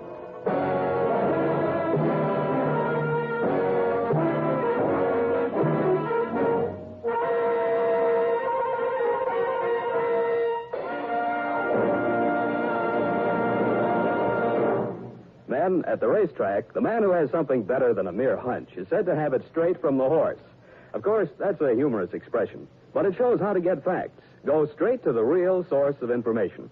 And that's why we went straight to hundreds of men in metropolitan New York to find out what men really want in a hair tonic. And their answers show that Wild Root Cream Oil has all 5 advantages chosen by this impartial consumer jury of men. 1, Wild Root Cream Oil grooms your hair neatly and naturally, never leaves it sticky or greasy. 2, Wild Root Cream Oil relieves annoying dryness. 3, it removes loose dandruff. 4, it's non-alcoholic. And 5, it contains soothing lanolin. Remember, no other leading hair tonic gives you all 5 of these important advantages. Is it any wonder that 4 out of 5 users in a nationwide test preferred Wild Root Cream Oil to all other hair tonics they'd tried? So next time you visit your barber, ask for Wild Root Cream Oil. And get the big economy-size bottle of Wild Root Cream Oil at your drug or toilet goods counter. And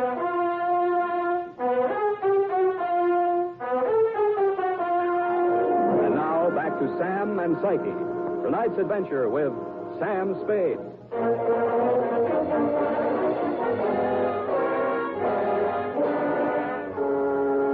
His eyes were open, and he seemed to be looking right at me as I bent over him. The finger marks in his throat were too blotchy to be of any use. Pretty soon, Lieutenant Dundee and Sergeant Polhouse came in and walked over behind me. We all stood there for a second, and then Polhouse bent down and closed those eyes. You know him, Sam? His name is Nicolaitis. That's all I know about him. What did he come here to your place for? I don't know. You invited him? I wouldn't have been surprised to find him here, but not like this. You boys got a smear on him yet? Sure. He's an old customer of mine. Runs a photo lab. Photostats, microfilm. Microfilm. Nobody makes any sense. They're all screwballs, psychos, neurotics. What am I doing in the middle of this anyway? Sam, don't scream at us. We're just doing a job. Oh, I'm sorry, boys. Dr. Denov is my client. Mental expert. That Denov probably had a screw loose somewhere and needed a psychoanalyst himself. Say, maybe he was... Yeah. Hey, look, Dundee. I'm going out of here now. Do I call Sid Weiss and we go through all that again, or are you going to let me walk? Why, Sam, you can go. I know where you sleep. I'll wake you when I'm ready for you.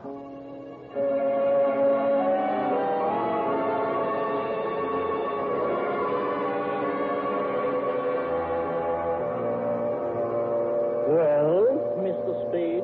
I want some answers, Dr. Zoya, and you're the guy who can give them to me. I'm listening.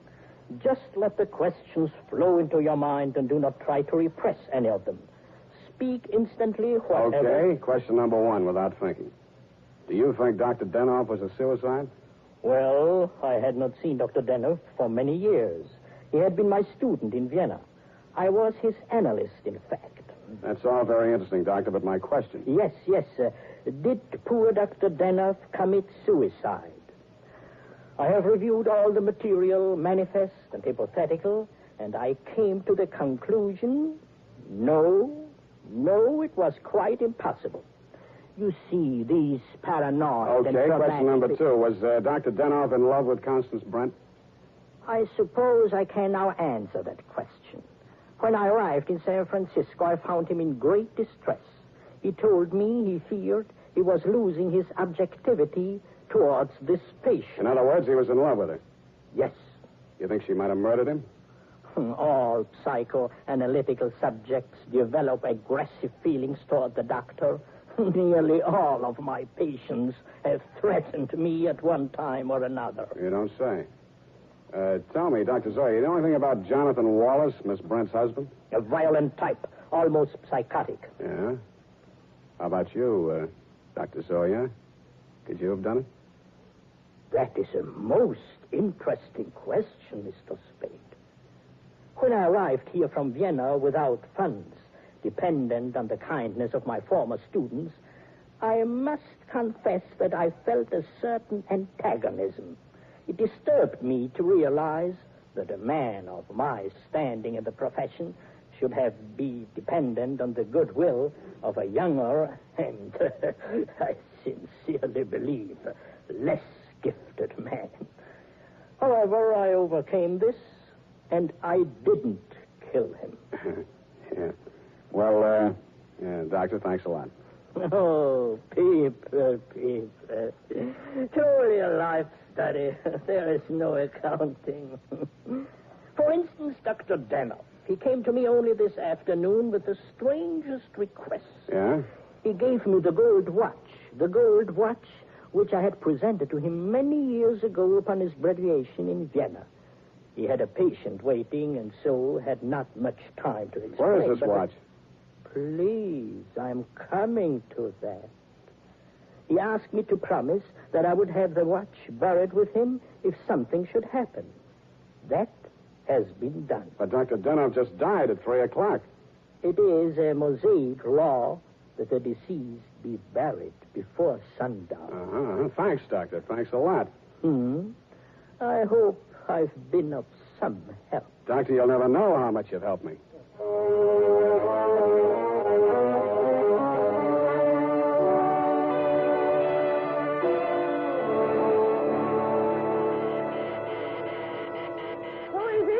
Spade. Oh, what's happened? I think I got the answers, Mrs. Denoff. That file on Constance Brent.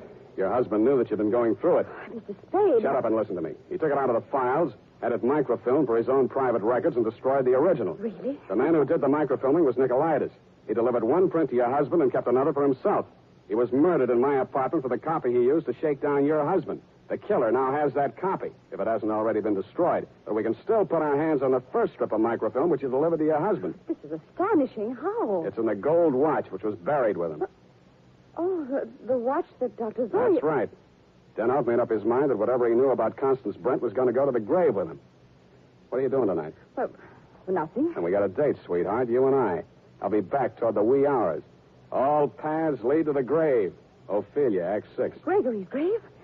But shouldn't we get a court order and have it done properly? The courts don't open until 10 in the morning, sweetheart, and Lieutenant Dundee's going to start asking me some questions about that stiff in my apartment before then. You see, baby, I can't wait.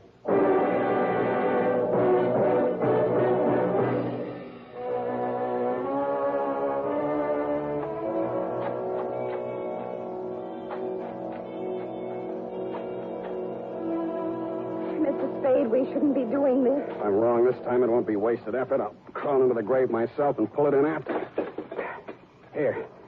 I struck it. Give me that crowbar, Mrs. Denoff, quick. Oh, dear. Oh, dear. Put that flashlight in here, sweetheart. You look the other way. Yeah, here it is. Look. What, Mr. Speed? What have you got? The watch. Here, put the flash on it while I open it. Here's my nail file. Pry off the back. Thanks. That does it. Here's the film. All right, Mr. Spade.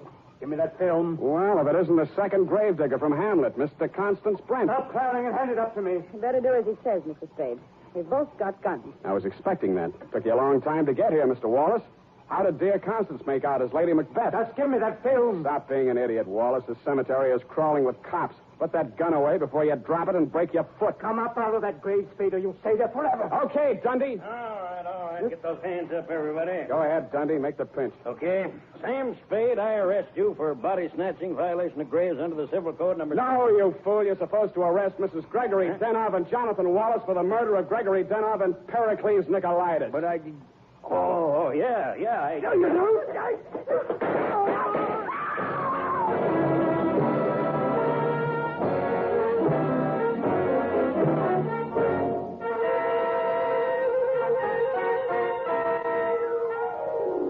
was smart of you, Mrs. Denov, to make me late for my appointment with Nicolaitis. You did that so that Wallace could nail him in my apartment for the microfilm. You thought you could use that film to pin Denov's murder on Constance Brent. But after your late husband caught you tampering with his files, he added a few well-chosen words to it so that the film put the finger on you and your boyfriend, Mr. Wallace, in case anything happened to the doctor. So Wallace had to kill Nicolaitis. You weren't smart to push your husband out the window. That looked like suicide. You might have gotten away with it, Mrs. Denov, if you'd bashed your husband's head in with a bottle. That reminds me, Effie, pour me a drink. That all? Sign it, put a special delivery on it, and send it care of the matron to Hatchapee Prison. Go on, have one yourself. Oh, thank you. Here's how.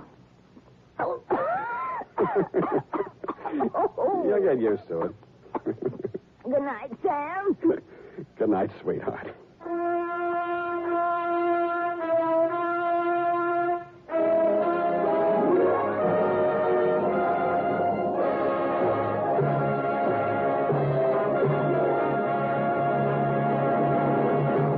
Wild Root Cream Oil presents The Adventures of Sam Spade, Dashiell Hammett's famous private detective, produced and directed by William Spear.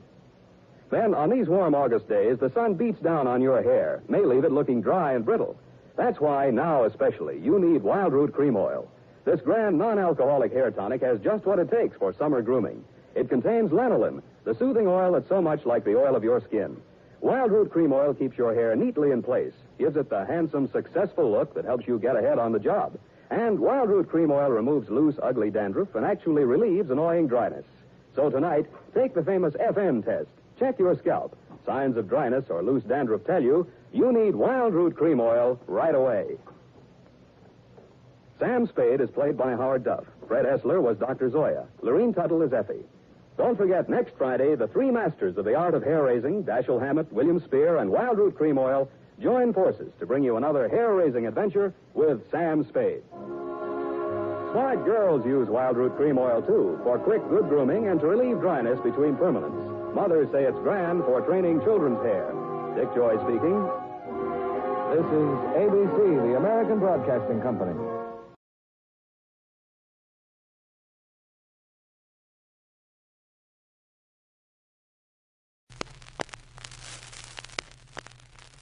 The Adventures of Sam Spade, Detective.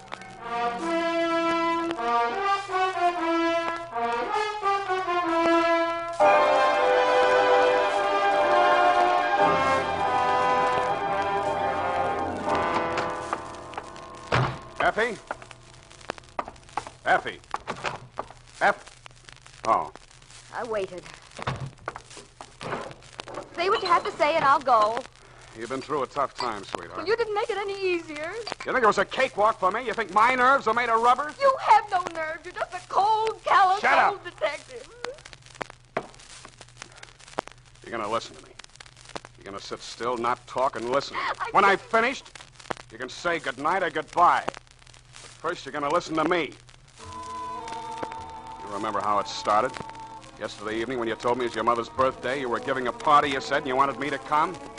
I tried to beg off, being no social butterfly, but Mom would be hurt, you said. And so the next thing I knew, there I was at your house, surrounded by 24 strangers, 10 gallons of lemonade, and your mother. I've been wanting to have a talk with you, Mr. Spade, about Effie. I can't think of a nicer subject, Mrs. Perrine.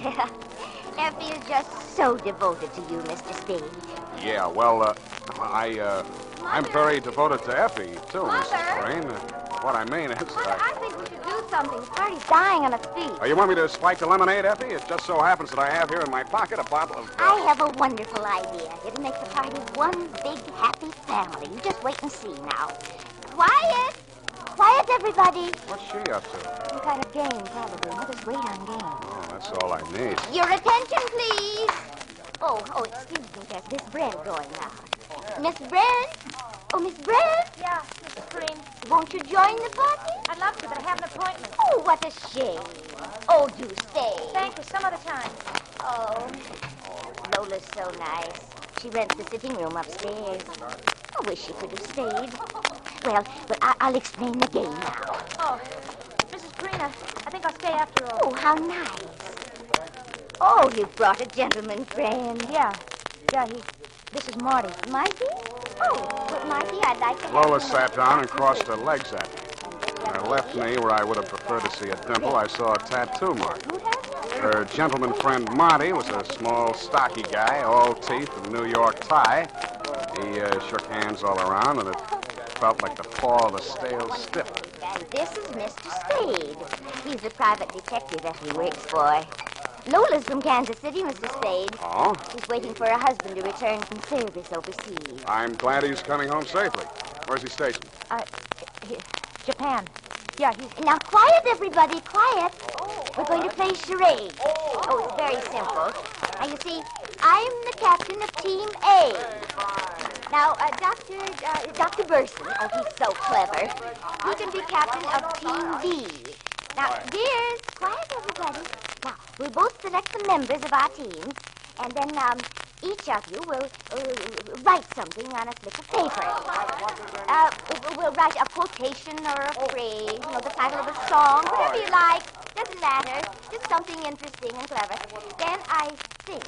Yes, I think that's right. You act out what you've written, all in pantomime. No words can be used, although sounds are permissible. Dears, you must listen to me or we can't play the game. Now, you can't play unless you know how. Okay.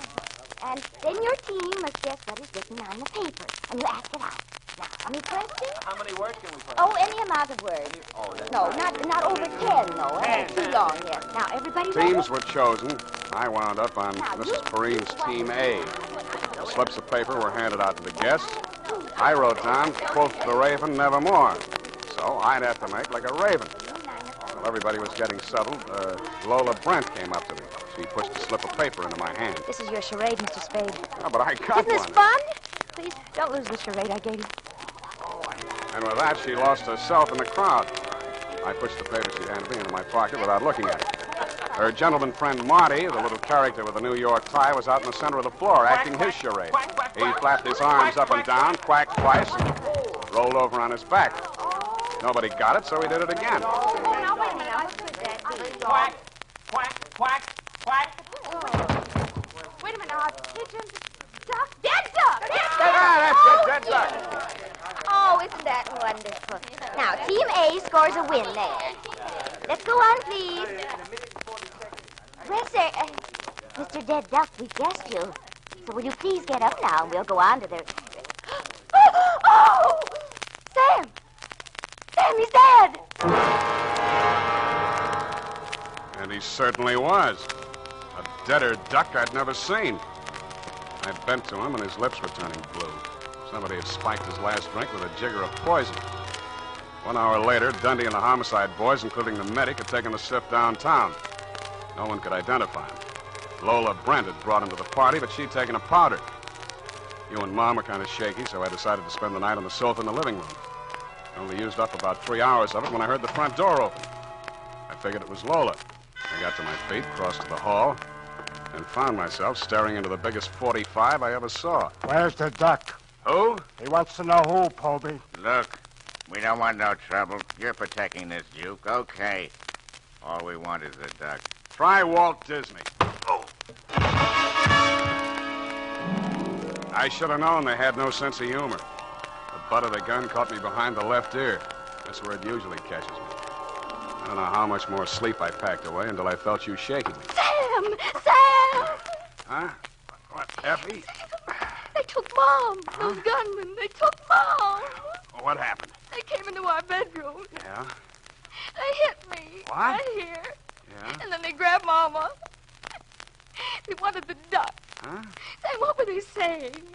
Mom out with them.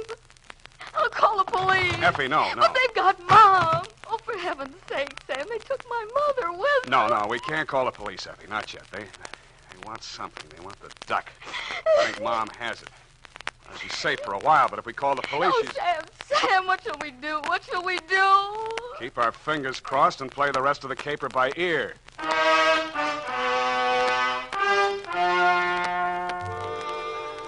So you promised that you wouldn't call the police until I gave you the nod. I went out to buzz the town. I figured it was an out-of-state mob, probably New York. The Gunzels were after the duck. Well, that made no sense. They thought I was the muscle for the juke joint. I hustled over to Jenny the Juke, because she didn't know the score. Nobody would.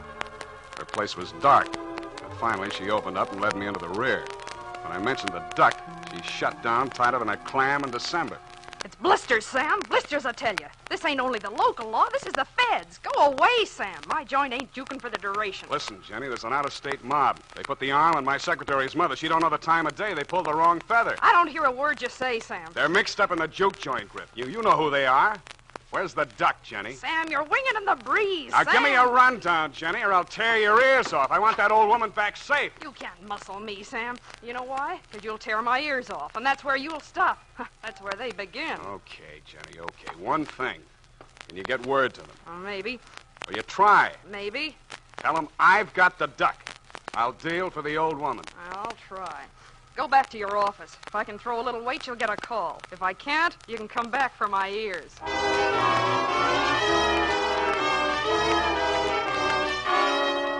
And when I got back to the office, I had you on my hands. And that was no rest cure. But I can't just sit here. Do something. We've got to sit and wait. Maybe they're killing her. Maybe... Oh, Sam, please, call the police. No, we got to sweat it out. I can't go on like this. Mr. Spade, is it? Who sent you? Jenny the Duke. What's your name? I'm Dennis O'Rourke. I'm here to talk about the duck. Good enough. Come into my office. Effie, you wait out here. But Sam... Wait here, I said. Sit down. Thank you kindly. I'm a lawyer, Mr. Spade. I'm here to represent my client. What's his name? John Doe. Mm-hmm. Jane Doe's big brother, huh? My client has been led to believe that you are prepared to produce the duck. Is that correct? More or less. What's it worth to your client? My client is willing to trade the old woman for the duck. You go back and tell your client I'm a big boy now. Well, I don't understand, Mr. Spade. This town is loaded with old women. All I have to do is walk up and down Market Street, but there's only one duck. There must be a misunderstanding. And let me put you straight. I've got the duck. Where? Oh, don't be cute. Your client wants the duck. Okay. For 50 G. $50,000, is it? Yeah, things are high all over. Yeah, but the old woman is Mrs. Perrine. Aren't you interested? Now, listen, you can do whatever you like about the old woman. So you got an old woman. Get rid of her however you want. That's your Surus. What's important is that you want the duck. I want 50 grand. Do we play? Well, no, Wait.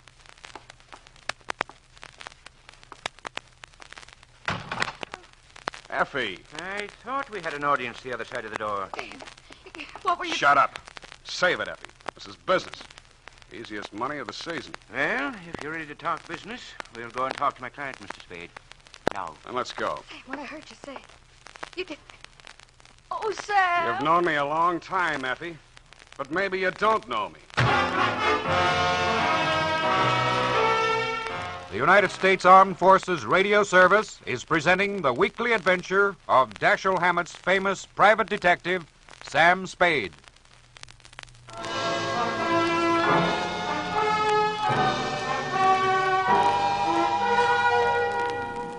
The car that drove us down the peninsula was brand new. I could tell by the way the upholstery smelled and the careful way the driver handled it.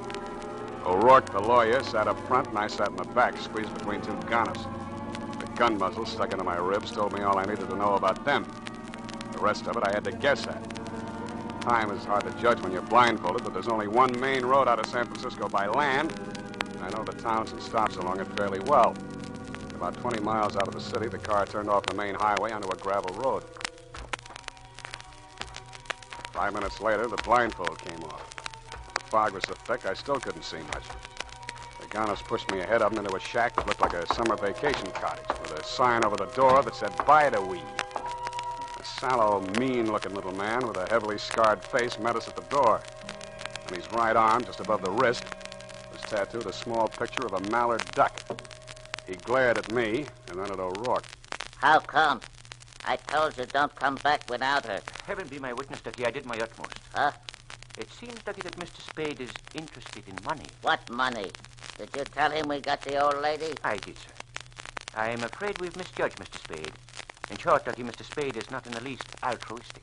What does he want? You had better tell him, Mr. Spade. 50,000 now, another 50 G's when I deliver the duck. 100 G's is a lot of cash. You can afford it. Bugsy, bring in the old lady. I do wish that you'd explain to Mr. Morton. Sam. Well, it's high time. Do you know these men? This was a cute trick, Ducky, but it's going to cost you. The lady spoke to you, Spade. I told you it's going to cost you letting her see me here. The longer she stands here staring at me, the more it's going to cost you. Sam, what is it? If I've done anything to make you angry... Get her out of here! Mr. Morton said you were going to call for me, Sam. I don't understand. There now, Mother. Don't. Come along now. Don't you worry about it. I want to go home. Well, of course. I really want to go home. You ought to be ashamed of yourself, Spade. You've broken that old lady's heart. Stop drooling. What you talk, Sonny, I ain't any sweet old lady. I don't have to use words when I talk to you, Ducky. You won't do anything to me because I got something you need. Okay, 100 G's. Paid the way you said. Price has gone up. Huh? Kidnapping's a federal rap. I'm not taking any part of it. She don't know she was snatched. We told her we are from the DA's office, keeping her on ice as a witness. She'll find out different. I don't plan on settling down here. Oh, that's fine, but I have to go on living in this town with that old hen alive and clucking. It won't be easy. You mean you want we should knock off that sweet old lady? You're a little slow, Ducky, but you'll get there. I've met some lousy, low-down heels in my day, but you're the lousiest, lowest... Oh, go on. Go on, I can take more of it at these prices. We ain't doing your dirty laundry, see? And it's no dice. My price is $100,000. What if I say no? Then I turn over the duck to the federal boys. In that case, I don't care whether the old lady stays alive or not, because I'll be playing their game. Either you're in or you're out. Think it over, Mordant. When you decide, you know where to reach me. Yeah. We'll know where to reach you.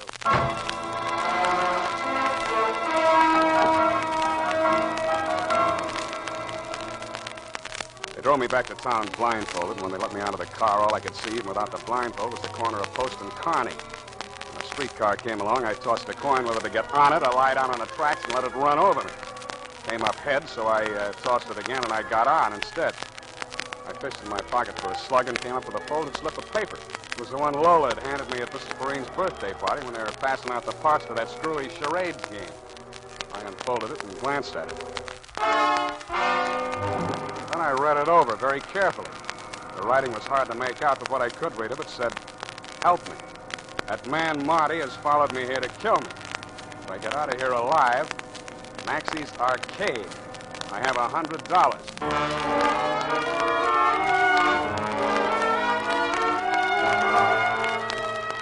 I got off at Columbus and walked up to the International Settlement where Maxie's Arcade does business.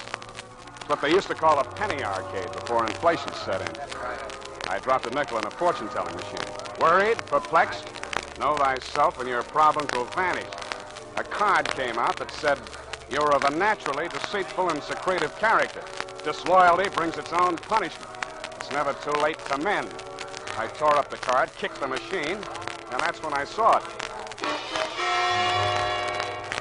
There was a narrow little booth muffled in drapes, and the sign over it said, "Salty Hawkins, tattoo artist."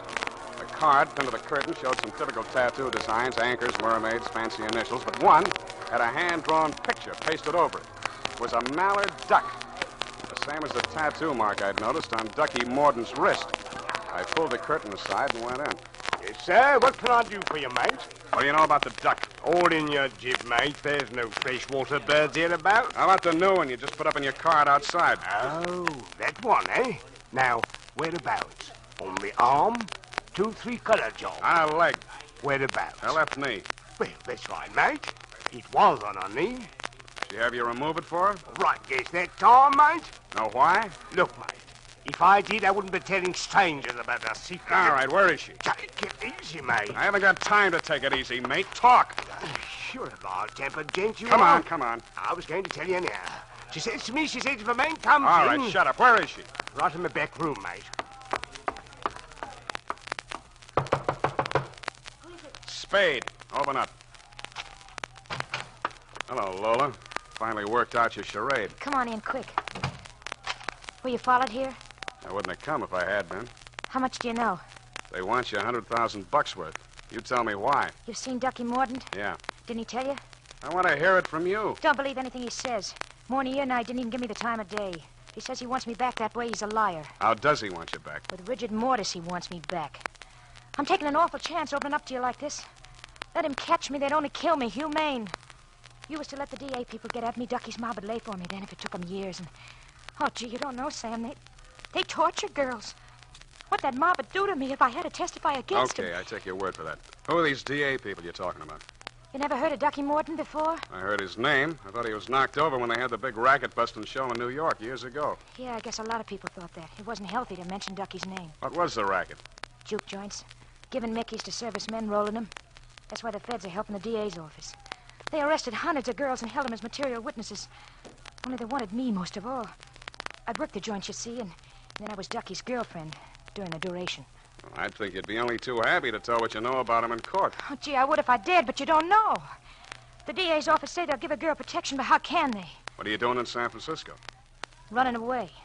Had my ticket on a boat. I was going to Honolulu. They was watching the boats. So then I found this room out in Oakland. Mrs. Preen was real nice to me.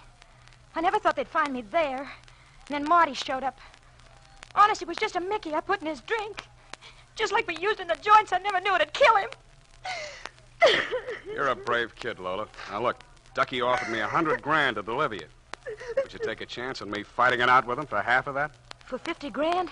Brother, where are we meeting him?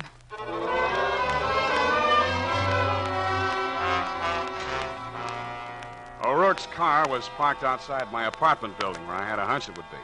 The two gunners picked us up at the door, unloaded my hardware, and marched us up the stairs. Ducky opened the door of my apartment and waved us inside. Honey, you gotta keep go the wrong, plant see? outside, you two. Ducky, listen to me. Sit down. You too, Lola. Ducky, I swear I never said a word. I'd never talk, Ducky, even if they chopped my head off. We'll take up your suggestion later. I got a conference on with Mr. Spade here. You bring the money?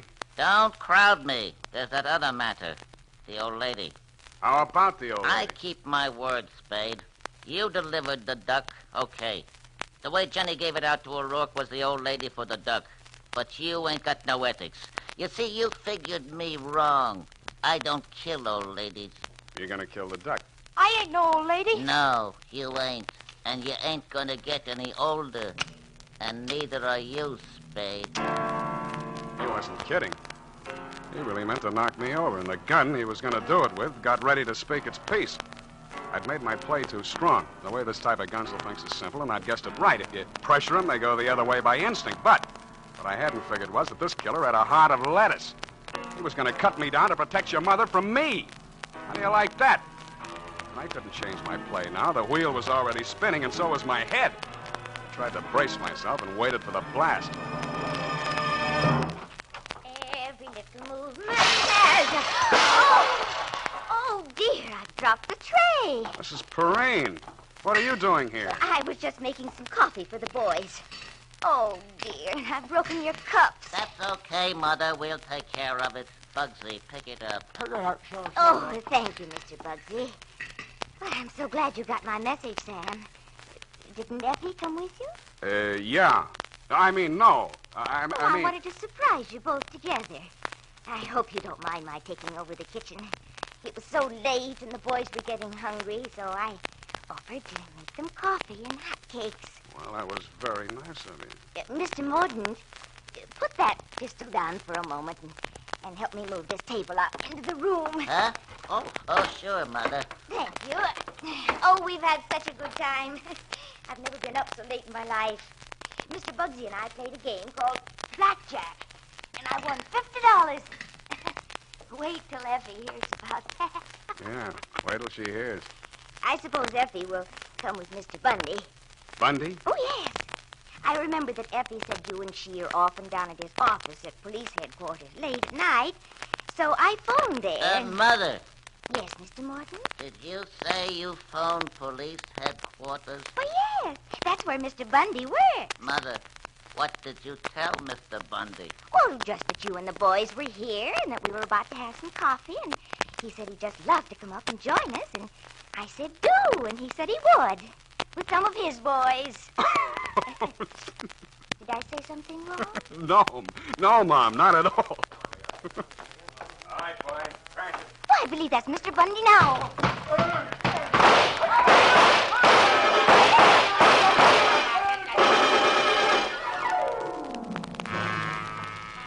When the smoke cleared away, Ducky Mordaunt and his hoods were playing dead duck for keeps on my living room rug. And that rug just came back from the cleaners, too. Dundee and the boys from Homicide took Lola Brent away with them. After it was all cleaned up, I found your mother out in the kitchen. Well, Sam, I just made another pot of coffee. Oh, it's okay, Mom. It's okay. It's all over now. I know. I've been holding this back. Oh, Sam, I've never been so frightened in all my life. How does Effie stand it? You played it good, Mom. You played it real good. Did I? Was I as brave as Effie? Braver. And not only that, you got more brains.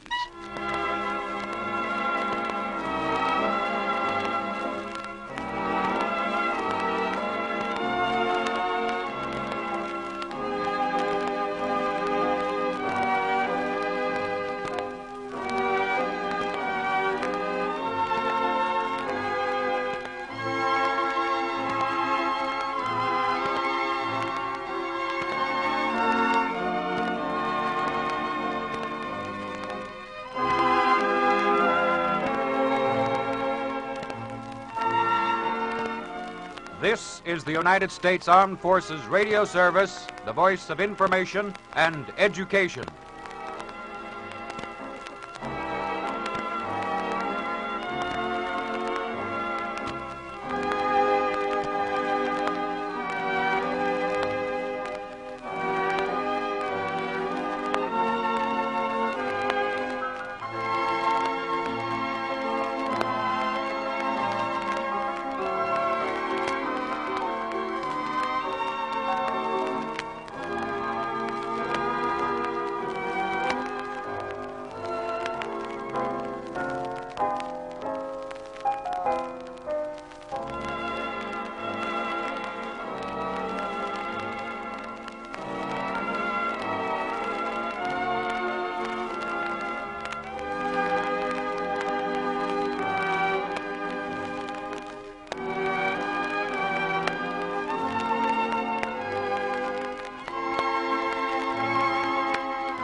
The Adventures of Sam Spade, Detective.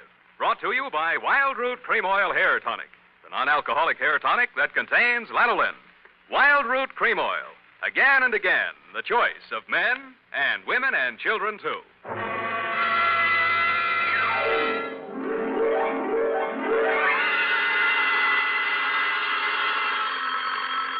Sam Spade Detective Agency. Me, sweetheart. Oh, Sam! It must be telepathy. I was just thinking of you.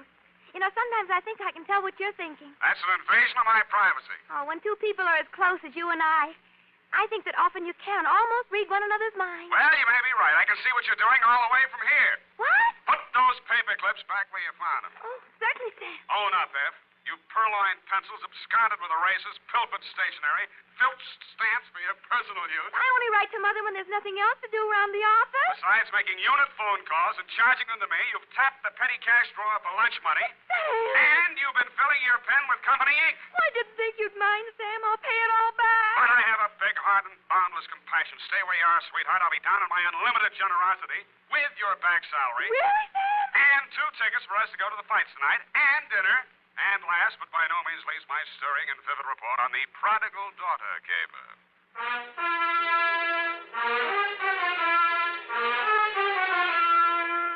Dashiell Hammett, America's leading detective fiction writer and creator of Sam Spade, the hard-boiled private eye, and William Spear, radio's outstanding producer-director of mystery and crime drama, join their talents to make your hair stand on end with the adventures of Sam Spade. Presented by the makers of Wild Root Cream Oil for the hair. Here's a smart resolution to make. First day back on the job after your summer vacation. From now on, every single day, I'm going to pay special attention to the way I look. I'm going to use Wild Root Cream Oil Hair Tonic. Yes, folks, smart's the word for that resolution. For Wild Root Cream Oil grooms your hair neatly and naturally, relieves dryness, and removes loose dandruff. It helps give you that successful look that's so important to getting ahead. So, if you've never tried Wild Root Cream Oil, get the 25-cent get-acquainted bottle. Wild Root Cream Oil Hair Tonic. Again and again, the choice of men and women and children, too. And now, with Howard Duff starring as Spade, Wild Root brings to the air the greatest private detective of them all in the adventures of Sam Spade.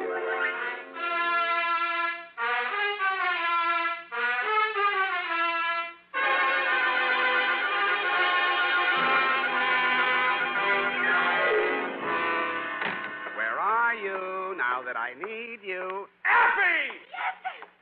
Oh, hi, Sam. Hiya, Sam. Come on. Bring your book. Got a pencil? We got to hurry if we're going to make the fight, you know. Oh, I've got one of the new retractor kind of pencils. Well, get the lead out.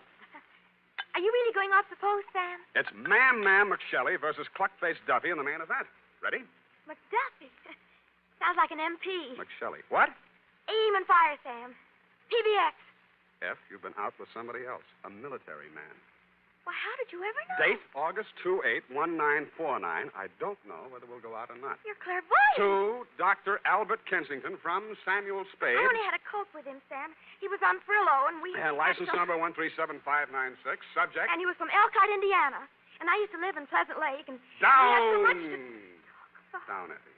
Subject, Helen Scully of the prodigal daughter.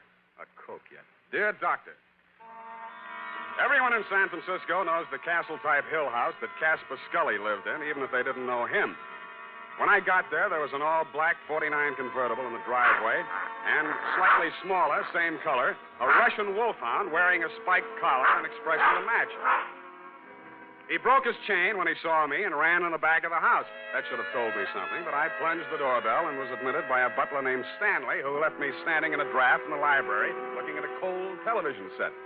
I pulled up my coat collar, took a plant in front of the fireplace, and lit a cigarette. Pretty soon, things started. A blonde girl in a yellow suit was having a one-sided argument with a gray-haired man in a gray suit. Nobody paid any attention to me. Stuff about how you forbid it and it can't go on. Well, let me tell you, it can go on just as long as I want it to. And there's nothing you can do about it, so don't, whatever you do, try to interfere. Oh, stop it. That hurt look again. I've seen it too often, and I'm sick of it. Do you hear me? I'm sick of it.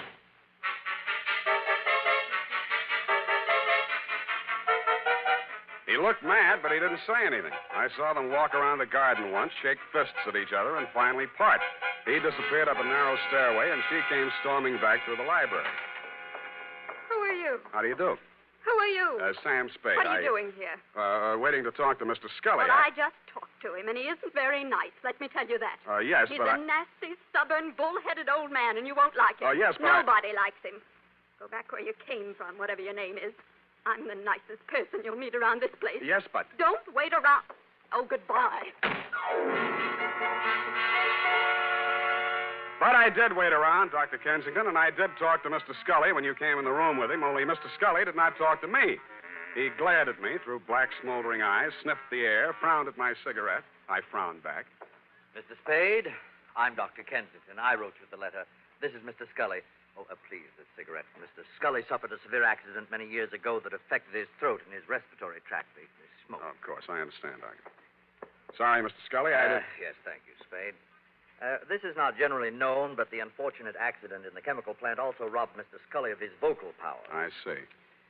Yes, the modern doctor, the physician of today, is a far cry from the general practitioner of yesteryear. Today, we must know the mind, the psychological quirks, well, he must follow through completely on a case. He is sometimes, as I am today, a confidant, an an executive officer for his patients. He is a friend, to say the least, eh? Oh, yes, to say the least. Eh? Oh, of course, Mr. Scully, to the point, of course. Sit down, Spade. Oh, thanks. Now then, Mr. Scully, as you well know, and the world knows, has made several fortunes in his lifetime. And he didn't accomplish this by allowing people to run roughshod over him. But, Mr. Scully, I'm just backgrounding Mr. Spade. Please be patient. Mr. Scully intends leaving his daughter Helen his entire fortune. A great deal of money, to say the least. Say the least. But Helen doesn't care about the money. She's foolish, young, headstrong, and impetuous. Huh? I heard her arguing with Mr. Scully a bit. Now, Mr. Scully. We'll straighten all this out. Mr. Spade will help us. Well, then, Spade, you have half the problem right there. She is a headstrong, impetuous girl. And lately she's done several things to displease her father. Right, Mr. Scully? You see, Mr. Spade. Well, I gathered that much, but what kind of things? Helen's been singing in a cheap nightclub called the Blue Goose. What? Oh, it's very embarrassing. Low class, eh? Yes. There's a man named Torpy. He owns the club. A man named Chick Torpy? Ah, you know of him? I've heard of him. Contrary to all her father's wishes, Helen insists on seeing this man Torpy. How old is she? Well, that's beside the point, Mr. Spade. But a sordid affair now might rob her of a future of wealth and security.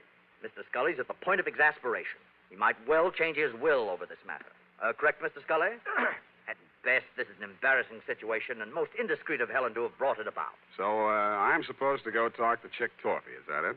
In a word, yes. Well, you sound rather reluctant, Mr. Spade. Chick Torpy's a little too old for the Boy Scouts. Well, we want you to see him. Find out how much you'll take to stop seeing Helen. Tell me, what happens if Torpy isn't for sale? Oh, everyone has a price, Mr. Spade. Matter of character. You get paid for work like this, that's your price. Yeah, that reminds me. 50 a day and expenses. 5 days guaranteed, to say the least. Of course, to say the least. And, Mr. Scully, I happen to have a standard client's contract with me here. If you'll just sign on both pages, I'm sure that... Never mind, Spade, not now. Mr. Scully will mail it to you later on today. Ah, dear, Mr. Scully's fatigued. Well, you'll contact me as soon as you have any information for us. I said I would. Mr. Scully sounded a final cough, and I left the two of you in the library. It was interesting meeting this voiceless tycoon who must have made and broken many a man with a nod of his head or a shrug of his shoulders. The same black dog with the same spiked collar was still outside the house doing the same thing. Ah, Spade. Mr. Spade? But something new had been added. A pair of well-tailored shoulders, diamond stick pin, and a gray felt hat with a snap brim. Hello, Spade. You don't know me. Now, wait a minute. There's something about a guy in a lineup. You're Dapper Danny Cavillo. When'd you get out of Folsom, Danny? A while back. They gave me a kind of rain check. Wouldn't that 38 make you a parole breaker? Oh, is that showing? Unless your ribs grow in different directions. Sam, I'm here to save you a lot of trouble. What trouble are you here to save me? You want to see Chick Torpy, don't you? You've got business to talk with him, no? News gets around fast, Danny. No.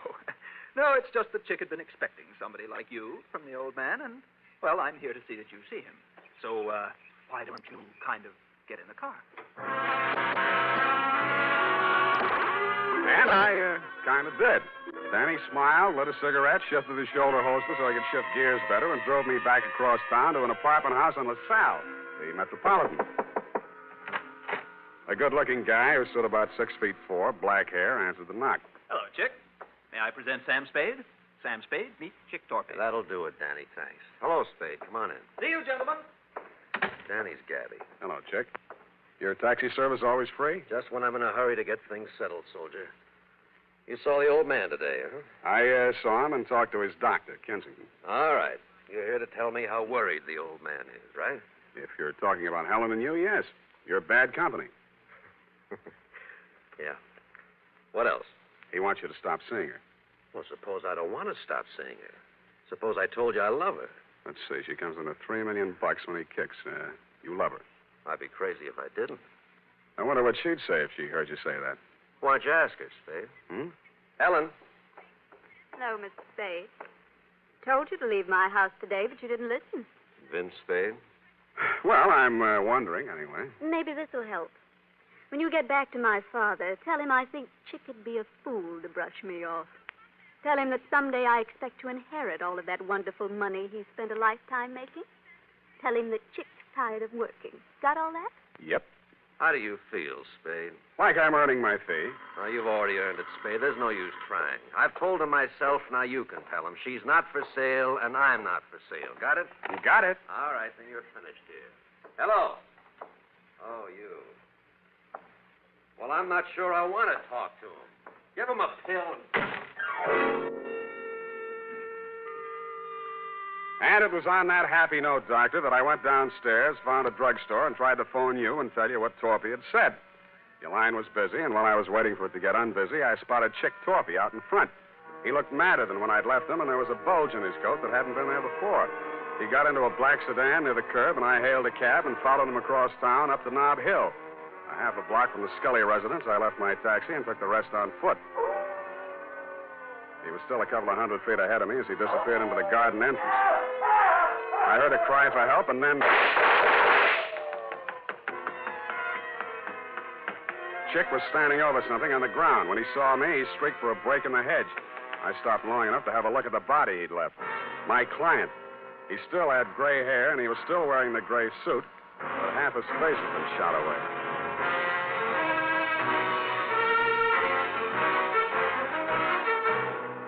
The makers of Wild Root Cream Oil are presenting the weekly Sunday adventure of Dashiell Hammett's famous private detective, Sam Spade.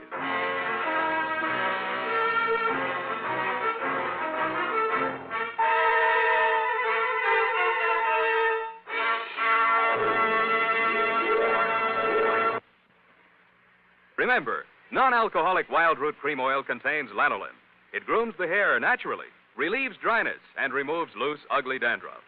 So if you want your hair to be more attractive than ever before, get the generous new 25-cent size of Wild Root Cream Oil, America's leading hair tonic, on sale at all drug and toilet goods counters. It's also available in larger economy bottles and the handy new tube. By the way, smart girls use Wild Root Cream Oil, too, and mothers say it's grand for training children's hair. Get Wild Root Cream Oil. Again and again, the choice of men and women and children, too.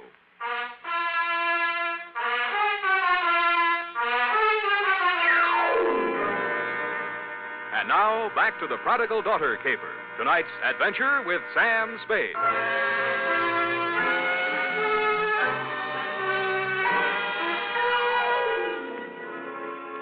My 5-day contract arrived in the morning mail signed by Casper Scully.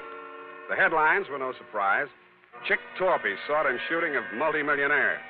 Item: ballistics matched up slugs taken from body with weapon owned and licensed to one Chick Torpy. And item: because of a city ordinance regarding disposition, the body of Casper Scully, found off the immediate premises of his home, had been removed to the city morgue and would remain there until claimed by nearest of kin.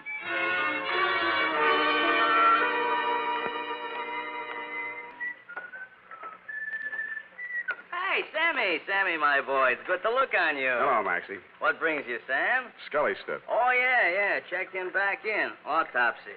Were you in with this, Sam? Do you know Scully?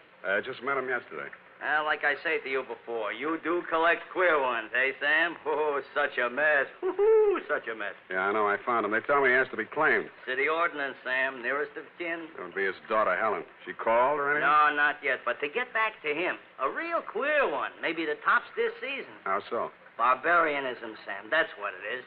The world is moving backwards. You can get deader than dead. Huh? You'd think the slugs in his chest would be enough, but no. 4 also in the head, too. Kill him twice. Say it again, Maxie. You mean that... Twice, Sammy.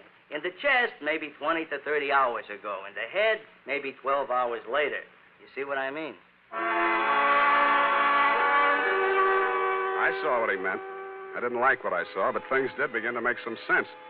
From the morgue, I phoned the Chronicle office, confirmed that Scully did suffer from a throat ailment, was publicity shy, was never interviewed or photographed for that reason. I asked them if they had a specimen of his handwriting by any chance, and they did. I had it sent to me by special messenger, and the signature, compared to the one on my 5-day contract with Mr. Scully, made interesting reading.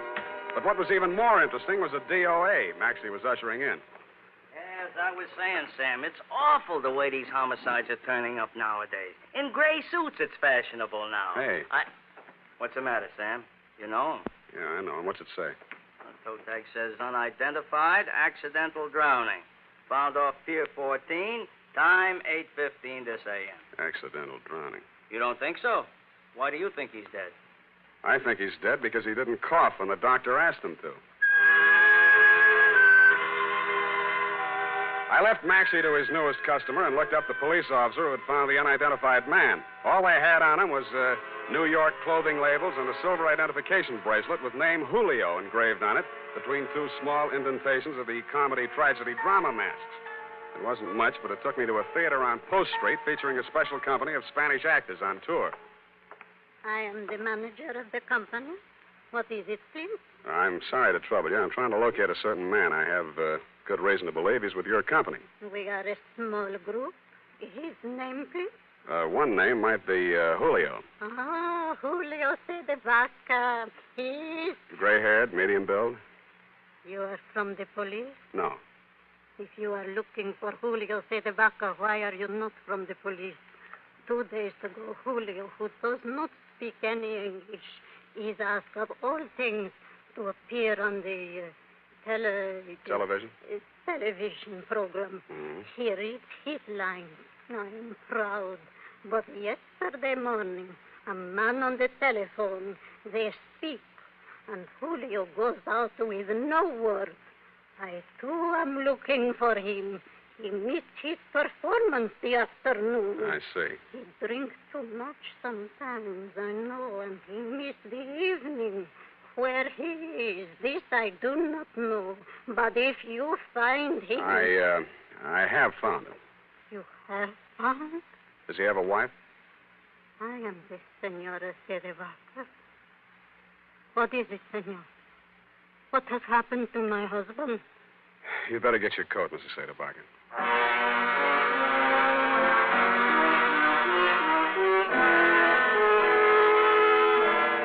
I went back to the morgue with Mrs. Cerevaca, Doctor, and after that I went over to the Blue Goose Club.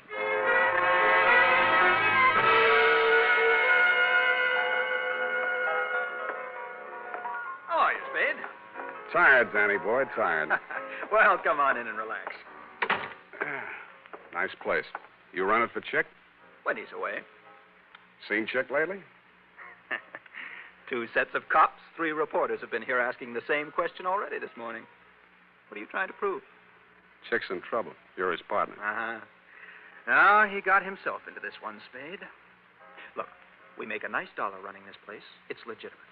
And no cop's going to raid us or close us up. Chick started fooling around with that Scully woman. And I told him just once. It's dynamite, I said. You know how the old man is. Let bygones be bygones. But Chick didn't listen. Tell me about the bygones that should be bygones and why Chick should know how the old man is. Well, Scully sent him up 5 years ago. Didn't you know? No, I didn't. Oh, Chick owned some property south of Brazito, and Scully wanted it for oil drilling or something.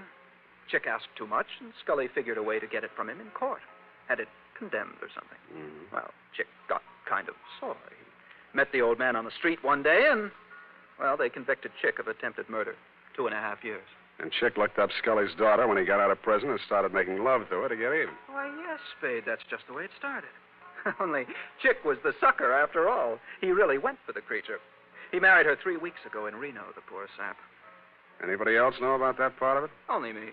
I was best man. By the way, Danny, did you rap Julio Cerevaca over the head last night and toss him in the bay? Who's Julio, whatever his name is? An actor who happened to look something like old man Scully. Enough like him to keep his mouth closed when I was there, but who might want to open it later. I don't know what you're talking about, Spade. Didn't think you would. But I don't like it. Yeah, boss. Timmy? Joe? Yeah. Throw this bum out. I'm sick of looking at him. Get out.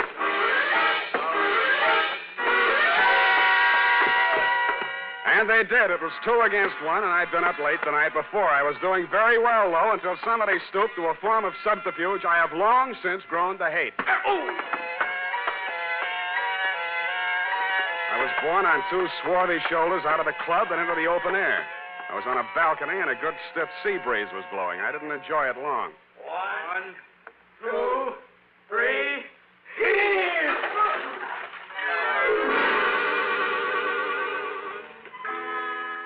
The water was cold but refreshing, and I managed to swim the 5 feet to shore. And that was my limit. I hung onto a slippery piling which supported the Blue Goose above me and partially hid the antechamber in front of me. It had been a wine cellar once and a loading dock, I suspected, during Prohibition. This time it was a hideout. Keep your hands up, Spade. Close the door. Chick, please. Keep out of this, Helen. You're crazy, Torpy. You got this all wrong. Mr. Spade's right. There's probably a $5,000 reward out for me right now. They want me dead or alive, and you're here to tell me how wrong I am. Well, it'll be dead, Spade. They'll never take me, and you aren't going to. Listen to reason. I've listened to all the reason I'm going to listen to. From now on, I'm doing things my way. I got nothing to lose now. I'm getting out of here. So long, baby. Could have been great. He leaned over to kiss her goodbye, and that is when I rediscovered that my wet revolver, even though it wouldn't fire, still had plenty of power left. Mr. Spade, thank you. Thanks for doing that.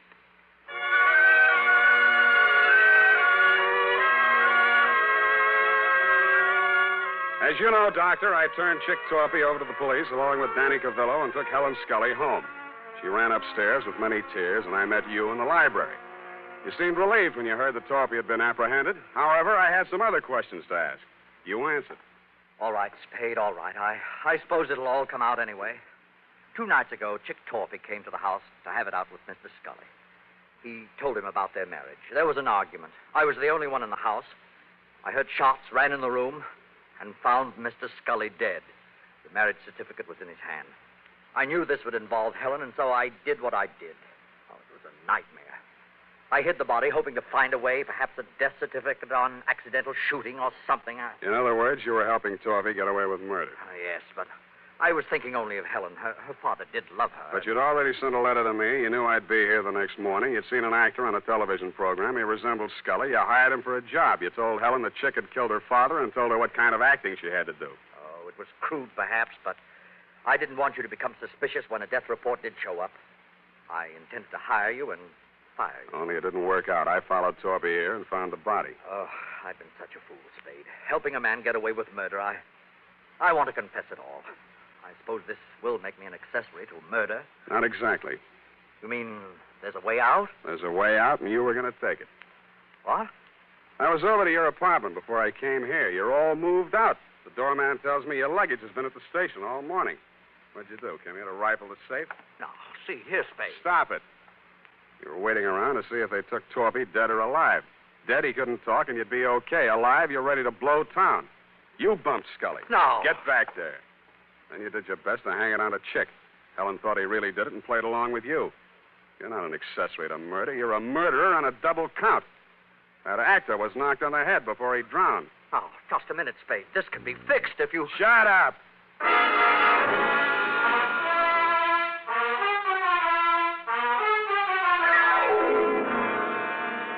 Period. End of report.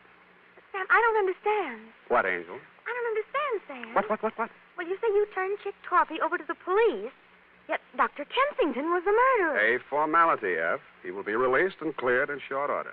Anything else? Well, yes. What about Danny Cavillo? An innocent bystander. But he had you beat up and knocked on the head. And he has already made amends with those tickets for the fights. No more questions, F. Type this up and I'll give you the happy ending.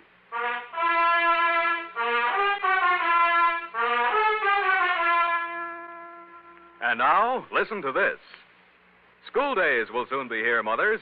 To make sure Junior's hair is always neat and well-groomed, get after those cowlicks and stray strands with Wild Root Cream Oil, the famous hair tonic that grooms the hair neatly and naturally, relieves dryness, and removes loose, ugly dandruff. And remind Dad to ask his barber for a professional application of Wild Root Cream Oil Hair Tonic. Again and again, the choice of men and women and children, too.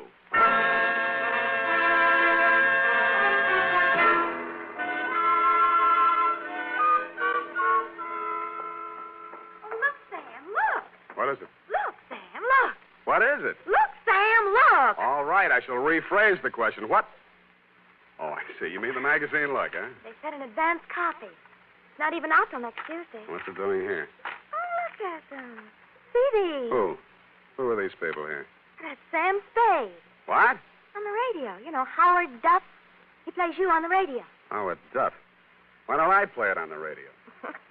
You're not the type, I guess. Yeah, look here. Sam Spade dictating to Effie. Hey, she's not bad, you know. Not bad. Oh, really? rather actressy, I thought. Where is it? Levine Tuttle. Levine. The name is so actressy. As Bill Spear, spade producer, gives final instructions. Look at him. He has 9 o'clock shadow. Well, come on, let's get out of here. Go to the fights. Oh, Sam. Then I can't say it. Say what? Well, if you're taking me to the fights, I can't very well leave and say goodnight, Sam, can I? Well, you can try. It's expected, you know. All right. Good night, Sam. Grins. Good night, sweetheart.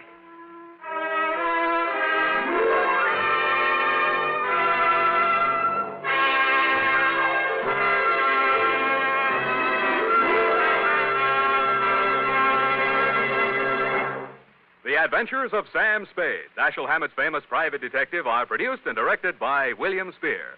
Sam Spade is played by Howard Duff. Lorene Tuttle is Effie.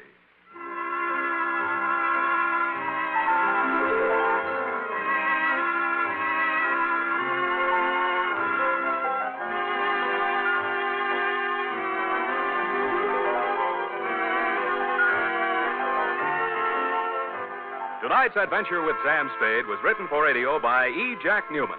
Musical direction by Lud Gluskin, with score composed by Pierre and Renee Garrigang. Join us again next Sunday when author Dashiell Hammett and producer William Spear join forces for another adventure with Sam Spade. Brought to you by Wild Root Cream Oil. Again and again, the choice of men and women and children, too. This is Dick Joy reminding you to get Wild Root Cream Oil, Charlie. It keeps her hair in trim. You see, it's non-alcoholic, Charlie. It's made with soothing lanolin. You better get Wild Root Cream Oil, Charlie. Start using it today. You'll find that you will have a tough time, Charlie. Keeping all the gals away. Hiya, Charlie. Get Wild Root right away.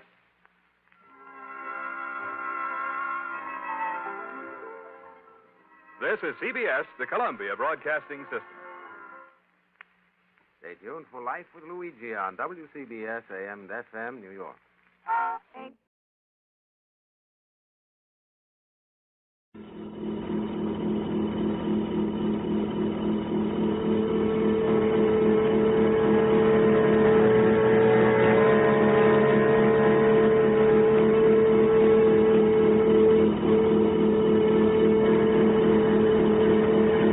Didn't see the brightness because he was back aft alone. He sat quietly relaxed. He wasn't bored. It was just that he had no interest.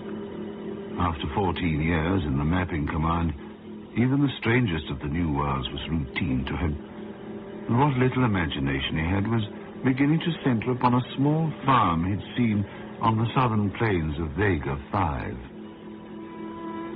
The brightness that Wisher didn't see grew with the passing moments.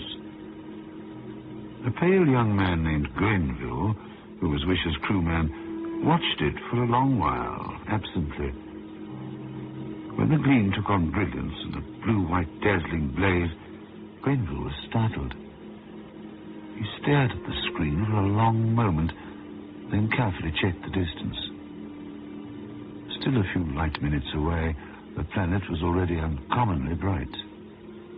The blueness and the brightness flowed in together. It was the most beautiful thing Grenville had ever seen.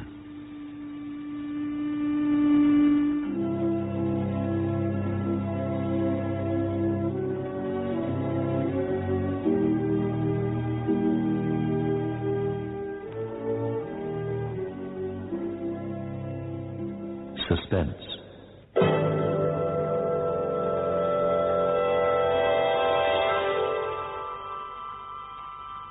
The unusual, the unexpected, life, death, and sometimes something in between.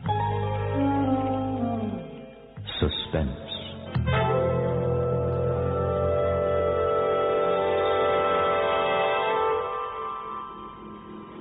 Grenville watched the planet grow. Slowly the moons came out. 4 winked on and ringed the bright world like pearls in a great necklace that glares incredible. down here, quickly. I know what that blue is. I know what it is. Shining. It's all shining. Everything's blue and shining. Sam, will you come down, man? Hurry. Look at the screen. Clouds. Look at the clouds.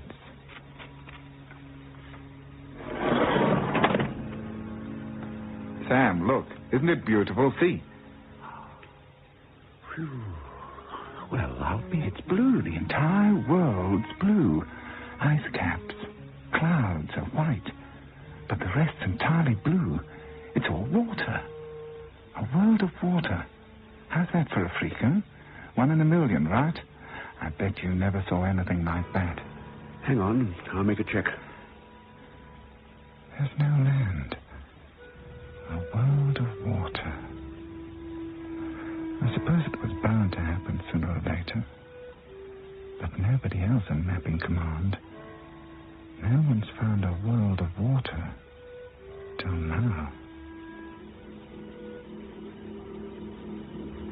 I'm circling. We'll move into the dark side of the planet in 12 seconds. Watch carefully. Bound to happen, though, wasn't it? Considering Earth, which is a land area covering only 1/4, and when you consider the odds, chances are that there are quite a number of planets with scarcely any land area at all. Let's go down. Down? Down where? Down low. I want to see what's living in that ocean.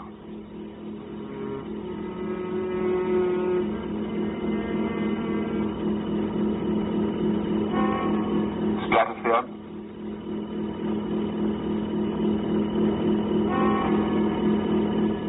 Below cloud region.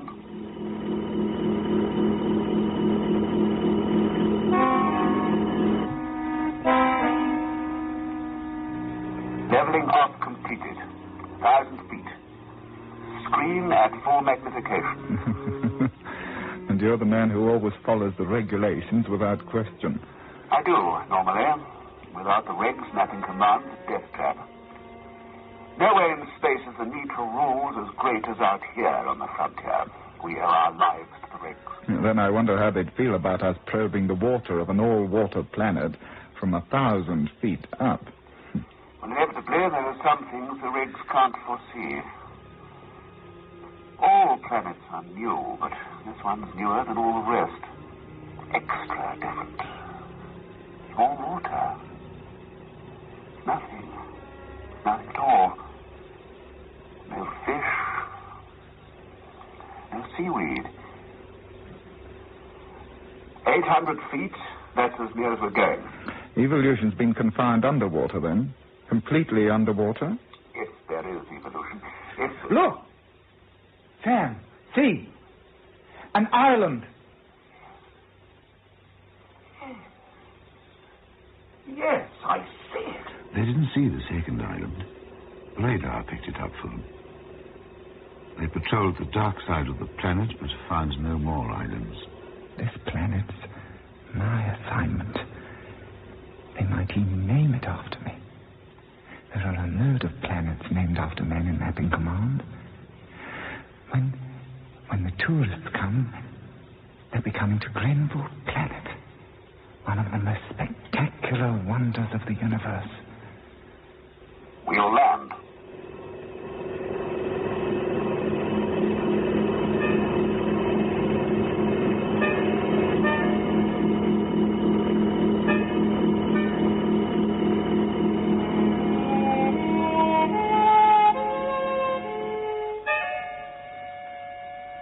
Peculiar?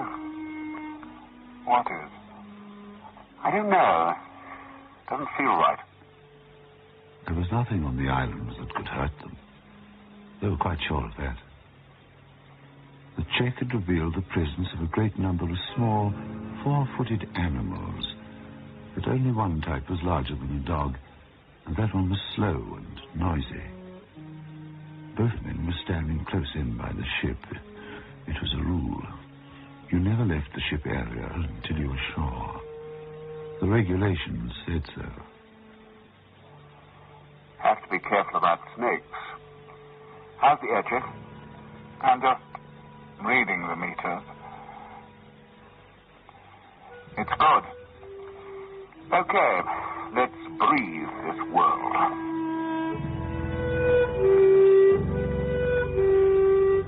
It's good. It is good. Queer sand. Red. Red and warm. You can't call the vegetation jungle. Everything's too stiff. Unreal, sort of. Nothing over 10 feet. Everything's sort of... regular. Yes, I noticed. And so they explored. Wisher began to feel more confident. They had their rifles. They had the ship and the alarm system. There was nothing that could harm them. The day passed. Just before twilight, 2 of the moons came out. Moons. What? I was just thinking... What about the moons? I wasn't thinking about them exactly. I was thinking about the tide. 4 good-sized moons in conjunction could raise one heck of a tide. So? That's probably where the land went. Well, let the technicians worry about all that. No, it's just that these islands have no right to be here at all. 4 moons. They could produce tides that would wash continents away. Or maybe the tides are far apart, centuries apart. Huh? Evolution. 1 billion years underneath the sea, with no land to take the first developing mammals. I wonder what's going on this minute underneath all that water. When they went into the ship for the night, Wisher didn't need the regulations to tell him to seal the airlock and set the alarm screens.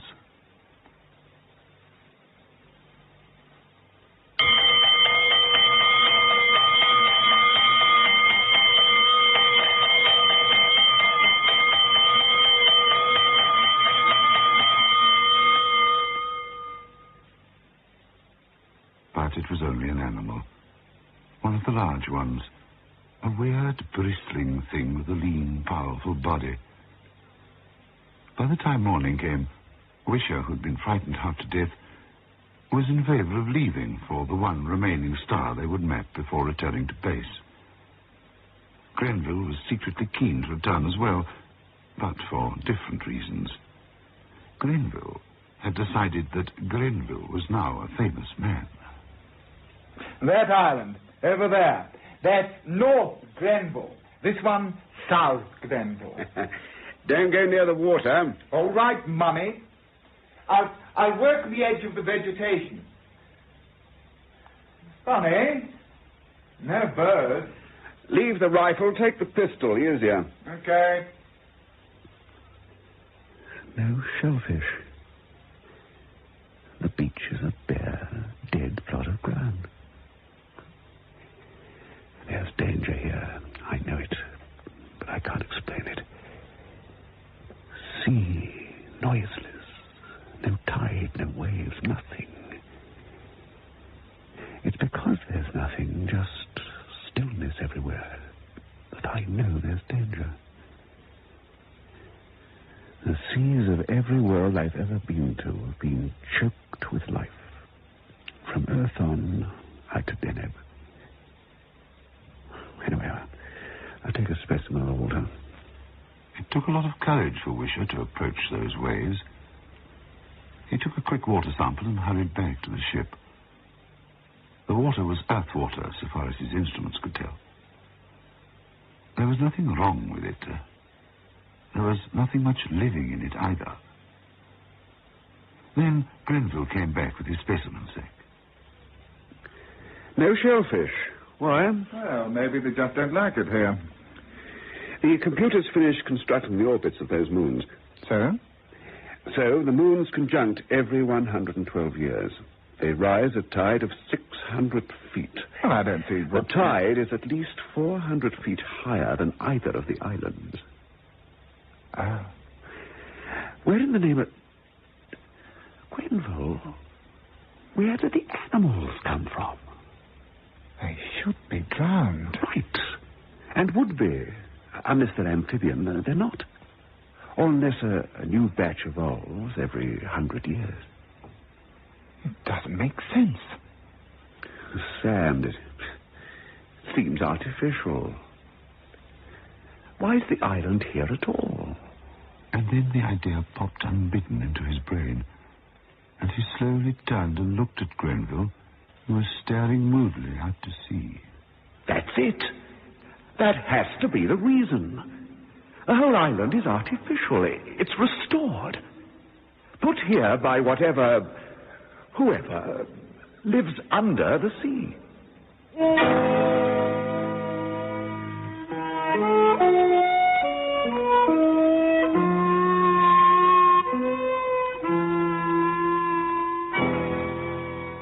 Well? We can't leave yet. We haven't any proof. Besides, there hasn't been any manifestation of danger. We've got enough proof for me. It's easy to understand, isn't it?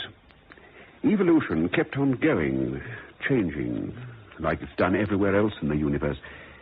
Only here, where the mammals began coming up onto the land, they had no room to expand. They were being washed away all the time, every 100 years, as the continents were worn down below sea level.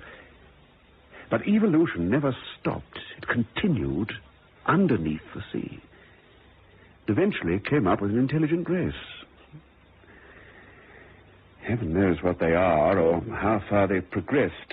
They must be pretty highly evolved. They couldn't have done something like this. There's no way of telling. The Egyptians built the pyramids. Tougher job than this. You can't tell from the islands how far advanced they are. Zoo? What? Zoo. Things under the sea, perhaps. No, if they wanted a zoo, they'd build one under the sea, surely. Where they are, where they live, not out here. They'd have their zoo out, underneath the water, where they could travel with ease, with animals in airtight compartments or something. If there is anything living under the sea. Gren, there's got to be. Otherwise, how do you explain this? The island, the other one, too. I don't know. And another thing. If there is something, why hasn't it come here? Why haven't it come to see us? They must have noticed our ship. They wouldn't be just like fish, would they?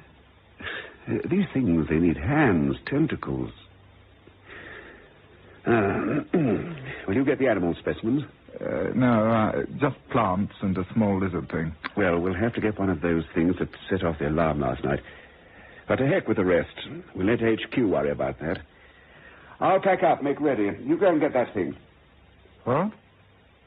I said go and get that animal thing. Then we leave, huh? Yes.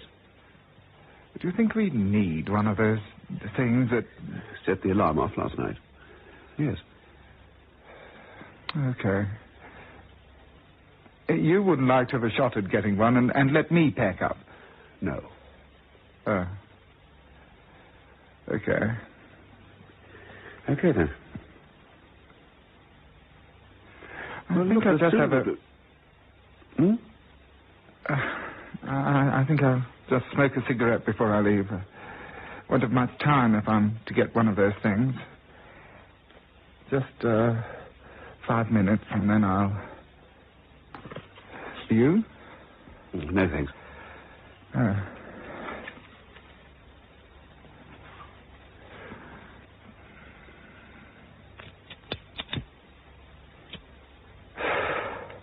Queer. Huh? The whole place. It's queer.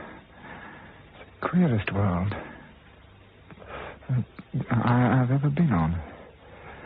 You know, usually there's all sorts of things.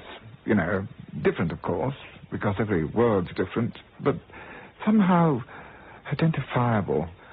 You know, you can relate the things you find, discover, with other things, on Earth or Deneb or Halestra or...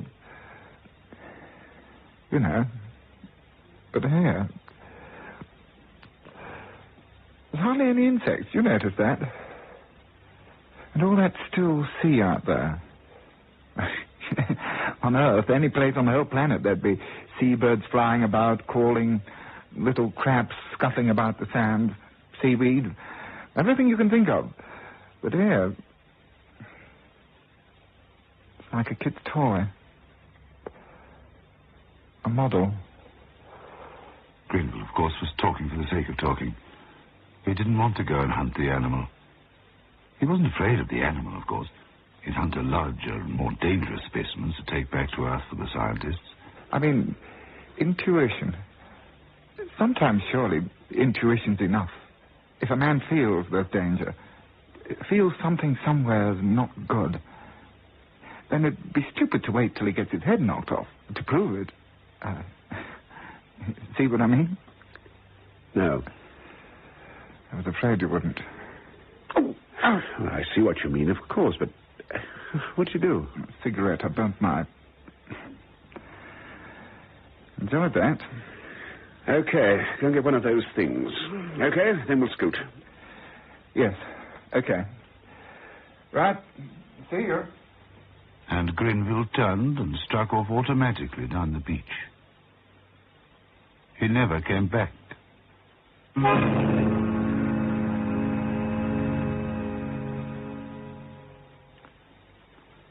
At the end of the third hour, Wisher went to the arms locker and pulled out a heavy rifle. Then he went outside the ship again and waited. If Grenville comes back before me, it'll be all right. Because the alarm's set to deactivate when it registers the sound pattern of either of our voices. If he comes back and doesn't see me, he'll know the alarm's on. If no one comes back, the ship will blow by itself. The beach was wide and curved. Grenville's deep footprints were easy to follow. From out of nowhere, it seemed, a wind sprung up. Wisher welcomed it like a friend. Something at last was happening on Grenville's planet. This is the end of it. When I get out of this, I'll go home.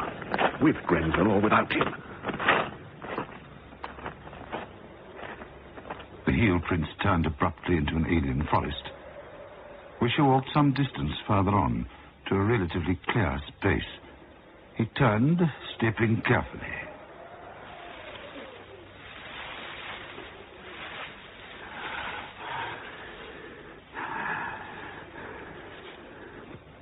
He started to circle the spot where Grenville had gone in. The wood around him was soggy, sterile. Ship. Somebody's at the ship. Ship can take care of itself. Me, another 5 minutes and then... Grenville, my lad, I'm sorry. Very sorry.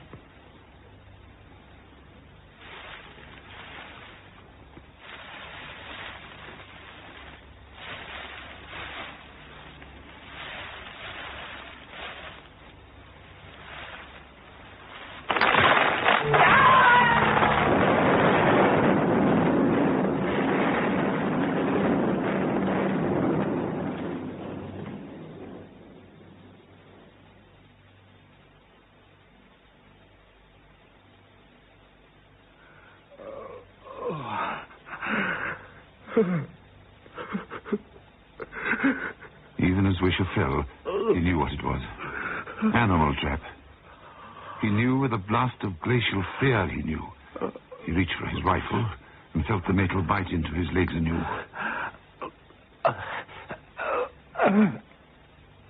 But the rifle was beyond him. Out of his belt, he dragged his pistol, and in a sea of pain, held upright by the trap, he waited. Nothing came. Why? Why? This had happened to Grenville, too. Why? Why? Strangely, he was not afraid. He had broken the regulations, and this had happened, and he'd expected it. He waited. But nothing came. Why? Why? He looked down into the hole, and he saw the hot redness of his own blood. And as he watched it bubble, he realized that he was dying. Why doesn't something come? I can't at least see where they are. Do I shoot it? If it comes, do I shoot it? Why doesn't something come? Why? Why? He had very little time. He realized this. But he was hopeful. He wanted so much for something to come. He needed so much to know. Why? Why? Before something came, unfortunately, he died. The traps had been dug in the night. From out of the sea they had come to dig in the preserve. For a preserve was what the island was all that it could have been, and then returned to the sea to wait. The traps had been dug in the night. The ship had been seen from the very beginning, and its purpose understood. The best brains of the sea had gathered and planned. The enormous, manta-like people, whose name was unpronounceable, but whose technology was not far behind Earth's, met in consultation and immediately understood. It was necessary to capture the ship. Therefore, the Earthmen must be separated from it, and it was for this reason that Wisher had died. But now, to the astonishment of the things, the ship was still alive. It stood silent and alone on the whiteness of the beach, ticking and sparking within itself, and near it, on the bloodied sand, were the remains of the one who had come too close. The things waited, exultant. The conquest of space was in their hands. The day grew late and became afternoon. Within the ship, of course, there was ticking, and a small red hand moved towards zero. In a little while, the ship would blow, and with it would go the island and a great chunk of the sea. But the beings could not know. Second by second, with the utter mechanical loyalty of the machine, the small red hand crept forward. The sea near the beach was frothy and white. A crowd was forming.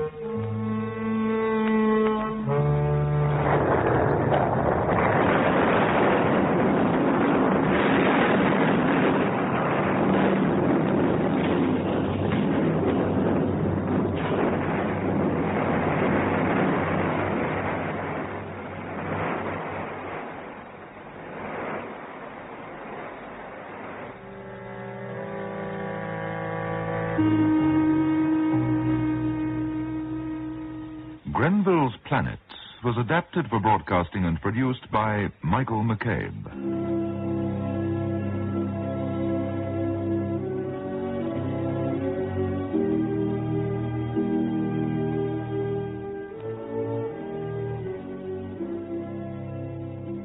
Suspense.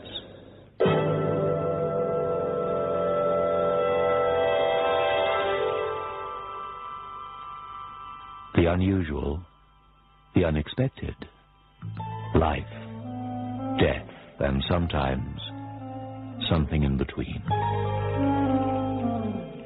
Suspense.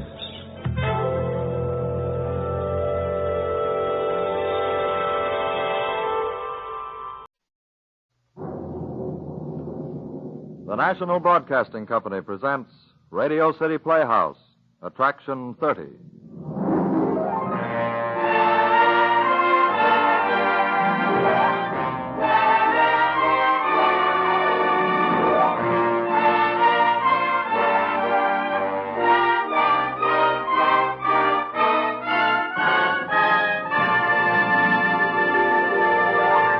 Ladies and gentlemen, here's the director of Radio City Playhouse, Harry W. Junkin. Thank you, Bob Warren. Good evening, everyone, and welcome to Radio City Playhouse. Our story tonight is different from anything we have ever done before. It is titled Luck and was written by Wilbur Daniel Steele, one of the greatest short story writers in America today. Originally, Mr. Steele wanted to be a painter. We feel that the delicate shading of a master artist is evident in our play tonight, and that it more than lives up to the Playhouse tradition of a fine story expertly told. With us for the first time this evening is Mr. John McGovern.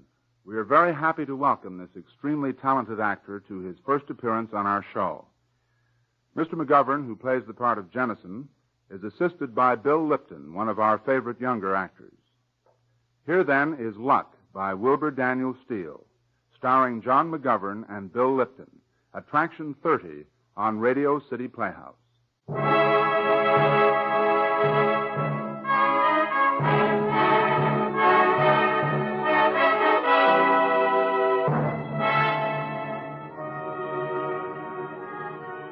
The scene is a scattered little community well up in the mountains on a winter afternoon. Along one of the remote mountain roads, a man is trudging through the crusted snow. His name is Jennison. People call him Jen. There's something unnatural about his appearance, something that makes people wince a little the first time they see him. He's not a young man, and yet he's not old. He's perhaps between 35 and 40. The muscles of his neck seem permanently twisted so that his head sits on his body at a cruelly distorted angle. His face is blotched and purplish, a face deeply etched with lines of pain. He's wearing a tie, which is unusual, and his blue felt hat has been carefully brushed. He's taken great care with his appearance today because he's almost positive that if she gives him any encouragement at all, he'll propose to Hetty Prohl. When he turns in at Judge Prohl's house, he squares his shoulders, and before he knocks at the door, he straightens his tie and removes his blue felt hat.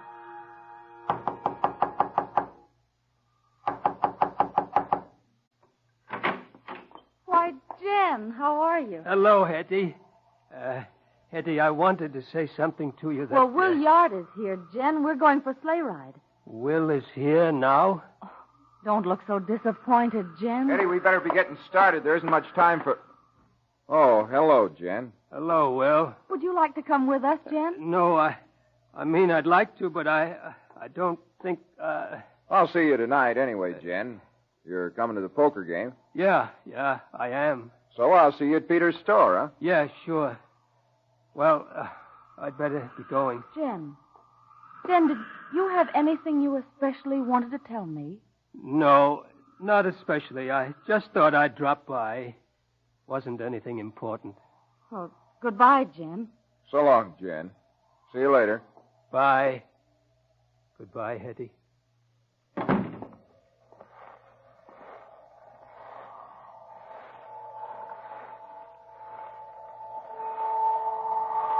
I could be her husband. I could. Of course you could, Jen. Of course you could. Listen to me. I'm the gutsy part inside of you. The part of you that nobody knows. The part of you that's handsome and clever and witty. I'm the part of you that's young, strong, passionate. I love her. I'm not so old. You're older than Will Yard. I'm just unlucky. I'm always unlucky. What did he have to be there for today? Why today? Why today, when I was going to ask her? I'm always unlucky. You love her very much, don't you? But I'm so darned unlucky. Jen, supposing your luck turned. Someday your luck will turn, Jen. Maybe today, Jen. Maybe even tonight. Maybe you'll win at poker tonight, Jen. Tonight? Maybe tonight you'll be lucky, Jen. Lucky tonight. Just be sure, Jen, that when your luck turns, you're ready for it.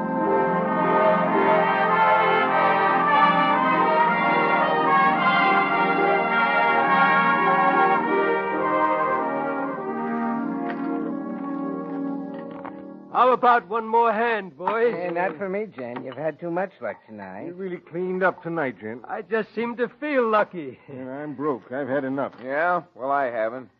You want to play one more hand, Jen? If you like, Will. Well, I've had enough. I'm cleaned. I'm not quitting a loser. Supposing you and me play a hand, Jen. Just the two of us. All right. You haven't a chance, Will. This is Jen's lucky night. No such thing as luck.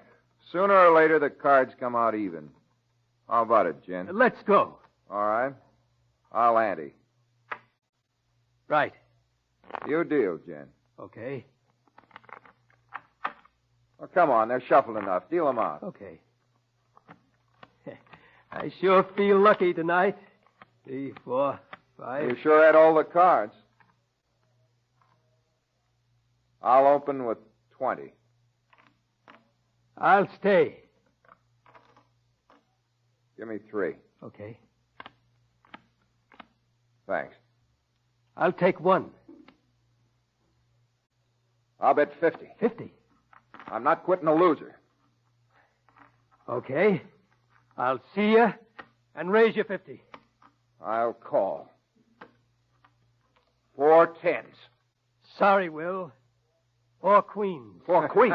Jen can't lose. I told you Jen was lucky. It's luck, that's all. Luck, huh? Luck, he calls it. Now, don't get excited, Will. I'm not excited. I just don't call it luck. Now, have another drink before you go. It'll keep you warm for the road. $940. I've won $940. Boy, this has sure been my lucky night. Blast me if that kingdom come, if that 4 queens was luck. No. Take it easy, Will. Don't you go getting sore. There's no such thing as luck, see? And I'd like to see any man that... Oh, all right. Here's your money, Jen. I'm going. Hey, Will, don't forget your grain bags. You left them on the apricot cases. I got them. Good night, boys. Gee, it looked for a minute like Yard was going to get nasty. Doggone it, I never can tell when he's had too much. No such thing as luck, he says. Good mother of mine, he's the luckiest devil that ever drew breath. $940. That's it, $940. Here's what I owe you, Jen. Thank you, Smitty. It was right from me, Jen. Thanks, Peters.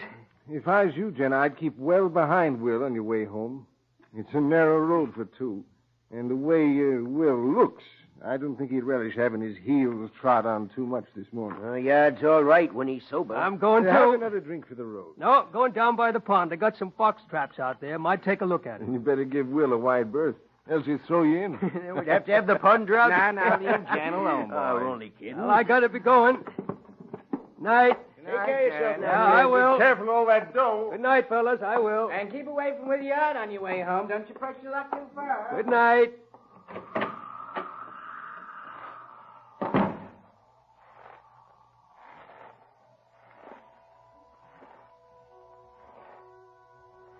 You see, Jen, you won, didn't you? Yes.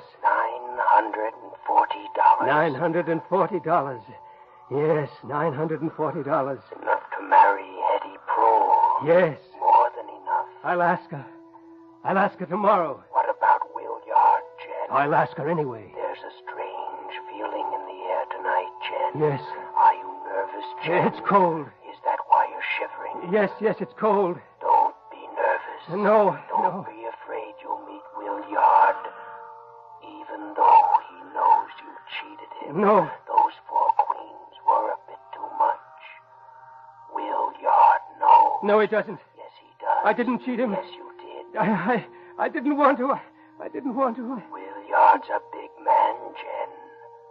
He's strong. He's stronger than you are. Yes. Why don't you stand a while and wait? Let him get well ahead of you. Yes, you're well ahead of me. You wouldn't want to meet him on this road. Too lonely, isn't it? Yes. You are afraid, Jen, aren't you? No, I'm not afraid. Listen, Jen. Listen. What? Listen. Listen carefully. Footsteps, Jen. Footsteps. Who is it? Who is it? It's me, Jen. Oh, Will. I stopped off at Pittner's down below. We had a cup of coffee. What's the matter, Jen? Why, nothing's the matter, Will. Nothing. Nervous about something, No. Jen? Sure? Sure, yes, I'm sure. I thought you'd be ahead of me, that's all. I would have been if I hadn't stopped off to see Pittner. Owed him some money. I was figuring to pay up today. Told him I'd been in a little poker game and that I was, What, Will? that I'd gone and lost the money. I sure was lucky. You weren't lucky. I was a fool. Come on, Jen. Let's not stand here looking at each other like a couple of strange dogs. Well, you walk faster than I do. You go on ahead. Well, I got plenty of time. Come on. Okay, Will. Come on into the middle of the road. Less snow. Yeah. Am I walking too fast? No, well... So you think you were lucky tonight, huh? Yeah, $940. There's no such thing as luck, Jen. A man gets what's coming to him in the long run. Oh, not always. People tell you I'm lucky. That lucky devil yard, they say. I'm not lucky. I'm just smart. Yes, but look at me, Will. Look at my face. My neck, the way it is. Don't you say I'm unlucky? It ain't unluckiness, Jen. You're always doing fool things, getting drunk, making fool bargains with your money. And you're lazy, Jen. Lazy. I'm not lazy. You never get ahead ever in God's whole world. And it ain't nothing to do with unlucky. I never wanted to get ahead, Will. Not till lately. Till Hetty Prohl came home from the seminary with her hair up? Yes, Will. Jen. Yes? Are you thinking... Oh, no, of course you're not. What, Will? Thinking what? Are you sweet on Hetty Prohl? Well, are you? Come on, man. Are you or aren't you? Yes, Will. I ain't never said it out loud before, but... Oh, I love that girl. I go by Judge Prohl's every day, nearly. I go 5 miles out of my way just to pass her house. I always knock on the door just to say hello. Mostly she asks me in. I just sit there, looking at her. I see her smooth, soft, white neck. Jen, are you crazy? I see how the brown hair lays light and warm against her cheek. I imagine how it would feel against my cheek. Good Lord, Jen, don't be a fool. Just the same, I'd make her a good husband. Husband? You mean you think she'd marry you? I would, Will. I would make her a good husband. Oh, maybe I wouldn't make her such a good living, but I'd know how to talk to her. I'd know when she was worried. I'd understand her. I'm as much of a man as you are, Will. Underneath, there's a part of me that ain't twisted or... We get along fine. Just fine, Hetty and me. As long as she don't look at me. Then she laughs. No, she don't. That's a rotten thing to say. It's just that when she looks at me, she feels sorry for me. Then she's extra kind. Oh, is it my fault that I was born like this? Is it? It's the fault of somebody, your father or grandfather or somebody. Don't lay it to luck. Oh, it's easy for you to talk. Everything always comes easy to you. If I need luck, I make it. I use my head. Yes, but You're crazy, Jen. To think that you and Hetty Prohl... Jen, I know how her hair feels against my cheek. Night before last, I asked her to marry me. She said yes. Is that true, Will? What are you stopping for? Come on, we got to get home. Is that true, Will? We'll be married within a month. Over my dead body. What? I'll see that you don't. Oh, Jen, quit it. Quit talking that way. Yeah. You're such a baby. I'll see that you don't. Yeah? What'll you do about it? Well, I don't know. I ain't near as big as you are, Will. Besides, you got a gun. Gun? What can I do? Here. Here's my gun. Take it. Go on, take it. That's it. Now, what are you going to do? Go on, Jen. Cock it. Go on. That's right. Now, aim it at me. Go on, Jen. If you want to kill me, why don't you? Why don't you shoot? I can't, because you're lucky. You know I couldn't do it in cold blood. You know I couldn't. You can't do anything. Not anything. I couldn't murder you in cold blood. Oh, you make me sick sniveling around. You never carry a thing through. You ain't got the guts to do anything. Oh, wait, Will. Here's your money. Here. Take it. I thought you'd get around to that. Those 4 queens. I knew it all along. That was too raw, Jen. You saved 3 of them out of your full house 2 hands back, didn't you? Yes, I did. I knew you wouldn't be able to keep the money. You can't carry anything through. Take it. Take all of it. You're dumb, Jen. Stupid and dumb. Oh. I don't want all the money. Just what's mine. Oh, take it. Oh, shut up. Stop sniveling. Good Lord, man. You're crying. Take it. Can't you shut up? There. I've taken what's mine. Here's the rest. Now, come on. No. Well, I'm going home. I'm not going to stand here all night listening to you feeling sorry for yourself. I got a couple of traps down there by the pond. I'd like to have a look at them before sunup. Well, I'll be seeing you. I'm sorry, Will. Okay, Jen. Will. What? Would you mind leaving me one of them grain bags you got there? If I had the luck to catch that blue fox, I wouldn't want the whole town knowing it. Sure. Here. I'll bring it back. Okay. It's got my name on it anyway. And, Will, can I keep your gun? I just as leave have it in case that fox... Fox? Jen, you ain't scared of a fox. No, but them blue ones should be shot in the eyes so as not to mar the pelt. Okay. Keep the gun. And, Will... Yeah? I'd sure appreciate it if you'd not say anything about the cards. About you cheating, you mean? I didn't mean to, Will, honest. All right, Jen. I won't say a word. Promise? On the Bible. I won't let on I've even seen you since I left Peter's store. So long, Jen. He's gone now, Jen. Now what? I don't know. I don't know. I know, Jen. I know. I've got to get him. I know how, Jen. I know how. How? He'll never marry Hetty Prohl, Jen. No. Never. Never. Are you sure he won't marry Hetty Prohl, Jen? Over my dead body. That's right, Jen. That's the idea you had back there. Can I do it? You can do it, Jen. Yes. Do you really think you can kill yourself, Jen? Yes. Yes, I can. You can if I help you. Yes. Yes, I can. Kill yourself. Yes. And make it look like murder. Yes. Make it look like Williard killed you. Yes, make it look like he killed me. Think, Jen. I'm thinking. We're alone now. You and I. Get everything else out of your mind. Yes. The money, Jen. What about the money? The money. We're alone, Jen. It's quiet. You can think. Think, Jen. He should have taken all of the money. Yes, Jen. You'd better get rid of the rest of it. Yes. Take it out of your pocket. Yes. Now, light a match. Match, yes. Now, burn it. Yes, burn it.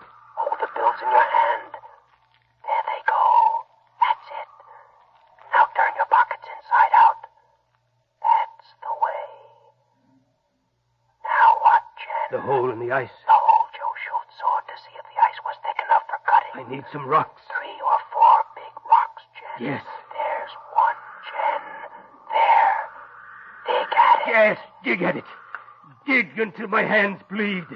I don't care if it hurts. Yeah, they'll wonder what's happened to me. They'll get him. A big, strong man like that pushing me through the ice. Shooting me and pushing me through the ice. For money. A big, strong man like that killing me for money. Dig, Jen. Dig at the rocks. I can hear what they say. I can hear what all of them will say. I can hear the sheriff arresting him. Arresting Williard. I arrest you for poor Jen's murder, the dirtiest thing ever done in these parts. Isn't that a fierce thing? That Williard killing poor old Jen. I think it's horrible. Horrible. Williard's guilty of murder. Murder. Well, don't just sit there dreaming, Jen. Get those rocks into Williard's grain sack. Williard guilty of murder. One more rock, Jen. They'll hang him by the neck till it's as twisted as mine. He'll never marry Hetty Prohl. Never, never, never. Put the rocks into the grain sack, Jen. Yes.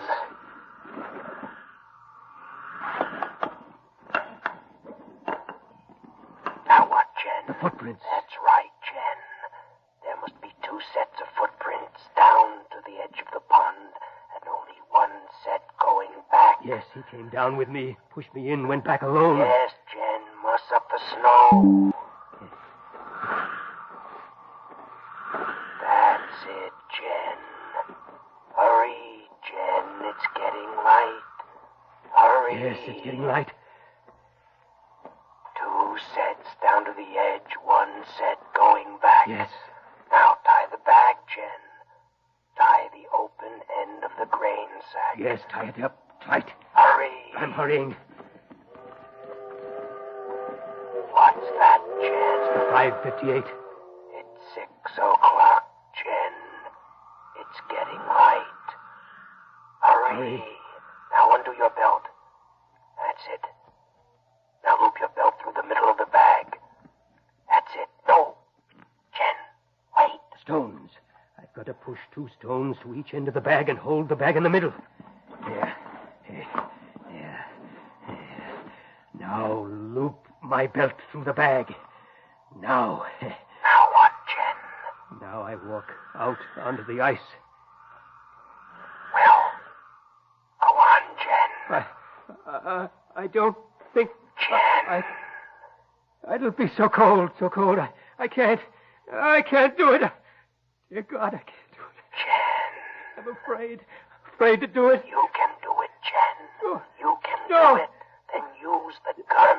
Gun? Go out onto the ice. Use the gun. Throw it into the bushes and fall through the hole. No, I can't. That will make it doubly sure, Jen. Use his gun. Doubly sure. Use his gun. He'd never swagger and laugh again. They'll drag the pond and find me shot, too. And the bullet will be from Williard's gun. He won't marry Hetty Prole. He won't. Go out onto the ice, Jen. That's it. Go on, Jen. Not too far. There. I don't think... You can, Jen. You can. Point the gun at your chest, Jen. And when you pull the trigger, you throw the gun into those bushes. I may not be able to throw it. You can throw it.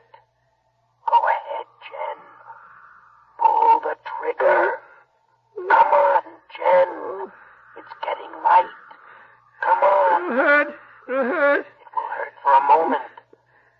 But you're not afraid of pain. No. You've always had pain. Always had pain, yes. Dear God, I always had pain. Then do it, Jen. But what if they don't get him? What if he gets away? I'm always unlucky. It'd be just my luck that something might happen, that I've forgotten something. Think, Jen. Think. You won his money. All that money. Peters knows it. Hardle knows it. Smitty knows it. They all saw you win his money. And he was mad. They knew he was mad.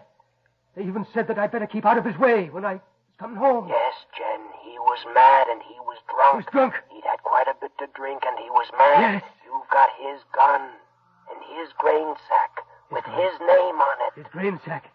They can see where you stopped to talk up there, Jen. The footprints. Yes, they can see that. And there are 2 sets of footprints down to the pond, Jen. 2 sets down. And only 1 set going back yes, up. only 1 set going back up. And his gun. His gun. And his grain sack. Grain sack. It's foolproof, Jen. Foolproof. Yes, it is. They all know he murdered me. They all know it, all of it. And Hetty Prue will know it. She'll never marry him. Never marry a murderer. Hetty Prue will never marry him. Never marry him. And she'll be sorry for you. She'll be sorry for you. She'll be sorry she wasn't nicer to me, wasn't kinder to me. She'll be sorry she didn't marry you. Yes, sorry she didn't marry me. She'll be sorry. She'll be sorry. Then come on, Jen, do it. It's light now, Jen. People will be getting up soon. You've got to carry this through, Jen. You've got to carry this through. It's perfect. It can't go wrong. Williard's luck has turned at last. I'll carry it through. Oh, dear God, help me to carry this through. It's perfect. Help me to fix that devil yard. I'll be lucky this time, not him. I'll do it. I will do it.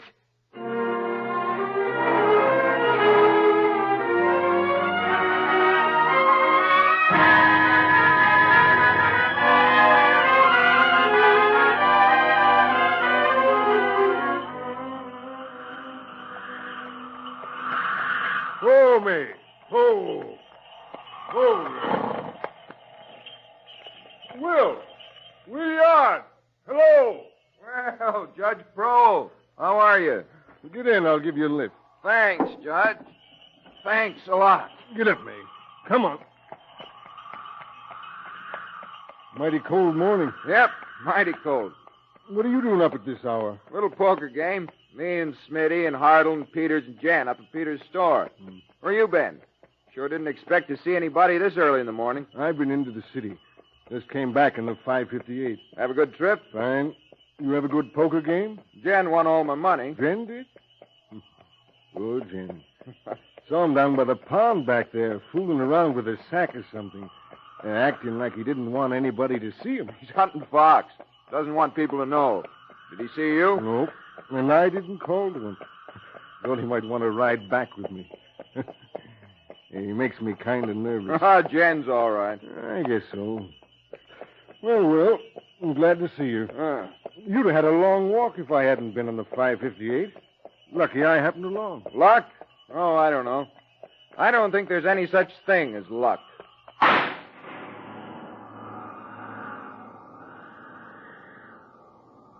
What's that? That must be Jen.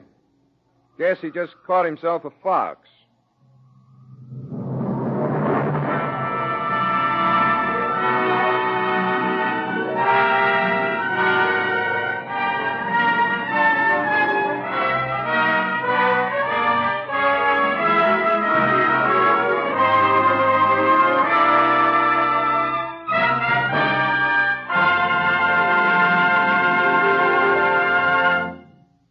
You have just heard Luck by Wilbur Daniel Steele. The production was directed by Harry W. Junkin. John McGovern was Jennison. Bill Lipton was the narrator. Other members of the cast included Donald Curtis, Andre Wallace, Eugene Francis, and Ernest Graves. The music was composed and directed by Dr. Roy Shield. Radio City Playhouse is supervised for the National Broadcasting Company by Richard P. McDonough.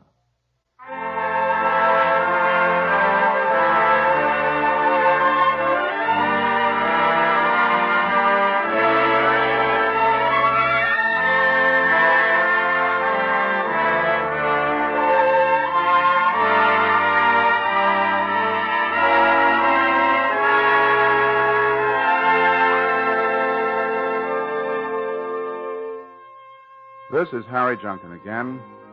Next week on Radio City Playhouse, the tense and very gripping story of a young man who becomes his own fatally dangerous enemy. Wardrobe Trunk. Next week on Radio City Playhouse. Good night, everybody.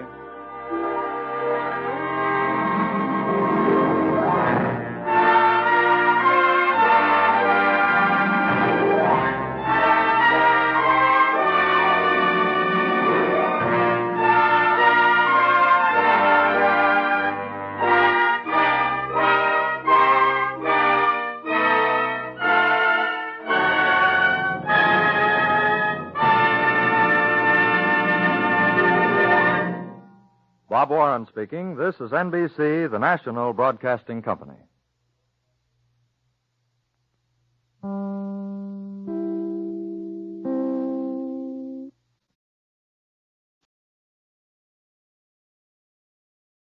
Introducing Lux Radio Theater. Tonight and every Monday night at this time, Lux Radio Theater presents for your entertainment the finest in radio drama. This week we bring you The Late Edwina Black. The time is the turn of the century. The locale, a double-storied cottage in the country. It is the home of Gregory Black, a schoolmaster, whose rich invalid wife has just died. In fact, our play begins on the night before the funeral of the late Edwina Black, and the dramatic events are precipitated with the arrival of Henry Martin at the somber, dimly lit house of mourning.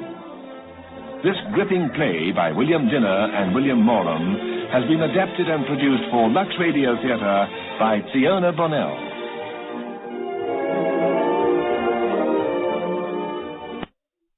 And now, Act One of tonight's Lux Radio Theater presentation, The Late Edwina Black.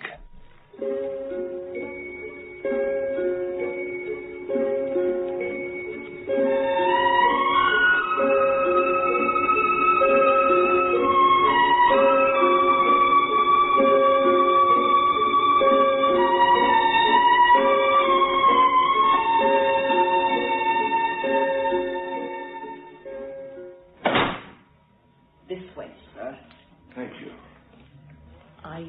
quite catch your name, sir. Martin, ma'am. Henry Martin. I don't think the master will see you today. This is a house of mourning, you know. I'm sorry. He's out for his constitutional in any case. Would you like to see Miss Graham? Miss Graham? She was the mistress's companion, sir. I have to see Mr. Black himself, ma'am. Couldn't you come back after the funeral tomorrow? I'm afraid my business is about the funeral. Oh, you're from the undertaker's. Why didn't you say? You can sit down if you like. Thank you. No, not there, if you please. That was her chair, Mrs. Black's. My poor Miss Edwina's. No one else ever sat there in her lifetime and shouldn't do now. Death can be very tragic, Mr. Martin, especially for those who are left, for those who loved her. Yes, indeed. Are you staying in service here, ma'am? Oh, why shouldn't I? It was her house.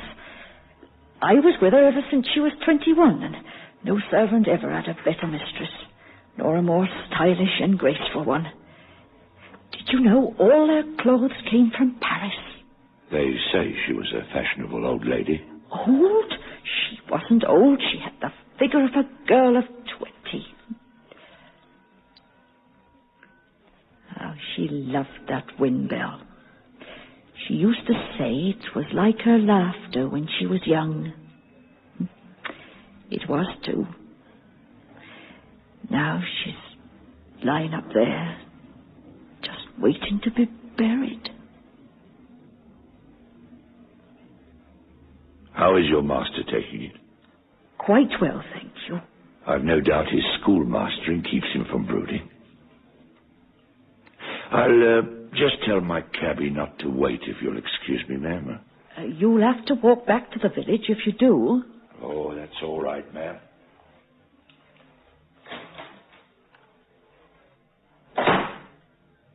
Who was it, Helen? Oh, someone to see the master about the funeral, Miss Lisa. He's taking a longer walk than usual tonight. Oh, that must be him now, Miss Lisa. Oh, yes. There's a Mr. Martin called to see you, sir, about the funeral. He'll be back again in a little while. I'll be in the kitchen if you want me. Lisa, I see your dress has arrived. Yes. The first dress I've given you. And it's black. I hate black. I long for colour, rich, exciting colour. I seem to have worn dull, drab things all my life. Now, the first dress you give me, black. Gregory, I don't want to go to her funeral. I can't bear the idea. It'll be over in an hour at the most. She had so many friends. They'll all be there. What will they be thinking and saying about us? You mustn't let it worry you. We're not staying in this house much longer. In a month or two, we'll be in Italy. Yes. Sometimes I can scarcely believe we'll never hear her knocking on the floor of her room again. Never hear her sharp voice. Never have that feeling of guilt when we look at her. Oh, I love you, Lisa. Oh, Gregory, no. Only when we get to Italy will I believe she's really dead. I found a wonderful picture of Menagio in the travel booklets from Mr. Lund the other day. Shall I show it to you? Not now. But it's here, on the desk. We must remember Ellen. Who's that, I wonder?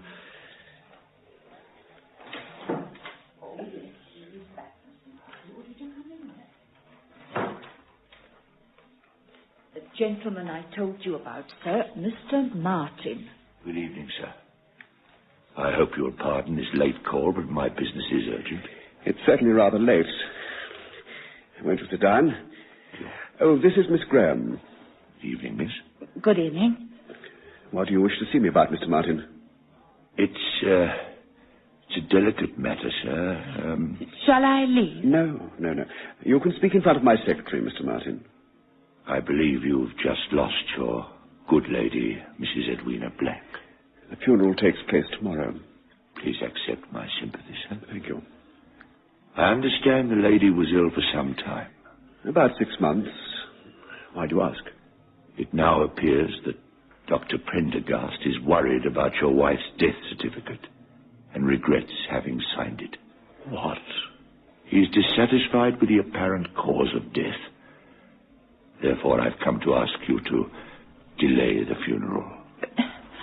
Who are you to interfere like this? I'm a police officer, Miss Graham. I've been sent here to discover the cause of Mrs. Black's death. You see, Dr. Prendergast speaks of certain symptoms which now strike him as strange. Surely you're not suggesting that my wife died by other than natural causes? Let's say the suggestion will always be there unless the matter is cleared up. But if you stop the funeral, the whole village will gossip. I'm afraid there's no other course left, miss. A pathologist's report, though, should ease everybody's mind. But this is an intolerable situation. What excuse can I give the vicar, the undertaker? Leave all that to me, sir. The burial can take place following the post-mortem, possibly the day after tomorrow. But this may start the most terrible rumors. It's to stop any rumors that we must have the post-mortem, sir. I'll just get my hat. I left it here on the desk. What's this? Touring booklets? You're planning to go abroad, sir? Holiday. From London? No, very good. Well, I'll be off. Expect I'll have the report through by Thursday. You'll keep me informed, I suppose. I'll come at once, sir. Good night. Good night, Inspector. My apologies if I've taken the matter rather badly. But you haven't, sir. You've taken it very well indeed.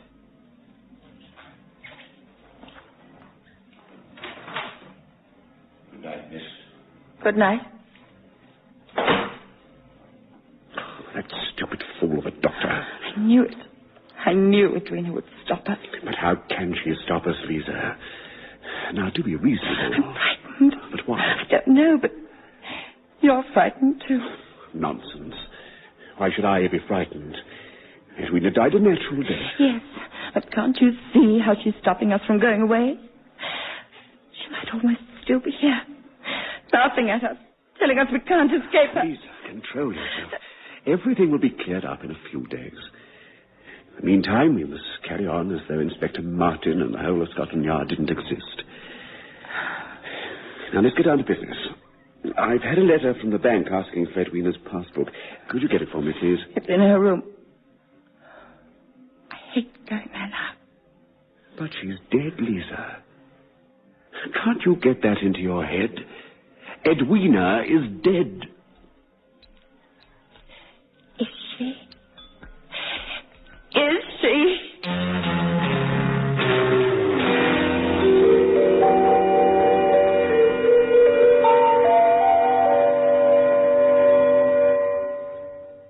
Mr. Martin, you've been in and out of Miss Edwina's room at least 20 times this morning. And you're quite sure you've moved nothing from it, Ellen? I most certainly am. Apart from the things you took away the other day, that is. My good lady always says I need telling everything 10 times over. She asked for it, marrying a policeman. Good morning, Miss Graham. Good morning, Inspector. I expect you want to see Mr. Black. I imagine he must have gone down to the village. I've no doubt he'll be back shortly. Well, if you'll excuse me, ladies, I'll go upstairs again. Better keep an eye on him, Miss Lisa. He's forever disarranging things upstairs.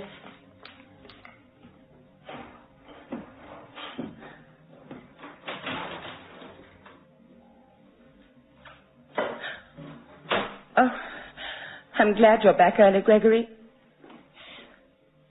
The inspector's here, upstairs. Oh. Did he say anything? No. But the post-mortem was held 3 days ago. The funeral the day before yesterday. Surely he knows the result by now. Why didn't you ask him? I'm only your secretary. It isn't easy for me to ask. Why don't you go up and ask him now? Yes.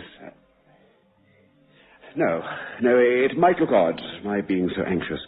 Oh, it's your laundry, Miss Lisa. Oh. She starched the collars a bit better this week. Thank you, Ellen. Oh, I'll have that cloth for the plant table. I can change it now. Mrs. Smith hasn't washed it very well. Oh, you mean this stain? Oh, she can't move it, she said. That's the master's fault. It was all muddy when he gave it to me the morning Miss Edwina died. Then throw the wretched thing away. I couldn't do that. Miss Edwina brought it back from Paris. Hush, Ellen. Inspector. Good morning, Inspector. Morning, sir. I'll get along with the lunch. For two. Just a moment, Ellen. I understand that you acted as nurse to your mistress. And a very good nurse, I imagine you were, too. At the end, we got in a proper nurse, Mrs. Bloom, but I did my best, sir, for as long as I was needed. I'm sure of it. And you were responsible for carrying out the doctor's instructions, weren't you? Yes, sir. For example, you saw that Mrs. Black had her medicine without fail. Of course, sir. You never forgot once? No, sir. Then we have a little mystery to solve. Because the post-mortem revealed no traces of medicine at all. You ought to know better than to lie to the police, Ellen. Yes. I tried to make her take it, sir, but she never would. She'd just pour it away. Once she ruined a bottle of toilet water by pouring the medicine into that. She made me promise not to tell the doctor or anyone. An obstinate invalid. I see. Well, that solved my little mystery. So I'll not keep you any longer, Ellen, from preparing your lunch for two. Yes, sir. Now, the mystery has been solved to your satisfaction. I hope we've heard the end of this affair. The end, sir? Oh, I'm afraid it's more like the beginning. You see, we have discovered arsenic in your wife's body. Are you suggesting that my wife died of poisoning? That would be the inference, yes. Prendergast must have made an error in his dispensary. But you heard your housekeeper say your wife never took her medicine. She might have had one dose. One dose would make her ill, but it wouldn't kill her. Besides, I've traced all the medicine bottles, found them in the local dust tip. The bottles contain nothing but harmless medicine. But if arsenic was found in her body, how did it get there? That's what I'm here to find out. I found a tin of weed killer in your greenhouse, sir. I understand you ordered it from the general store on the 2nd of November. It was delivered that afternoon. Yes, I did order some. The particular brand you ordered contains a high percentage of arsenic. I see the tin has been used, sir. We've always used weed killer on the gravel path. Do you mean Mrs. Black was accidentally poisoned by the weed killer, Inspector? We'll hope, accidentally, Miss Graham. Then, have you considered that perhaps my wife... Well, I hardly know how to put this. Suicide, you mean? No, sir. No, impossible. How could she have risen and gone to the greenhouse where you kept the stuff? The doctor says your wife couldn't stand on her feet. That's true. She was too ill. And nobody in their senses would take the tin up to her, would they? Of course not. Now, what about the housekeeper? Ellen? Oh, but she was devoted to Mrs. Black. Old ladies have been known to do strange things sometimes. But not Ellen. The idea's ridiculous. Do you think the old lady had a motive, sir? I know she was left a small annuity, but Ellen wouldn't do anyone an injury to get it. Exactly, sir. The motive isn't large enough. You mean Mr. Black has a larger motive since he will inherit the fortune? I don't mean anything. Yet. There's another possibility, of course. Mrs. Bloom, who nursed Mrs. Black for several weeks. I hadn't forgotten Mrs. Bloom. Mr. Black dismissed her for thieving, and she said something at the time about paying him back for it. She might have done it to get Mr. Black into trouble. Do you sincerely believe that, miss? No, I don't. Now, if you would be so good, miss, I'd like to know something about Mrs. Black's daily routine. Very simple. Oh, that is, after she took to her bed about 5 months ago. Every morning at 8 o'clock, I'd help her wash and brush her hair. Then Ellen would bring her breakfast tray at about 8:30. At 10 o'clock, Mrs. Black would give us our orders for the day. In my case, letters or a little shopping. I used to read to her every afternoon. And then, after a light dinner, when Mr. Black would come up to sit with her, I would leave. How did Mrs. Black call anyone when she wanted attention? She'd knock on the floor with her stick. Her room was directly above this one. Mr. Black, did your wife ever take any wine? She used to, before her illness, but Dr. Prendergast absolutely forbade it. No stimulants. Yes, I see. Did she have anything to drink apart from tea and so on? Ellen used to take a cup of warm milk to her every morning, about 11. Did she take it up the morning in question, miss? The morning Mrs. Black died?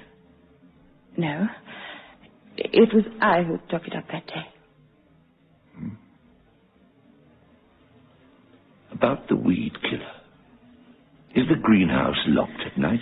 Yes, but the key is kept hanging in the hall. Now I want you to think hard. Can you recall who was last in the greenhouse on the night before your wife died? Yes, I remember distinctly. It was Ellen. And yet Ellen told me it was Miss Graham here who watered some plants. Did you, Miss Graham? I must have done, if Ellen says so. Was the tin of weed killer in the usual place on the shelf? I can't remember. You can't remember? Well, I don't think there's anything else at the moment. I'm sorry we've delayed you from taking your holiday, sir. You're going to Italy, aren't you, sir? Yes. Yes, I saw those travel books from London on your desk. I must say, the date on them puzzled me. Why? To have sent for them 5 weeks in advance of your wife's death seems somewhat pessimistic. I ordered those booklets because I had intended traveling so often during the past few years. But you didn't order them, sir. Miss Graham did. So you intend going alone, sir? Why do you ask? Oh, just curiosity, sir. Well, I'll be back tomorrow morning, should either of you require me. Why should we require you, Inspector? Oh, well, you may just discover something I've overlooked. Good day.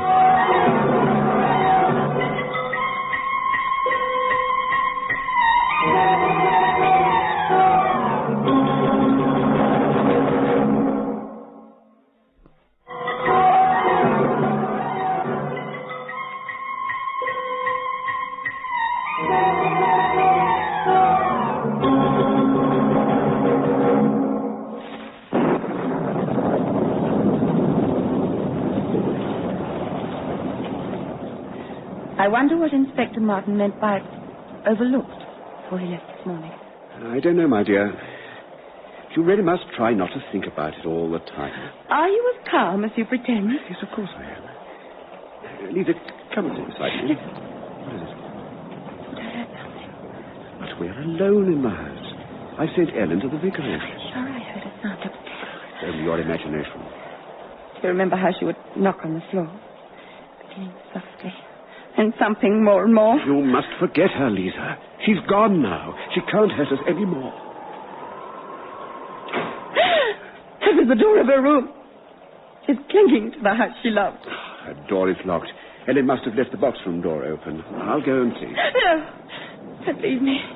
You're trembling. Oh, my nerves have been dreadful since Inspector Martin came here. You've no reason to be nervous of him. You've nothing to conceal. Oh, it's silly of me. I'm sorry.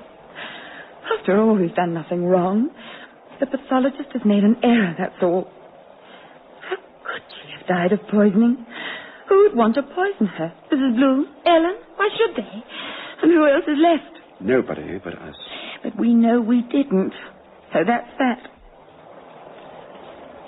Lisa? Yes? What made you send for those travel booklets? I've often sent for such things. You know I've always wanted to travel. Yes. What are you thinking? Why did you send for them so early? You're looking at me as though you were the inspector. As if I was lying. I only meant it must have seemed odd to Martin. You're sending for the booklets weeks before Edwina's death. I think you mean you found it odd, Gregory. You're twisting my words. You're thinking that... Surely it's not possible. She was in our way, wasn't she? And because you loved me... Lisa, did you? If you did, I'll understand. I love you, but I must know. Do you really think I would murder?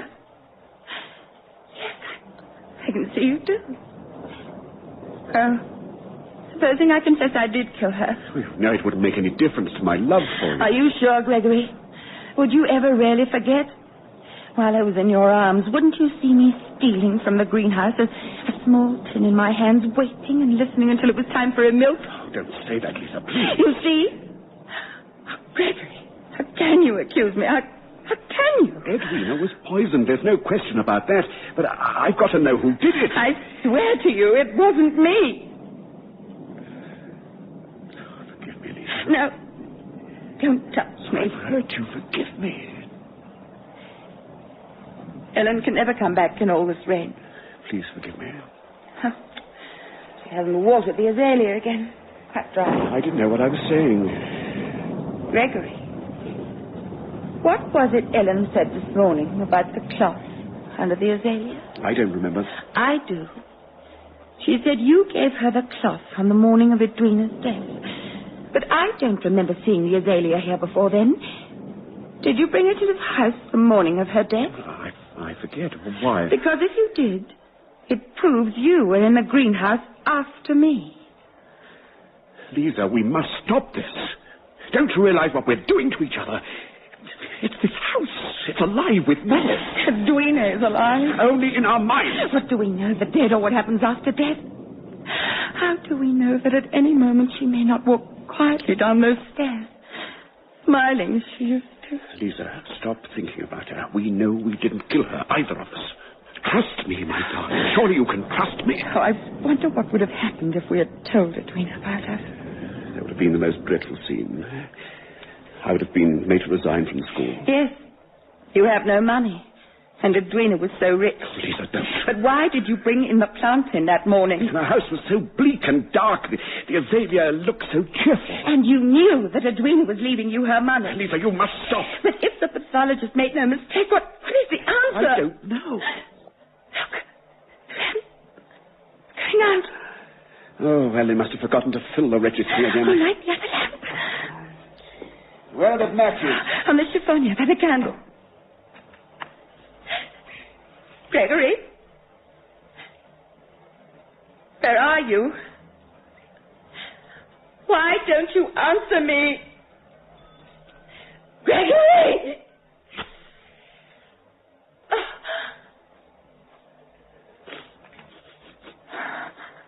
Lisa, I can smell her perfume. I swear I can. She's in this house. No, it's not possible. Her perfume. I can smell it too. There. I've got the second lamp going. Oh, Gregory. Stop it, Lisa. Stop it, do you hear? They're embroidery silk. The perfume is clinging to the silk she was using on that altar cloth she was making. Ellen brought them down for me to sort her out. Shall we never stop being reminded of her? Not in this house. Shall we have some coffee? I'm afraid there isn't any. What happened to those 6 tins I got? What does Ellen do with it all? Ellen? You should say Mrs. Bloom. I should have prosecuted the woman. I was far too lenient. I told you I saw her take a brooch from Edwina's jewel box and put it in the pocket of her coat on the very morning Edwina died. No, you didn't tell me. Oh, I thought I had. Probably forgot. So much happened afterwards. But you were in the sick room only twice. At 10 o'clock, when I was there with Mrs. Bloom, and not again until Ellen called you to the bedside at 12. What of it?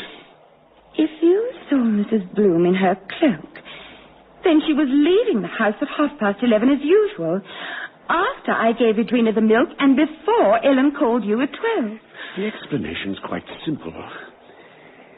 Edwina was dead when I went up to her room at 11:30. Dead? Yes, dead. Don't you believe me? No. Gregory, if you killed her, then you have destroyed every hope we ever had. But I'm innocent. You have to believe me. Look, here's Edwina's Bible.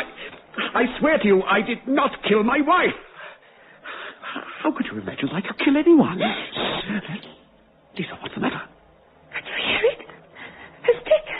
She's tapping with her stick. She's coming down here. Ellen. All right, miss. When did you get back, Ellen? What are you doing with that stick? Stick, sir?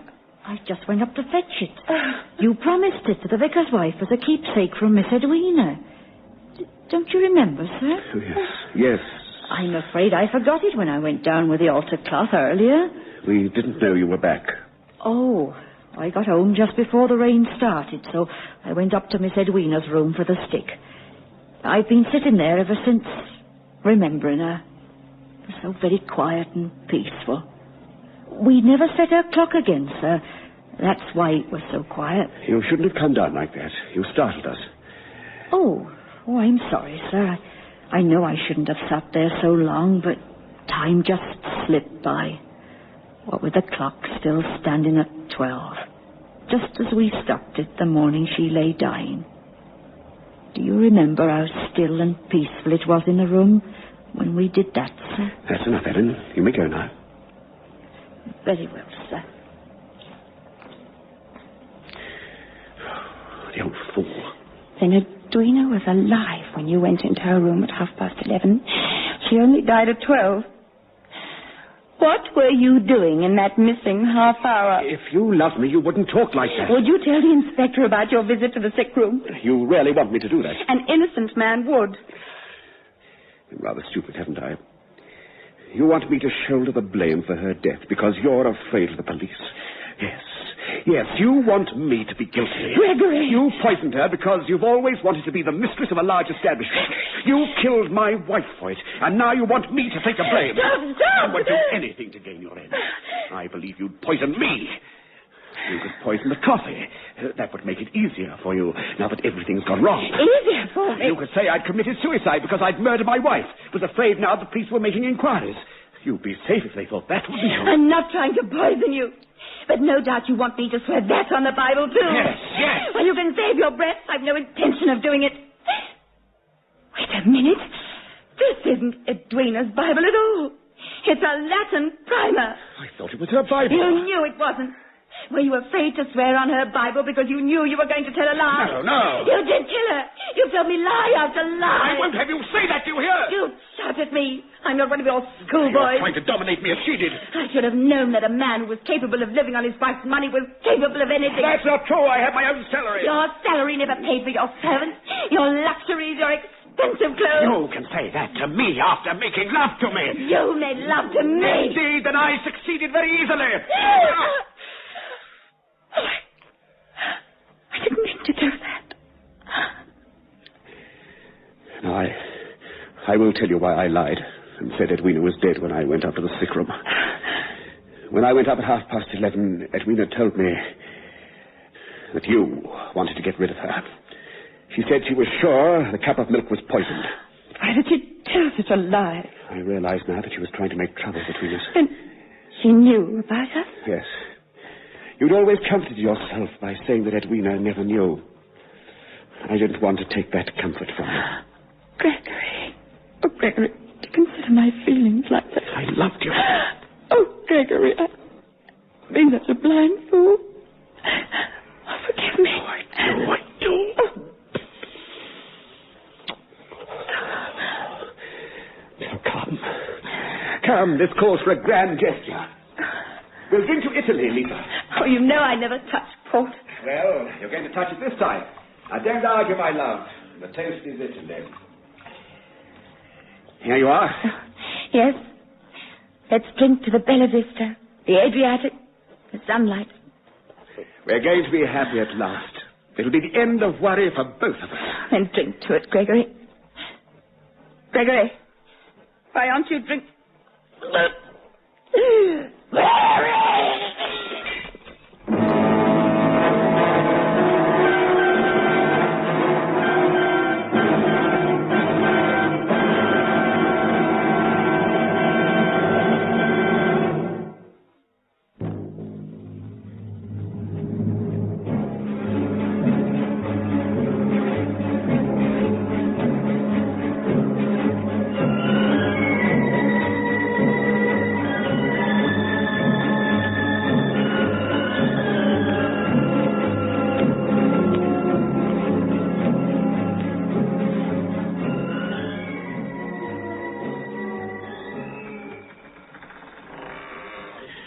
Who's there?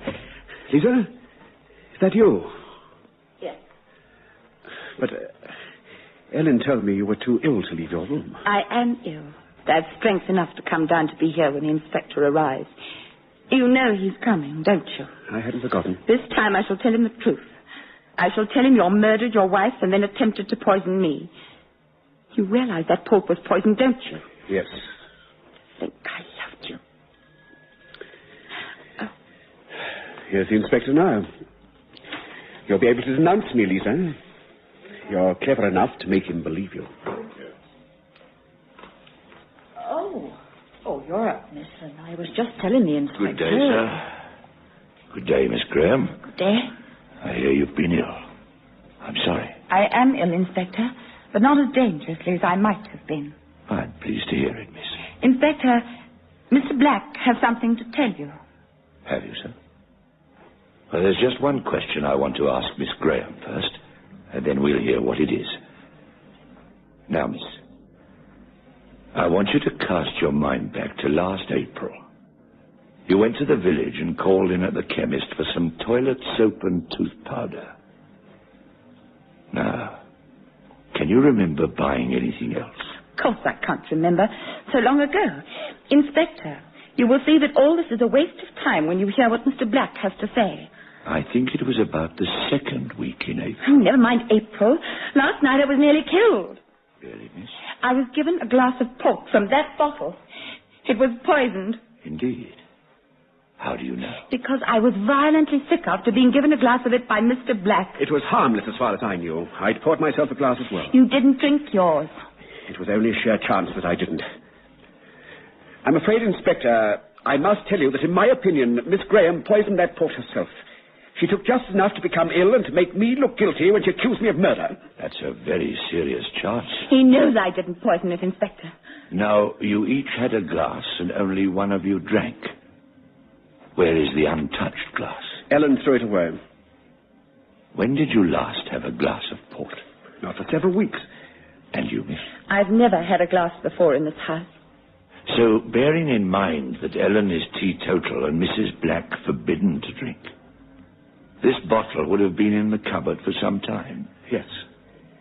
Then how is it that when I made inquiries at your wine merchant, I learnt that a large number of bottles of port came into this house regularly during the last 6 months, sir? I knew nothing about it. And you can't throw any light on it either, miss? No. Then we'd better ask the housekeeper. I'll ring for her. Thank you, miss. But this is a complete waste of time, Inspector. Mr. Black poisoned his wife and then tried to poison me. And what motive would you give Mr. Black for doing this? He knew he was going to inherit her money. But that's not strictly true, miss. I visited Mrs. Black's solicitor this morning. I believe he's due here tomorrow for the reading of the will. He told me a most interesting fact. That you, miss, inherit half of Mrs. Black's fortune. Did she ever say anything to you about it? She did say once that she'd make me wealthy. I thought it was only one of her jokes. But you never told me. Now, you see, Inspector, there is a motive. But you have a motive too, sir.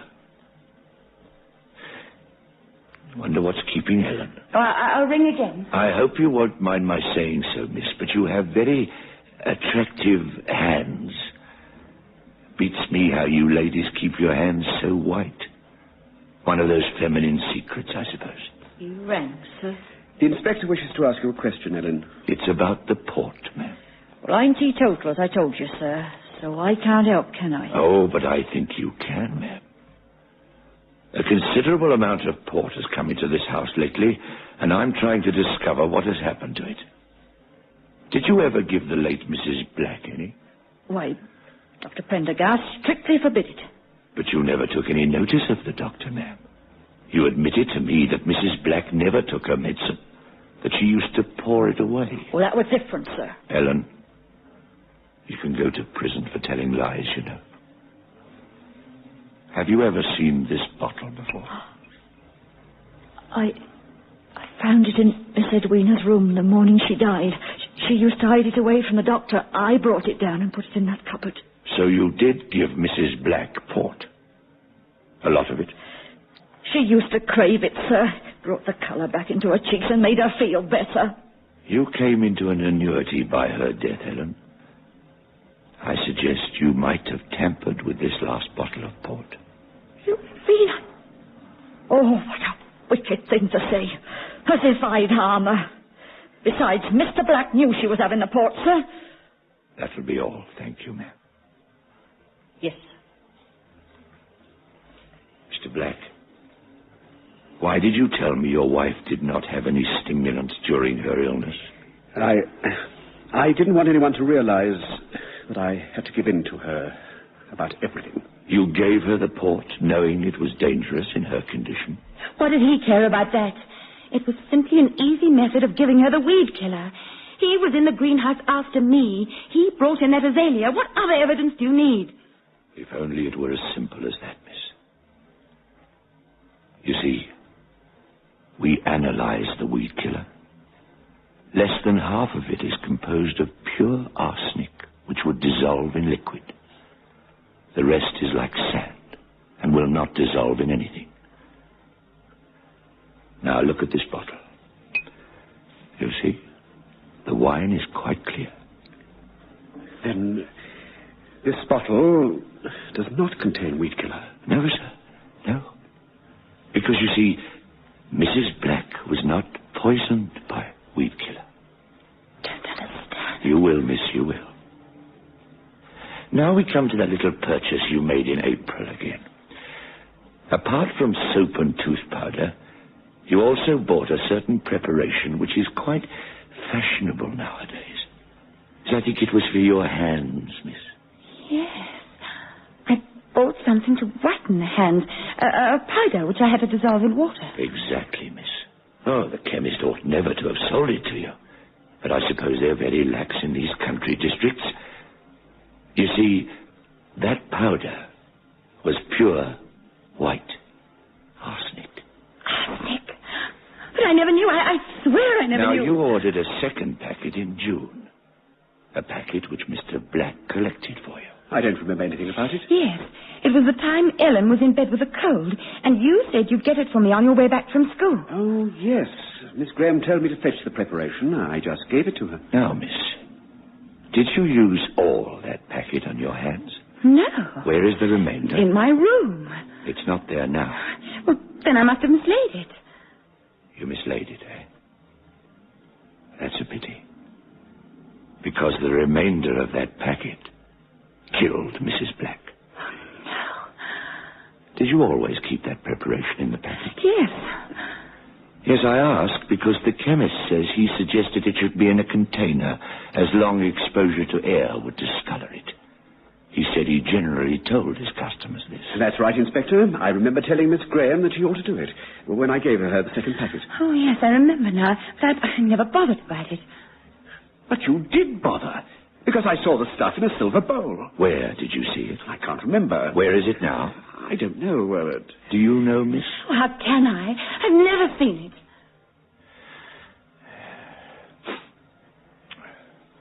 I must confess I find myself at a loss. Both of you stand to inherit a considerable sum of money. Both of you had access to arsenic. Miss Graham mislays a quantity of it, which later poisoned your wife in a drink, possibly from this bottle of port. A silver bowl, which may or may not contain arsenic, and which would or would not reveal traces of this, is missing. If we could find the bowl, we could verify one or other of the conflicting stories. But since we can't find it, I shall have to ask you both to accompany me to London, where we can go into the affair a little more deeply. You mean you're arresting us? Let us rather say that you've been called in for further questioning. Right, it'll be a cold journey up, so with your permission, sir, I think it would be a good idea if we had some tea before we left. I'll tell the housekeeper. So, you've won, Lisa. No matter what he says, they'll arrest us when we get there. Charge us with murder. Why don't you admit that you stole the arsenic from my room and put it into the port? I never even knew it was arsenic. Neither did I. What's the good of arguing? Unless one of us confesses, they'll believe we did it together.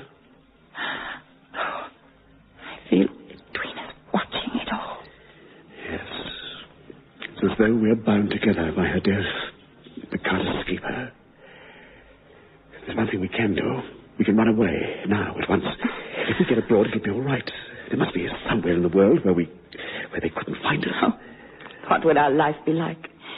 Living in shabby hotels, afraid to go out into the sun, starting an alarm when anyone knocked on the door. And Edwina would be with us. Always. Mr. Martin tells me you're going to London with him, sir. That's right, Ellen. About the house, sir? Oh, you can see to that. Yes, the train is at 10:30. That gives us plenty of time.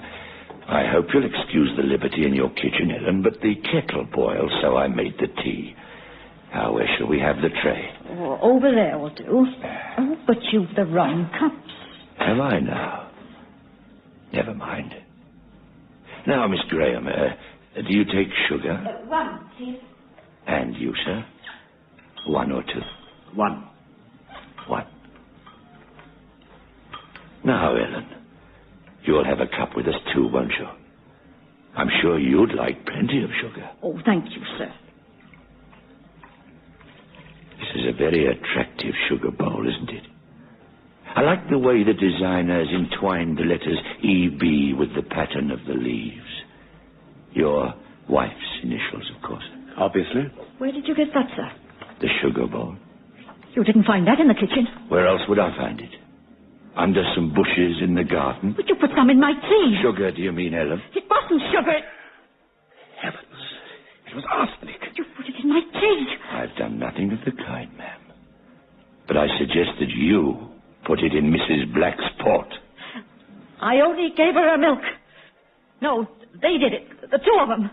They were the ones who wanted to get rid of poor Miss Edwina. But you threw the bowl away, Ellen. They asked me to throw it away. It's a lie, Inspector. When did they ask you to throw it away? The day after Miss Edwina died. But how did you know that the contents were poisonous? I guessed it. No, ma'am, you did not. I suggest you knew it was poison because you'd already given it to Mrs. Black in her port. But why should I harm her? I loved her. I loved her, I tell you. I suggest you stole the hand preparation from Miss Graham's room and put it into the bottle of port before you took it up to your mistress. I didn't steal it. I didn't. Miss Edwina asked me to get it. It was she, Miss Edwina, who put it in the silver bowl. And then you poisoned her. I tell you, I didn't poison her, sir. She poisoned herself. Poisoned herself? Yes. Yes. Try to be calm and tell us the rest, Ellen. Just before Miss Edwina died, she told me she'd taken some of the stuff. I was beside myself with grief, but she told me she'd done it because of them. They'd made her so unhappy she didn't want to live anymore. She begged me not to tell anyone and to throw the bowl away. It was your duty to tell. You knew that Mr. Black and Miss Graham might be accused of her death if you didn't. No more than they deserve. They'd hurt her so cruelly, and I was going to let them suffer in return. That's what I promised, Miss Edwina. And now you've tricked me into telling you, and everybody'll know. They mustn't. Miss Edwina would never forgive me. I don't care what you do to me, but nobody must know about Miss Edwina killing herself. You mustn't tell them, please. You mustn't tell anyone. Now, ma'am, you calm yourself. We'll go and have a little talk, Ellen, shall we? Nobody will say anything against her. I remember it was Edwina who recommended that I should buy the preparation for my hands. She must have known it was arsenic. Edwina was the only one who did know. She meant to hang us. She knew she had to die, so she schemed to use her death against us. Ellen's quieter now. She'll be all right. I hope you forgive the rather clumsy ruse of the sugar bowl, but there was no other way out of it. Can't understand, though. Ellen said the poison was in the milk, and yet I became ill when I drank from the bottle of... If you remember, miss, Mrs. Black had the habit of pouring away her nasty medicine anywhere to get rid of it. This bottle of port happened to be handy, so she popped the medicine into that. But I became ill, Inspector. Well, of course, miss. You took an overdose of Mrs. Black's medicine, a wine glass neat, and in your overwrought condition. Just medicine. And all the suspicions we built. Yes, sir, yes. We human beings are very open to suggestion. In the dark, an overcoat hanging on a door becomes a monster, and medicine grows into deadly poison. And Edwina was behind everything. Edwina. Can we blame the poor sick lady entirely, miss? She couldn't have succeeded as far as she did unless... Unless what, Inspector? The ground has to be fertile, sir, if the seed is to flourish. Well, I'll be off. You'll be hearing from us shortly, sir, should we decide to prosecute Ellen. And now, good night to you both.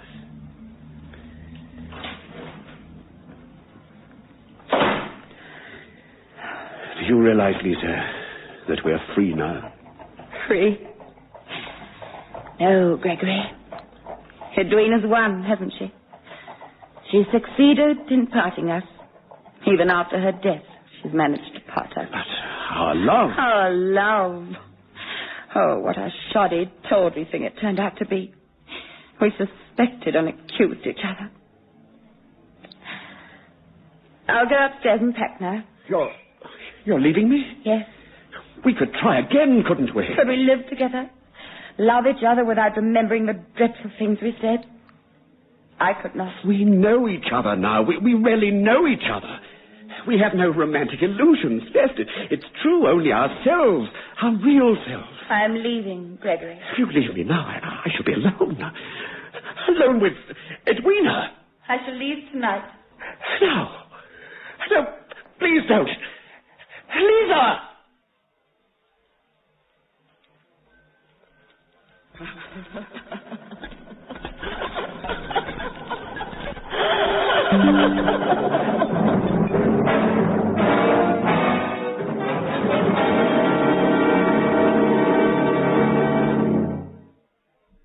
You have just heard The Late Edwina Black by William Dinner and William Morum.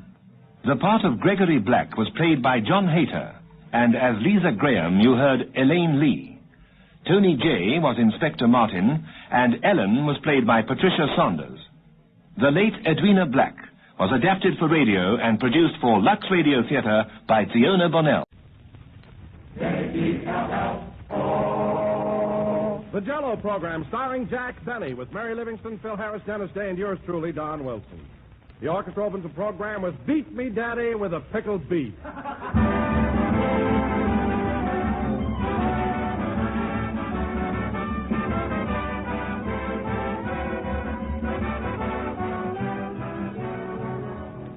Did you ever go out into an orchard, ladies and gentlemen, and pick fresh, ripe fruit right off the trees?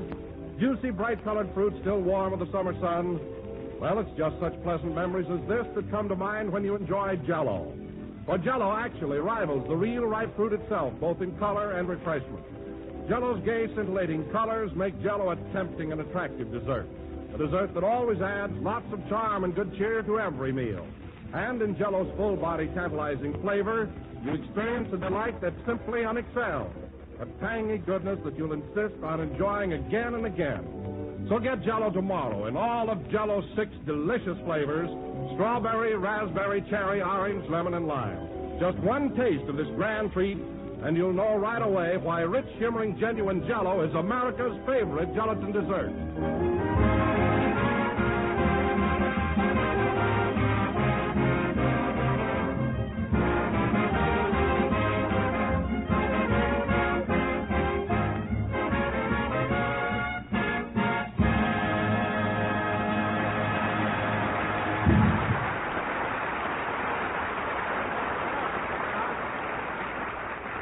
Beat Me Daddy with a pickled beef played by the orchestra.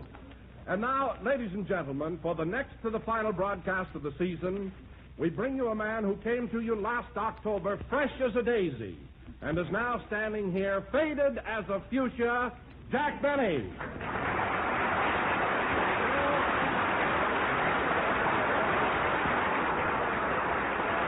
Thank you. Hello again. This is Jack Benny talking. And, Don, I'm sure glad we've only got one more program to do. After 35 consecutive weeks of broadcasting, I'm worn out. Boy, I'm all in. Oh, Jack, radio isn't as tough as all that. When you come right down to it, you only broadcast one day a week. I know, Don, but think of all the preparation, the jokes, and the new ideas I have to have. Tell you, I'm exhausted. Well, you've got writers, haven't you? You mean corn and pone?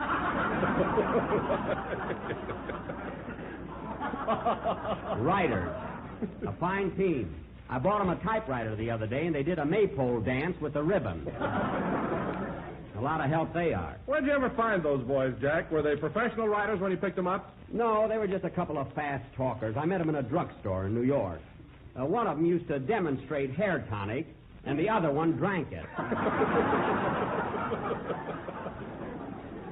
Anyway, they told me they were writers, so I hired them, and I've been sorry ever since. Well, Jack, if they don't do their work properly, why don't you get rid of them? Why don't you fire them? No, I'm going to give them one more chance, Don.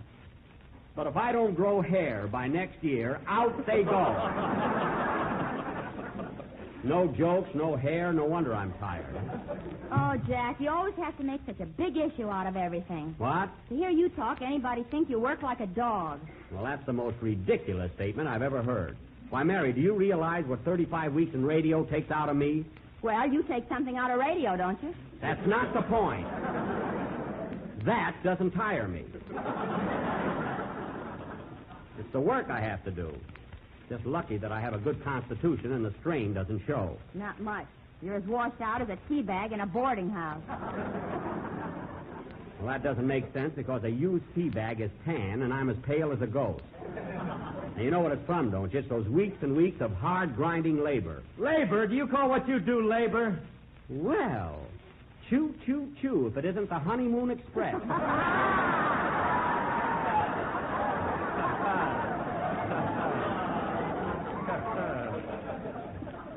What did you say, baby? That's what she calls them, folks. What did you say? Look, Jackson, I've been listening to this chatter, and I don't know what you're beefing about. You only do one broadcast a week, don't you? Yes, but I... And that runs a half hour, right? Yes, but I get more lines than anyone else on the program. That's because you buy more hair tonic. Mary, I'm talking to Phil. And another thing, Jackson, out of that half hour, Don Wilson does 2 commercials. Yes, but... And Dennis Day sings a song. I know, but... And the boys and I do 10 minutes of music. You do 10 minutes of. Let's not classify it.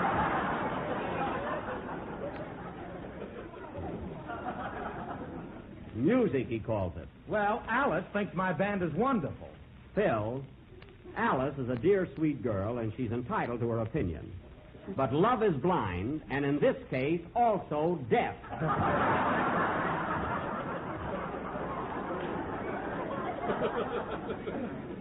Anyway, Phil, I don't know what you're driving at. What he means, Jack, is this. When you boil it down, you personally work on this program only 13 minutes a week. What? Imagine, only 13 minutes. Well, it's not the time involved, Don. It's the importance. For your information, it only took George Washington 12 minutes to cross the Delaware. How do you know? Jack was rowing the boat. I was not. I missed it. I mean, I wasn't in the boat.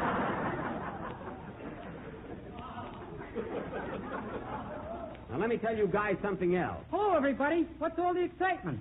Oh, this gang. Hello, Dennis. What's the matter? Jack's complaining because he has to work 13 minutes a week. Oh, where's he working?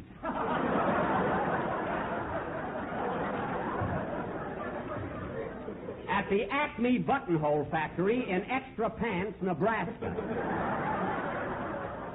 Where am I working? I was just telling the gang that the strain of broadcasting week after week has made a wreck out of me. Me, too. I'd have a nervous breakdown if I could find a sanitarium that would take tenors. Dennis, what do you got to be tired about? You don't have that mental strain every week like I do. Well, I suppose it doesn't take brains to sing a song. No, not necessarily. Crickets can sing, and they don't have any brains. Pardon me, Jack, pardon me. Crickets don't exactly sing. Their song comes from rubbing their hind legs together. Oh.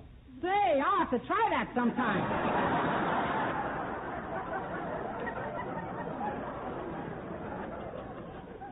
Do, Dennis, and let me know how it comes out. Meanwhile, let's have your song in the old-fashioned way. We're about ready. Okay. What's it going to be? I'm going to sing You and I, a brand new number written by Mary Beth Wilson. That's Meredith Wilson. He's a conductor on the Maxwell House program. Oh. Now go ahead. Hold it a minute. Come in. Mr. Benny? Yes? I wonder if your writers would sell me a bottle of hair tonic. I imagine they would. Do you want to grow hair? Yes, I'm tired of the wind and the rain in my scalp. Oh, get out of here. You know, every time I see his head, I feel like sticking my finger in his ear and bowling.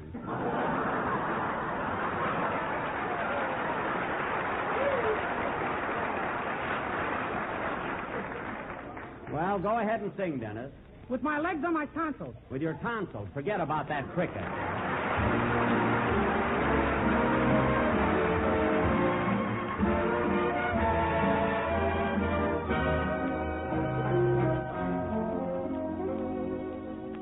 Oh, if a musician sing the same old tune to the sweethearts that come and go, let your intuition, aided by the moon, tell you little things a poet doesn't know.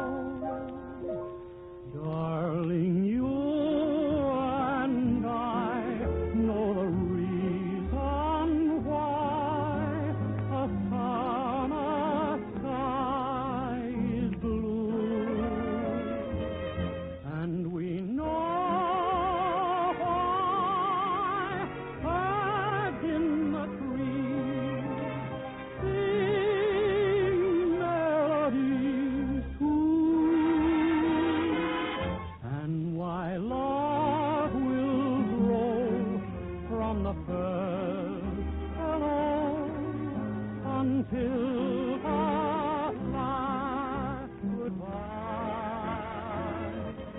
So to sweet romance there is just one answer.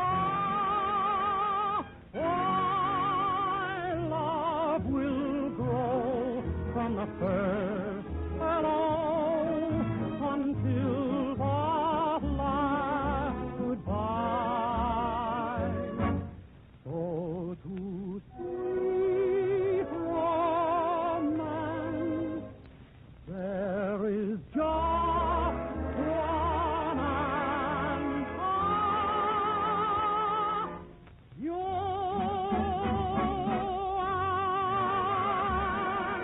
I.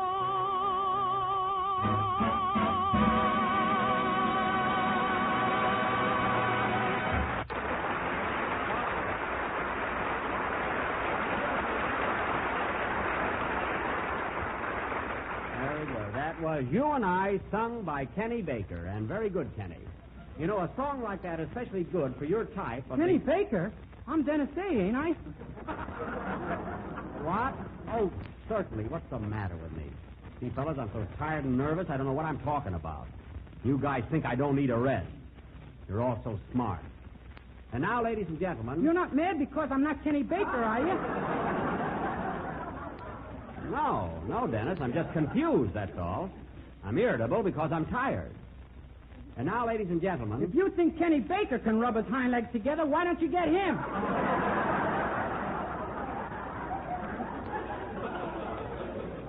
Dennis, will you please stop interrupting? Now go crawl under the piano. Okay. See you later. And now, folks... What a kid.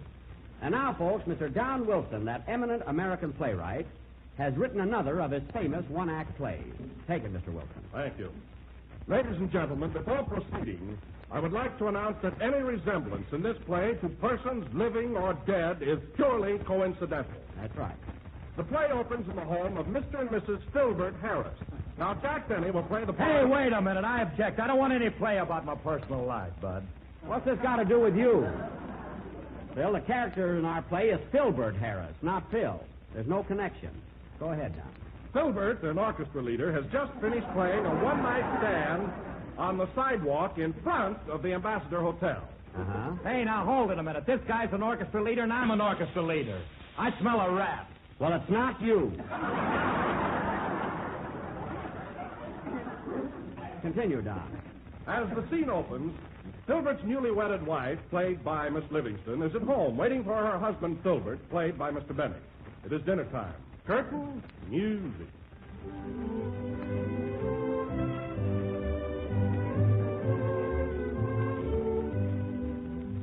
Oh, dear, I hope Daddy isn't late. I prepared this meal for him with my own little hands. Gosh, look at that salad. I wonder if the lettuce goes under the tomatoes or over the tomatoes. Oh, well. That must be Baby now. Come in. Well. Hiya, honey. Are you jiving? Are you on the beam? Are you solid? Now, hold on there, Jackson. That guy is me. I talk like that. Quiet, I'm telling you, this is a fictitious character. I'll take it again, Mary. Hiya, honey. Are you jiving? Are you on the beam? What's cooking, baby? Ham hocks and butter beans. Now you're in business, honey. Yeah. Now you're operating. Yeah. Well, sit down, Phil. Mary. Bert. Say, honey, this food is okay, but where are them whipped potatoes you said he was going to make? We aren't having any. I couldn't find the whip. Nice going, honey. That's a Lulu. You're in there punching, Alice. Alice? Now I got you. That's my wife's name. Phil, this Alice is A-L-Y-C-E. How does your wife spell her name? Well, wait a minute. I'll call her up. Believe me, it's A-L-I-C-E. There's no connection. Go ahead, Jack. It's your line. Oh, yes. Say, honey, are we having black-eyed peas with candied yams for dessert? No, baby, we're having Jell-O. Jell-O? Well, doggone, dish me, honey, dish me.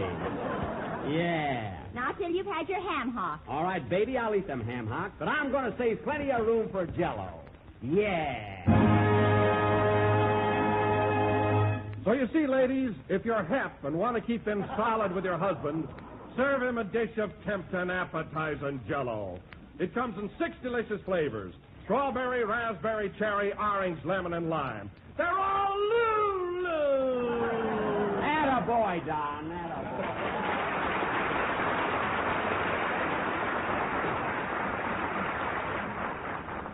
There, you see, Phil, aren't you ashamed of yourself? That play had absolutely no connection with you. Well, I wish the quiz kids was here so I could check on that. Don't worry about it. Well, Don, that was a very original playlet. And incidentally, while we're on our vacation, why don't you write up a few more for next season? I'll try to. By the way, Jack, speaking of vacations, what are you doing this summer? You going out of town? Well, Don, I intended to go to one of those big fashionable resorts. You know, where you have to dress for dinner and throw your money away.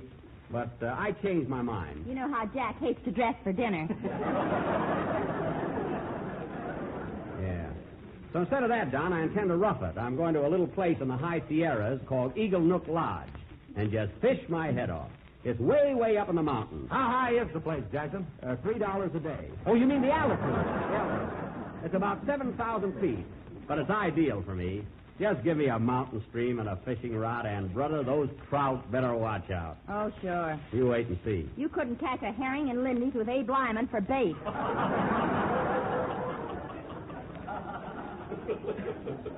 Mary, one more word out of you, and I'm going to trade you in for a station wagon. So cut it out. Well, so much for my vacation. Now, how about a number, Phil? Okay, Jackson. Oh, Jack, I meant to ask you, who's taking over our show for the summer? Well, Don, the sponsor has a brand new program lined up called Regular Fellas.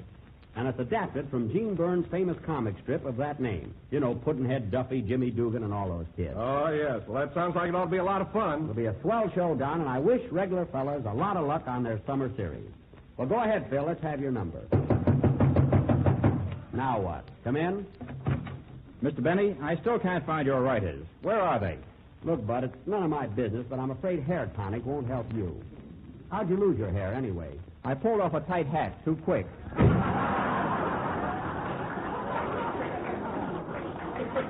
Hair tonic. What that guy needs is a mop with a part in it. Play, Philip.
There'll be some changes made, played by Phil Harris and his All-American Rhythm Kings. American Rhythm Kings meaning a perfect description of this outstanding musical organization, and all meaning I take it all back.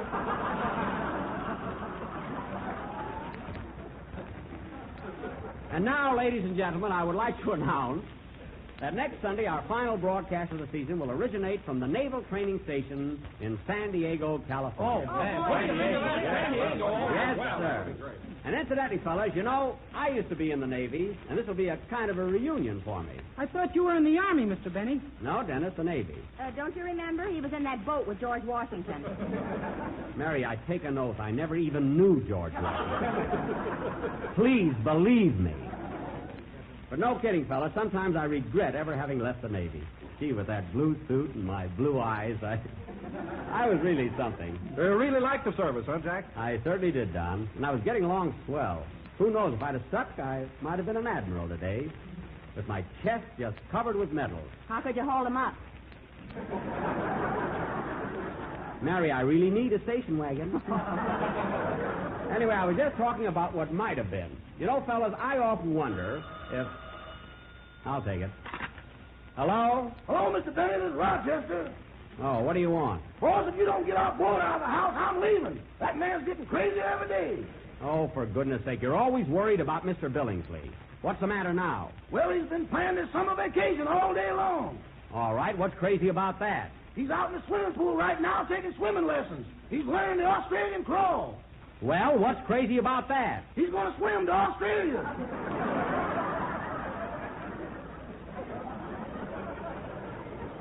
Now, that's ridiculous. Mr. Billingsley is obviously kidding you. He can't be serious about swimming to Australia. Oh, he means it, boss. He told me to meet him at the dock in San Pedro early tomorrow morning. Oh, my God. What does he need you for? He wants me to hit him on the head with a bottle of champagne.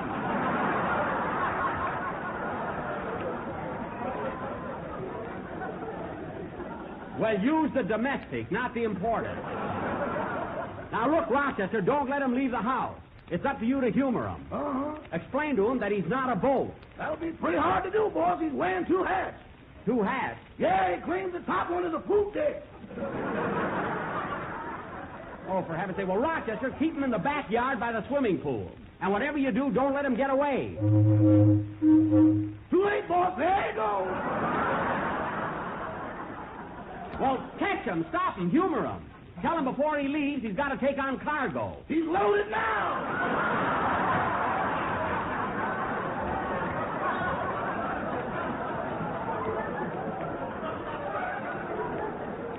Well, Rochester, do something. Lock the front door.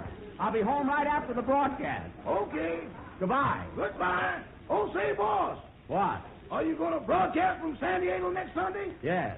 Am I going with you? Yes, Rochester, you're going to drive me down in the Maxwell.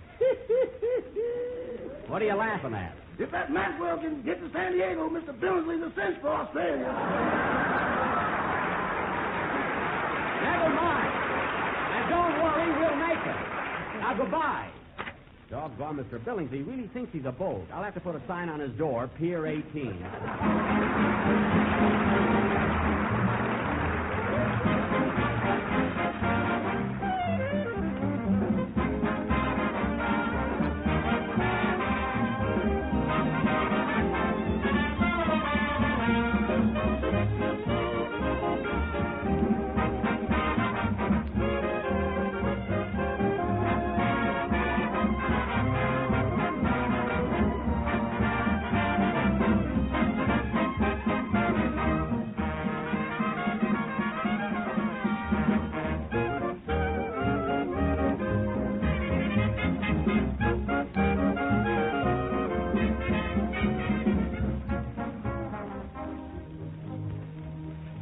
Ladies and gentlemen, we have saved a few minutes of our program this evening to bring you a message from a distinguished guest, one of the nation's outstanding Americans.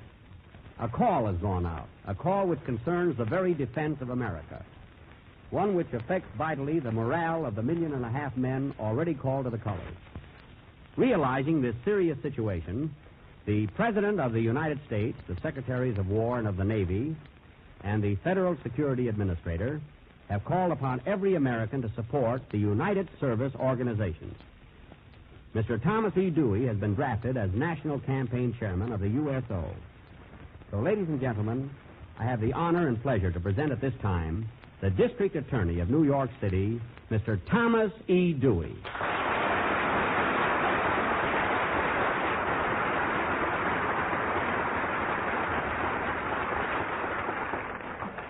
Thank you, Jack. Ladies and gentlemen, I'm mighty happy to be with you tonight. Now, Jack, after that fine introduction, I'd like to ask you something. What do you know about the USO? Well, Mr. Dewey, I think, let's see, it's got something to do with soldiers or sailors. You know, if I'd have stayed in the Navy, I might have been an admiral today. Admiral Benny. I know, Admiral. I heard your program. Oh. But,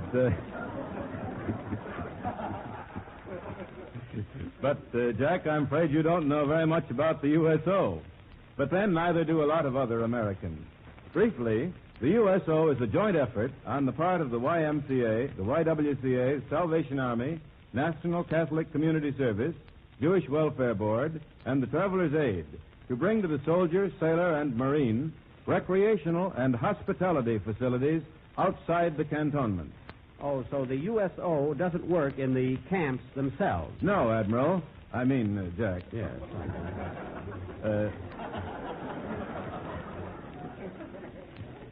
The service clubs will be all located outside the camps and bases.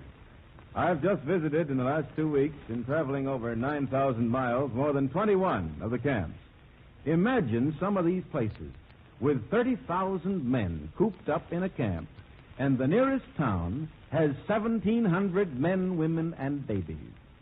When they get a day off, the men have no place to go and nothing to do.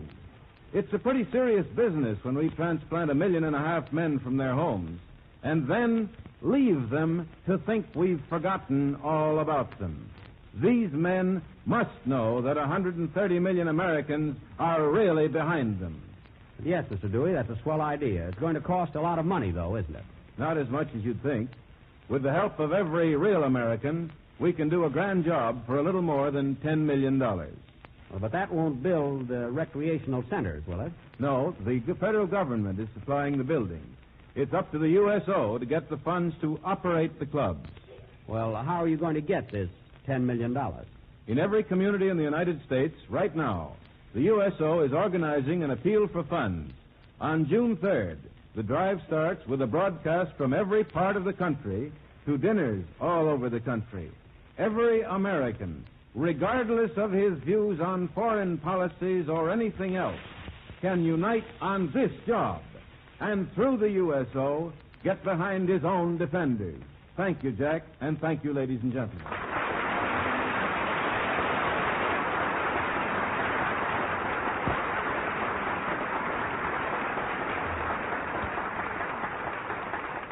Thank you, Tom Dewey. We appreciate your coming to us and telling us about the United Service Organization. I understand that we have contributed over $60 million to help those abroad. And this is the first time we have ever been asked to help our own American boys. I'm sure everyone realizes that taking care of our boys is our job. And I assure you, we Americans will do it.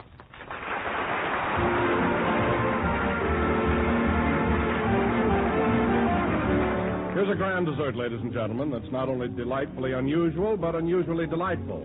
A real novelty and a real treat. It's Jell-O's latest dessert triumph, Jell-O Charlotte. Something mighty good the whole family will enjoy. It's inexpensive, too, and of course, like all desserts you make with Jell-O, easy to prepare. Simply make up a package of cherry Jell-O as you usually do and chill until slightly thickened. Next, hollow out the centers of a dozen cupcakes and fill with the slightly thickened Jell-O. Then chill until firm and serve with a topping of snowy white whipped cream. And just watch the family response to this tempting new dessert surprise. So different and so delicious. Get a package of cherry Jell-O and make up this swell dessert. You'll find the cherry Jell-O, like strawberry and raspberry Jell-O, has a new improved flavor obtained by using a natural flavor base artificially enhanced.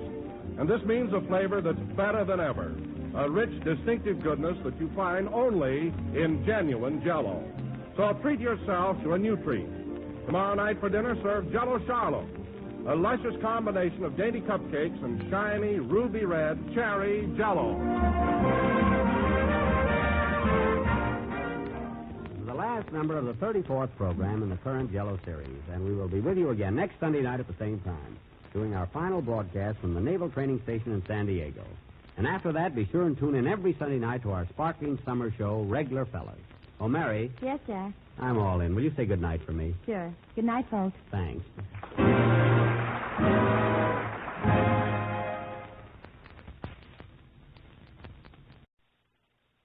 Oh, Jane. Yes, Peter? Now? Now what, Peter? Will you marry me now, tonight? Oh, Peter, I'm so sorry. I can't tonight. Tonight I have to solve the case of Wilmer and the widow.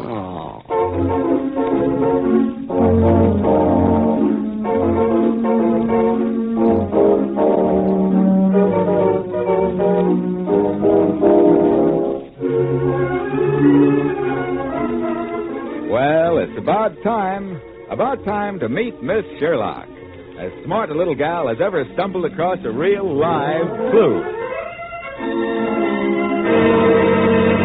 No, please, no!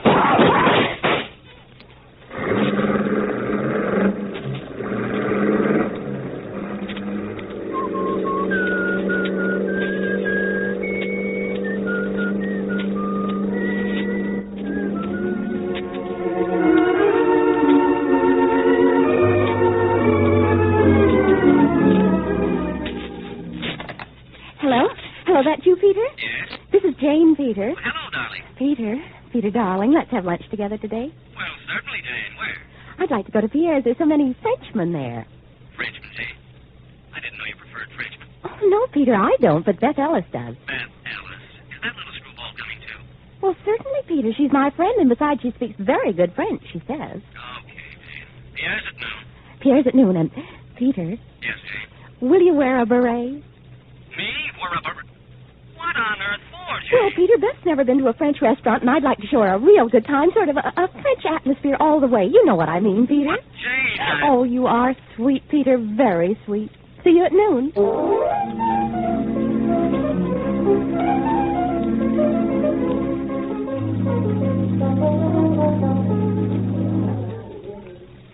Does Monsieur wear the beret often? No, Monsieur does not wear the beret often. Monsieur would like a table where no one can see him. I understand, Monsieur, if you will follow me. Mademoiselle Sherlock is going to join you? Yes. Here, I think you will find it comfortable. Perhaps an aperitif before lunch? A tall, cold, impetuous drink of something, Pierre. Double bourbon and soda. It should be cold and impetuous enough. Right away. Your drink? And telephone, Monsieur. Telephone? I didn't order any telephone. A young lady is calling. You're Mademoiselle Sherlock, eh? Hey, yourself. And bring me another double. Oui, Monsieur. Un moment. Hello? Peter, this is Jane. I'm terribly sorry, darling, but you'll just have to wait a little while for me. Well, what's keeping you? I'm tied up for the moment, Peter. You see, I'm shopping for blossoms on Broadway, only I'm not really. That makes sense. Go on. Well, you see, I'm really shopping for Wilmer. He came in yesterday. He wants to buy an engagement ring. Wilmer? Yes, Wilmer. Of course. It's really for the widow, Wilmer's widow. Oh, Wilmer's widow. You see, I'm doing it for you, Peter. For me? Oh, why, Jane? Why, you're a client, silly, don't you see? Wilmer's widow. No, I don't see. And who the heck is Wilmer? Wilmer's your client, and that's why I'm late. Look, Jane, I don't know any Wilmers. And if I did, I'd kill him for having a name like that. How could you know him, Peter? Wilmer's widow is really going to be your client. And you just wait at Pierre's. I'll be there right away, and then you can meet Wilmer, and I'll explain then. Peter. I think I'm still here. Did you wear it? Hmm? Did you wear the beret? Yes. Oh, you're so sweet, Peter. I'll be there soon. Goodbye. Oh, nuts.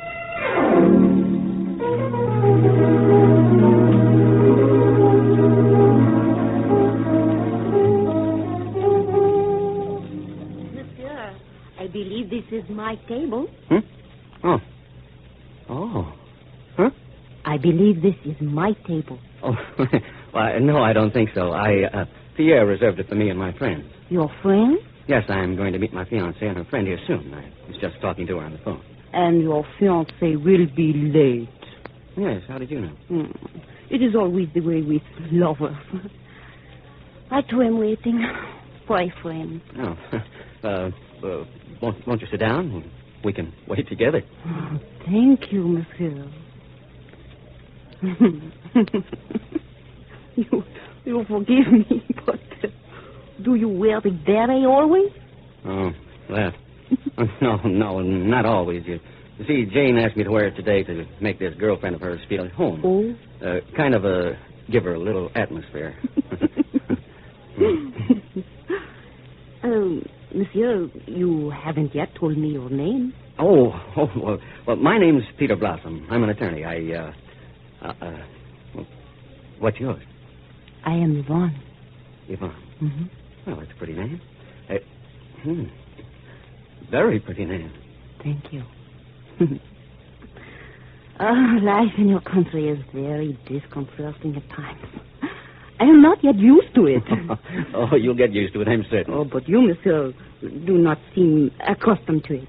You were rather upset when I intruded. Oh, I was talking to Jane on the telephone. She gets a little confusing at times. She's with someone named Wilmer now. She says he's my client. I don't know what to think. Wilmer? Yes, I don't know. Oh, there she is now. Jane! Stay right here. I think you'll like Jane. I'll go meet her. Peter! Right here, Jane. Wait a minute, Peter. Wilmer's out in front paying the cab. Come on, Jane. Wilmer can find the table himself. Peter, I hate coming Come on, Jane. There's someone over at my table I'd like to have you meet. Might help you to be on time the next time we have a date for luncheon. Peter, you did. Did what? The beret. I think you look so cute, but Beth Alice isn't coming. She doesn't know what she's missing. We won't talk about that. Oh, here we are. Jane, I'd like to have you meet Yvonne. You mean the potted palm? Or is it you that's potted? I I don't see anyone but a potted palm. Peter, have you been... Funny. She was here a minute ago. She was sitting right Here comes Wilmer. Wilmer. Oh, Peter, don't be cross. I brought you a nice new client. Wilmer's widow is wanted for murder. Wilmer doesn't look quite dead enough to... Murder? Who? How? Well, it's Wilmer's friend, really. She's wanted for murdering her husband. That's Wilmer's widow. Now, Jane, listen to me. I'm a civil lawyer, not a criminal, and I... Well, Peter, I never said you were a criminal, but you certainly must be civil to Wilmer. Oh, Jane. You, Wilmer, over here. Wilmer, right here.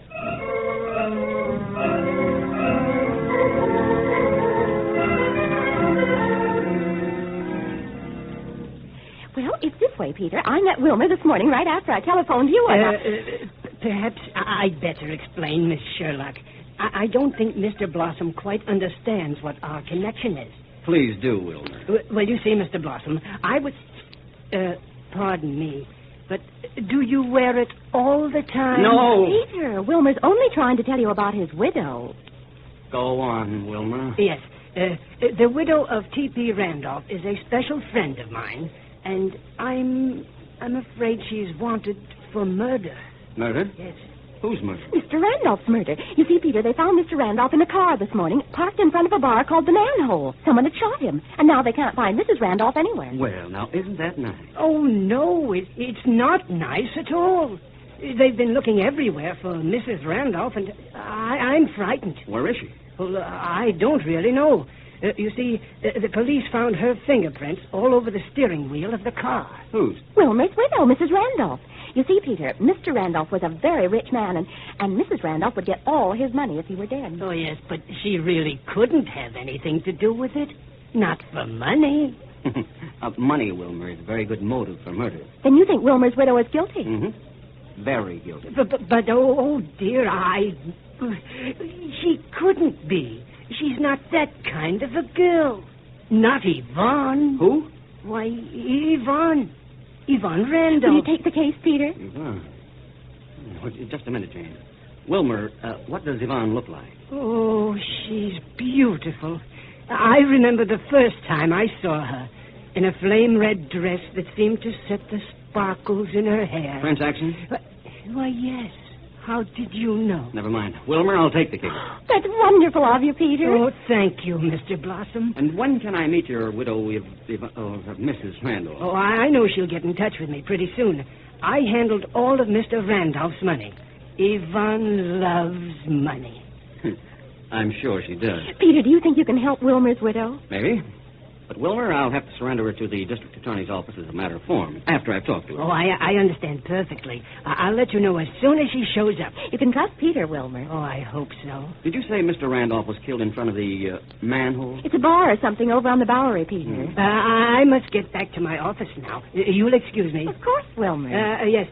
By the way, Miss Sherlock, when you find that ring we were looking for, will you have this engraved on the inside? Here. Oh, yes, Wilmer. I'll take care of it. Goodbye. So long. Goodbye. Funny little guy. Yeah, I wonder. Peter, come on. We've got to get busy. But I can't do anything until Wilmer finds Mrs. Randolph, Jane. Oh, yes, we can. We can find a murderer.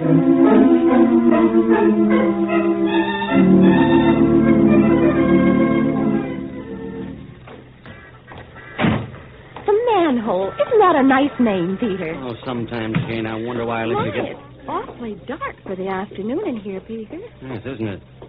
Might as well go to the bar. Bartenders usually know everything.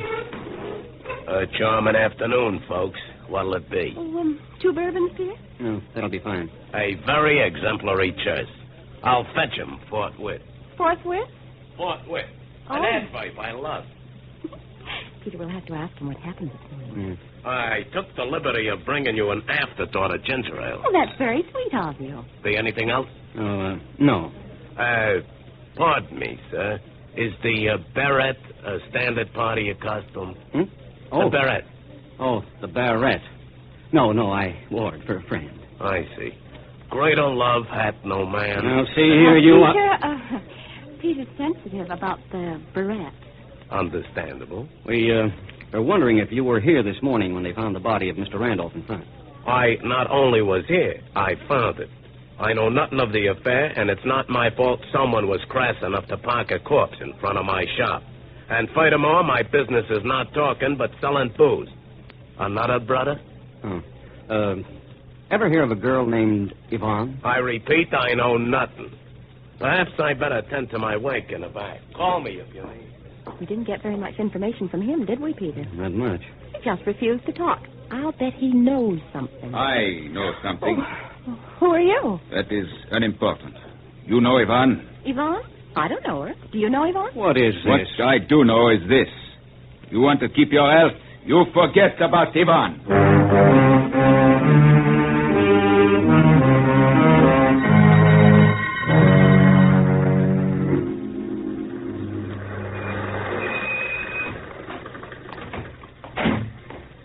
Why, Captain Dingle. Jane Sherlock, what are you doing Well, here? Peter and I just dropped in for a drink, didn't we, Peter? Yes, that's all. Hello, Miss Sherlock, Mr. Blossom. What's new? You solving any murders today? They haven't got any to solve. They're all solved. What do you mean, Captain Dingle? Just what I said. You mean you've already solved the Randolph killing? The one that happened this morning? All taken care of, Kitty. It's not a thing for you to do. But that can't be, Dingy.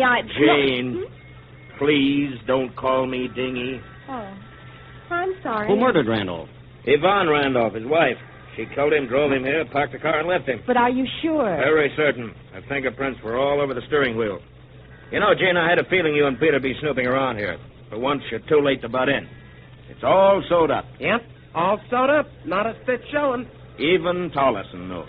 Right, Chief. Well, where are you holding Mrs. Randolph? Oh, we haven't had time to find her yet. Oh, I see. Well, Captain Dingle, Peter and I were just dropping by. You see, we wanted to get a little information. Information? What kind of information? Peter's taken a new case. He's Mrs. Randolph's lawyer. He's what? I'm her lawyer. Oh, you are you? Chief, what's going to happen now? Well, you picked a swell case to switch to criminal law on. You'll never get her off. We got her dead to rights. The manhole's a very interesting place. Any place is interesting that has a dead body parked in front of it in the morning. You know, the most frightening man spoke to Peter and me while we were in there. Oh, if you mean the bartender, Miss Sherlock, he is a little screwy, isn't he? Strange is a better I word. don't mean the bartender. There was another man. He was wearing a beret, just like Peter's.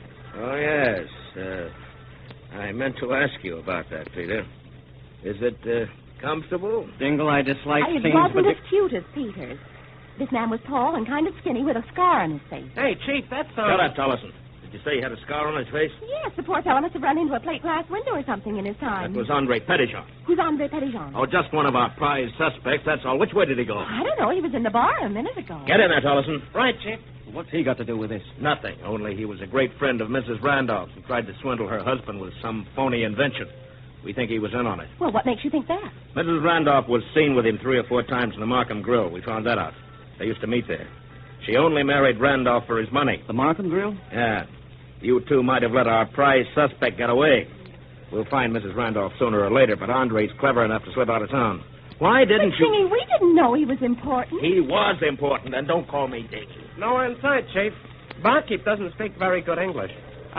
Chief, what's a forthwith? Well, he's got away. Come on, Tolleson, let's get back in there. I'll make this bartender talk if it's the last thing I do. Come on, Peter, we'll go through. No, Jane. Let Dingle take care of that. But, Peter, they're going to try to find out about Andre Petitjean. So are we, Jane. Well, then come on, Peter. Let's go in the manhole. No. We're going over to Markham's. I've got to protect my client.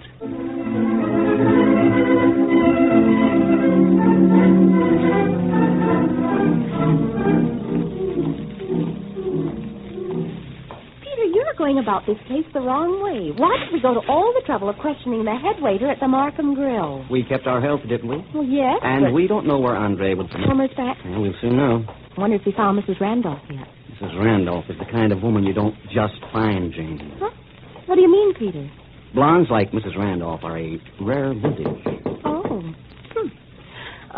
Wilmer Waldo, public accountant and business affairs. Wonder what that means, Peter. A high-priced business agent. People like Randolph often use them to handle their money. Oh? And this is probably what he did for him. And, Jane, if you need someone to help you handle your money, you have to have a lot of it. I suppose so, but... Wilmer's the type. Yes, isn't he? The type for what, Peter? Oh. Do you think maybe Wilmer's hiding Yvonne under his desk? Wilmer's probably hiding plenty. Doesn't look like anyone's here, Peter. I wonder what could have happened to Wilmer. He was such a nice little man. He wouldn't... Oh, it's you two. Yes, Peter and I want to see you, Wilmer. Hi, Wilmer. What took you so long? I came as fast as I could. I was in the file. Right in the drawer? Jane. Come in. You have a nice office, Wilmer. A little bit unlike you. Oh, do you think so? Oh, red plush leather chairs and chromium lace. I like nice things. Of course you do, Wilmer.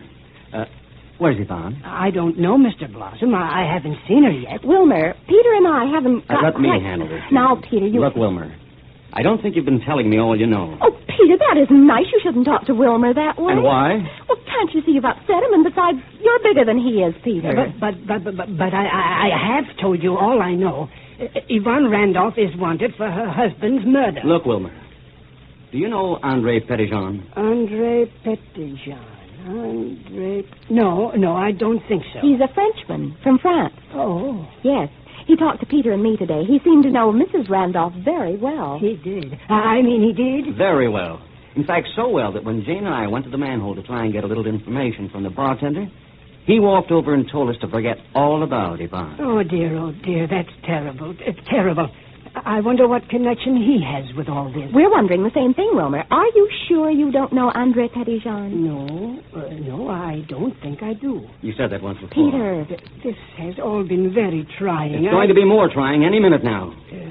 What do you mean? Wilmer, Peter and I went over to the Markham Grill before we came here. The Markham, on West 45th Street? The same. Oh, I've been there. They serve awfully nice steak. Yes, Wilmer. You were eating dinner rather early, weren't you? We weren't eating dinner. Well, my goodness. We were talking to the head waiter, as a matter of fact. Alonzo, yes. Oh, he's an awfully nice fellow. I know his mother, too. She's very nice. Everybody's just fine. Do you know what Alonzo told us, Wilmer? No. What? That he saw you and Andre Petitjean having dinner together there the night before Mr. Randolph was murdered. Well, so I did. So you did. Didn't you just tell us you never heard of Andre Petitjean? Well, I hadn't really. Oh, dear, you're confusing me again. Peter, be quiet. Oh, nuts. Petitjean is wanted by the police. Wilmer isn't wanted. Mrs. Randolph is wanted. Wilmer remembers. He doesn't remember. No one knows anything. Who am I? Well, you're Peter Blossom, and I'm going to marry you. Oh, isn't that sweet? Oh. Wilmer, how did you get to know Andre? I met him at Mr. Randolph's laboratory on 39th Street. He was a very nice chap. I knew he would be. Yes. He was a friend of Mr. Randolph's, come to think of it. He was a friend of Mr. Randolph? Uh-huh. He had an invention he was trying to interest Mr. Randolph in. It was something for reclaiming wool. Did Randolph buy it? Oh, dear, no. I advised against it. I see. Did Randolph usually go by what you said, Wilmer? Always. Your memory isn't any good, Wilmer, but I want to know how Andre knew Mr. Randolph. Well, Andre knew Mrs. Randolph in Europe before she met Mr. Randolph. In Paris, I believe. And Mr. Randolph married her, and they came to the United States, and then Andre showed up with his invention. And I told Mr. Randolph not to buy it. Oh. I haven't seen Andre since. He was pretty angry. Naturally. Well, you see, he and Mrs. Randolph were good friends once, and then Andre came here and looked them up. And tried to sell Mr. Randolph an invention. Yes. Mr. Randolph didn't like him. He thought that... What do you think, Wilmer? That maybe Mrs. Randolph and Andre were beginning to like each other again. Mrs. Randolph was like that. Mm-hmm. No wonder the police are looking for Andre. They think he and Mrs. Randolph... Oh, they'll never find him. Miss Sherlock, did you find the ring yet? I want it to be just right. The ring? Oh, the ring you hired me to buy for you yesterday. Yes. And don't forget the inscription. No, I won't. You gave it to me earlier. Getting married, Wilmer? Yes, as soon as I can. Who to? What is it, Jane? Oh, I feel faint, Peter. I feel... Oh, dear. Get out of the way, Wilmer. I'll take her out in the air.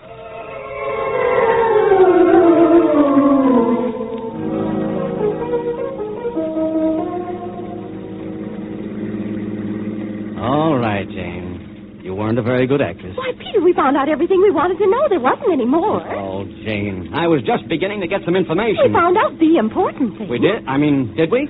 What? Where Yvonne is hiding. Huh? Oh, wait a minute, Jane. How right here, driver. Wait for us, driver. Hey, what is this? Where are we? Come on, Peter. Now, look, Jane, I don't mind wearing a beret for you. I don't even mind meeting Wilmer and getting a client I don't want. But why the alleyway? Don't What you see, Peter? This is that laboratory of Mr. Randolph. That's just dandy. So what? Remember, Wilmer said he had the laboratory on 39th Street. This is it. And what has this to do with Yvonne? She's hiding here. Huh? Yvonne Randolph is hiding here. I just know it. Oh, Jane, for God's sakes. Good. The door's not locked. Jane, will you please tell me what makes you think Yvonne Randolph might be hiding here? Where else could she hide, Peter? Shh. Don't want to let anyone know we're here. Jane, where are you? Right here, Peter. Oh, I can't see a blasted thing. Can you find a light switch or something? No, I can't even find myself. For heaven's sake, Jane. We don't wind up in jail for housebreaking or something before this day is up. Did you hear something? No, not a thing. Have you a match? Yeah, just a minute. Oh, there. There's a light switch, Peter. Oh, good. I'll turn the lights on and... Jane, what is it? It's Andre Petitjean. Oh, and full of bullet holes. He's dead enough to pass coroner's inspection. Oh, Peter, it's so horrible. You had a good hunch, darling, but it looks like we found the wrong person. For Andre. Huh? Guess there's nothing to do but phone homicide and let them know about this. Maybe there's a telephone in the other room.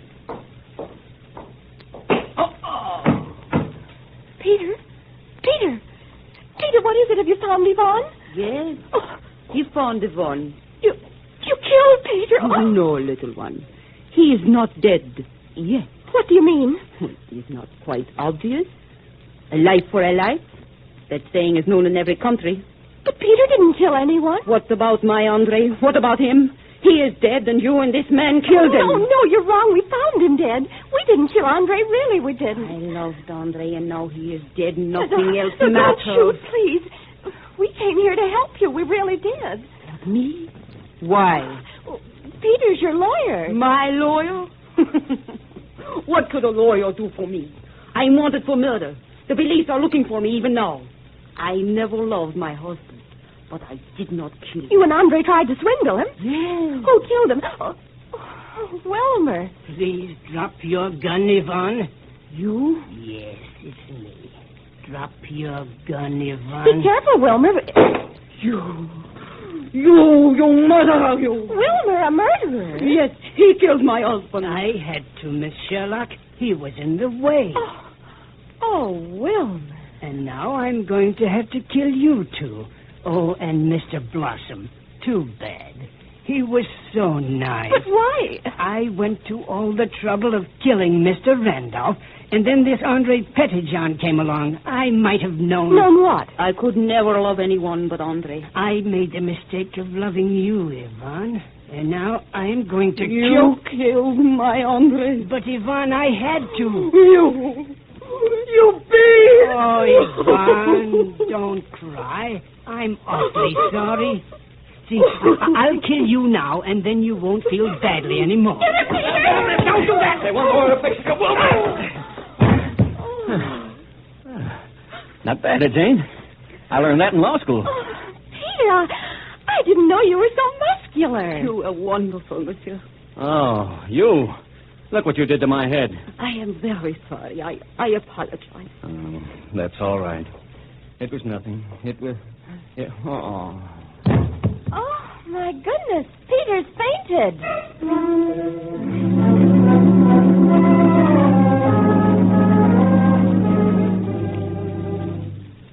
Feel better, darling? Oh, I think so.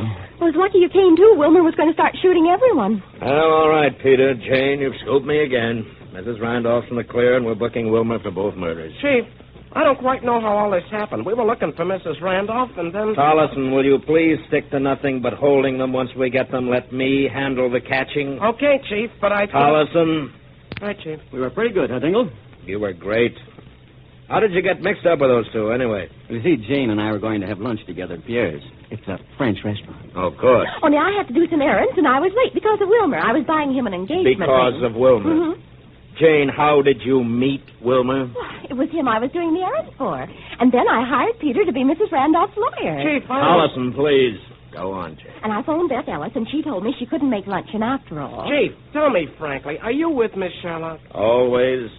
Go on, Jane. So I telephoned Peter, and Captain Dingle, are you sure you're with me? Jane, I've gone through this so many times. It always comes out sooner or later.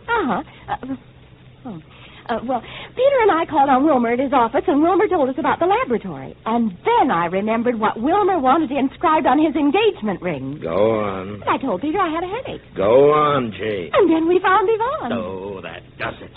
Please now, Jane, please, will you try to make some sense? Please, just this once. Yvonne thought we'd killed Andre, but we didn't. Wilmer killed him. Right after we saw Andre this morning at the manhole, and Jane, just a minute. How did we actually get tangled up in all this? A $64 question. Don't you see? See what? Yeah, Miss Sherlock, I don't think... You never did. Right, Chief. Well, Dingy, And don't call me Dingy. I thought I told you. The ring was going to be inscribed from W to Y. So what, Jane? Well, Wilmer wanted to marry Yvonne. He ordered an engagement ring for her yesterday before Mrs. Randolph was a widow.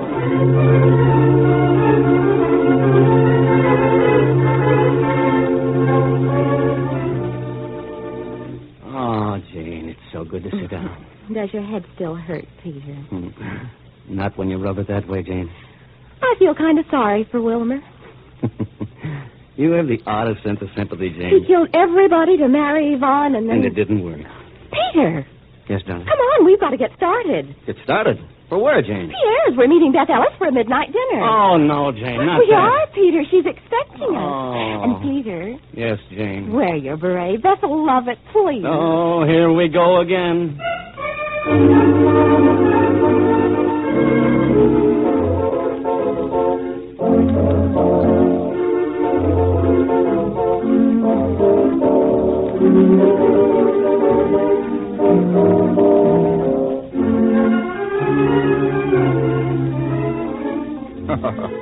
Oh, it's that way all the time with Jane and Peter, especially Peter. How would you like to wear a beret? Well, next week, Jane doesn't make Peter wear a beret, but they do get involved with a big game hunter who says he's being hunted in the case of the pink elephant. So be with us next week at this same time when you meet Miss Sherlock.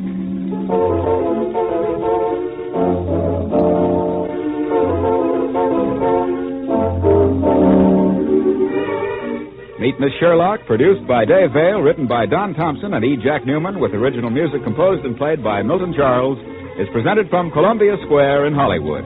Murray Wagner speaking. This is CBS, the Columbia Broadcasting System.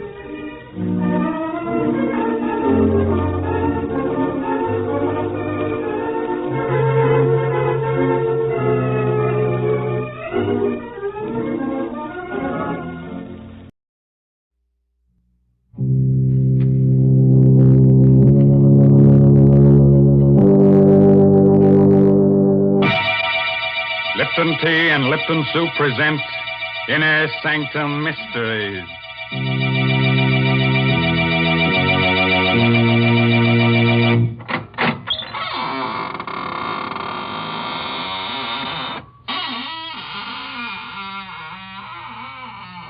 Good evening, friends of the Inner Sanctum. This is Raymond, your host, at the squeaking door. Come in, won't you? Well, you're shivering. Cold? Oh. Well, don't let it throw you. Just remember that many are cold, but few are frozen.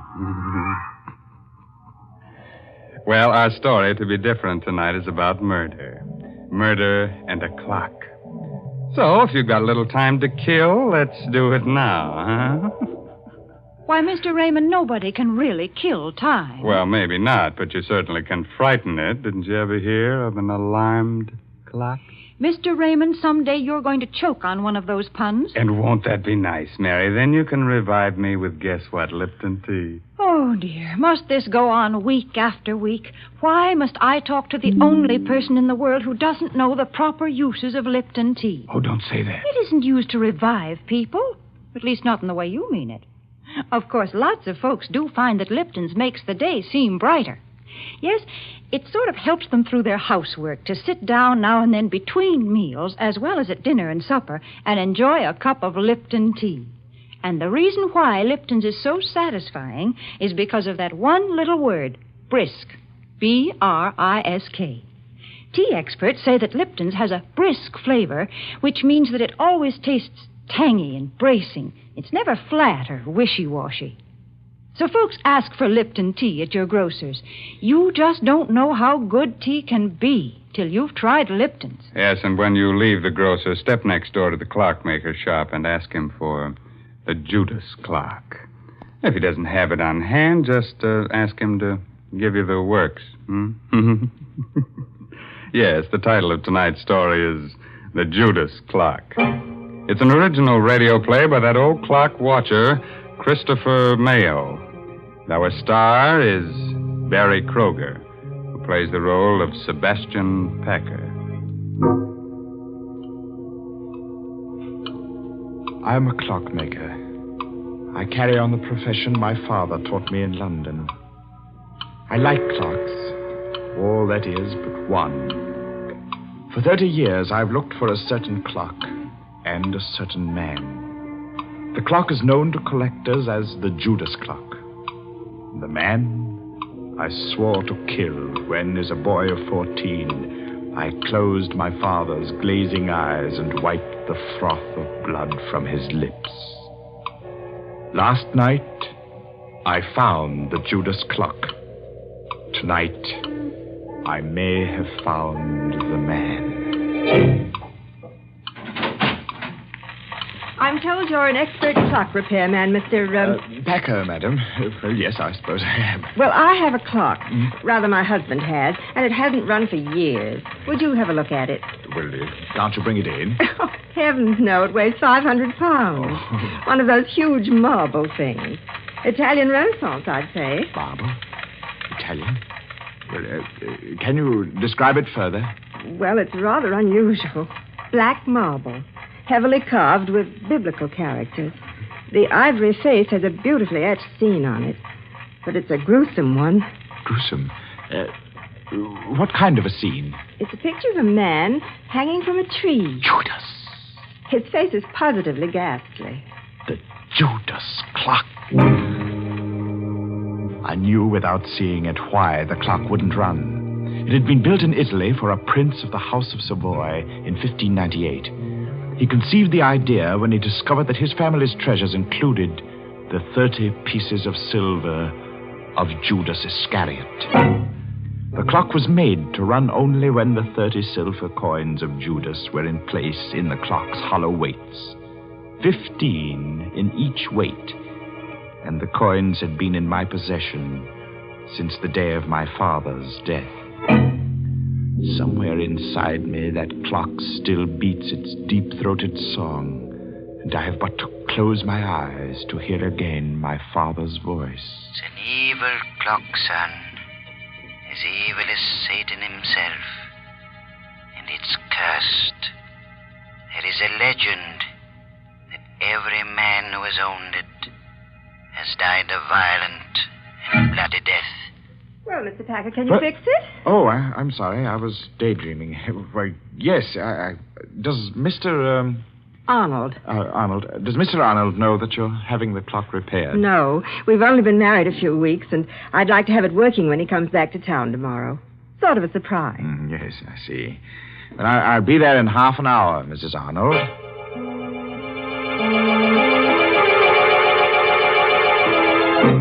So last night, I went to the Arnold house and found the Judas clock again. I started to work. Foghorns from the East River sounded much as I remembered they did in London. And suddenly, I was back there on a fateful day about a fortnight after the clock had been uncrated by my father. I was in the shop when the man from Scotland Yard stepped in. He walked straight to the clock and stared at it. Good afternoon, sir. Does the clock interest you? Very much. When did you acquire it? A cousin bought it at an auction in Italy, and I'm displaying it for sale and consignment. My name's Pettibone, Scotland Yard. I've been looking for this clock for a month. It was stolen in Italy. Stolen? Yes, Mr. Packer. And worse, murder was done. Afraid you're involved in a bit of something here. Murder? I'm taking possession of the clock in the name of the Crown. I shall never forget the look of horror on the detective's face a moment later. He laid his hand on the clock's carving, and it froze there, while his face drained white and his eyes bulged. He opened and closed his mouth soundlessly and crumpled to the floor with his hands to his throat. He was still and twisted and very dead. Mr. Pettibone had died of a heart attack the moment he took possession of the clock. I helped Father drag him into the stockroom. Father wanted time to think, so I went to my room. I dozed off only to wake hours later at the sound of angry voices. Well, Cousin Andrew, you've done me a fine turn, haven't you? I've told you I didn't mean to kill the old girl. It was an accident. Don't talk so loud. Boy will hear us. You killed her as soon as you learned she'd made out a will in your favor. Then when you thought it was safe, you sold all her furnishings and sent the clock to me to sell. Very well, I did. And you're in it to the ears. I'll go to the police. And how will you explain poor, stiff Mr. Pettibone lying in your stockroom all this while? Besides, Timothy, there's nothing to fear now Pettibone's gone. He was the only one who suspected me. Now, you're the only one who knows. I'll crate this cursed black monster tomorrow, and you leave with it. And will you also crate Mr. Pettibone? I have a plan. Here, sit down in this chair, right here. I'll show you how we can solve the whole thing. My young heart beat with a wild dread as I listened. I could only see Cousin Andy's back, but I could see Father seated dejectedly in the chair near the Judas clock, his head in his hands. It was midnight. All the clocks in the shop began striking the hour, and louder than all the rest was the chime of the evil clock. If only then I'd known, I might have done something, but the slow strokes beat on. 8, 9, 10, 11, 12. And before my horrified eyes, the heavy marble piece leaned slowly from the wall and crashed across my father's back. And Cousin Andy stood facing my father as the clock crushed his frail form and choked him. He made pitiful little sounds, his eyes begging for life. And the murderer just stood, his back to me, and watched. Thundering sinners, you die hard. Cousin Andy ran from the shop crying for help. He would claim an accident. I raced into the shop. My father was dead. I choked back my tears, and I closed the poor, staring eyes. I took the coins of Judas from the weights of the clock and ran from the shop, the blood-stained pieces jangling merrily in my pocket.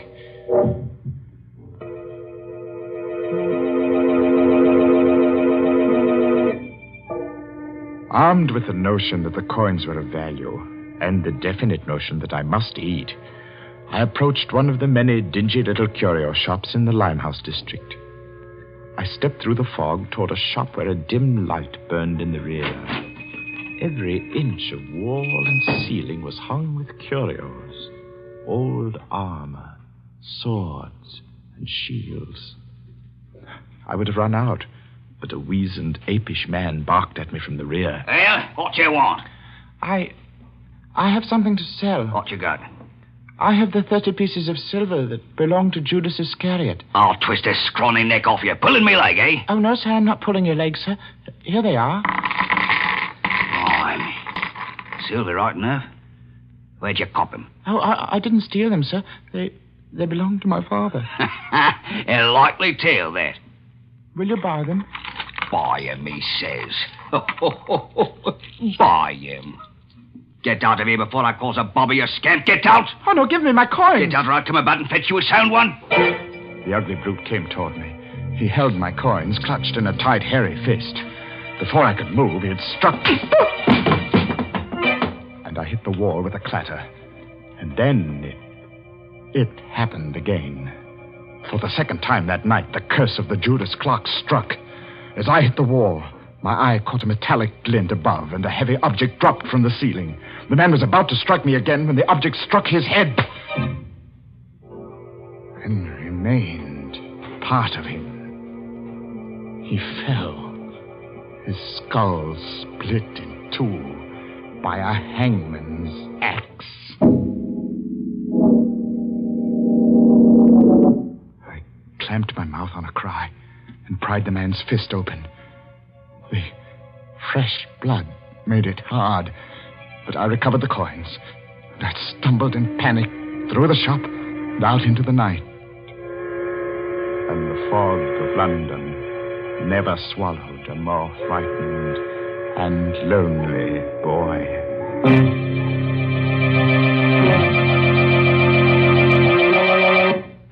That nasty fog swallowing a little boy.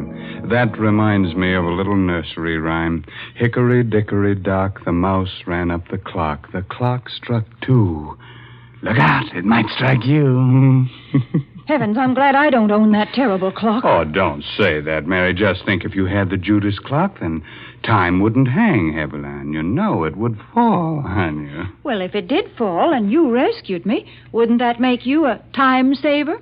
Well, split my sides with an axe if Mary didn't make with a joke. Well, a very little one, Mr. Raymond. That's true. But seriously, I do have something to say about a time saver.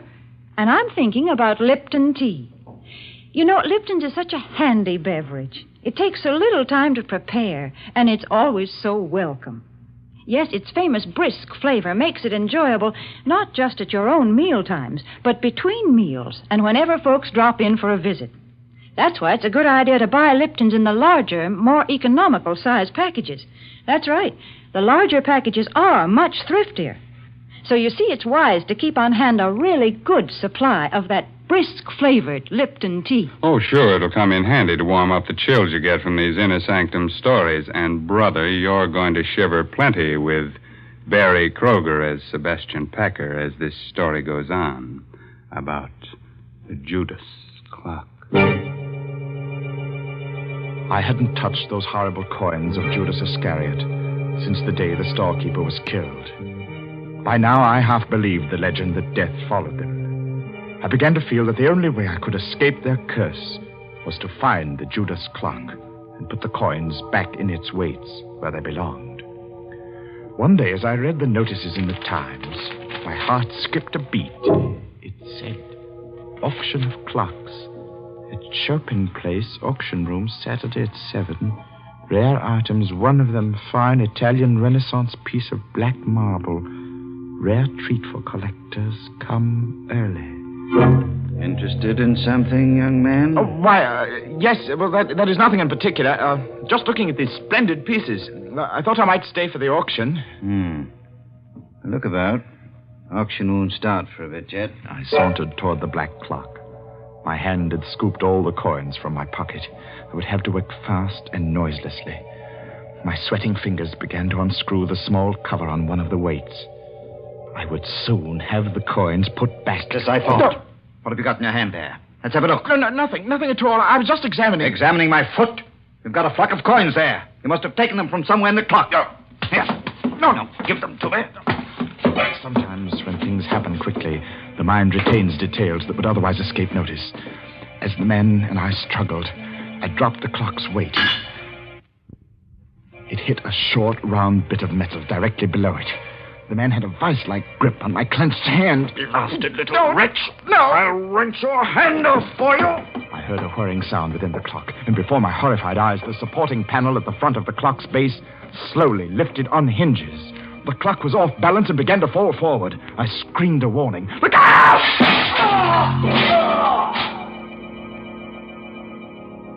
The auction man was dead, mashed to a pulp of bone and blood beneath the clock, as my father had been. I ran to the door and out into the street. I was right back where I'd started. Only now I knew that my father had been murdered by Cousin Andy.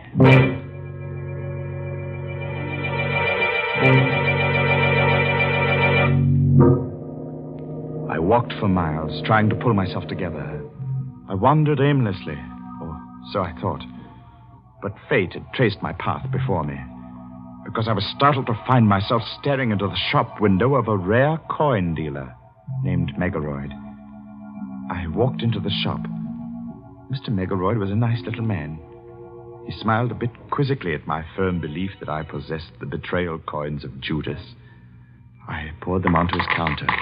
Oh, I say, you could be right, you know. Oh, these are the right era. I say, suppose they are. Let me put a glass to them. Mr. McElroy, would they be worth a great deal, even if they weren't the... Well, let me see.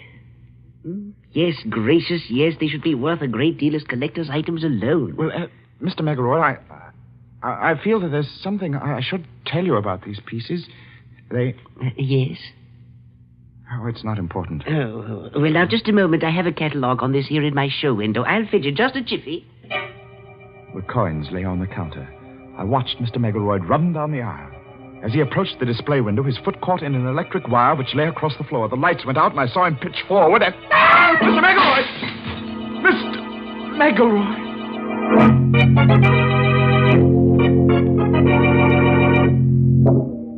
The street light peered through the broken plate glass and played across a grotesquely sprawled form in the show window.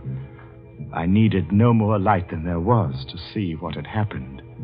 The upper half of the heavy plate had broken and dropped flat against the solid lower half. There was no need to ask how he was. No guillotine could have done a neater job. Mr. Megaloid had no head. Who else but death can own the coins of Judas?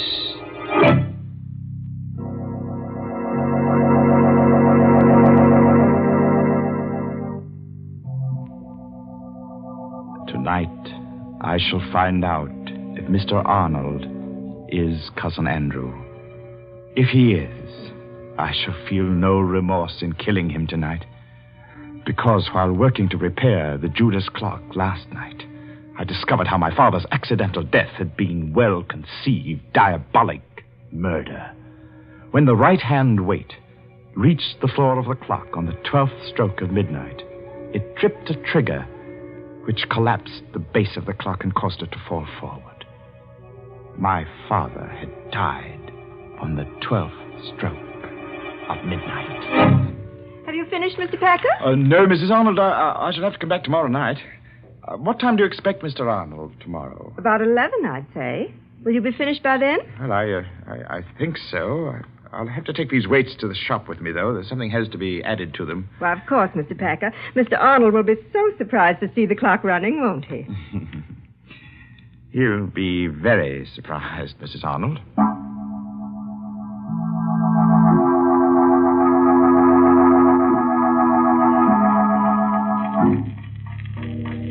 I've put the coins in their place within the weights. Not 15 in each weight, but 15 in one and 10 in the other. The other 5 coins are in my pocket. In another pocket, I have a small 38, although I don't plan to use it. 8 o'clock, and I have a 30-year-old date to keep. Good evening. Oh. Mr. Packer? Yes, but I'm closing now. I see you are. My name is Arnold. Just came in from Chicago. Sorry to spoil your little surprise. Or my wife's, rather. You surprised her instead? Yes. She had to confess. I wanted to go out, so she had to tell me about engaging you to repair the Judas clock. You don't want it repaired? By all means, I insist. It's a splendid idea. But what I came for, really, was to tell you that you and I have much to talk about. Oh, do we? Yes. But look, close your place and bring along whatever you need to fix the clock, and we'll talk about it at my place. I'm all set. Let's go.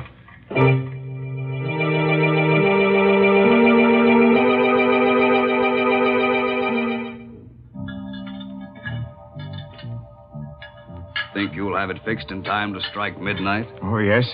Yes, it will strike at midnight. Yes. Well, there we are, Mr. Arnold. Weights are in place.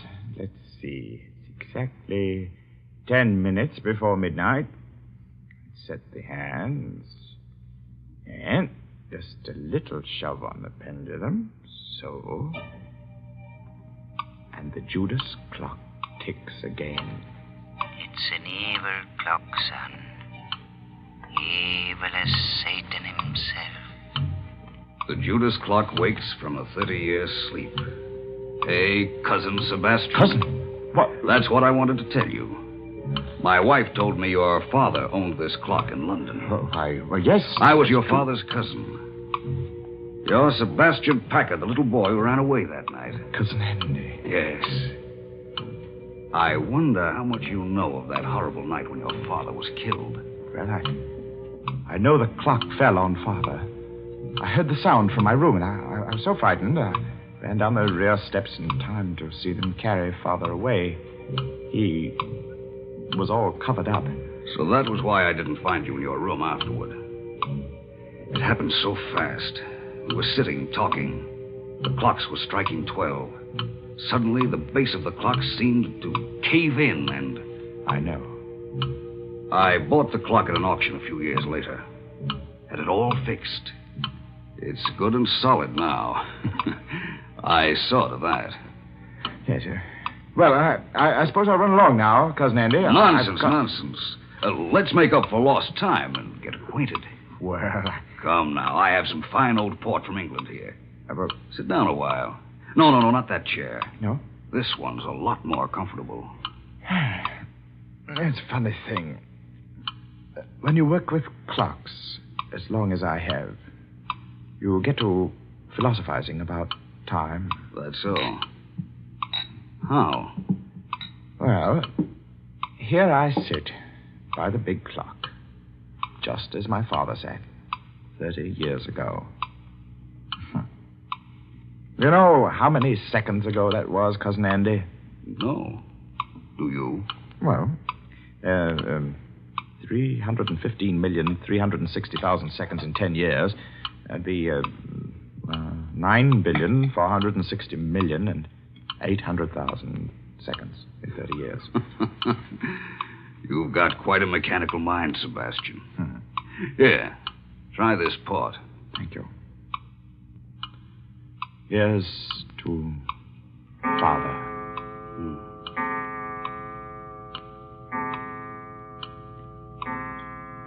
What's the matter, Cousin Andy?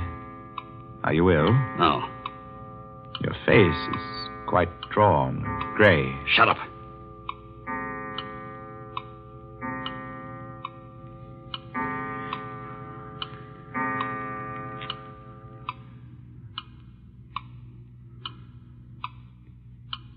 Well, Cousin Andy, it's late. I guess I'd best go. You know, you do look awfully sick. Oh, don't get up, old man. Sinners, Here, sit down and relax. Take my chair. It's the more comfortable. Why, you're shaking like a leaf. Now, just sit quietly. I'll see myself out. Thundering sinners, Good night, Cousin Andy. Oh, Sebastian. Get it off. Back. In heaven's name. Poor Cousin Andy. You're choking to death. You die hard, too, don't you? It was just a matter of timing. I set the hand a minute fast, and the weight didn't touch your clever little spring device till just now, because it's lighter by 5 pieces of cursed Judas money.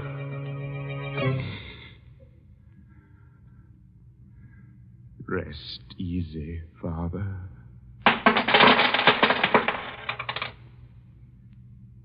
And he cast down the pieces of silver in the temple, and departed, and went and hanged himself.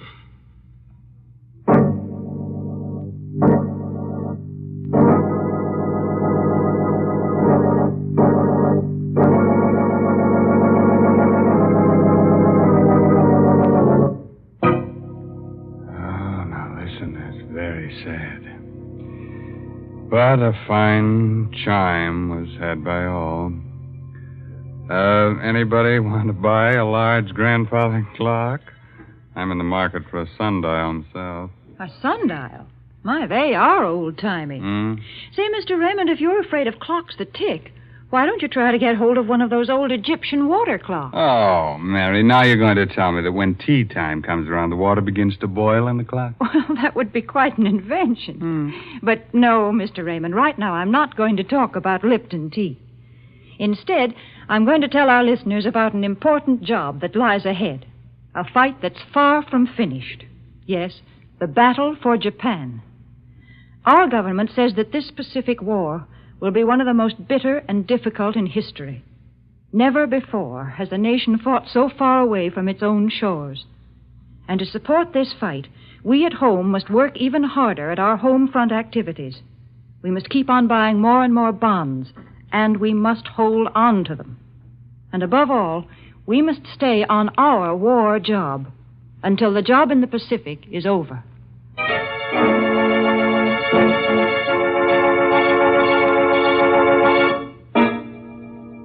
Well, I'll leave you with a cheerful, timely moral. Oh, that goes with tonight's story. No extra charge. Now, you can figure out how many seconds you've lived. All right, that's your pastime. But you can't figure out how many you've got left. That's just sometime. You know what I mean?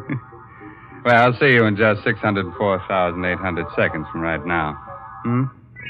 Well, that's next Tuesday night at 9 o'clock, of course. By the way, this month's Inner Sanctum mystery novel is The Lucky Stiff by Craig Rice. Well, now it's really time to close that there squeaking door until next Tuesday night when Lipton Tea and Lipton Soup bring you another Inner Sanctum mystery directed by Hyman Brown. So until then, good night. Pleasant dreams.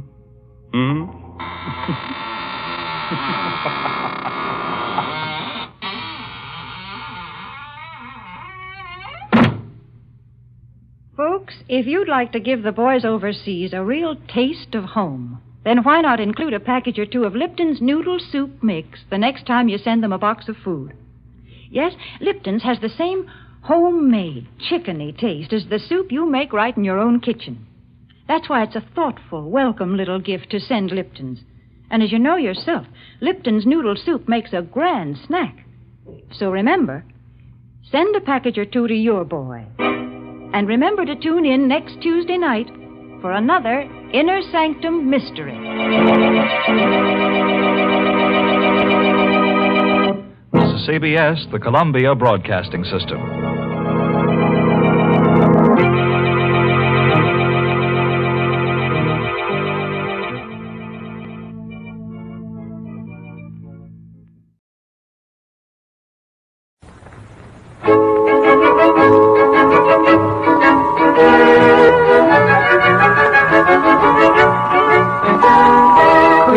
Wheat is so good to eat, yes, we have it every day. We sing this song, it will make us strong, and it makes us shout, hooray! It's good for growing babies and grown-ups too to eat. For all the family's breakfast, you can't beat cream of wheat. Cream of Wheat, the great American family cereal, presents Let's Pretend.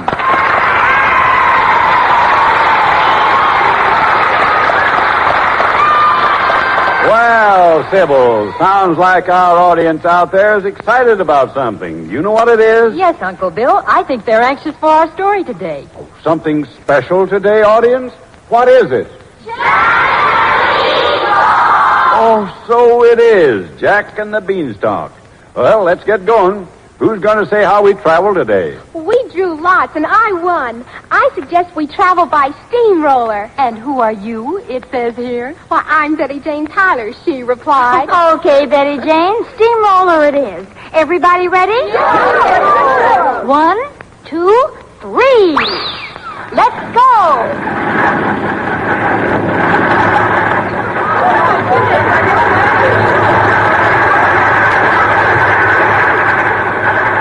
This steamroller is lots of fun, isn't it, Uncle Bill? But gosh, it sure is pokey and slow. Well, if it's speed you're looking for, Sybil, better rush out and get yourself a package of enriched 5-minute cream of wheat. You see, cream of wheat has food power, just what it takes to help get you off to a real flying start every morning. Yes, you're on the right track, full speed ahead when you call for cream of wheat. So eat a better breakfast, feel better all day. Get a better start the cream of wheat way. And keep listening for our exciting cream of wheat game right after the first act of today's story, Jack and the Beanstalk.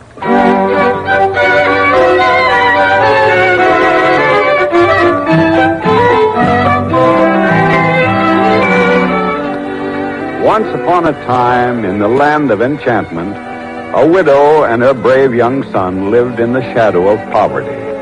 The mother did her best, but there came a day when she could no longer hide the truth. We find her talking with her son, Jack, in the kitchen of their spotless home. You see, Jack, there isn't a penny in our house. Unless something unforeseen happens, I'm afraid we'll both go hungry. Mother, I had no idea it was as bad as that. I know you didn't, Jack. I wouldn't tell you now, only I don't know what else to do. Mother, we used to have money. I remember as a little fellow before my father died, we had everything we wanted. What happened to it? I suppose since you're old enough to know this present trouble, you may as well know that, too. Your father was one of the many victims of Bullibus. Bullibus? The giant who lives in the Granite Mountain? Yes. He killed your father, destroyed our home, and took every piece of gold we had. A monster. Yes, Jack, but that's past and done. The point is, what are we going to do now? Well, have you thought of anything? We have only one thing left. Bossy, the cow, we could sell her. Sell Bossy, Mother? Oh, no, I love Bossy. I know, Jack, but what else can we do? There's nothing left. Mother, I don't see how I can part with it. But if you say so, why, then I suppose we must. You'd better take her to the butcher, Jack, and get the best price possible. To the butcher? When must I go? I think you'd better go immediately. Putting it off only makes it more difficult. Very well, then, Mother. I guess I'd better go before I start thinking about it. Goodbye. I'm as sorry as you are, Jack. Oh, Bossy, how can I do it? Come on, Bossy, we'd better start. I can't scratch your head now, Bossy. I just can't. I know, but Mother said there's nothing else to be done. Come on, Bossy.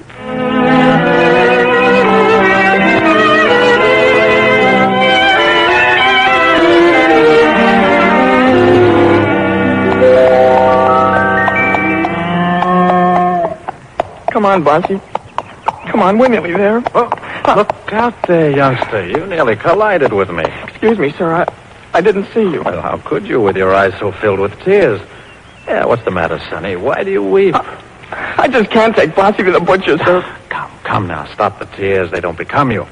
After all, you're a man. And don't cry. You're right, sir, they don't. But you see, I just happen to have made a pet out of Bossy, and it's hard to part with her. Good day to you, sir. Come, Bossy. Here, wait a minute. You're quite a person, youngster. I like you. What's your name? Jackson. Well, then, Jack, tell me, why do you have to take Bossy to the butcher? My mother and I must eat, sir, and we have no money. Bossy's all we have left to sell. I see. Well, suppose I bought the cow from you. What then? And you wouldn't kill her for meat? No, I promise you I wouldn't. And would you be kind to her, sir, would you? I would be very kind to her. Oh, then I'll sell it to you. Oh, what can you give for us, sir? Mother said to get the best price possible. Well, I have no money. Only these beans. But they're very nourishing, Jack. Beans? I'm afraid that wouldn't be a good price, sir. Why not? They're very unusual. You'll be amazed at their great power. I promise you will. Yes, but what'll my mother say? When she sees how they grow, I don't think she'll mind. And just think, I'm going to give Bossy a good home. A good home? Very well, sir. Give me the beans. And I hope they'll last us a long time. You'll soon find out what they'll do. Here they are. Goodbye, Bossy. At least you're all right. And that helps. Goodbye.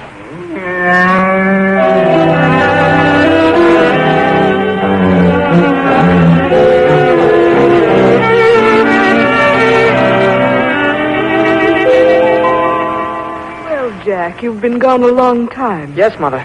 Poor boy, it was a difficult thing to do, but we had to. What did the butcher pay you? I didn't sell Bossy to the butcher. No? To whom, then? A stranger on the road who promised to be very kind to her. Oh, well, so far, so good. What did he pay you? Mother, I hope you won't be angry. Tell me quickly, Jack. What did he pay you? He gave me these beans. He gave you what? These beans. He said they had great power and were very nourishing. And you mean to say you sold the cow, our last hope for food, for a handful of beans? Well, the stranger said they... The stranger said. And did he say what we would eat or how we live? He didn't say anything about that, did he? No, only I'm sure that he wouldn't... Jack, how could you be so stupid? And I thought you were intelligent. I counted on your help. And you've thrown away our last hope. Just as I throw these silly beans out the window. No, don't throw them away, Mother. There'll be food for the birds and the worms. And that's more than we'll have. Now go to your room. Start learning what it means to be hungry. Perhaps by tomorrow morning you'll come to your senses and realize what you've done. But, Mother, Good night. Yes, Mother. I'm sorry. Good night.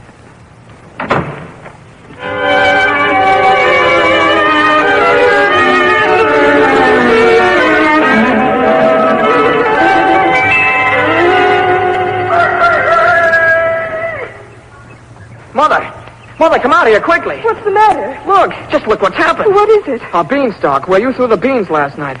I can't believe my eyes. Look how tall it is. Well, I can't see the end of it. It reaches to the sky. Why, Jack, it's magic. The stranger said those beans had great power, but who would have dreamed that this could happen? It's wonderful, simply wonderful. Jack, what are you going to do? I'm going to climb to the very top. Who knows what I shall find? Oh, Jack, no. Oh, but I must, Mother. There's some reason for all of this, and I must find out what it is. Something tells me our luck has changed. Oh, please be careful. Oh, I'll be careful. Jack, don't fall. Oh, Mother, I can see the top of the church steeple. Oh, now I can see the next village. Hey, there's the river. Well, now I can see the whole world.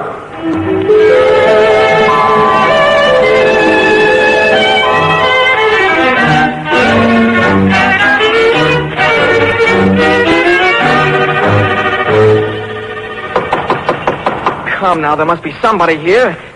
Hey, let me in. Go away, whoever you are. You can't come in here. But I must. Let me in. Go away, little fellow, quickly. But I'm so very tired, madam, and I'm very hungry. Can't you let me have a little bread? Who are you? How did you get here? My name is Jack. I've been climbing the beanstalk for hours. I'm dead tired and terribly hungry. I must have some food before I go back. Won't you help me? Please. You don't know where you are, Jack. This is the top of the world. And little folk who come up here never go back. Why not? Because it's the home of Bullibus the Giant. Bullibus the Giant? That's all I wanted to know. What did you say? I said I'm too hungry to go. Please, let me have a glass of milk or a bit of bread, then I'll run. You're taking desperate chances. But if you insist, come in. Thank you. Come into the kitchen and I'll give you something. If you promise me to leave right afterwards. Yes, I promise. Oh, that milk looks good. And cake, too, thank you. What's your name, please? My name is Katrinka. I serve the giant Bullibus. Listen. What is it? It's the giant. Bullibus is coming. What shall I do? Which way shall I run? No, not that way. He comes in that door. Here, quickly, hide in the oven. All right. Perhaps he'll go to sleep and then you can get out. Quickly, in the oven. Right.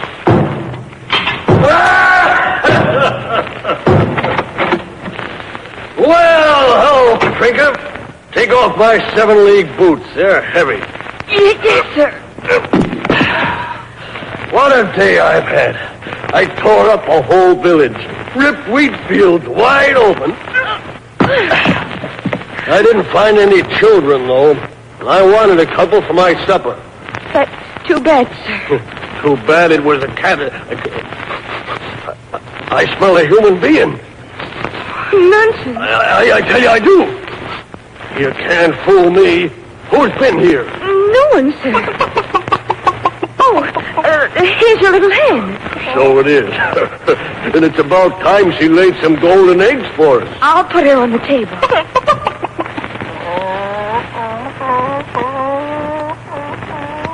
And there's a golden egg, sir. Right you are.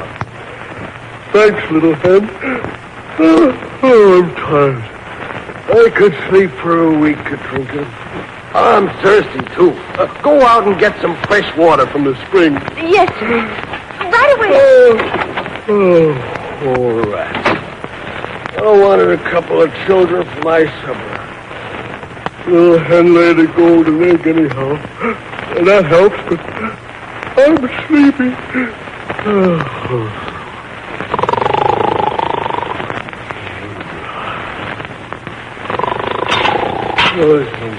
Come on, little hen.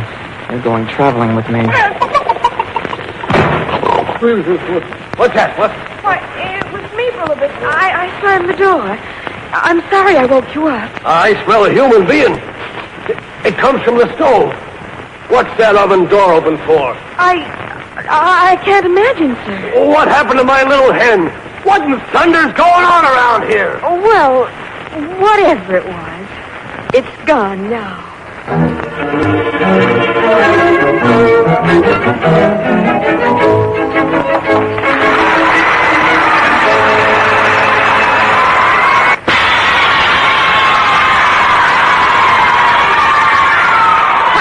Cream of wheat game, Uncle Bill. Why, by golly, it is, Gwen. Today, audience, we're going to play our old favorite, the Guess the Rhyme game. I'm going to read 3 little poems and leave it up to you to fill in the last word. Okay, here goes. A certain young fellow named Benny said cream of wheat's better than any. Its flavor is nifty, and talk about thrifty. Why, a bowlful costs less than a... Right! Both enriched 5-minute and regular cream of wheat still cost you less than 1 cent a bowl. And in times like these, that money-saving cream of wheat economy means more than ever before. Now, how about this poem, pretenders? There was a young strong man named Jay who cheered, "Cream of wheat, hip hooray! This enriched kind 5 minutes has enough iron in it to take care of my needs for a... Right on the beam, audience. You bet your life. Just one big bowl full of enriched 5-minute cream of wheat gives you all the blood-building iron you need daily, plus those other great bodybuilders, calcium, phosphorus, and vitamin B1. All right, now here's your last chance to guess the rhyme, audience. A certain young lady from Wheeling said, "Here is the taste most appealing. I just love cream of wheat. And you simply can't beat that wonderful cream of wheat." 100% correct, pretenders. And let those rhymes remind you that for real He-Man nourishment, plus the most super delectable flavor ever invented, you just can't beat that top-notch treat, smooth, delicious cream of wheat. It's way... It's way down in... It's plenty smooth.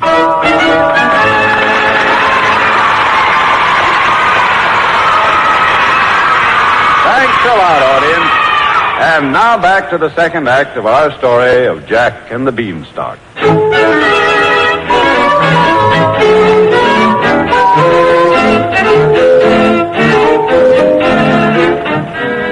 Jack escaped from the castle of Bullivus, the giant.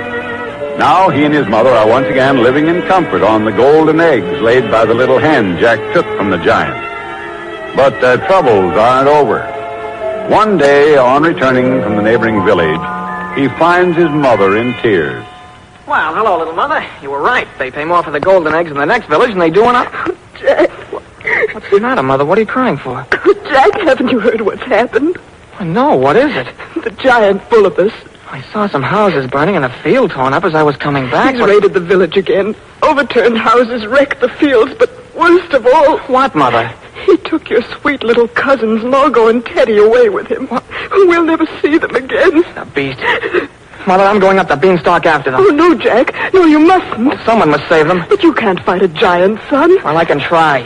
He can't go on terrorizing and killing people. That's what your father said and paid with his life. Well, perhaps I shall, too, but I must try. Now, listen to me carefully, Mother. Get Get me some sharp axes. Have them at the root of the beanstalk. I don't know when I shall return, so keep them there day and night. But what for, Jack? Well, I have an idea that may work out. Wish me luck, Mother, for here I go up the beanstalk. Oh, Jack, I'm proud of you, but I'm fearful, too. Say a prayer for me, little mother, and don't worry. Goodbye.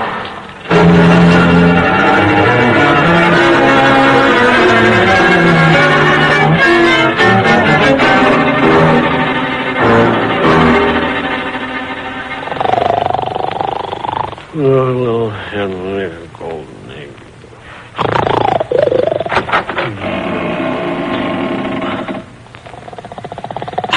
Who's that? It's me, Katrinka Bullabus. Oh. Where you been? Out milking, why? Did you come in a little while ago? No, sir. It's funny. Thought I heard you. Didn't you open and close the oven door? Why, no. Oh, you must have dreamed it, sir. Did you want me to do something? No. Yeah. Bring out those 2 children I brought up yesterday. You're not going Never mind what I'm going to do. You do as you're told. Bring them out. Yes, sir. Come out, children. What are you going to do? Look at them, shaking like jelly. Oh, sir, have pity on us. What for? Oh, please let Margot go. Do what you will to me, but don't hurt my sister. Oh, please don't hurt my brother Teddy. Bullabus, don't you think they're too thin? Well, they are a little. Why not wait a week and I'll fatten them up for you? Well, that's an idea. Oh, you get to work on them, Katrinka. Fill them up on milk and stuff. Yes, Bullabus. Now, go down to the cellar and get my money back. Yes, sir. Oh, no, never mind. You go in the other room and get my talking music box. It hasn't talked to me for a long while. I'll bring it right into you, sir. I'll get the money bags myself. Teddy. Listen, Margot. Who calls me? Take it easy. It's I, Jack. Jack. Quiet, Margot. They'll hear us. Where are you, Jack? Over here in the oven.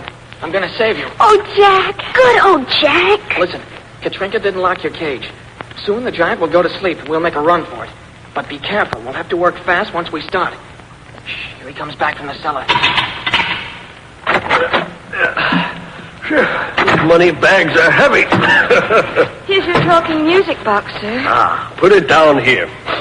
Well, little music box, Yes, master. how about a tune for me? Your will is mine, master.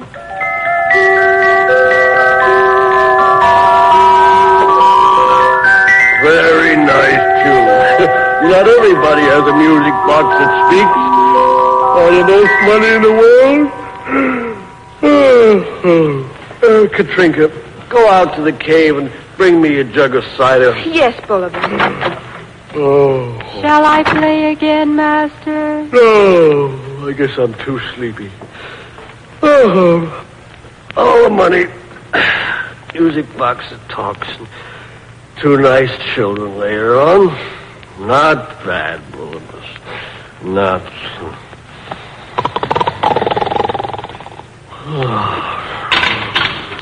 Careful now, Teddy. Come quickly. Margot, make for that door. Shh. Teddy, take as many of my father's money bags as you can. I'll take the rest. Margot, here, take the music box. Now run. Run for your life.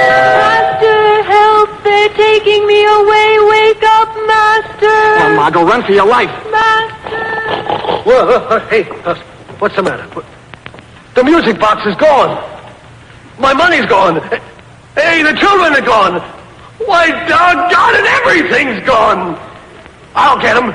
I'll get them. Where are they? Where are they? Here he comes. Make for the beanstalk. Hurry, Ted. Come on, Teddy. Hurry up, Jack. I'll get you. I'll get you. You'll have to run faster than that, you pig. No, don't you call me a pig, you pig. I'll get you. How's the running, Bullabus?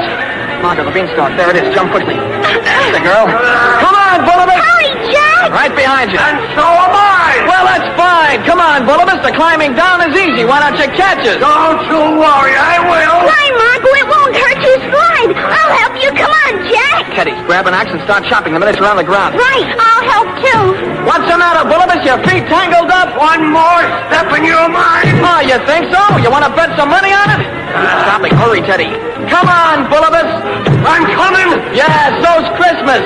Let me have that axe, Teddy. Now, Bullivers, get ready for the big fall, for the beanstalk is breaking off at the root. It's starting to fall. Out of the way, Michael, quick! Look out, she's crashing.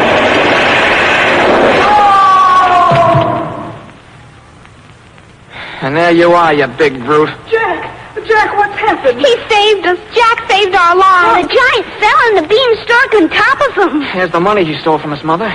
There's the music box for good measure. And there on the ground is Bullivers. He's dead as a doornail, and he'll never hurt anybody again. I'm very proud of you, Jack. My hat's off to you, Jack, the bravest boy in the whole world.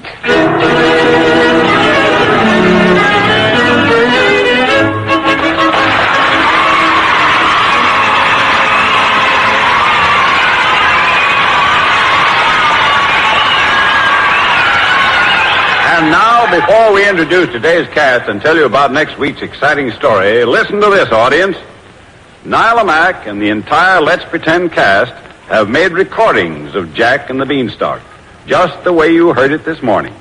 You'll find these record albums at your favorite music dealer's or department store. All right, now I want you pretenders to answer this question for me. What's the treat with the tempting flavor that Mother calls a real time saver? You bet. It cooks to full digestibility, even for babies, in just 5 minutes of boiling. Yes, sir, Mom goes for that speed, and you'll go for that wonderfully delicious flavor. Ask your grocer today for enriched 5-minute or regular cream of wheat. Try it tomorrow, and you'll agree that for all the family's breakfast, you can't beat cream of wheat. the pretenders for today were Gwen Davies, Jack Grimes, his mother, Miriam Wolfe, the stranger who bought the cow, Alfred Alley, Katrinka, Patricia Ryan, Margot, Betty Jane Tyler, Teddy, David Anderson, Bullivus the Giant, Arthur Anderson, voice of Music Box. Sybil Trent. Original music composed and conducted by Maurice Brown. These stories are dramatized and directed by Nyla Mack. Now, if you live in or near New York and you'd like to see a broadcast of Let's Pretend, drop a postcard to Cream of Wheat, CBS, New York, for your free tickets. And next Saturday, be sure to join us when Cream of Wheat will take you on another trip to the land of Let's Pretend to hear the cat's whiskers of fairy stories in the favorite dramatization of Puss in Boots. This is Bill Adams saying, remember to eat Cream of Wheat, the great American family cereal. This is CBS, the Columbia Broadcasting System.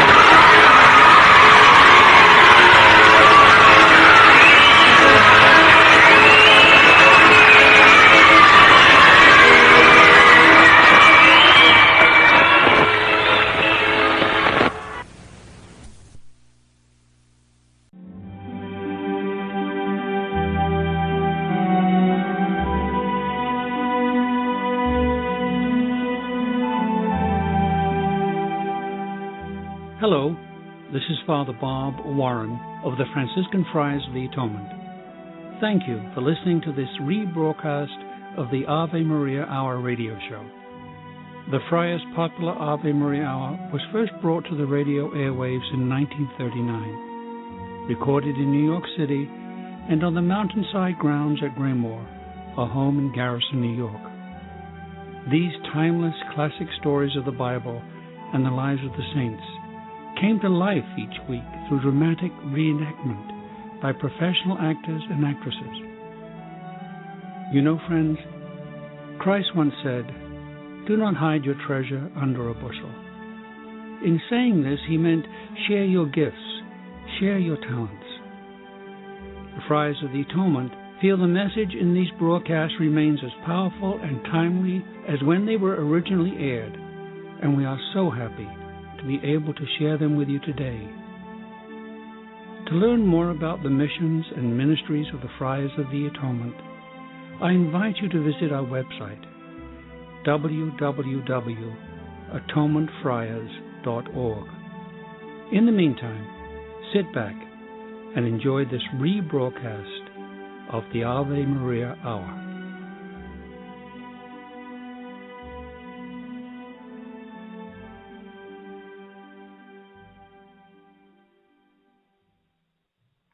St. Bonaventure.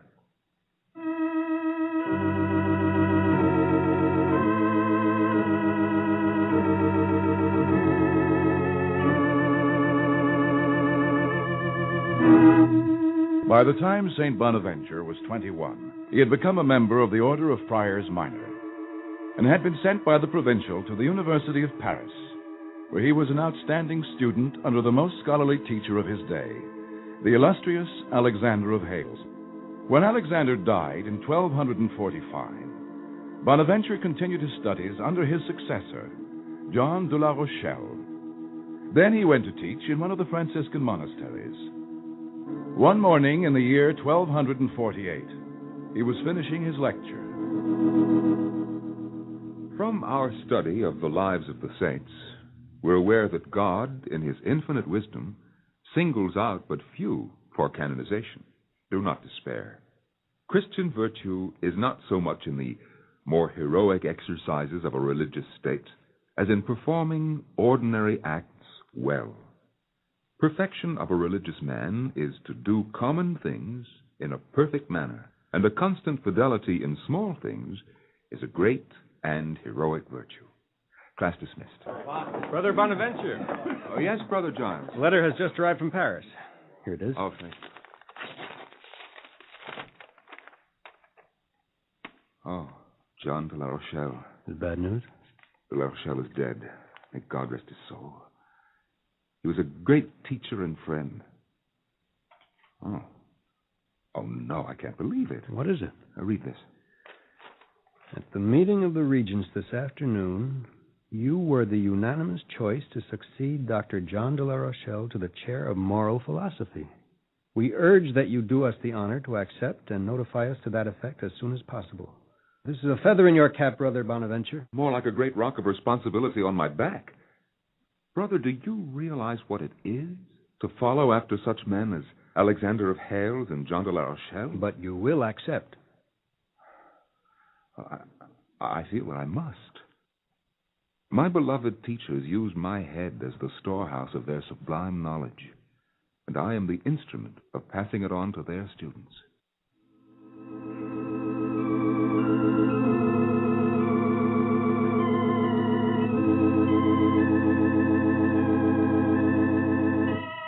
Meanwhile, at the university, his appointment was being questioned by certain members of the secular staff, and one Guillaume de Saint-Amour was raising a protest, which some years later was to flare into active and violent opposition against the friars.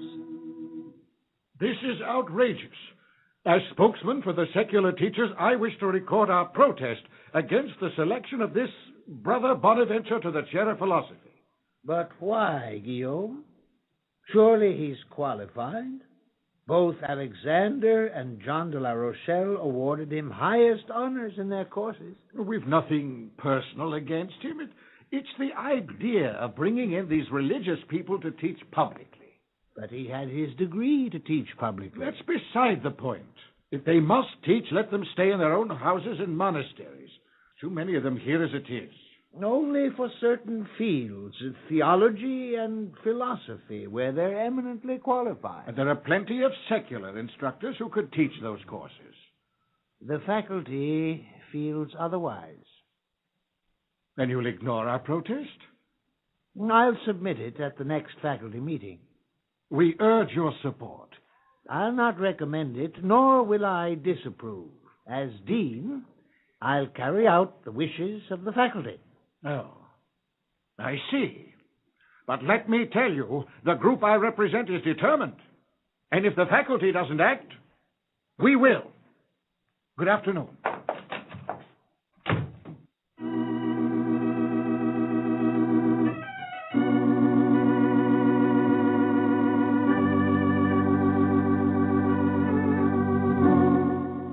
And so Brother Bonaventure began his teaching career in an atmosphere of smoldering resentment and dissatisfaction. At first, this was an impersonal hostility, felt rather than spoken. But then, one day... Yes? Oh, I beg your pardon, Mrs. Saint-Amour. I thought it was a student. Come in, please. Brother Bonaventure, Are you aware that 3 of my most promising students of last year are not continuing my course? Why, no. Well, I've talked to them. It seems their schedule's too crowded this session. But doesn't that often happen? A few of my students have told me that they would like to continue my course, but must give it up to study law or literature. It so happens these 3 students have dropped my course for yours. Oh, I see. Now, just what persuasion did you use? None. I assure you, Monsieur Santamore. In fact, I've been telling students for the past week that the class is filled, and if they entered, they would have to sit on the floor. Well, why don't you refuse admission when the classroom is filled? I don't feel I can deny admission to anyone who wishes to take the course. I don't suppose you know instructors are paid in accordance to the number of students they teach? Oh, I had never thought of it that way. Oh, of course not. I forgot you're not interested in money. The friars take a vow of poverty. Well, I didn't take such a vow, nor did the other secular instructors. Poverty is no virtue to a man who has a wife and a family to raise. When you steal my students, you're taking my bread and butter. Steal? Oh, surely you don't accuse me of that. Oh, you may not do it deliberately, but you and the other friars have ways of inducing students to enter your courses. Please, believe me, we are here only to teach the students. That's the point. You have no other interests. You can spend as much time with students after class as you do during classes. Well, that's true, but with those so eager to learn, should we not give them our time without stint? Well, you have it to give. We don't. We must go home after classes. We have daily obligations, social obligations. We're not lazy. We'd like to give more time to students, but it's impossible. You put us in a bad light with the students. Yes, I can see your difficulty. Frankly, Monsieur Santamore, I have not considered the position you now tell me about. Since you friars grovel in poverty, you assume others wish to do the same. There must be some solution to this difficulty. There is. The friars can get out of the university and let the seculars do the teaching. Perhaps the system of payment is wrong. What do you mean? If there was a fixed salary for instructors, not dependent on the number of students... And what do we do until that happy event takes place? Starve? But I, too, am a teacher here. I have nothing to do with determining the university policies. Well, you can refuse to take the students who dropped my course. You can tell them to return. I don't feel I have that right. Then you and the other friars can resign. Such a step would have to come from the bishop, or more likely from Rome itself. Several years ago, I warned the dean about this situation. Nothing was done. Well, now we'll act. What are you going to do? I have a manuscript. It is called Perils of the Times. When published, it will alert the people to the dangers confronting our schools. We'll drive the mendicant orders from the universities. Be patient, Monsieur Santamore. Surely there's room for both in our schools. Not under present conditions. Then why not try to change the conditions? Driving the friars out will do just that. Monsieur, be warned lest you attack the church. You're a loyal Catholic. You know the consequences. But my fight is not with the church. When you strike the servants of the church, she will use her authority to defend them.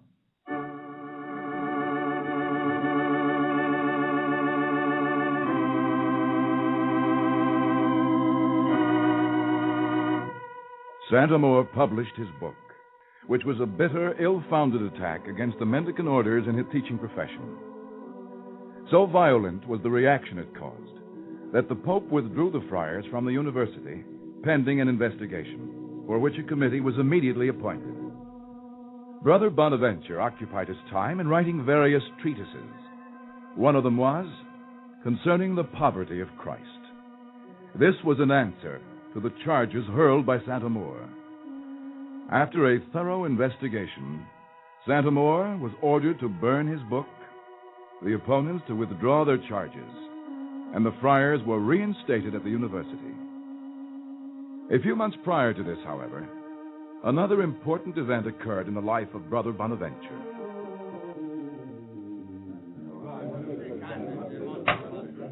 Order! Order, please. After careful consideration, aided by prayers for divine guidance, we have voted. It is the unanimous